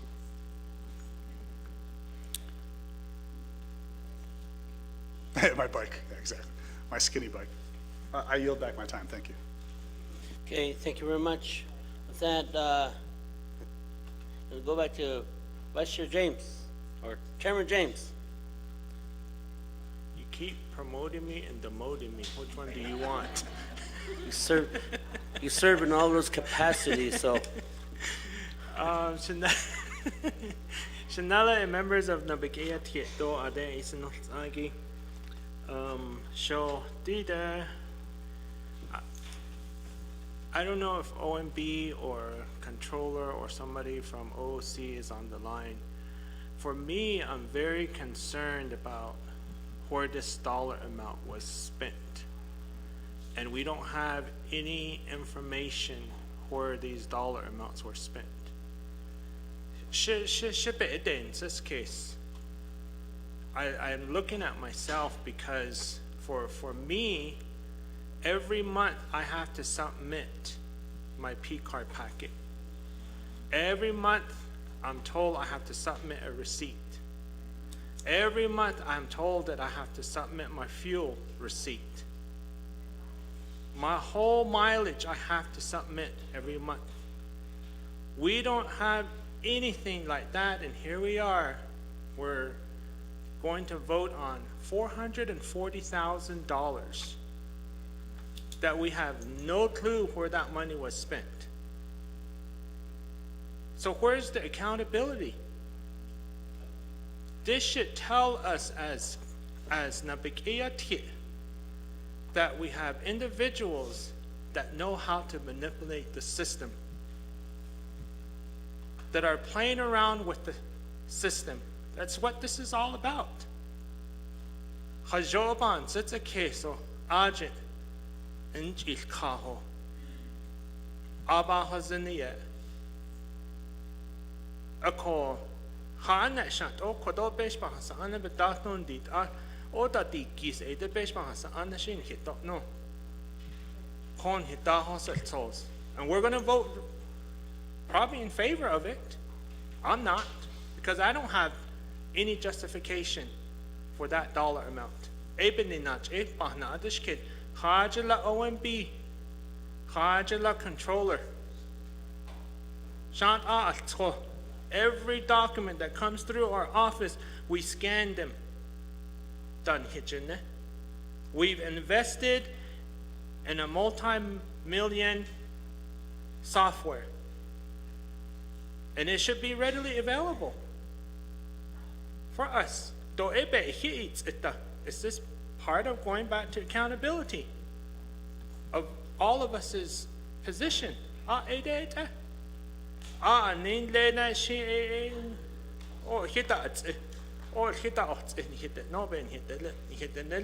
That's not the case.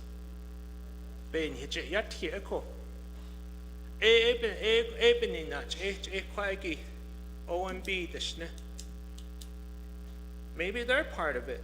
Maybe the controller's part of it. Who knows? Maybe that's why they don't want to come forward.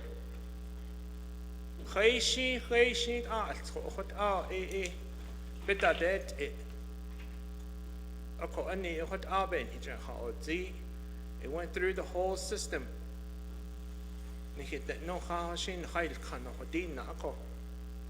Somebody should have caught it if it wasn't correct.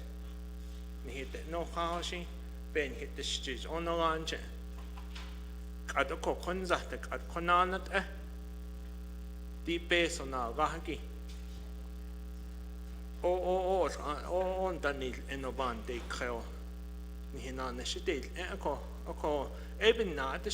if OOC don't come, then OMB don't come, then I guess I just vote red.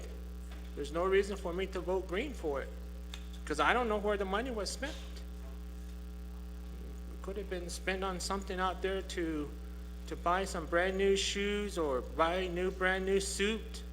Who knows?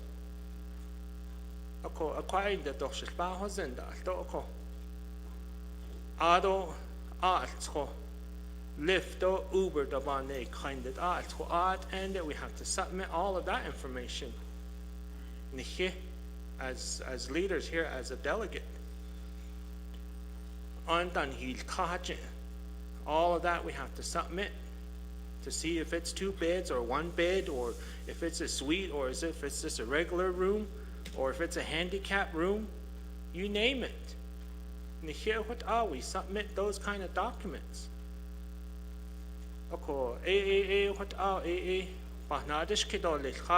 OMB hajla OOC. I guess we can move on and I'll just vote red for it.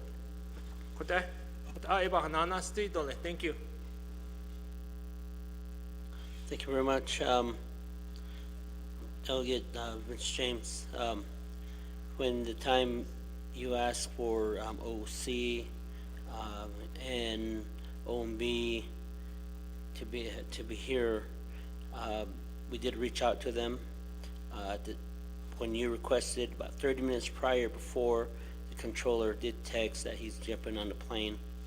And then the other is that when the request was made for OMB, the original request, it was already after 5. And again, we reached out to the office and we had no response. So I wish those individuals were political at will. That way, they're not 8 to 5 employees. The controller was on for a long time. But I think that we can address this another way. You can move to table this legislation, but we're going to hit the issue of the seconding tabling to defeat the legislation. The other is to vote the legislation down. You, as members of the Naa'bik'iyati committee, have a right to vote whichever way you want. But when this particular legislation, based off of the votes, whatever happens, it's voted in favor or it's voted down, it still moves on to the Navajo Nation Council because they're the final authority. So with Eshanant, just bring some options to you. So with that, Delegate Slater. Thank you very much, colleagues. I have no prejudice against you if you vote red. I respect each of your decisions if that's what needs to be done. And respect the rationale, whatever it may be, for the decisions that you make on any legislation that comes before you. So this is not about liking me or the office or personalities or anything. I think we all focus on the merits of each legislation and what we think is in the best interest of the Navajo people. So I don't want to belabor this point any further, and I appreciate each of your leadership. This was an extremely difficult legislation for me to bring forward because of all of the issues that we have discussed, and I think it's no secret that I have various criticisms of the operations of the government and decisions that are made out of a certain office. So this is not doing anyone a favor. It's because of a decision that I think is in the best interest of the Navajo people, but it also needs to yield changes to our system based off of things that each of you have brought up, and those are the frailties in the system that I've discussed, where if we don't exercise some set of norms, some set of self-limitation, or group government limitation, we're going to see these excesses and we're going to see inappropriate behavior. And as a member of the Audit Committee, which is the Budget and Finance Committee, I think we do have an obligation to rectify issues when we see them. And that's a part of this. But unfortunately, we can't amend all of the internal processes that are required to address this matter in this one legislation. That is too great a task at this one time. But it's something that the committee has availed itself of and will continue to work on, whether it's related to procurement, whether it's related to the operations of OOC and OMB, and looking at the different control mechanisms that we have available to us and the tools that are available, and where responsibility should lie. And if you've heard me on my high trail ride horse over this past week, when OPVP presented the executive office budgets and when DOJ presented their budgets, I talked very intensely, and maybe people would interpret it as harshly, about the lack of management and accountability, right? So Chair Charles Newton, Chair James, you both brought up these issues about how people can just walk away and wipe their hands of it. And it's not exclusive to the former director, it's also an issue related to the former chief of staff and what has taken place with Zenny, what's taken place with other matters. And if you want to hear my thoughts, I can share them after we vote on this, or you can go back and listen to what I said at the committee meetings, because I've been a worker in the Navajo Nation and I've seen the lack of management and accountability and how people can just walk away and how the incentive structure is set up to conceal, because we think we have to protect ourselves from the feds, but we don't end up enforcing any sort of accountability among ourselves. And that is a disservice to our people, and it's a disservice to the nation building that I spoke about in the prior report. All of the issues that were brought up by Delegate Claw and by Delegate Charles Newton and all of you, I think are generally legitimate issues. I think we spent a long time on that report, but that's for another matter. I think we need to address those issues and see repercussions for people's actions. And that comes through sincere management. People should be protesting all of these issues. People should be speaking out. They should be writing the council. And if it means that you vote red on this, then that will be the repercussions. And it's unfortunate that people may lose their jobs and we may lose the Washington office. But maybe that's the thing that wakes people up and arrests their senses into thinking, wow, this is a big freaking deal. People shouldn't be getting away with this. So before I close my comments, I have to recognize Shema, who just walked in, my mom in the north side of the chamber, if you want to give a little wave. You have her to blame for me, and she's the one who was sent out by ZA to reestablish this office, so. I'm just kidding. I'm my own problem. Thank you. Thank you very much for the response. Back to the queue here. Delegate Charles Newton. Thank you, speakers, though. So I was just going through the budget, and I appreciate what you stated, because really, I'm in line right now to vote red on this. Because, again, we don't really know at this point. We haven't gotten the report from OMB, OOC. Maybe when it gets to council, we'll get that full report. But I feel like there's still a lot of open-ended questions that OMB and OOC can answer for us, but they're not here. And so, but looking at the budget, if you go to, and there's no page number, it's on the budget, the detailed budget and justification. I did see artist services, performance fees for Navajo performers at Navajo Nation or Navajo NNWO events, $7,500. And then, of course, you know, there's catering at $20,000. So I bring this up because I'm looking through and I'm kind of looking to say, okay, these UUFB funds, and maybe I get clarification from Office of Legislative Counsel on this, but does the end of September, do they have to be spent by the end of September like our budgets do? And if they do, like, do we, you know, should we look at this to say, like, is this really necessary, you know, from today to the end of September? Can they like do away with their can they live without their catering? Can they live without their performances of Navajo Nation or Navajo artists? I'm looking at just kind of the bare essentials of, I understand rent is important, you know, because we don't want them out in the street. I get that. I get their railway passes for transportation because DC is really expensive. I get that. But there's some of these I guess within the budget where I'm just like, do they really need that from now until the end of September? And then, you know, is that something that we should be looking at as a way to cut down the budget?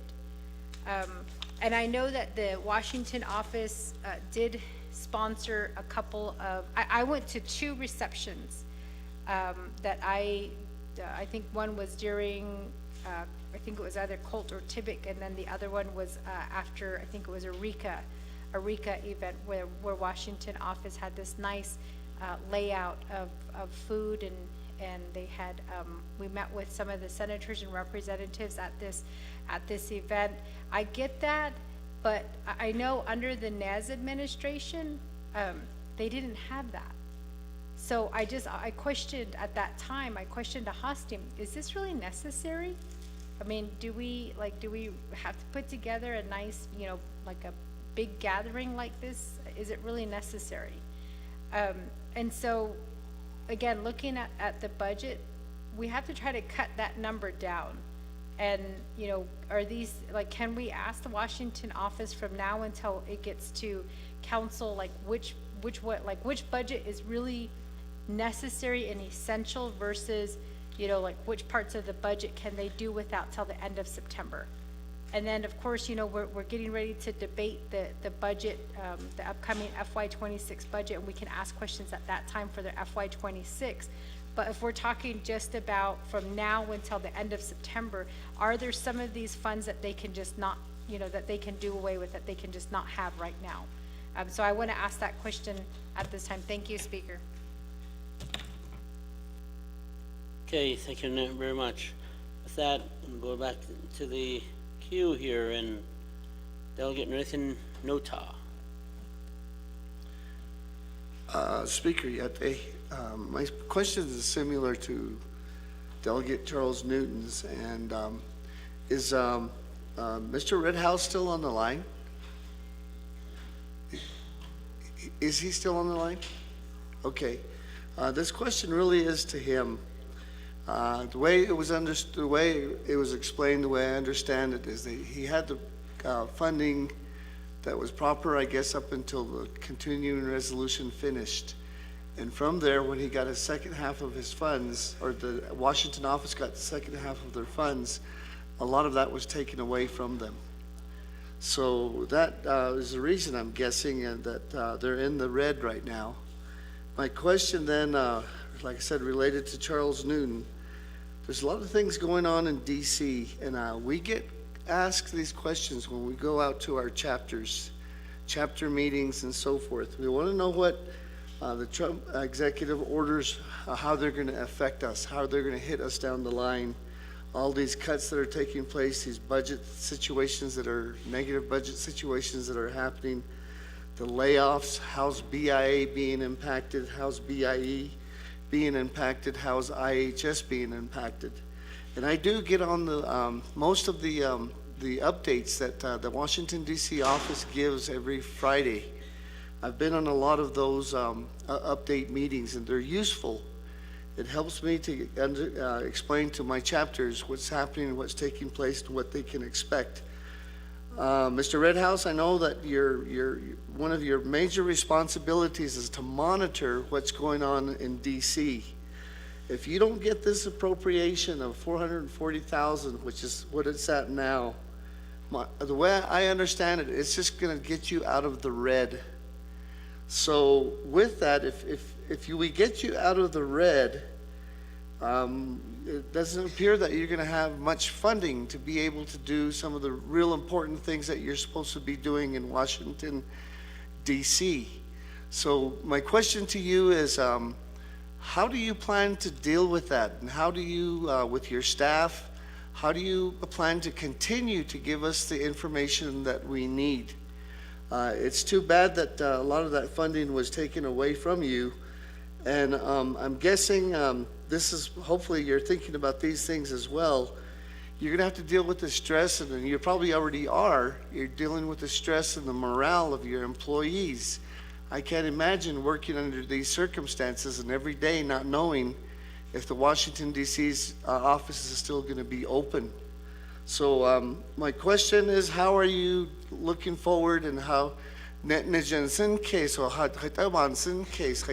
you going to deal with these issues that are forthcoming, and then yet still give us the information that we need? It's kind of seems silly just to have an office there and just to have staff there, and you don't have the funds or the monies to be able to do really anything to help us here back in Navajo Nation. So if you could answer that question for me, I would appreciate it. Okay, thank you. Okay, thank you very much. Let's go to Mr. Delegate Slater. Thank you very much. I'll make a couple comments and then hand it over to Mr. Redhouse. Delegate James just left. I had a good joke about Kindasuchi and his district and being Vince as well. Okay, so I think to answer a combination of Delegate Nota and Delegate Charles Newton's questions, the initial request included money for personnel, and that's why I was at 579. I said, give me the budget that will take care of the personnel rent issues and the deficits, and then whatever modest amount you need to continue through the remainder of the year. In the course of the consideration by this committee and by the Budget and Finance Committee, that number has been further whittled down because of the personnel that have left, in addition to scrutiny saying we're not really open to funding more operational money. You need to figure out how to make do with what you got. You need to be able to just focus on getting the deficits addressed. So in the amendment that was voted on, I don't know how long it's been, but whatever time ago, that amendment is supposed to accomplish that effect, or have that effect. So address the deficits. So this is not additional money for catering. This is not additional money for performances. This is to get it leveled out to where it should be because of the expenditures out of it or the budget revisions from those line items to other line items. So that's my understanding, and I'll go to Mr. Redhouse to address with more specificity what Delegate Charles Newton, what Delegate Nota requested. Okay, Mr. Redhouse, are you on the line? Yes, thank you, Vice Chair Slater. And I'll start, Chair Charles Newton, that is correct what Delegate Slater just said.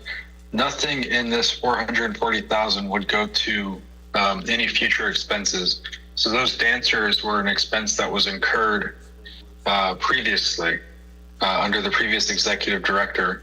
I have no plans to do anything of that sort in the next the remainder of the fiscal year. Which brings us to Delegate Nota. Your point is, well, if you're not doing stuff like that, how are you going to be assisting us? I will say, when I took over, staff morale was incredibly low, and a number of people indicated to me that they were planning on quitting due to the stress of the position. Ultimately, 2 people did leave. I will say that I do think staff morale is actually quite high right now. Some of the other changes I've implemented in the office, I've used my own background as an attorney to train up, to provide opportunities for my government legislative affairs associates, as well as for my deputy. And I think that has actually improved morale quite a bit. Giving them the resources, the training they need to succeed, talking to them about what they need to succeed, letting them explore projects that they think might be beneficial to the nation, as opposed to us just being reactive.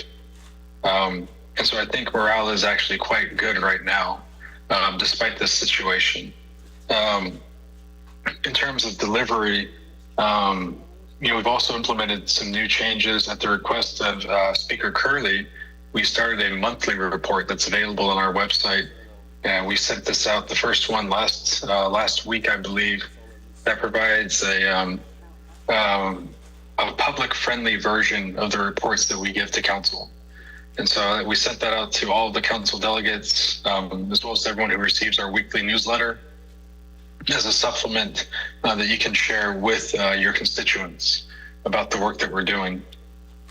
In terms of the work that we are doing, we've been incredibly effective, I believe, just in using the relationships that this office has gained over the years, and I've used the relationships that I've gained in DC over several years from my previous practice to advocate and to utilize those relationships with a level of professionality, I think, that is very beneficial to the nation. And so we do have a lot of people in Congress that are willing to meet with us, talk to us, and a lot of those activities we can do without spending $20,000 on an event. That said, spending that kind of money certainly helps bring more attention to the office, more attention to the needs of the Navajo Nation, but it's not the only way of doing it. And I think through training up my staff, giving them more opportunities to succeed, improving morale, and just increasing the professionalism in the way that we approach things and utilizing the resources that we do have, we have been effective in advocating for the interests of the Navajo Nation. Does that answer your question, Delegates Charles Newton and Toth? Delegate Slater? Thank you, Mr. Redhouse. It was Delegate Nota and Delegate Charles Newton. That'll conclude our, okay, he just apologized. That'll conclude remarks for now, and look forward to any further questions or comments. Thank you. Okay, thank you very much. I'm going to move to the next person in the queue, Chair Chandine Parrish. Thank you, Speaker and Chair Pro Tem, members of the Naa'bik'iyati Committee. After talking to the Office of Legislative Services and the Office of Legislative Counsel, in the amendment that we just passed, I've been advised that we need to move the directive to the committee report so that once we move it to the committee report, it'll take effect today instead of waiting for the legislation to be approved by council. So with that said, I will be offering amendment number 2 just to take that portion of the directive and putting it at the committee report. So once it's voted on, and the Naa'bik'iyati Committee as the oversight committee to the Office of the President and Vice President, we take action on that. That 4 days will take effect, and then we should get a response to that. I did hear from Chairwoman Eugenia Charles Newton if there was any disciplinary action that would take effect because it's not in the language. If any member of the Naa'bik'iyati Committee would like to modify that amendment to include that, I'm open to that modification. However, it's just the simple language of putting this directive in the committee report so that as a committee, we can direct to the Office of the President and Vice President at this time. So with that explanation, I'd like to motion amendment number 2. Okay, amendment number 2 is on the board, and gonna have staff read amendment number 2 into the record.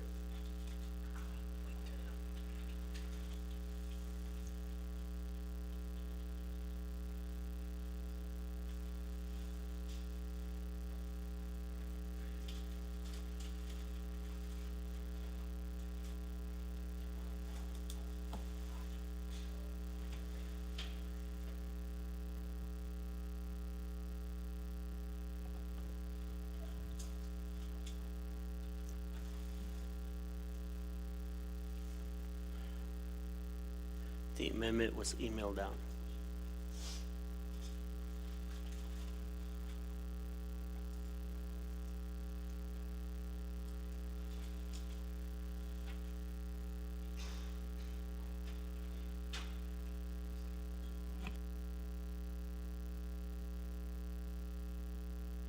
It's somewhere running right here.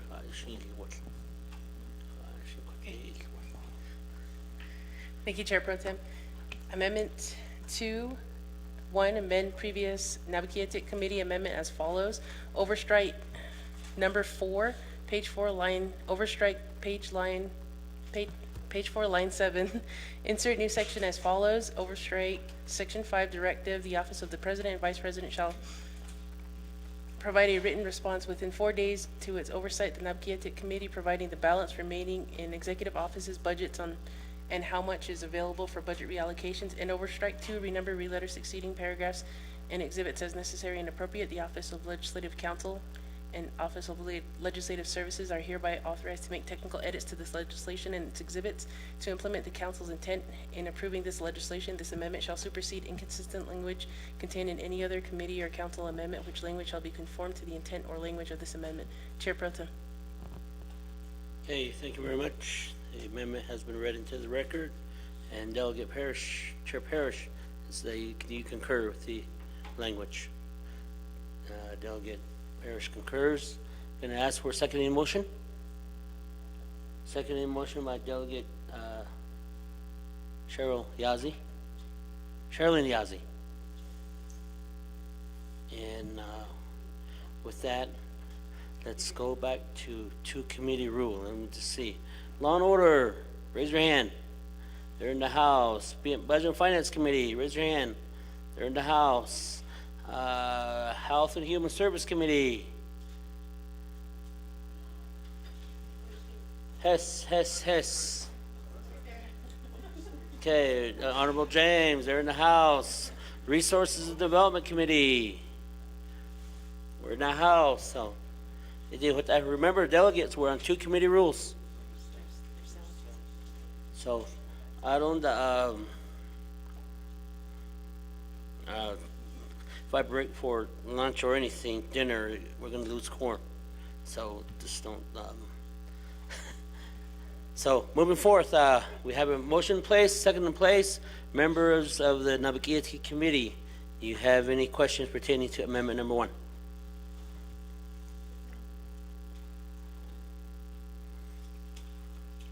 Going once, twice, and 3 times. With that, staff, proceed with roll call.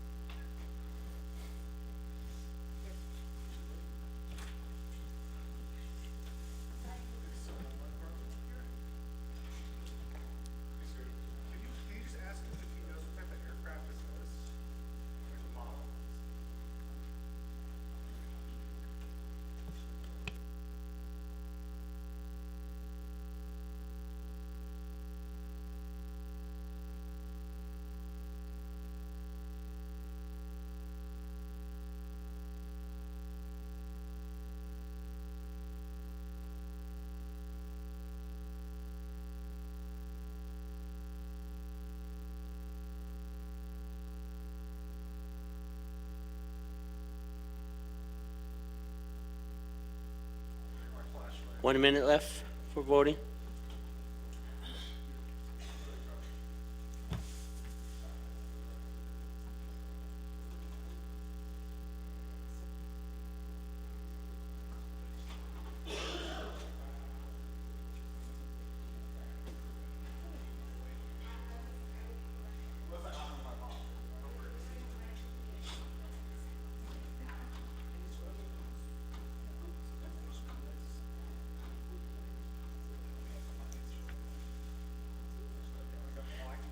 25 seconds.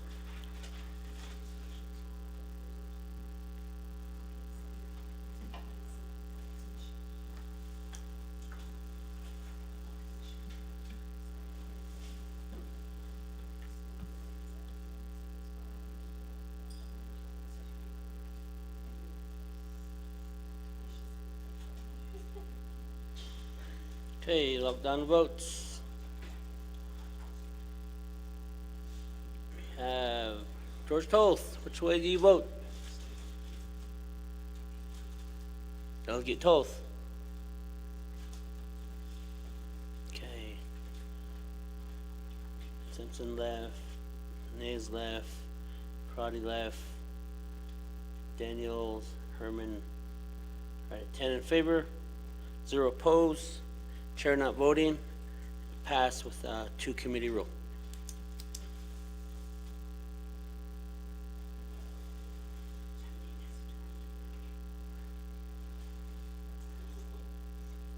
Ten in favor, 0 opposed. Chair not, pro temp not voting. With that, moving on.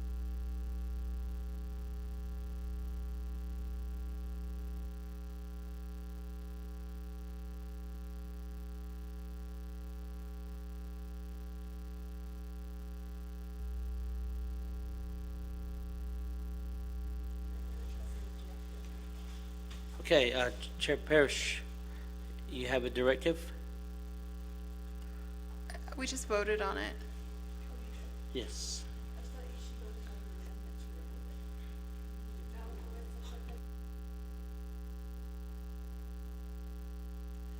We did 2 and 1 here. So with that, I don't see anybody in the queue. With that, back to the main motion. So, going once. Any questions? Going twice. Going 3 times. Go ahead and proceed to roll call vote.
So if these, so what I get is that if this does not pass, it goes through, but the amendments don't carry through.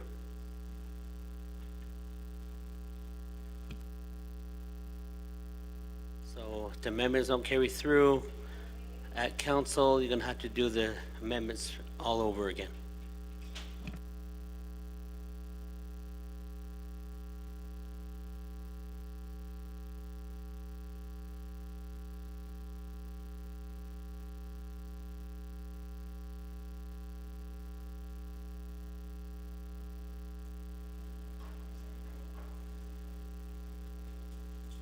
Seven seconds.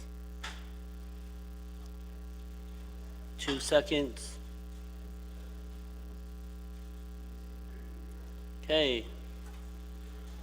Timed out. Motion fails.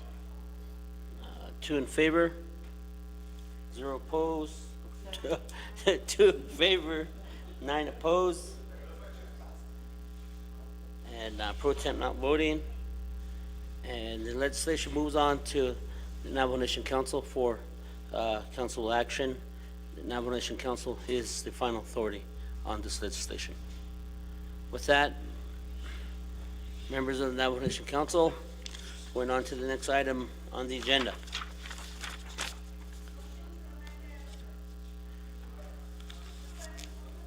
Suspension of floor rules, okay. Suspension of floor rules, motion by, hold on. Let me go to Delegate Vince James. All right, thank you again, Speaker, members of Naa'bik'iyati. I'd like to make a motion to suspend the floor rules to do the consent agenda.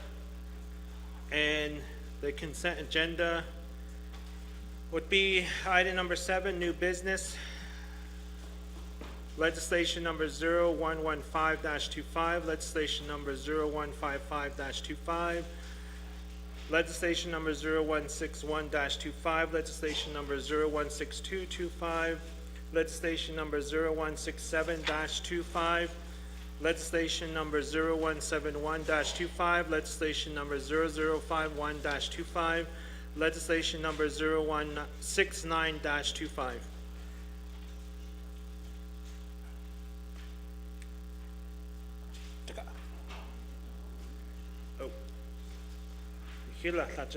Okay. With that, motion to suspend floor rules, consent agenda, adding on legislation 01115-25, legislation 0155-25, legislation 0161-25, legislation 0162-25, legislation 0167-25, legislation 0171-25, 0051-25, 0169-25 onto consent agenda. Okay. Item B. Okay. So with this consent agenda, before I all of the legislation would move to council, and item B is final authority here at Naa'bik'iyati Committee. So with that, I'm going to go to a point of order by Delegate Eugenia Charles Newton. Thank you, Speaker, and thank you, Shanella, Delegate Vince James, for this. I just have one question, and I'm actually looking for the legislation right now through my packet here. Legislation number 0155.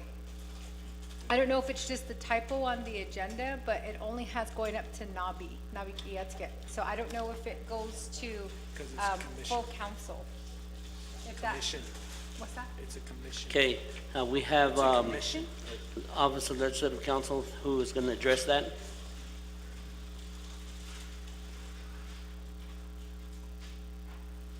Is that, I just want to make sure, is that correct? So we have final authority here at Nabi? It's not going to council? Office of Legislative Counsel. Thank you, Speaker Pro Tem and members of the Naa'bik'iyati Committee. And to Delegate Eugenia Charles Newton's question, the answer is yes, the final authority is here at Naa'bik'iyati. The confirmation is for the executive director for the Telecommunications Regulatory Commission. And so if you look under the code sections that are under Section 1 Authority B, you would see that it does state that final authority is here at Naa'bik'iyati.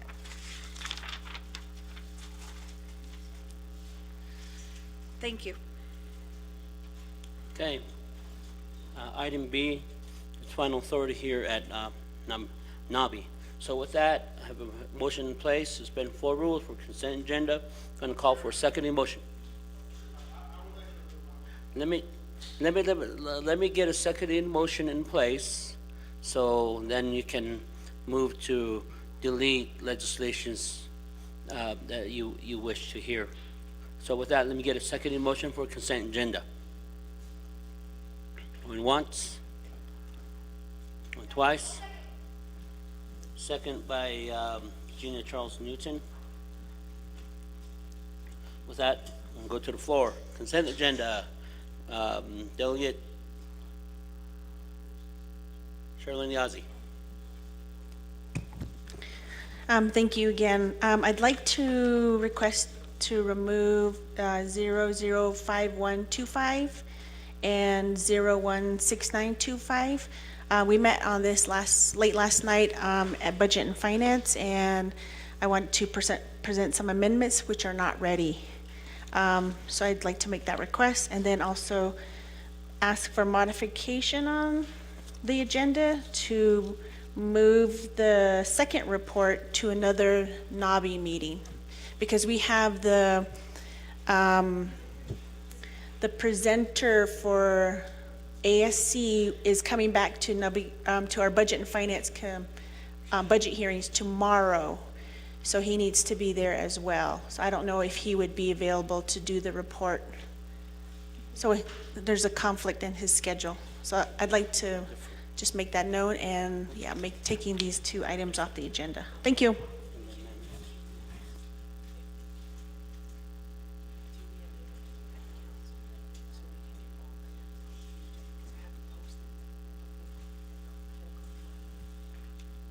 Okay. Say it again. I'm sorry.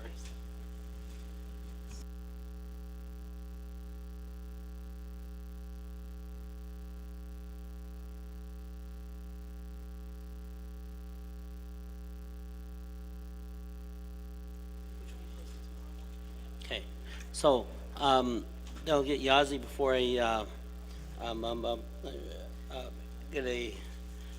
take these two off, the two items, legislation 0051-25 and 0169-25, can you wait to do the amendment at council just because of the 5-day comment period? We had to post it on the, oh no, correction, we had to post the agenda by tomorrow. The nomination council agenda. So if not, if we don't finish it today, possibility it may not get onto the summer session council agenda. And then if it happens, you would have to suspend the 4 rules from the floor. Say it again? Yeah. Then and there, you would have to amend it at council. So it's up to you. Okay, I think I understand what you're saying. We don't have if the amendments are not ready, what we're gonna request of our colleagues is that we're going to table this at council so we could make sure that everything's ready for, we were gonna ask for a tabling motion for these two.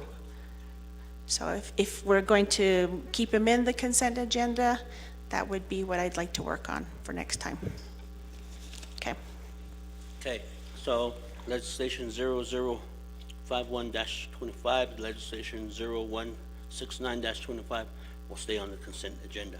But your amendment is to move the report B to the next Naa'bik'iyati committee. And we can do it in the form of an amendment here.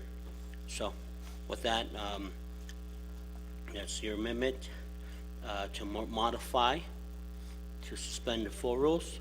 So I'm going to go back to Honorable James. Do you concur? Okay, Honorable Gina Charles Nugent, do you concur? Okay, with that, I'm going to go to, want to do a second reading? Okay, I'm going to go to staff for second reading. Thank you, Chair Pro Tem. This is a motion to suspend 4 rules, amending the agenda to add legislation 0115-25, 0161-25, 0162-25, 0167-25, 0171-25, 0051-25, 0169-25 to consent agenda, and deleting receive reports item B and send that to the next Naa'bik'iyati committee meeting. Chair Pro Tem. Okay, thank you very much. That modification has been concurred by both the the main motion and seconding motion. So with that, staff can proceed with roll call vote. Or ho, y'all just later. So actually, I need to move the screen so you have a heads-up display so you can see it right there, like a fighter pilot. I need to remove 15525. Thank you. Okay.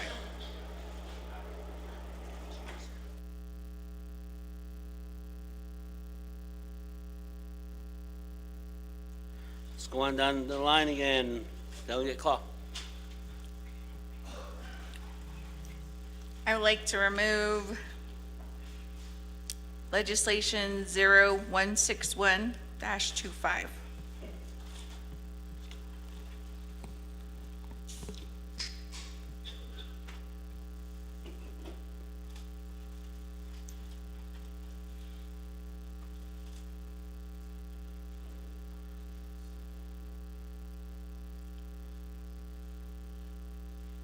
Okay.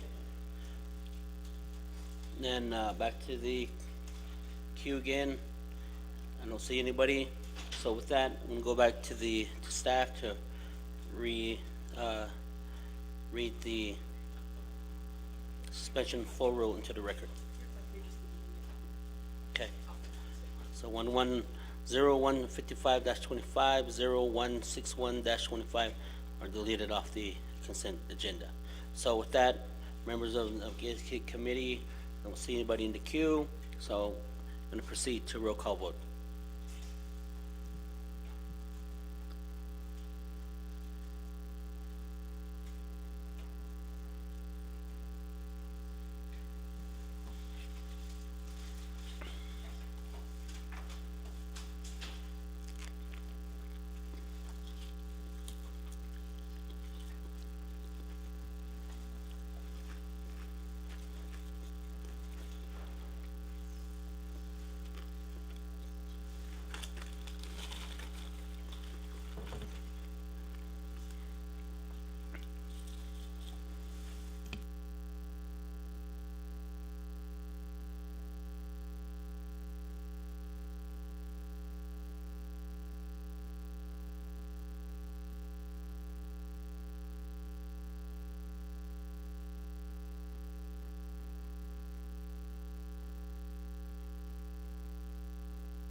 Twenty-five seconds.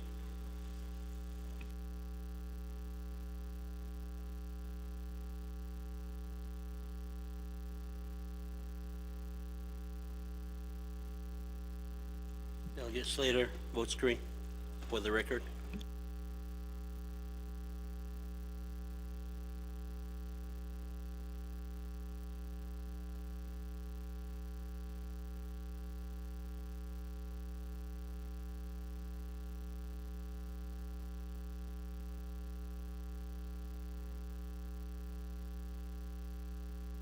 We timed out.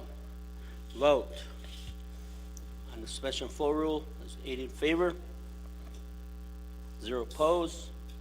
No correction, 8 in favor, 2 opposed, and pro temp not voting under the 2 committee rule. So with that, updated agenda will be provided by staff, and we will go ahead and move forth and go to new business A, consent agenda. So could I get staff to proceed with reading the item A into the record? Thank you, Chair Pro Tem. Item A, consent agenda, legislation 0115-25, an action relating to the Law and Order and Naa'bik'iyati committees and the Navajo Nation Council, confirming the appointment of Michael Henderson as the Navajo Division of Public Safety Executive Director. Prime sponsors Honorable Sherilyn Yazzie, co-sponsor Honorable Stephen R. Arvizo, co-sponsor Honorable Nathan Nota. Legislation 0162-25, an action relating to the Health, Education, Human Services, Law and Order, and Naa'bik'iyati committees and the Navajo Nation Council, rescinding CO-60-17 and amending the Navajo Preference and Employment Act at 15 NNC Sections 603 and 604B8. Prime sponsor is Honorable Vince R. James. Legislation 0167-25, an act relating to the Health, Education, and Human Services, Law and Order, and Naa'bik'iyati committees and the Navajo Nation Council, amending 15 NNC Sections 303, 305, and 308, the Plan of Operation of the Navajo Nation Labor Commission. Prime sponsor is Honorable Eugenia Charles Newton, co-sponsor Honorable Crystal Lynn Curley.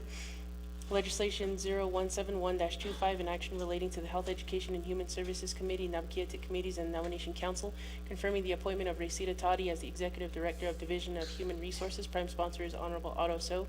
Legislation 0051-25, an action relating to the Resource and Development Committee, Law and Order Committee, Budget and Finance Committee, Naa'bik'iyati Committee, and Navajo Nation Council, approving the Navajo Nation Utility Scale Solar and Energy Storage System Tax, 12 NNC Sections 1301 through 1314, and amending 24 NNC Sections 208, 408, and 609. Prime sponsor is Honorable Carl R. Slater, co-sponsor Honorable Crystalline Curley, co-sponsor Honorable Eugenia Charles Newton. Legislation 0169-25, an action relating to the Law and Order, Health, Education, and Human Services, Budget and Finance, and Naa'bik'iyati committees and the Navajo Nation Council, amending the Dene Higher Education Grant Fund, 12 NNC Section 2301 et seq, by approving $30 million annually to be distributed equally among Dene College, Navajo Technical University, and the Office of Navajo Scholarship and Financial Assistance. Prime sponsors Honorable Andy Nez. All legislation will be final authority at Navajo Nation Council. Chair Pro Tem. With that, consent agenda legislation, item A, new business, has been read into the record. With that, I'm going to go call for a motion. Motion by Delegate Carl Slater. Seconding motion. Second by, I'm going to go with Delegate George Scholl. With that, with consent agenda, we'll go ahead and go around the horn. Roll call vote.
Thirty seconds.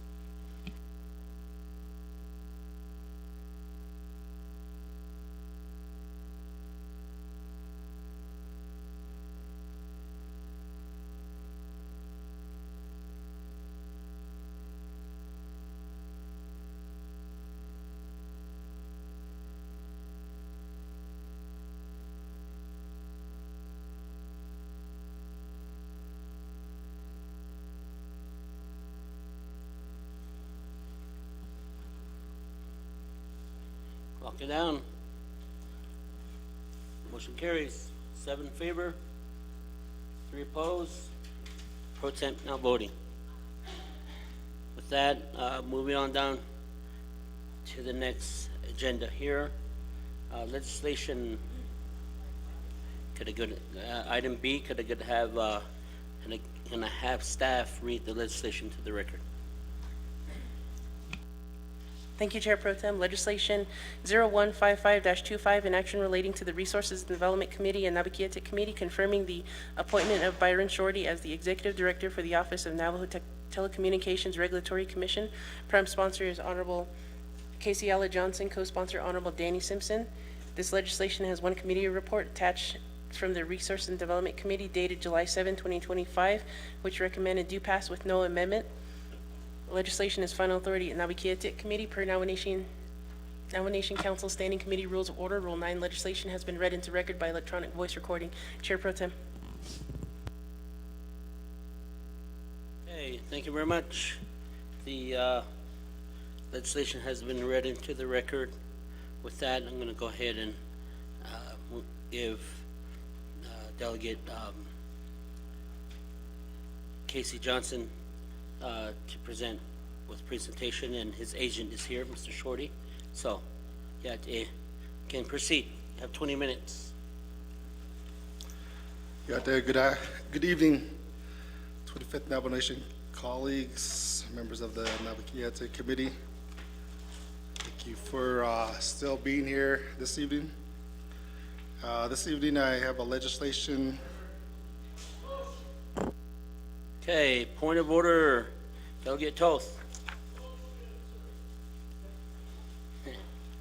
Yes, sir. Okay, we call for a motion. Motion by Delegate George Toth. Second motion? Second motion by Delegate Nathan Nota. With that, can you reset Delegate Casey Johnson's time for 20 minutes? Thank you.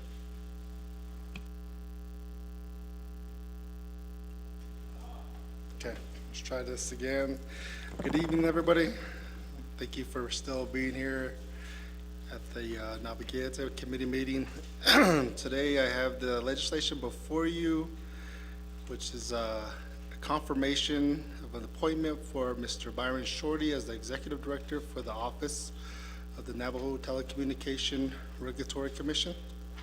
So at this time, I'd like to go ahead and defer the remaining time to introduce himself and to the committee.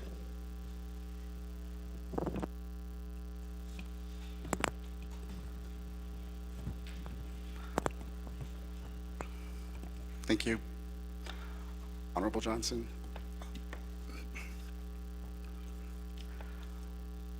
Honorable Chair Pro Tem, thank you for this opportunity to address the Naa'bik'iyati Committee on the question of my confirmation as Executive Director of the Navajo Nation Telecommunications Regulatory Commission. Adona initially Tojini initially to Hashkan is up Bashishi, Tashe Dashiche, or Juan San Dashinale. Because ego then initially Snazba State Nasha, Ado Adi Shiaho. I'm from Loop, and I am the Acting Executive Director for the Navajo Nation Telecommunications Regulatory Commission. In my opening statement, I wanted to share with the committee that at heart, truly, I'm really a technologist, and I would say a student of the Navajo Nation Code. It's one of my passions, and it's part of my reason for being here and my public service on the Navajo Nation. When I think about how changes in technology and communications in the rest of the world can help our Navajo people, I always come back to the same questions of access and also protections. These are fundamental principles of universal access. And so the NNTRC is specifically empowered to address these and more as it pertains to telecommunications, and has been through its plan of operation since 1984.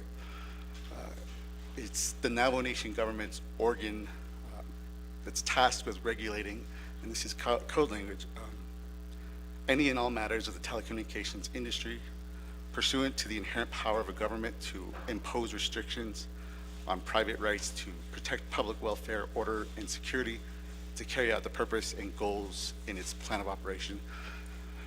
This Title II language is also supported by the Navajo Telecommunications Regulatory Act, which is codified in Title 21.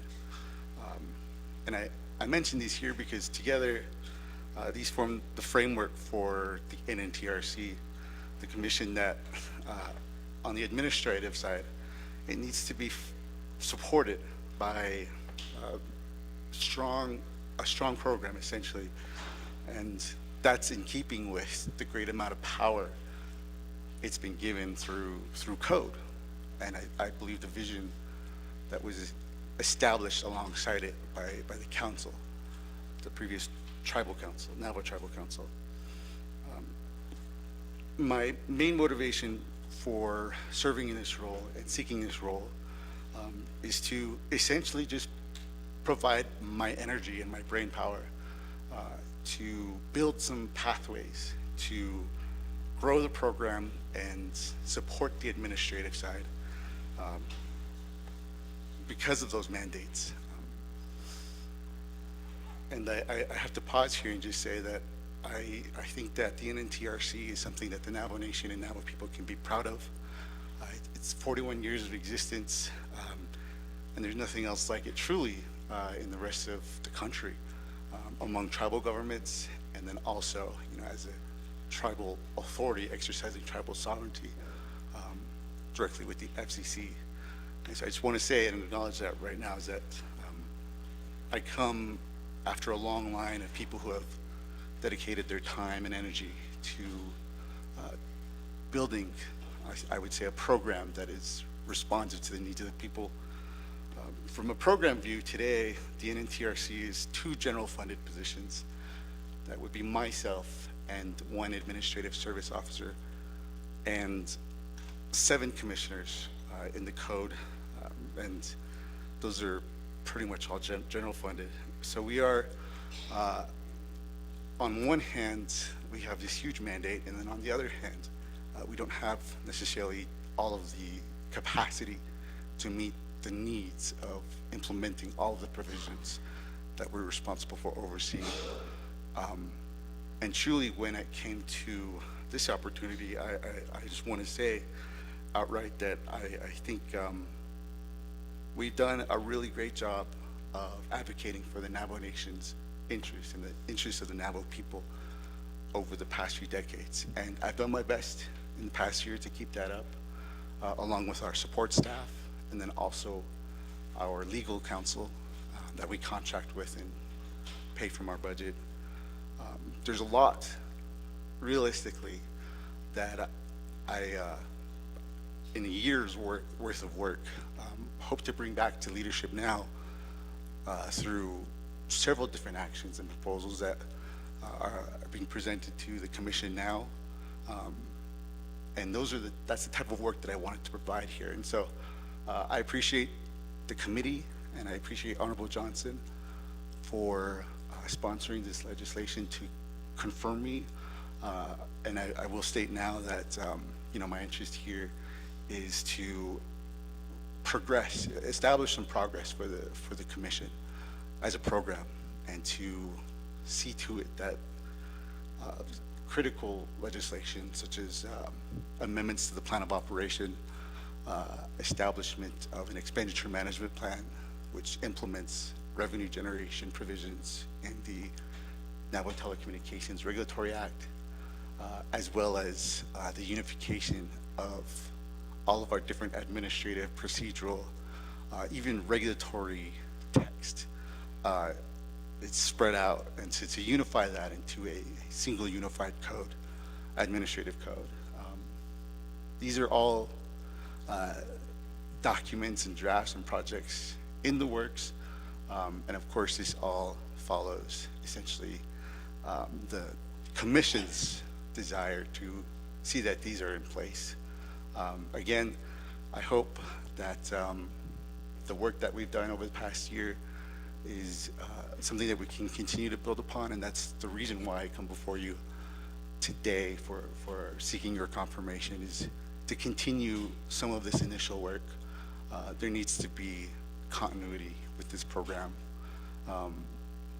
And I feel the support that we received from RDC leadership and Honorable Claw for your partnership in addressing some of these fundamental issues and seeking out proposals from the commission and myself to bring back to the council. I think it is the start, honestly, of a really good set of updates to the way that we work and ultimately the way that we serve the interests of the Navajo people.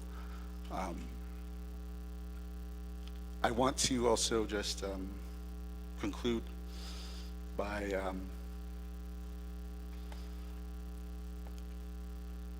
well, I just want to acknowledge everybody that came before. There's nothing. I'm so proud of the work that they've done. I am extremely honored to be able to serve in this capacity, and with a lot of the work we've completed, I want to just also share that in the forthcoming executive branch report, you can read some of our most recent accomplishments for Q3.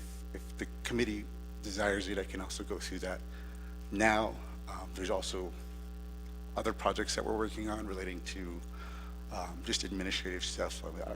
We need a website, we need more positions, we need administrative program support, and we have to do all of this in view of sort of the comprehensive budget process. And so I hope that if you have any questions, we can discuss those tonight, and also that ultimately I'm available, even if after this meeting the Telecommunications Regulatory Commission will continue to be something that I will be involved in to assist and help in any way I can. So with that, I want to conclude my opening statements, and Honorable Johnson, thank you for this opportunity.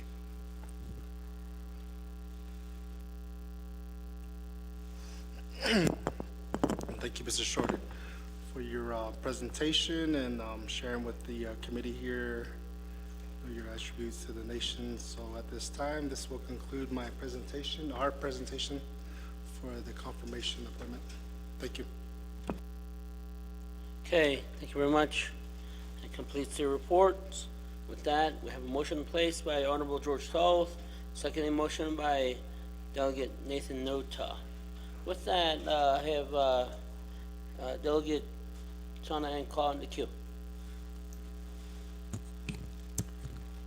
Thank you, Pro Tem Chair Shitsui, and then also to Vice Chair Casey Allen Johnson for bringing this legislation forward, and then to Mr. Shorty for your interest as being confirmed for the Executive Director position under the Office of Navajo Telecommunications Regulatory Commission.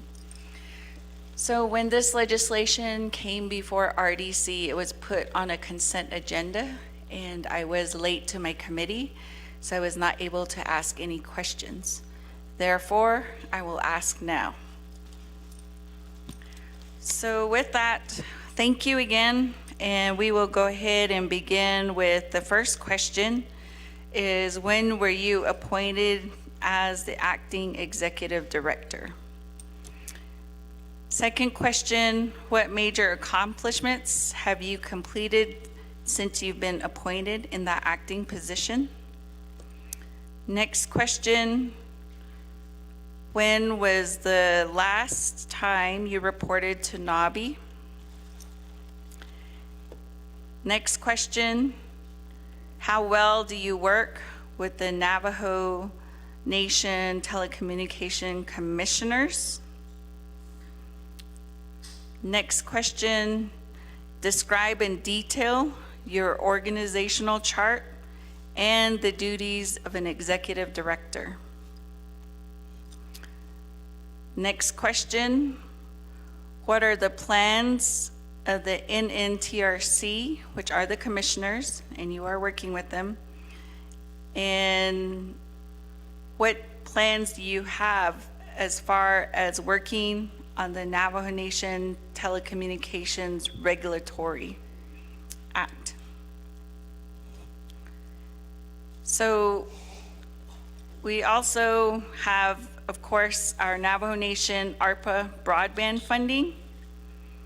So in this particular funding source, I have a question on what are your ideas on how the 77.8 million will be used for ARPA broadband? Since it is in the triple R now, the funds will not be able to be accessed until the fund management plan is in place.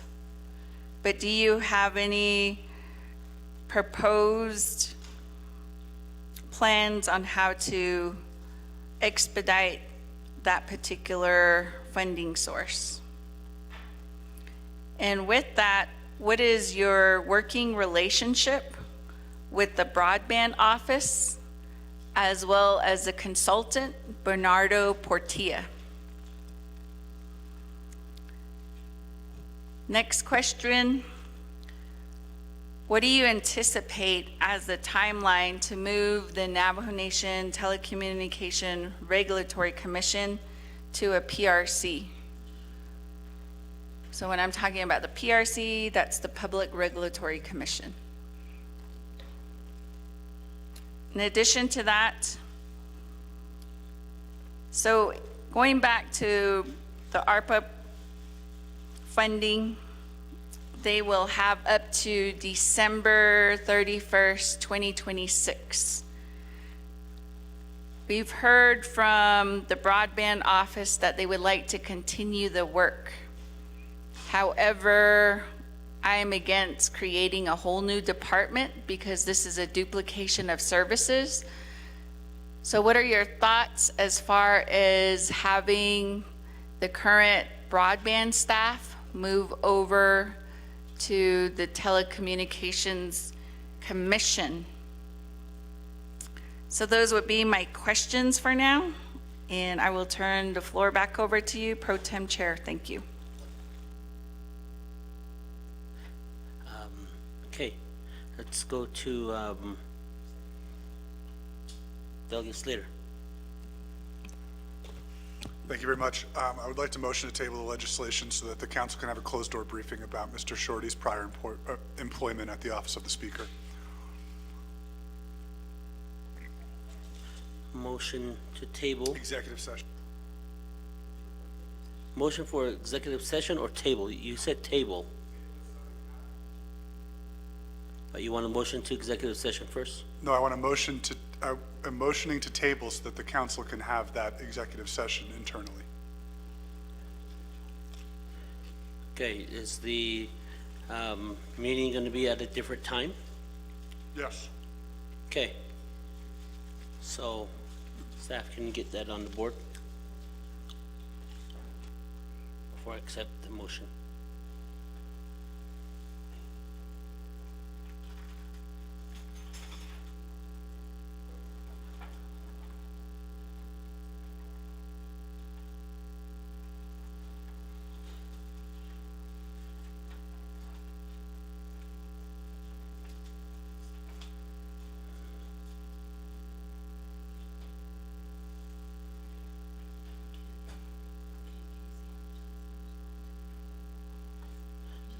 Yeah, I need a second.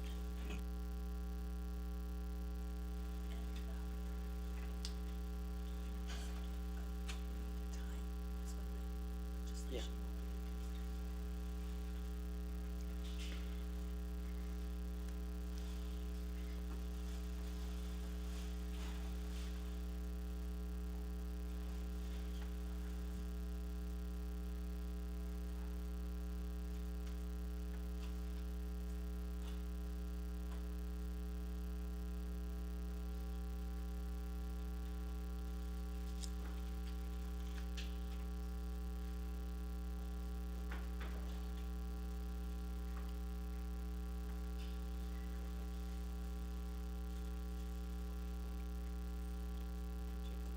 We good? Okay, Delegate Slater, can you check the language?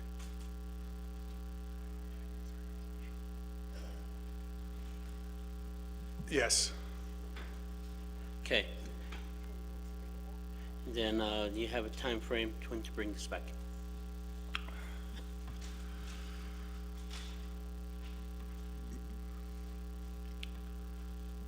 I mean, it can be, I guess in terms of the scheduling from the committee and, from the staff and from legal counsel, how much time would you advise to review some of this? Legal?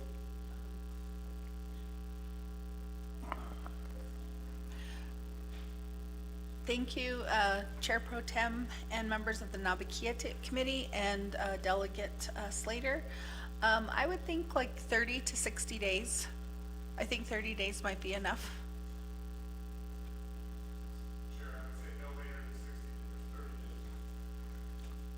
Okay, no later than 30 days, is that? 30 days. Okay, so time frame will be, this legislation will be tabled for 30 days. Until Naa'bik'iyati Committee can meet in executive session and discuss the candidate's previous employment, and we'll bring it back. So with that, I have a motion in place.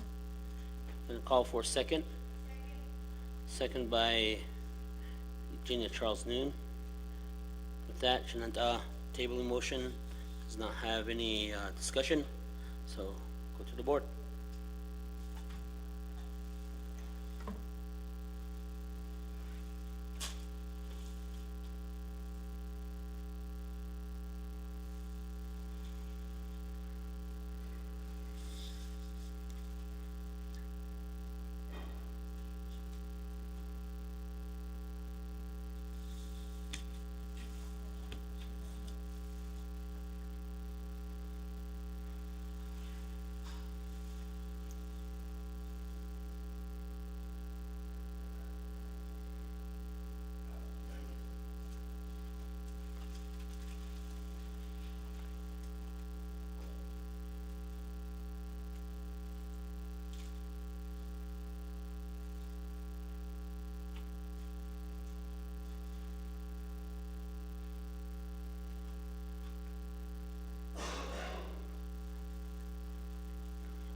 Ten seconds.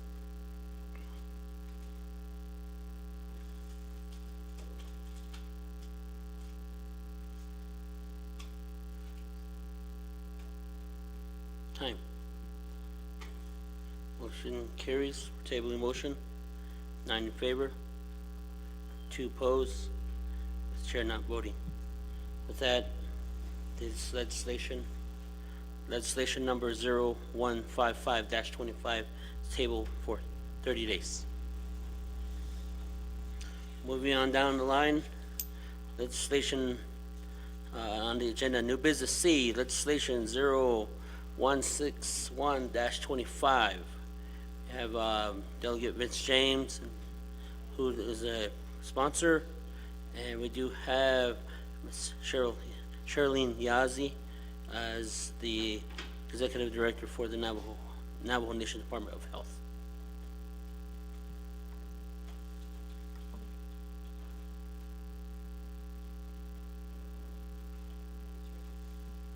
Staff, can you read the legislation into the record? Thank you, Chair Pro Tem. Item C, legislation 0161-25, an action relating to the Health, Education, Human Services Committee, Naa'bik'iyati committees, and the Navajo Nation Council, confirming the appointment of Sherilyn Yazzie as the Executive Director of the Navajo Nation Department of Health. Prime sponsor is Honorable Vinsar James, co-sponsor Honorable Nathan Nota. This legislation is final authority at Navajo Nation Council. Chair Pro Tem. That members of the legislation has been read into the record, and I'm going to go ahead and call for a motion. Motion by Delegate Nota. Seconding motion. Second by Chair Junior Charles Newton. With that, we have the sponsor here, and sponsor, you have 20 minutes for your presentation. And staff, can you put 20 minutes on the board?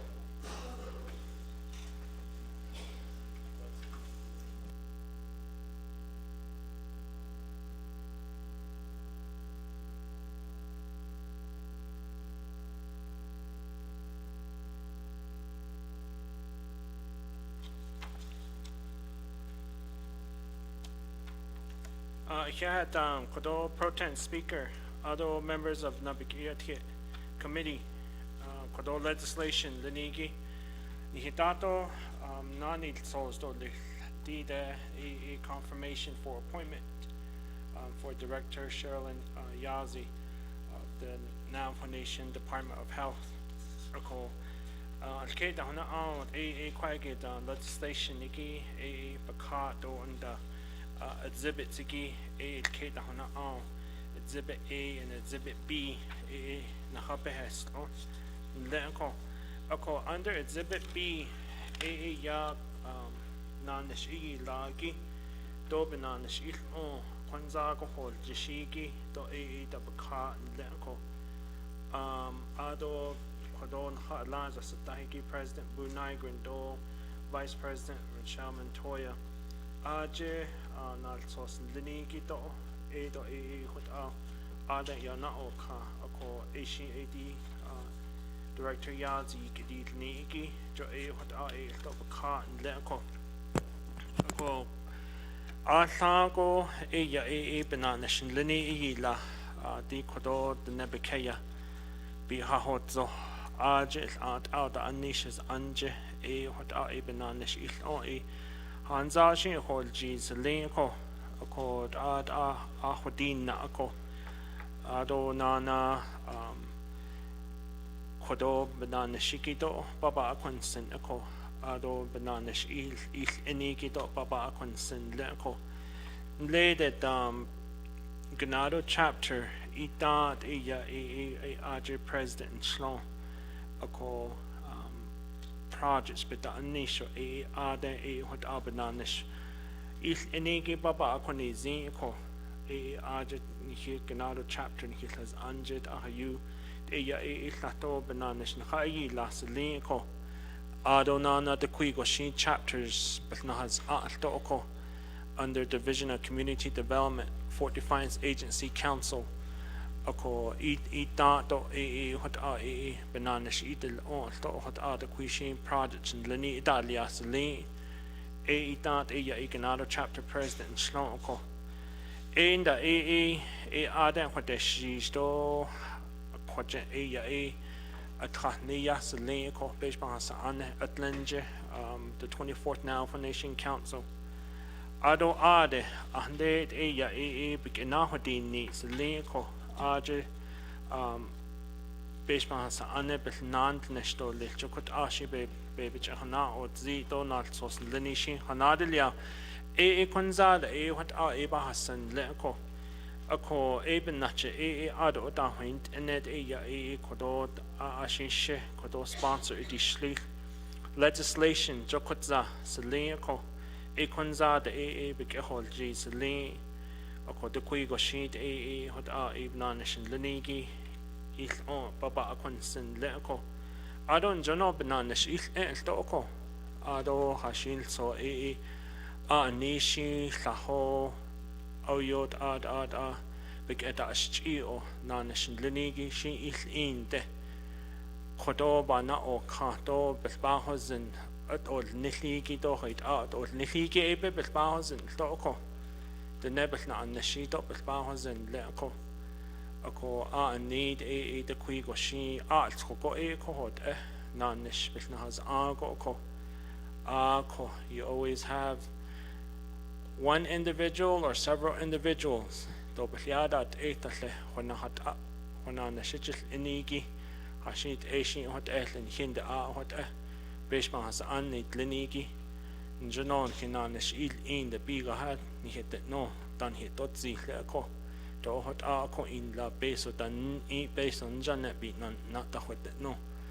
ako hot alt ko hot ko nan nishin linigi hot an hasel lahi bi hot lato bi hatet en le ko akonde kodo projects do priorities iki ha ishi do ni do akot eben an sto le lebes bahazin do kodo the process of the Navajo Nation government the quigo shil ke da hona hot na nation lini date le ko 164 review process do plan of operation that liao ko ado bylaws that liao ado na anish with the state of Arizona, state of Utah, those state of New Mexico, all the way to the federal level.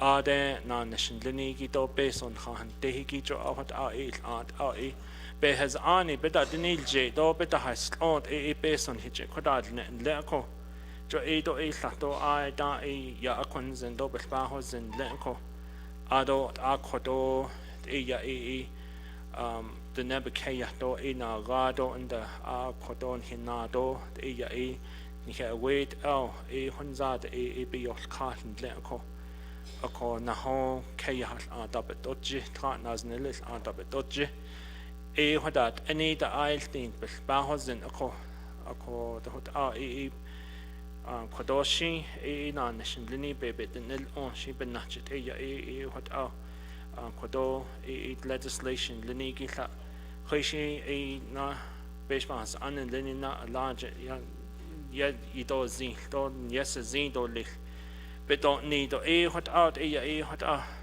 shido lich jodi need ako kodon hil ishane ishla do lich shel khasin lo adoshi kodot aitzi hishi bohne anit shi ochdas anoshi da shin hil ishane ido lich lenko hot iba hasti do lich. So I'll go ahead and yield the time over to Director Yazi.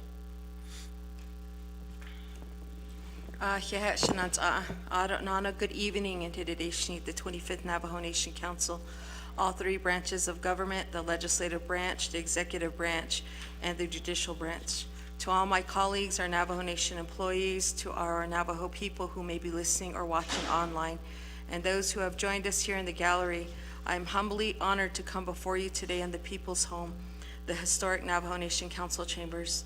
She'eya, Sherilyn Yazi, and Shia. Hashkahazo and Shlon Kia Ani Bashas Chain, Halsoda Shanella Hashishidashache, Ehut Adis, the net son and Shle. I am a mother, I am a masane. I have 4 children and 2 grandchildren. Shilkhaz Anna de Eyama Iket Lijadich Ilhajan Ade Kehwishte. On my mother's side, my mother's maternal clan stems from Shiprock along the San Juan River up to Upper Fruitland. My children are of the Totsoni clan and come from the community of Tisto, Arizona. Today I come before this council concerning legislation 161-25 for my confirmation for a Navajo Department of Health Executive Director. I would like to thank my sponsor, Honorable Chair Vince James of the Health and Education Human Services Committee. In my support of my legislation attaches my resume and appointment letter from President Nygren dated July 29, 2024. I bring a wealth of knowledge and understanding of our Navajo Nation government from all perspectives. First, as a chapter official for more than 12 years. Next, as a planner for Navajo DOT and a program manager 3 for CPMD with the Division of Community Development. And finally, Chief of Staff for the legislative branch of the 24th Navajo Nation Council, Deputy Chief of Staff for Office of the President and Vice President, in addition of external experience working at Raytheon Missile Systems. Combined with my professional credentials and government experience, I will continue to work with my 3 divisions and healthcare professionals to carry out the duties for NDOH and the Navajo people in the Great Navajo Nation.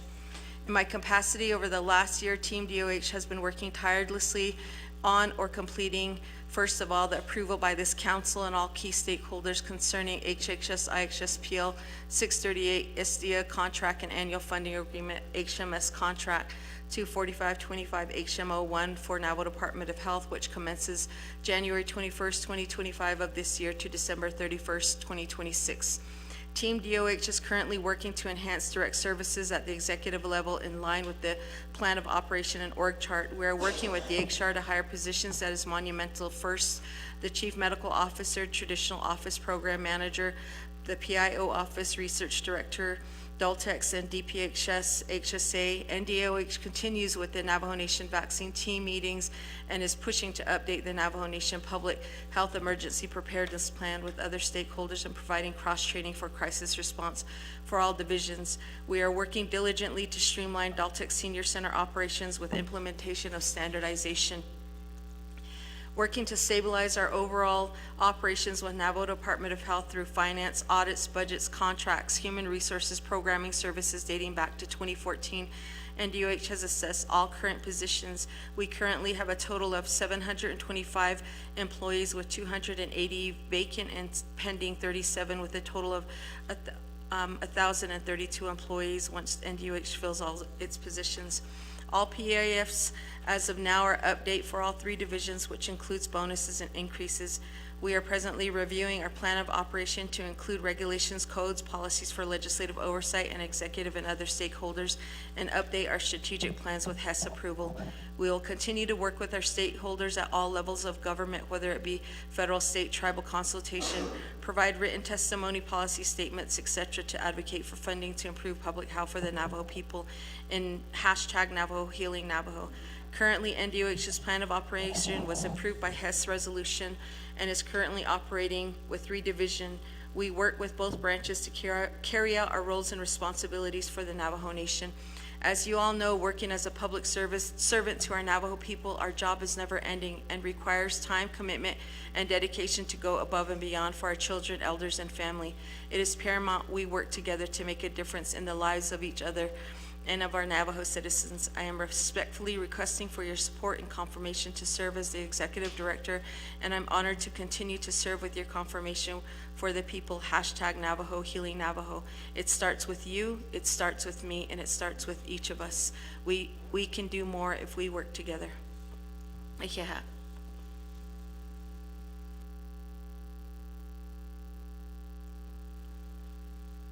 very much. Time? So with that, time has lapsed, and Delegate James? Yeah, Kodo, Speaker Pro Temp, also members of Naa'bik'iyati, and that will complete, oh, the time's not up there anymore. That will complete our presentation. I'll go ahead and waive whatever time I had left. It's not on the screen down here, so. Okay. But anyway, thank you. So we have a motion in place, second in place, held by Delegate Nota and Delegate Virginia Charles Newton. With that, we have Delegate George Toth in the queue.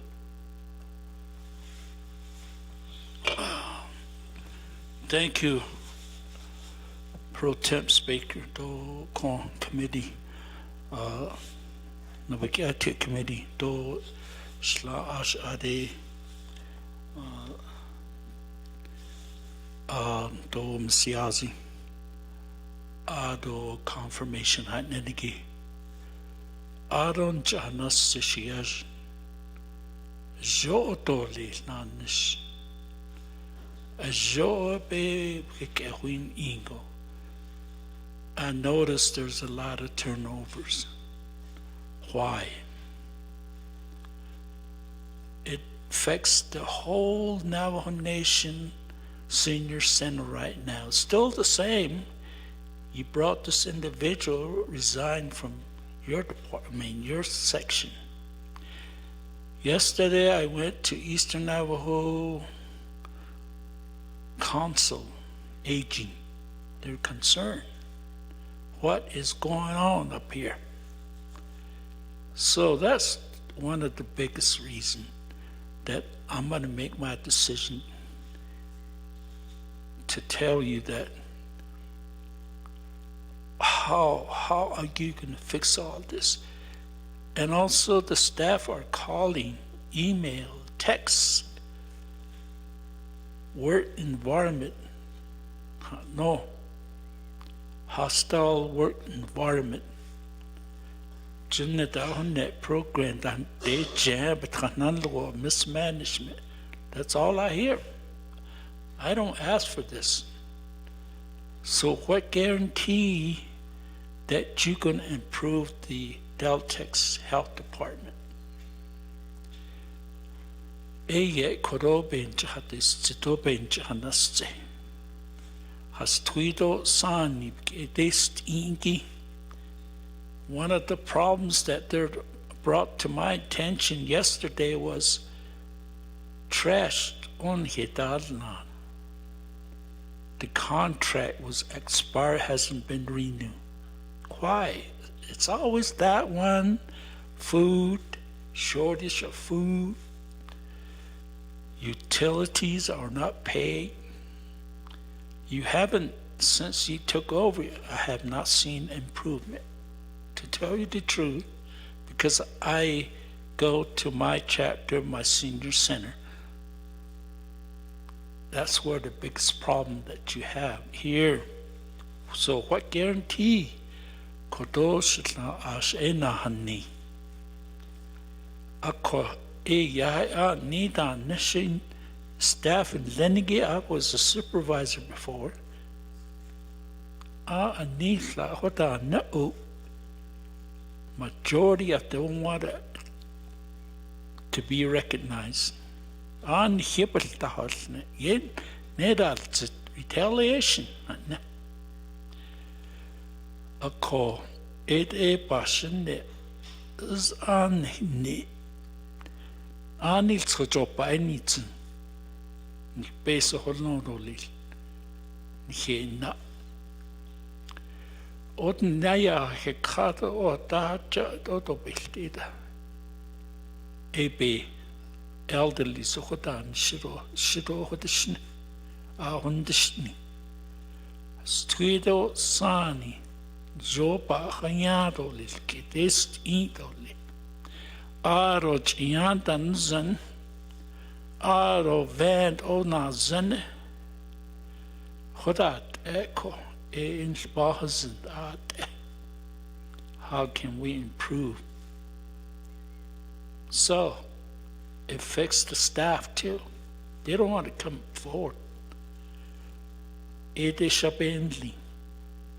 So I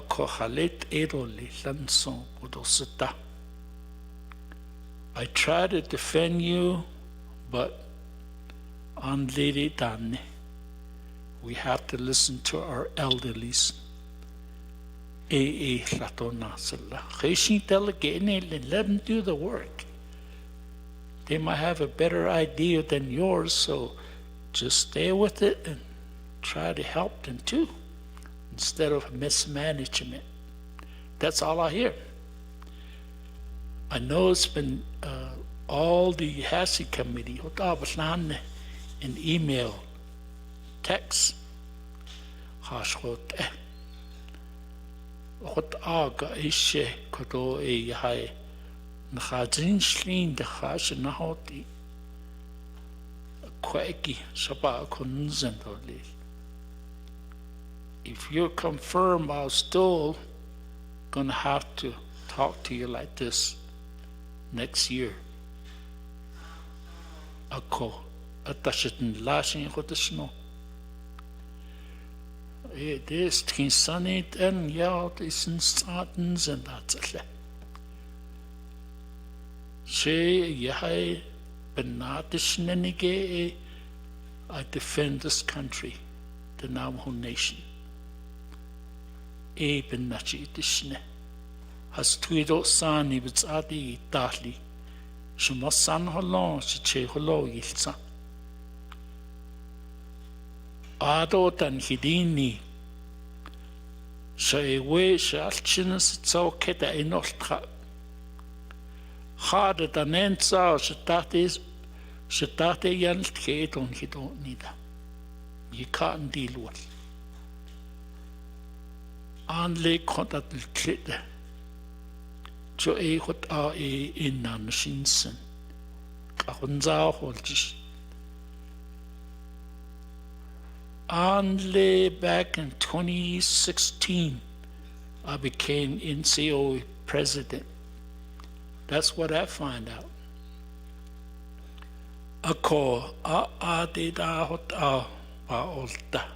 Nothing has changed.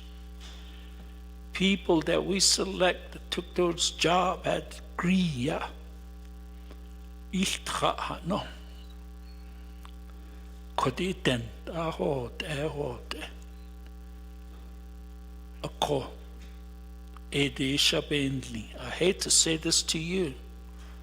Shida odashiao shmado sje hoshidini shashkel. Jashin ado hot idan da hojade doshkel.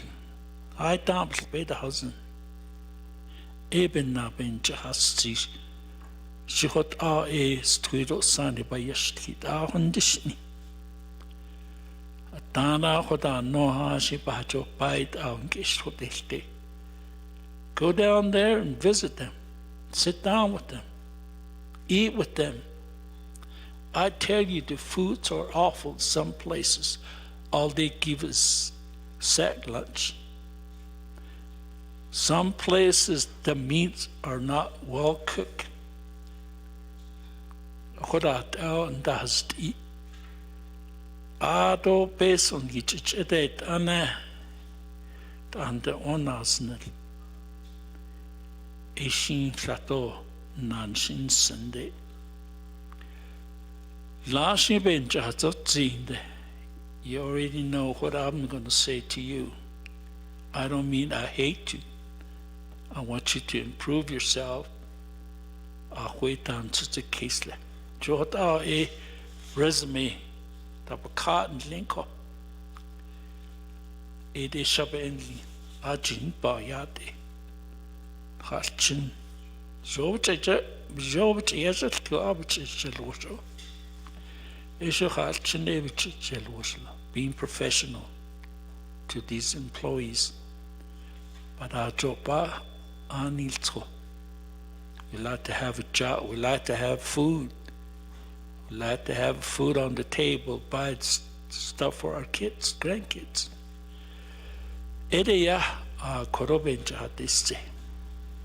So, Ede korot a bench has eaten lean or lick.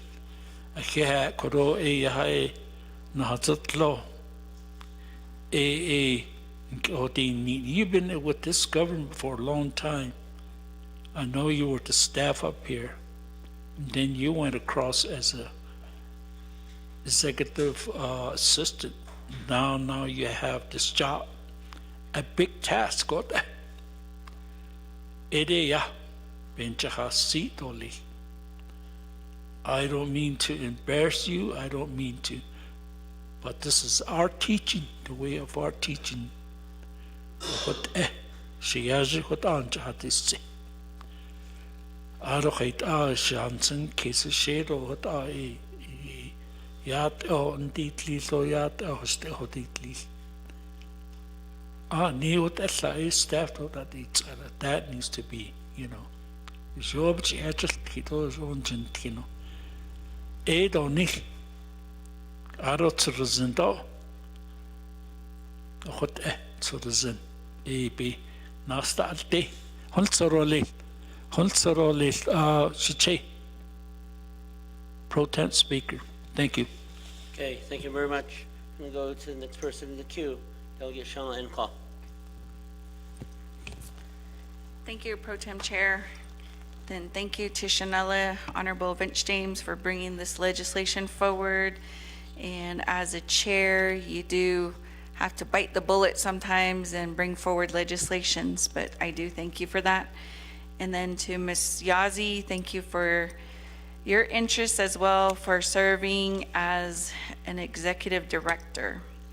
So the questions I have prepared are similar to what was stated earlier to the previous candidate. So the first question is, when were you appointed as the acting executive director? Second question, what major accomplishments have you completed since then? Third question, how well do you work with the staff? And how would you gauge the team morale? Next question, describe in detail your organizational chart. You did mention that. And what are the duties of an executive director?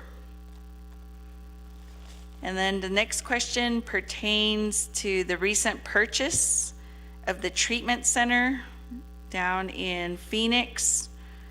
So one of them is, what is the Navajo Nation's plans as far as the medical billing portion, and who is responsible for providing those services on behalf of the Navajo Nation? Next question is, when I looked at some of those photos on social media, I did see Mr. George Cordova, who was photographed in those pictures, and I wanted to know what was his role in that particular purchase, and if he did have a role, who paid him for the services? The next part is, I do have a legislation which is in regards to the opioid settlement. So I just wanted to know if you have any current plans on how the department would use the opioid settlement funds. And if so, when will you be sharing that with the delegates? And then after reviewing your resume here, I do see that you were a compliance human resources director. So if you could just tell us how important it is for the departments to have a healthy workforce. And then also stating what Shana also mentioned, what is the percentage of staff turnover and what are the reasons for these turnovers? And I think that he did bring up a very valid point, is that when you create an environment where people feel threatened or they don't feel appreciated, we see through statistics that that does lead to a high risk of litigation for the Navajo Nation. So I think we as Navajo Nation leaders are very careful of that, and we want to mitigate those types of risks. Next question is in regards to Daltex. How are you working with the state as far as some of their funding cuts? So they do have the CMPs, and then also has there been a decrease in the billing units for members that are currently under Daltex? Under that same area, as Honorable Toth mentioned, we have the senior centers. And so in here, we have heard various reports about no funding for even the trash pickup, which is the sanitation. So have you sought out alternative funding sources? And have you also evaluated how to offset similar challenges in your funding? And then the last portion will also pertain to your resume here. So we have on here that you served under the legislative branch as a chief of staff for the Office of the Speaker from October 2020 to January 2023. And so we, as the Navajo Nation Council, are still waiting on the speaker's audit. And from what information that we were given as to the reasons why this audit has not been completed, that the auditors are still trying to gather documents So what was your role as the chief of staff for this branch? And how did you maintain the expenditure records on behalf of the Navajo Nation Council? So those are my questions, and I will turn the floor back over to you, Pro Tem. Thank you. Thank you very much. With that, I'm going to go ahead and go to Delegate Ms. James. Okay, Nana, thank you very much. Ado Shikodo, Director Yaziband, and Shaatole for response. Good evening again. 25th Navajo Nation Council, members of the council who are still here present this evening. Nana, I'm going to start with the first questions from Shaja.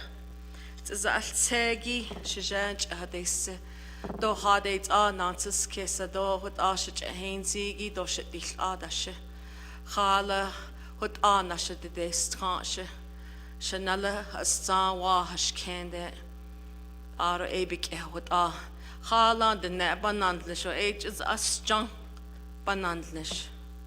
Shit all need. Aro Nana Ani Behainzigi the turnovers aro halate and you indicated you went to the Eastern Agency Council, and how am I gonna fix all of these issues that continue to occur and all of the operational issues with regards to food, trash, and electricity, and how can we improve that? Behainzi, I really encourage you, Shaja, to come to Navajo Department of Health on any given day, ani work session bonsikai with the PS2s, 2 days, Monday and Tuesday. Oh, hayun kinanish. And I'm almost certain the PS2s are also now listening, and the PS2s, for those of you who are unaware, they are the middle level managers that represent our agencies at the local level under Daltex. And in our work session, it wrapped up yesterday, and in our work session, we discussed every issue and opportunity, and we emailed to Chair Parrish all of the fixed costs for all of our budgets. And in our fixed costs, we were able to identify some very key important issues. And going through this process with our PS2s was a process that they provided feedback that had never been done for them. And in this process, they were able to identify what their true needs are and how to build a budget. The importance of a PS2 and for them to understand the logistics operationally at the local governance is key. But one thing I realize is the PS2s have not been invested in. Some of them have been there 15 to 18 years, and they thank me. They said, Mrs. Yazzie, we have never had a work session this extensive before until today. And in that work session, we covered many action items. And the first action items was addressing their fixed costs and their fixed costs on their actuals when it came to electricity, propane, phone, waste disposal, internet, trash, fuel, office supplies. And after the determination of all of that, we concluded that even with our current budget and the offset of our external funds, that we would still be in a shortfall of $1.1 million. Not only did we cover the expenditures during this time, we covered other logistics operationally. We realize now that we are going to be implementing a standard operating procedures for DARS. DARS is the system that is held at each of the senior centers. We are responsible for capturing all the data within Daltex. That is not happening and has not been happening. Just yesterday, we had a meeting with the state of Arizona, and the meeting consisted of leaders from the Arizona Aging, and in that meeting, they indicated that they will be coming to audit the Navajo Nation in a year. And everything that we went over 2 days before that is exactly what they expressed. So as of right now, we have a final draft of a standard operating procedures, one for DARS, which is the overall system that manages all of our home meal deliveries and our congregates. Second is our standard operating procedures on the quality assurance and quality check for the daily operations each and every day. Third is the standard operating procedures for the monthly meal calendars that are associated to the expenditures. Fourth is the monthly activity calendar that is associated with how our senior center employees engage with our elders at the local level.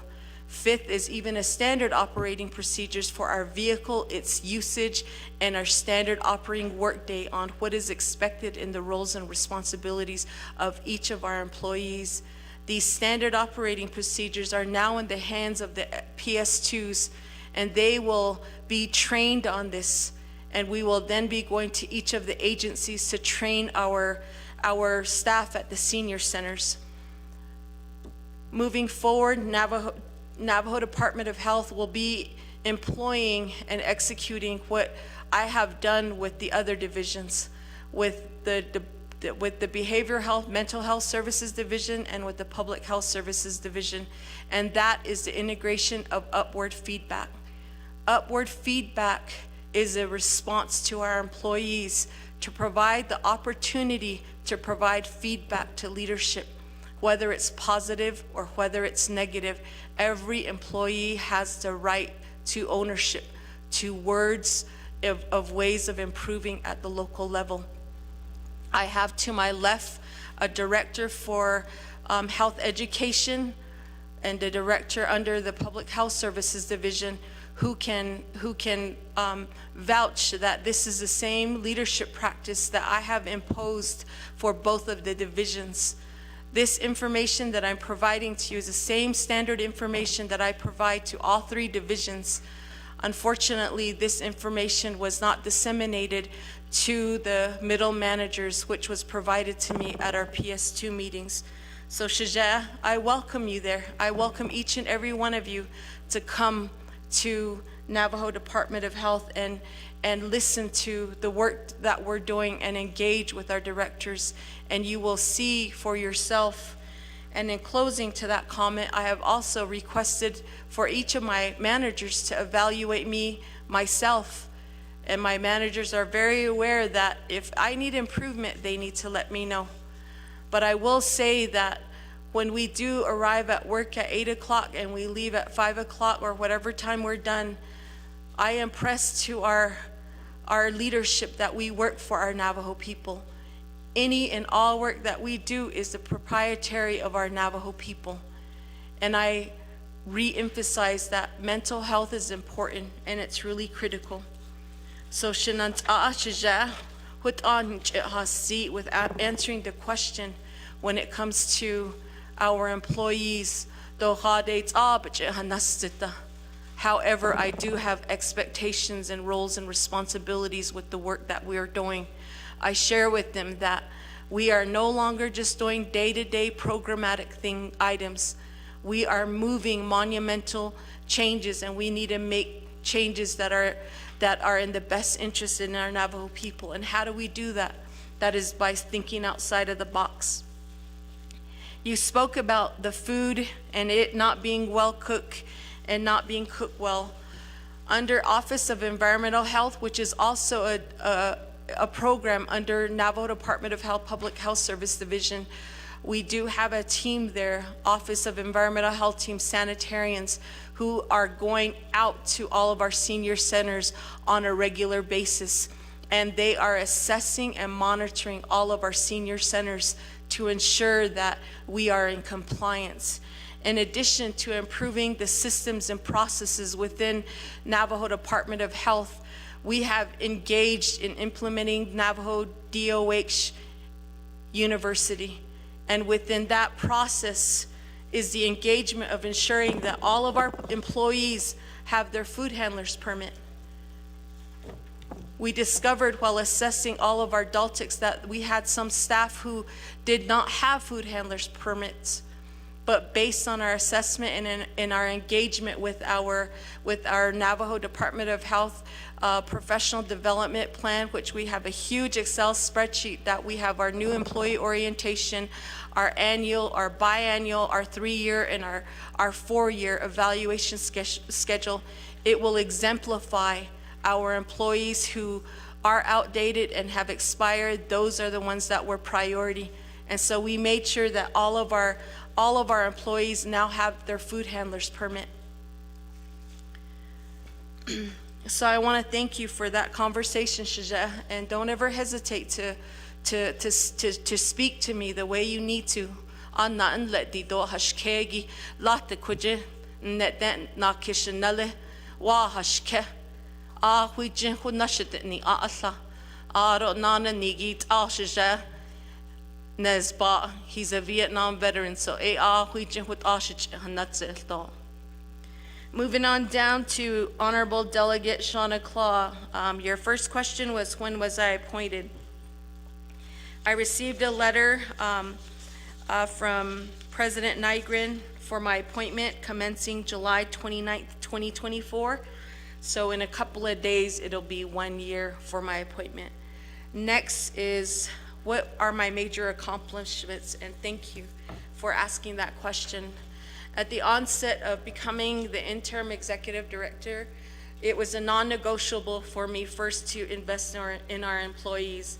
And that was, one, to make sure that all of their EPAFs were updated.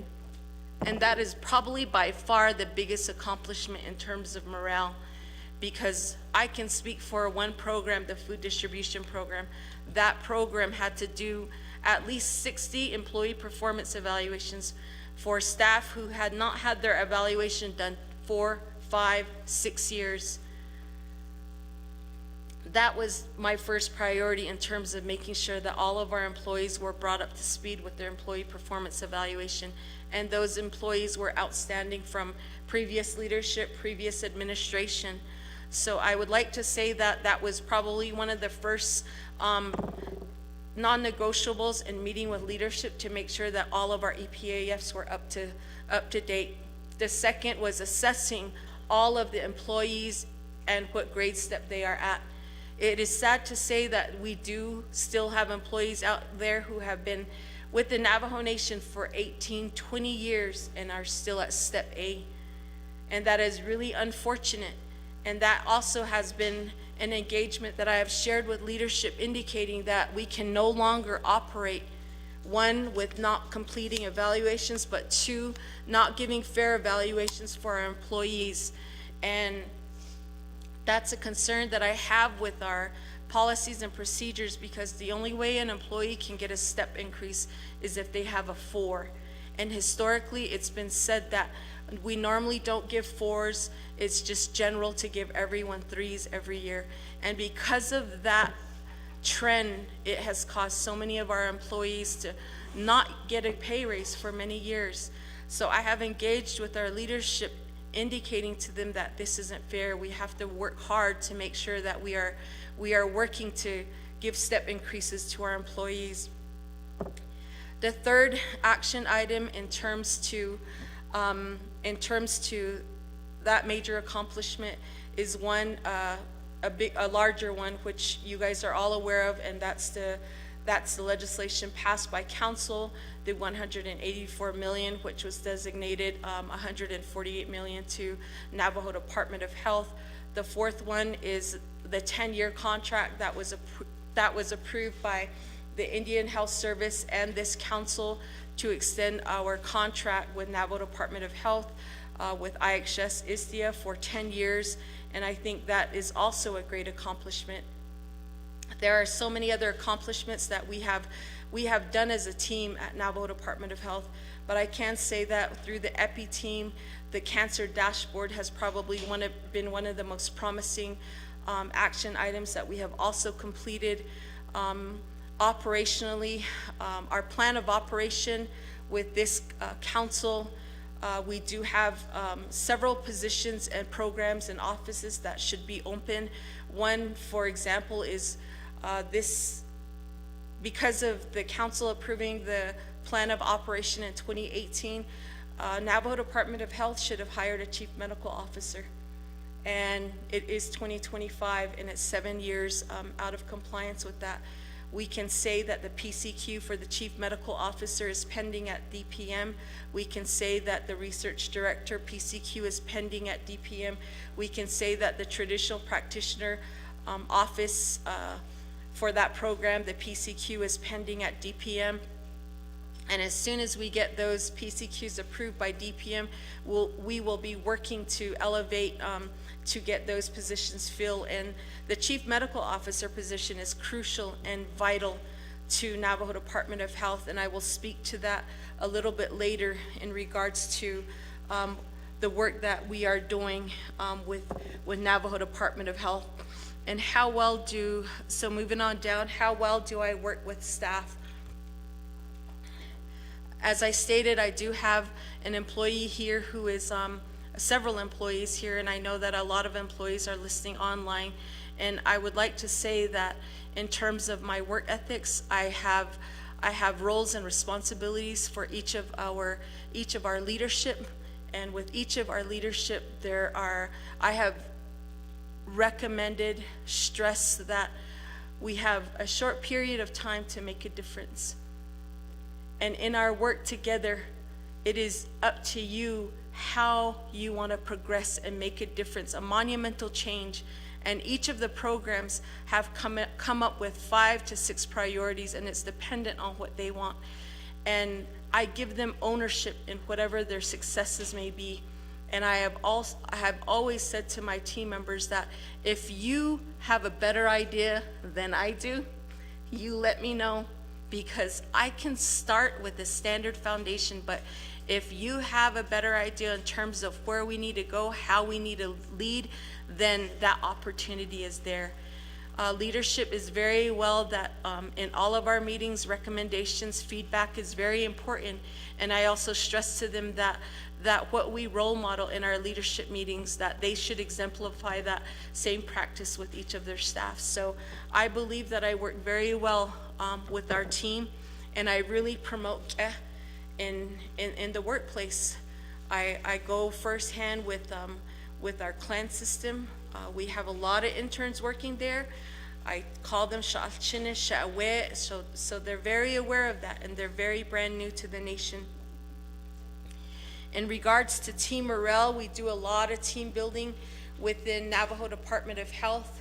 Right now, we just finished up with our employee wellness, and that was for all employees to try to see how many miles that we could walk, as well as teaming up to do various types of activities together.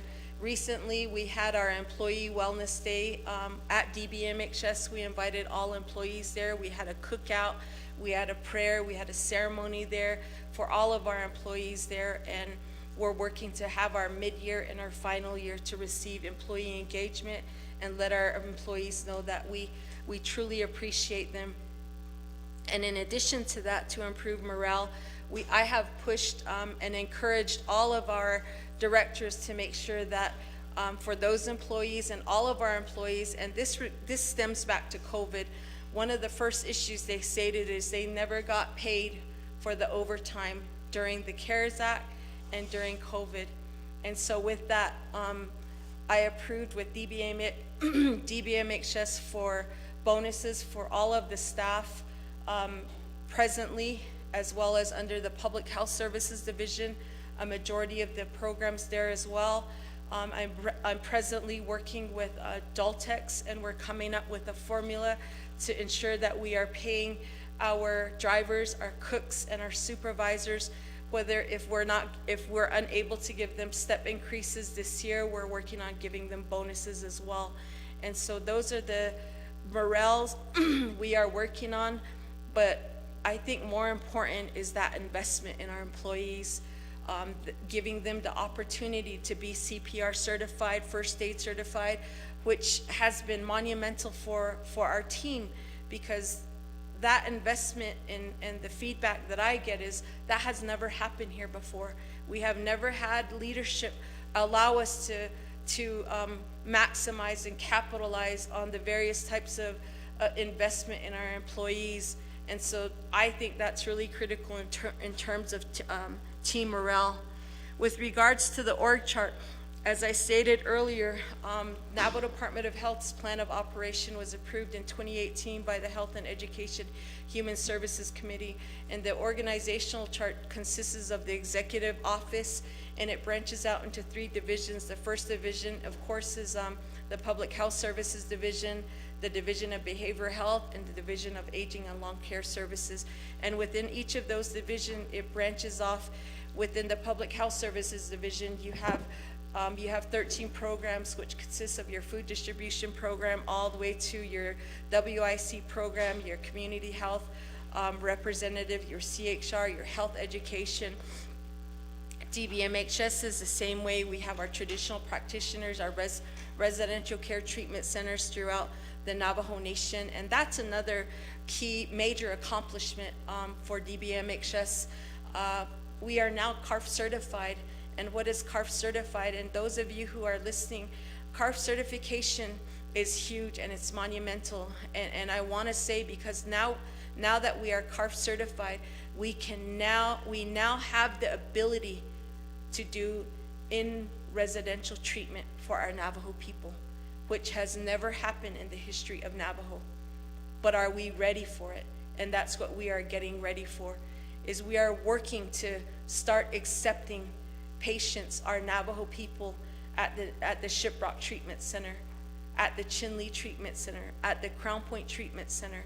We are working to start accepting them at the Phoenix Treatment Center. The engagement in ensuring that we are investing in our employees with a business continuity plan to ensure that we have the employees there on staff to have a treatment center so that we can commence on Navajo Healing Navajo. And I will say this over and over again, and I've said this to staff, is that we cannot go out and heal our Navajo people until it starts with us. We have to clean our organization. We have to standardize our programs. We have to standardize leadership. We have to standardize our processes, because once you standardize everything, you look at your processes and you quit blaming people. So we're addressing our systemic issues, and we're identifying opportunities. And there are so many opportunities that we are engaging ourselves in when it comes to our org chart. Moving on down, duties of the executive director. The duties of an executive director is massive, it's huge. The executive director plays a critical role at all levels of government, whether you're at the local governance, beginning in the Hogan or in a community, working with the CHR, visiting a high-risk patient, to the chapter house, having that opportunity to present to your people, to engagement here in local leadership at the government level, onto the state, federal levels. The engagement of a executive director is to be able to have that oversight in terms of assessing your overall management or your organization, whether it be the financial health and well-being of your organization, whether it be looking at your human real estate, looking at your programs, assessing your programs and identifying opportunities, looking at your policies to see what you need to improve in. Because policies are great, but having standards and operating guidance, standard operating procedures, they complement your policies, and those are critical to engagement in ensuring that your organization reflects your policies.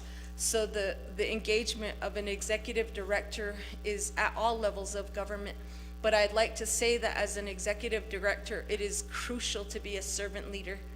And what I've noticed and assessed while being at Navajo Department of Health is they've had antiquated management, meaning that past directors gave directives and said, this is how it's going to be and this is the way it will be, and that's it, with no upward feedback, with no feedback and recommendations from our employees. But if you come to Navajo Department of Health, you will see the engagement in terms of leadership, with the executive with all of leadership. It is my job to ensure that the investment in our employees, the morale, the policies and procedures, and the financial health and well-being of the organization is critical. One, because at the end of the day, we are public servants and we work in the best interests of our Navajo people. And I stress that each and every day in our operations and in any of our logistic meetings, I remind everyone, why are we here? Why do we exist? Navajo Healing Navajo starts with us, it starts with you, it starts with me. So the recent purchase of the treatment center in Phoenix, that is an extension to our plan with Navajo Department of Health. As I stated earlier, our treatment centers here were never open.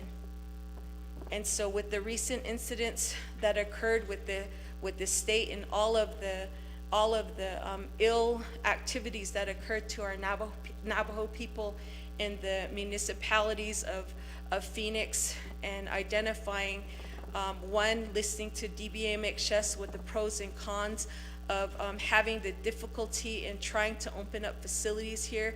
We had lack of providers, lack of specialized individuals who would not come to Navajo.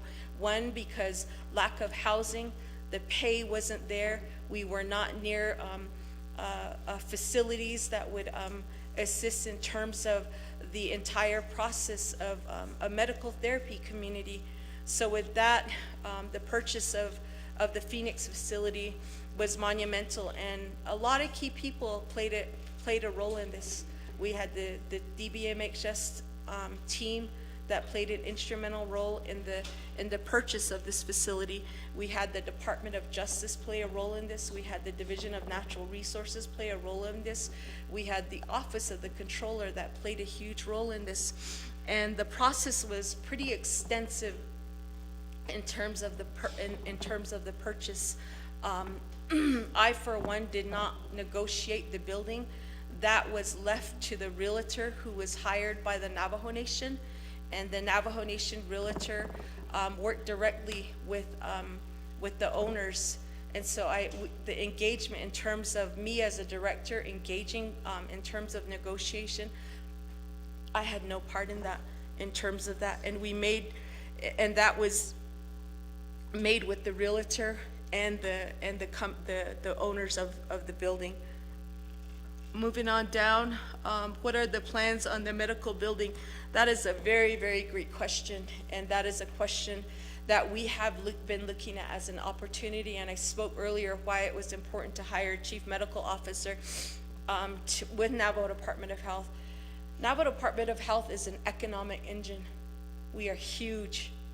We are huge, and to have a chief medical officer hired, that person would be instrumental, because this individual would then supervise our registered nurses and all of our clinical staffing under DBMHS. This individual would be the individual who would be our oversight, where we would capitalize in leveraging in our third-party billing. Right now, DBMHS has a small program with third-party billing, but with this chief medical officer, our plan is to implement third-party billing when it comes to our CHRs, to our health education for all of our residential treatment centers. And so this third-party billing would be, and the chief medical officer is the driving catalyst to generate revenue for Navajo Department of Health, but more importantly to expand, because we do have an infrastructure plan in place for each of our agencies, and the proposed infrastructure plans that each of the program managers have created, and all the leadership within three of the divisions. With regards to George Cordova and the pictures in the purchase, I am unaware of Mr. George Cordova. There were so many people that day, and if any of you were there that day, there was a lot of people at the opening of the building. But as far as I'm aware, he was not a part of any of the purchases of this facility there. that is one thing I'm going to speak to that.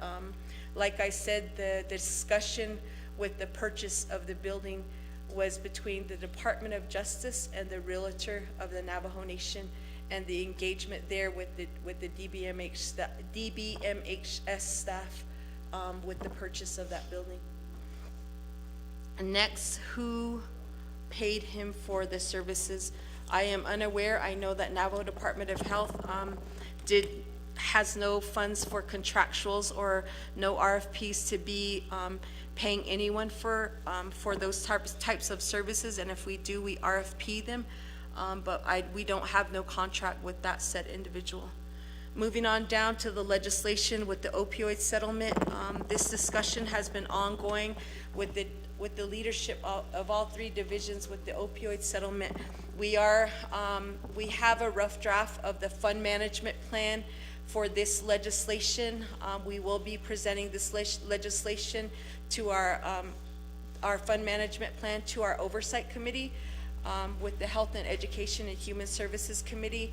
As soon as our staff finalize the fund management plan based on the consensus of working with each of their programs at the agencies, we will present a fund management plan when it comes to the opioid settlement. Moving on down to HR compliance, healthy workforce. Thank you for that question. As I elaborated earlier, some of the things that we do in terms to healthy workforce, I've shared with the employee wellness days that we do have within Navajo Department of Health. In addition to employee wellness, if you come to Navajo Department of Health at any time, you're welcome to join the staff when they are doing their daily walks at whatever time they so choose. We do have healthy lunch discussions where we have salad for lunch, we have the breakouts for lunch, and we have discussions in regards to health and wellness and well-being. We will also be implementing a new program which is still in discussion, which is a program that allows any staff to get their wellness check, and we have been doing this with the CHRs. The CHRs have been doing wellness checks with all of our employees, and for those who are interested within Navajo Department of Health.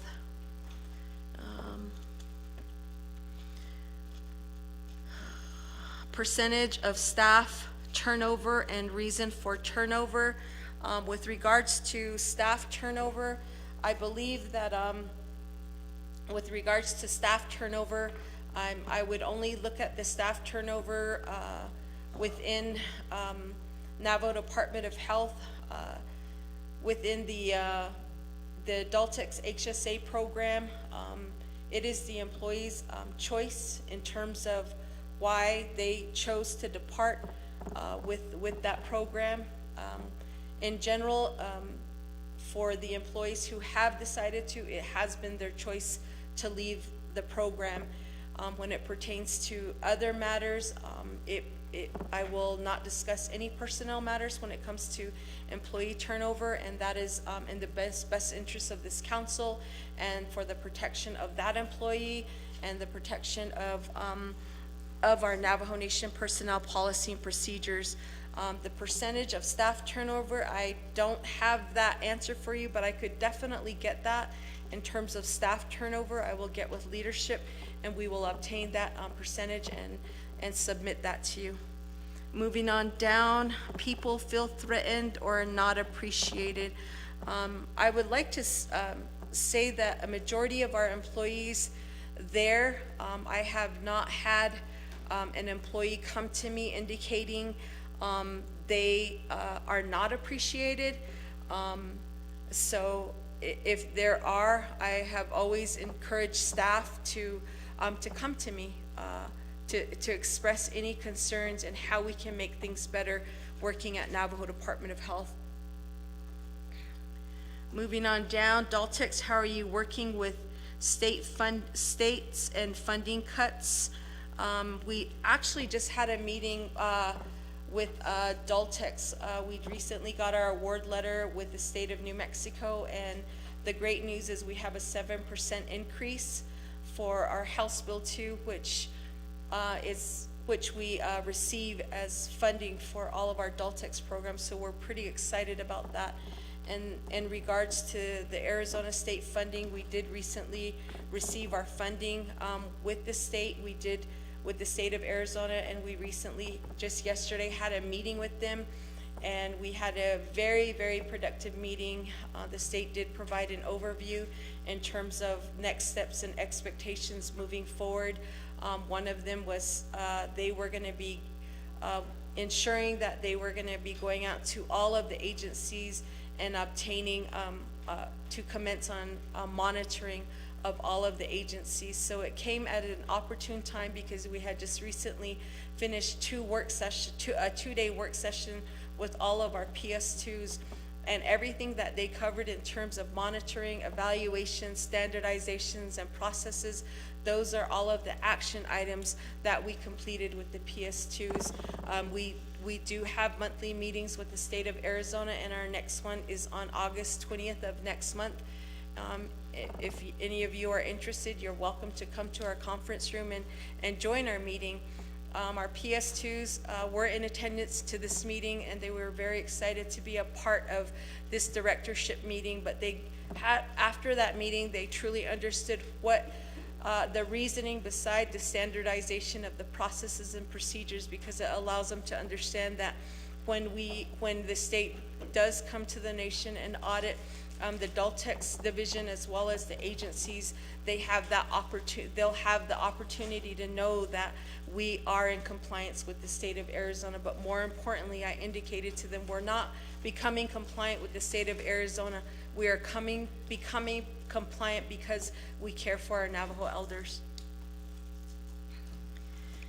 Moving on down, I spoke about our funding with regards to our no funding for our trash pickup.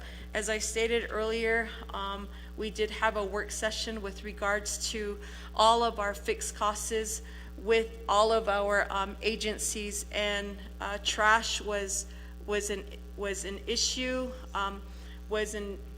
For a Chinle agency, trash is not a fixed cost. It was conveyed to me by the program supervisor that trash is covered by the Chinle community there. If they are not dropping off the trash at the facilities maintenance, they are dropping it off at the chapter house. So there is no fixed cost for the Chinle community, the Chinle agency.